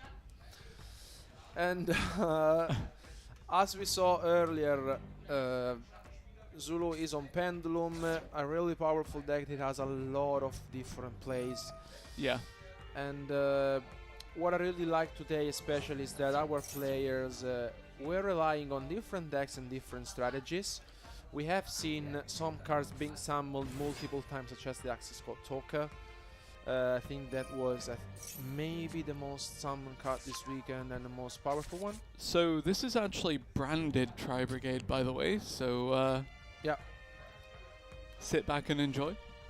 Yeah, we have seen actually our players splashing some engines into the decks, which I think is very good, especially with Schattenspieler, which is playing the Cyber Dragon branded deck. And we saw how powerful the deck was, because basically it went all the way to tomorrow with a very, very solid record. And here, once again, we are going to be seeing a very good start from the Tri-Brigade with the branded sword being chained.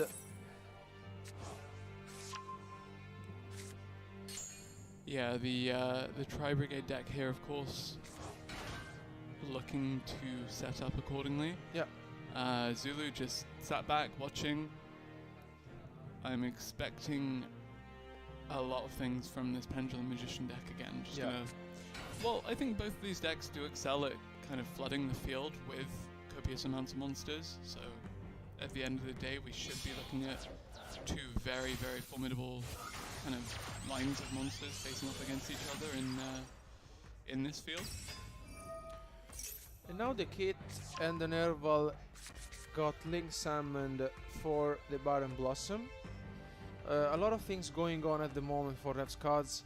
For sure, he is looking for the Tri-Brigade Revolt, which is very powerful, especially during your opponent's turn, in which you're able to Link summon the Omen, which is one of the most powerful Link monsters that the deck has. Yeah. Looks like Revskar continues to extend even further his combo, and looks like Zulu doesn't have anything at the moment going on.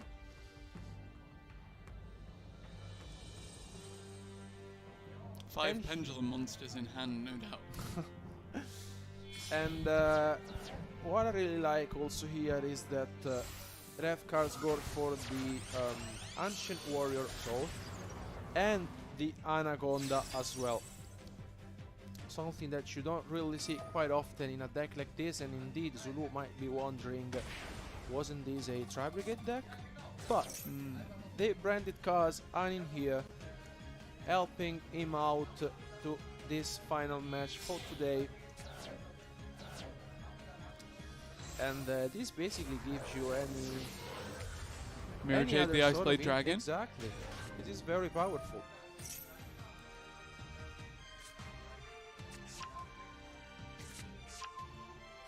And this is very solid stuff from Revskar, because now sets one and pass to Zulu. Most likely, let's see if he's done, and he is. Now it's Zulu's turn, and we're expecting the standard kind of set the pendulum scale and then see where we go from there. Let's see Zulu what he picks up.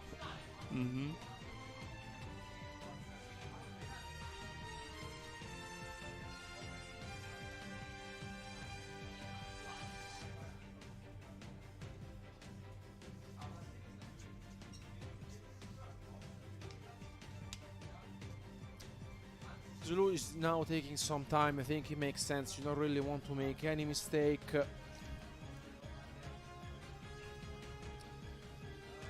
It's not easy, of course, to get rid of this field, especially because the Mirror Jade is there alongside with the Ancient Warrior, which is basically can bounce back a card of your opponent's side of the field. Now he's going to activate the first scale. And he goes now with doing the first cause.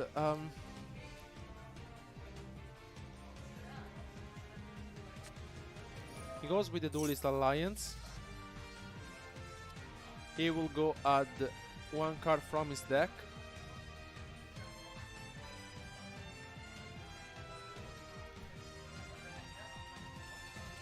Let's hope he does not activate the Mirror Jade here. What does he grab from his deck here? Is it the corresponding opposite side of the pendulum scale, or is it something else? I think he might be going for the Time Pendulum Graph as well. Okay. Okay, no, he gets the Double Iris Magician, which makes me think that he might be holding, for example, he has a Wisdom Magician. Not bad.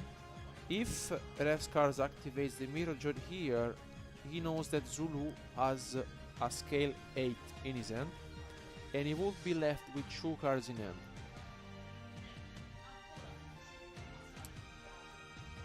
I think it's okay.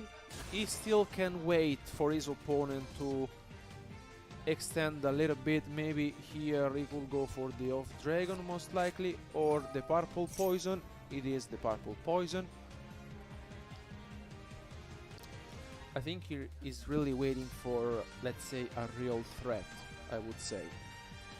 He just wants to place cards as okay, but here he activates the Ancient Warrior's Oath, so that he will not resolve the Star Pendulum Graph. Okay, and with Star Pendulum Graph not resolving, what does that mean for Zulu? What's his game plan now? So now he might be Pendulum Summoning, but Revkar, we have to remember that he has the Mirror Jade on the field. I think he will not honestly activate it right now on either one of the scales. Zulu is considering, if that's the case, to Pendulum Summon.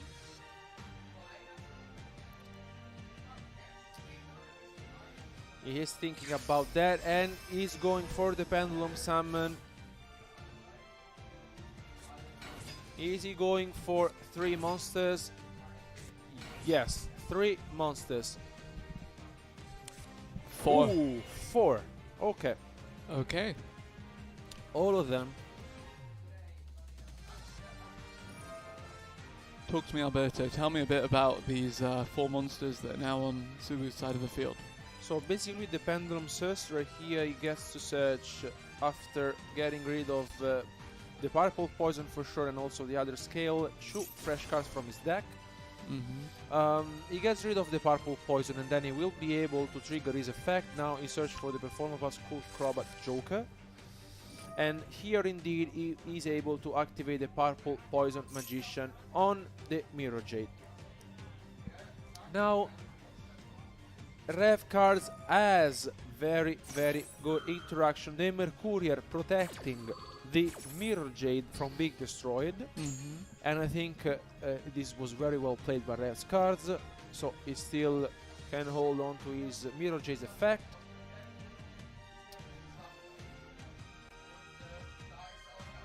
He still, now Zulu really needs to think about how to get rid of the Mirror Jade, because if he goes for the Electrolyte, then he will lose it straight away. Yeah. And now he goes with normal summoning the Joker.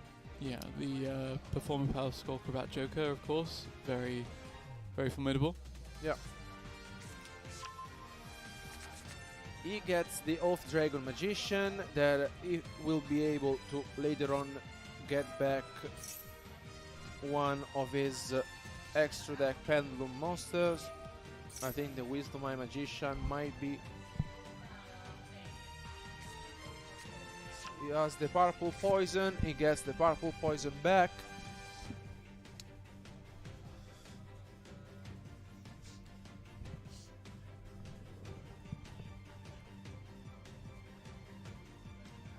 So Rev's now, is he worried, would you say, or are you still thinking that Zulu is the one that needs to make the proactive play? I think Rev's cards is basically pushing Zulu to force him activating the Mirror Jade, in a sense that he's not really taking the action, he's just passing the ball, let's say, to Zulu, and he's just waiting for him to make his plays, and then after that he will consider if activating or not the Mirror Jade. Let's see what Zulu decides to go for, and he's Electromite. Yeah, Heavy Metal Foe's Electromite, of course, being that go-to Link monster for the Pendulum Magician deck. Where do we go from here, however? Okay. Now he goes for the Mirror Jade.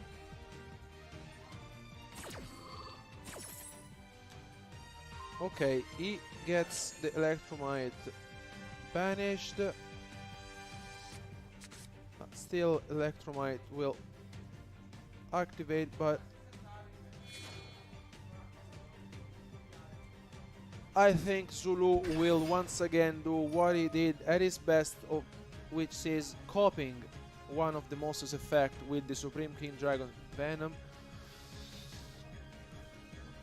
I think he could either go for copying his opponent's Mirror Jade, which is something that I like, honestly. Very interesting. And with that copied effect, how do you think Zulu proceeds here? Yeah, I mean, he doesn't seem super happy, to be honest, but I think that anyways, he can get rid of the Mirror Jade.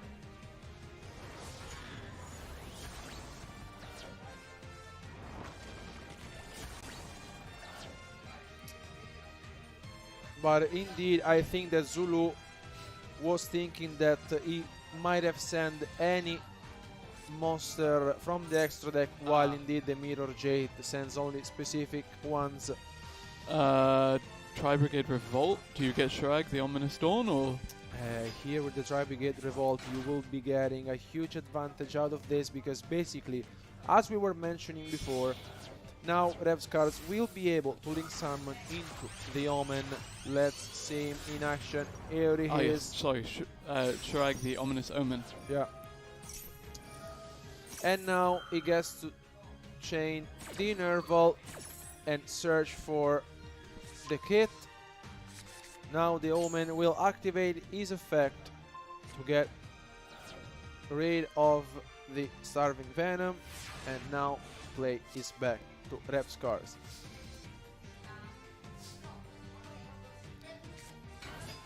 Very unfortunate for Zulu that really tried to come back into this game fighting at his best. Still not much now with the kit for Repscar. It summons another piece. The Omen gets activated, and with this on the field goes Battle Phase to seal game 1. Revs cards. Claiming game 1 in this best of 3 and taking a good step towards securing his place in that knockout bracket. Very well played by Repscars, we have to say. Zulu tried to fight back into the game. It was not an easy one, especially because how Revs got started. I think he might have gone maybe something different with the Appaloosa. For example, I think he could have done something different. Still, I think with the Mirror Jade on the field, there was a lot of actions going on, as well as the ancient Oath Warrior. Still, let's see who start first, if Repscars or Zulu. And wow, Rescue Repscar Cat. starting us with Rescue Cat. Mm-hmm. Ash Blossom. Okay. Ooh. Yeah. But the cross-out designator. Wow. He really wants that Rescue Cat to resolve. Yeah, but the one and only cross-out designator is there. And here the Rescue Cat will resolve. This might be huge, honestly. He gets to resolve, brings back 2 Tri-Brigade monsters on the field. Mm-hmm. He goes for the Link Summon. I think he will go for the Blossom. There it is. Kit will activate. And if you're Zulu here, yeah, I mean, I will not be happy, especially because you get the chance to see the Ash Blossom, but your opponent had the one and only copy of Crossout Designator. Yeah. Very unfortunate. Still, Repscars might be going for a lineup play that could be similar for the one we saw in game 1. yeah, of course, Tri-Brigade Shurag, the Ominous Omen, really is a powerful finisher. Yeah. Maybe we see it earlier this time around. Yeah. And then we remember that the branded component of this deck is still fairly formidable in and of itself. Yeah, it is very powerful indeed, especially because like you have many different plays and many different options as well. And also gets the Mercurial to protect, as we saw before, one of his monsters in case he will have a Mirror Jet on the field being summoned.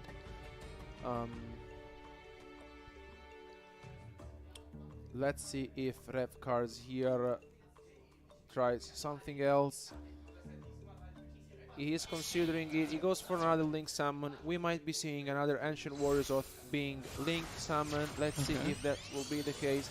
He goes for the Anaconda. Yep, and that is presumably going to send the branded fusion and bring out another. I think he might go, branded fusion for sure, and then special summoning the Mirror Jade once again. Yeah.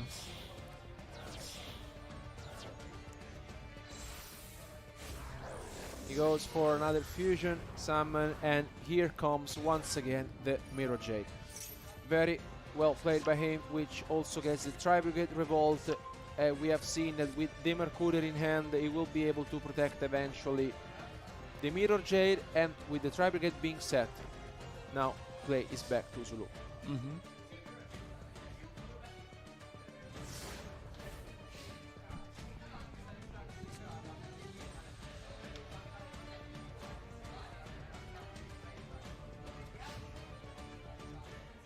Let's see if Zulu finds his own way to deal with this. He starts things off very well with the Performance Plus Callback Joker.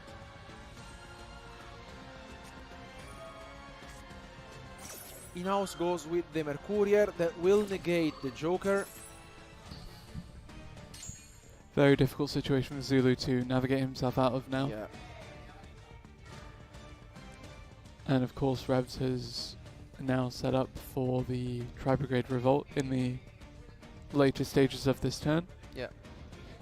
Especially because basically it will get rid of one card with the Tri-Brigade Revolt that will be bringing the Omen on the field, and then with the Mirror Jade it will be banish another card. So basically Zulu is playing with 2 cards virtually, let's say.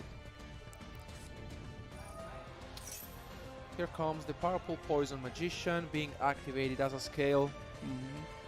Let's see if he goes with the Wisdom Eye Magician.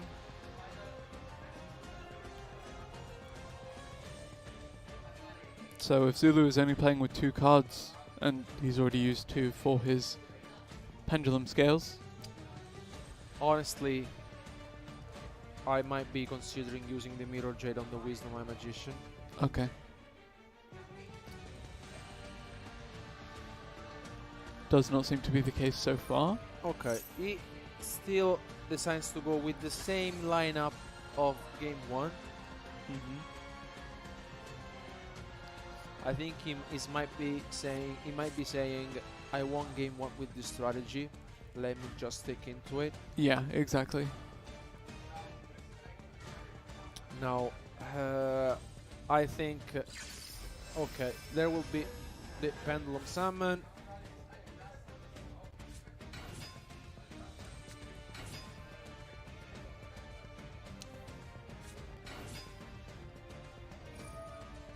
It is not found from over here because basically now with the Sorcerer he will destroy the Purple Poison, but he has the Effect Veiler.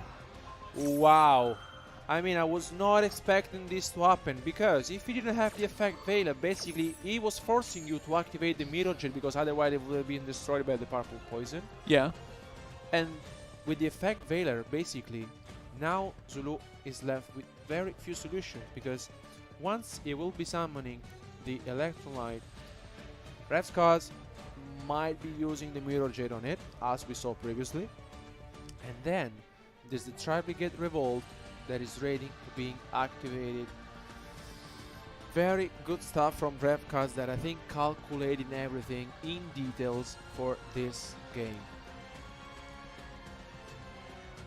Zulu thinking about what to do. This could be his final game of the tournament. He really is with this back against the wall. Really needs to find a way to deal with this very, very powerful field from Red Scars. Honestly, the Effect Veiler hurt a lot. Yeah, you have to imagine. Then again, it never really feels good when someone uses Effect Veiler on you. Yeah.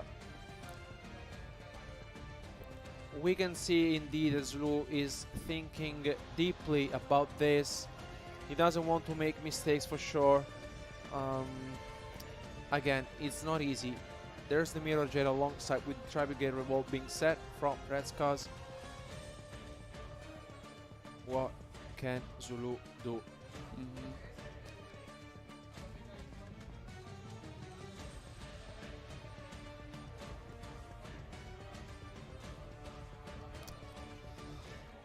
It's not easy. Of course, he's thinking about that, but there's not, let's say, a specific lineup to go for. This might be his last turn of the event, so it's just taking some time more to consider his options.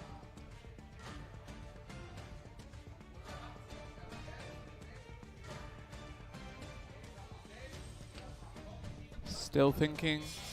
Oh. Okay, he goes for the Goddess. Yep, Underworld Once again, Goddess of we the have Closed already World. seen this card.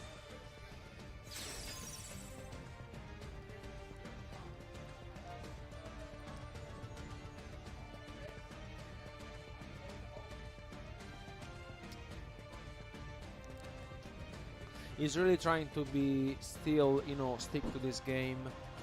It's not easy, of course, with the Goddess. he's still trying, you know.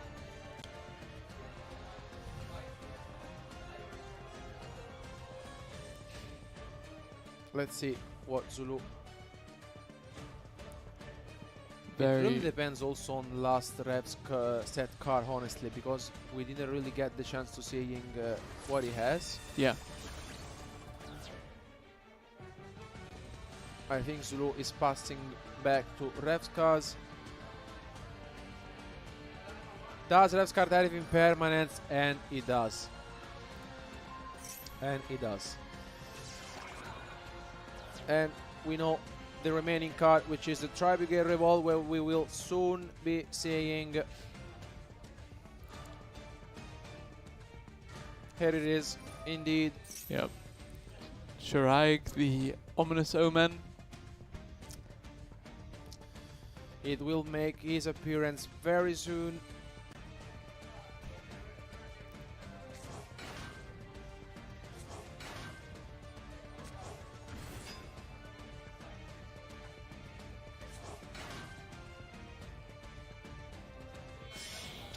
Very good stuff from Rescars here. He had, I think, the perfect lineup, the Effect Veil alongside with the Infinite Impermanence, the Tri-Brigade Revolt, and it comes the Ominous Omen.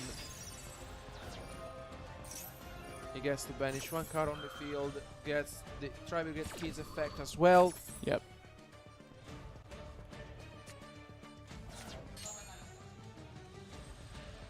And very well played by Revskas, because he gets to banish the Purple Poison, especially because during the end phase he will get the effect of the Mirror Jade being sent to the graveyard this turn, and then he will get rid of the Goddess as well. Will Revskas be able to close this game right now in this turn? Let's see. He goes for the kit. He will activate soon his effect to link summon another Tri-Brigade monsters. He goes for 3.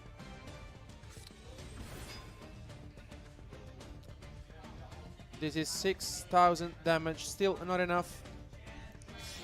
Oh. What is he going for? And Access you code already Toka. know. Access code Toka being summoned on the field.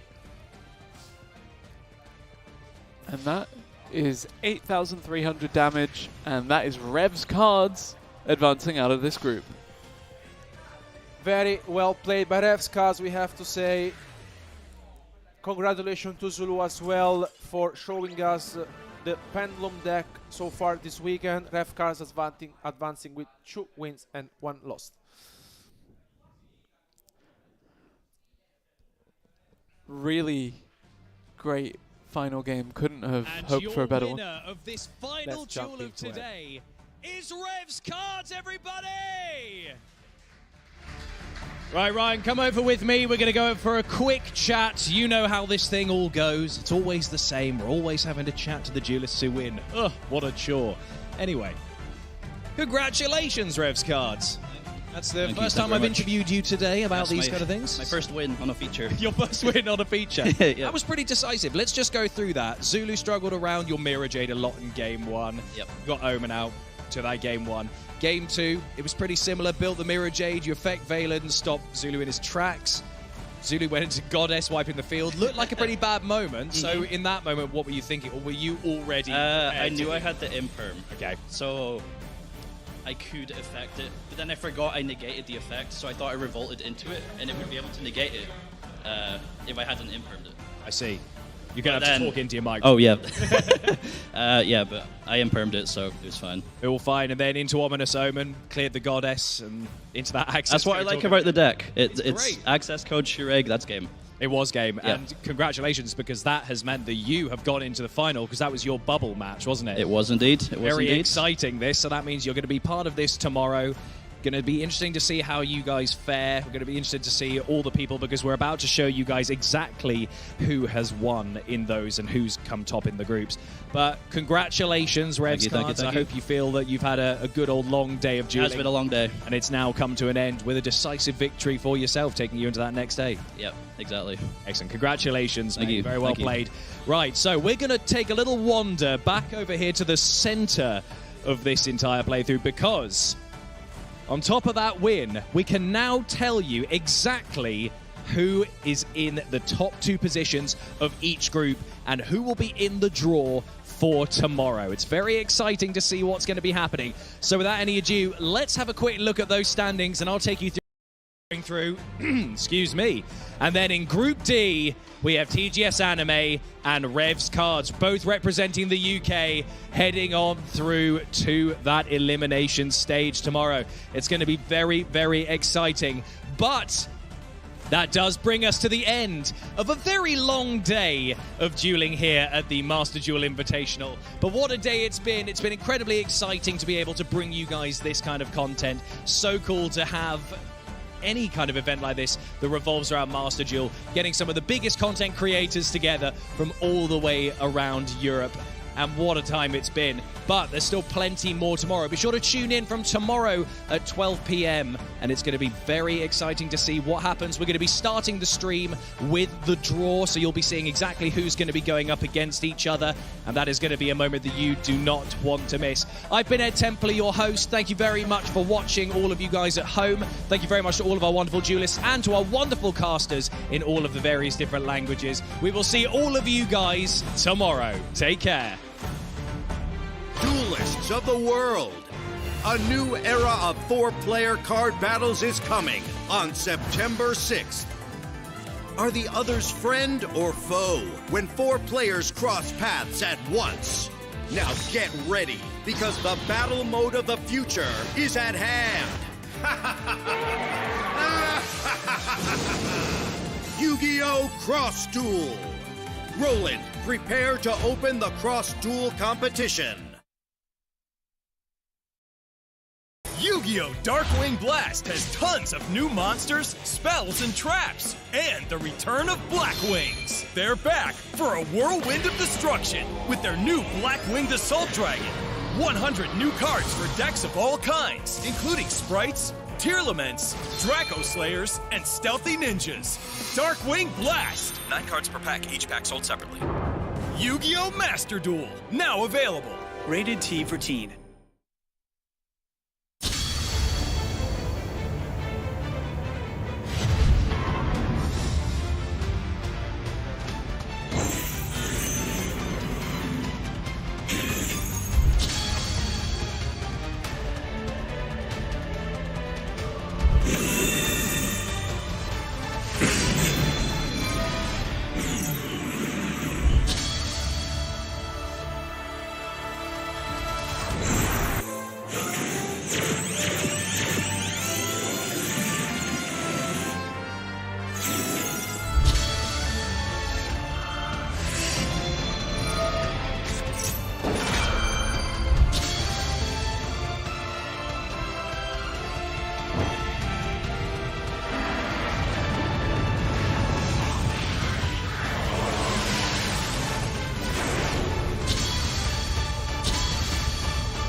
Yu-Gi-Oh! Duel Links.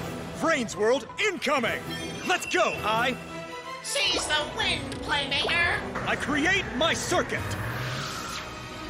I set 3 monsters in the Link arrows! Link Summon! Appear! Link 3! Decode Talker! They're coming too! Yu-Gi-Oh! Duel Links! Link into the Vrain!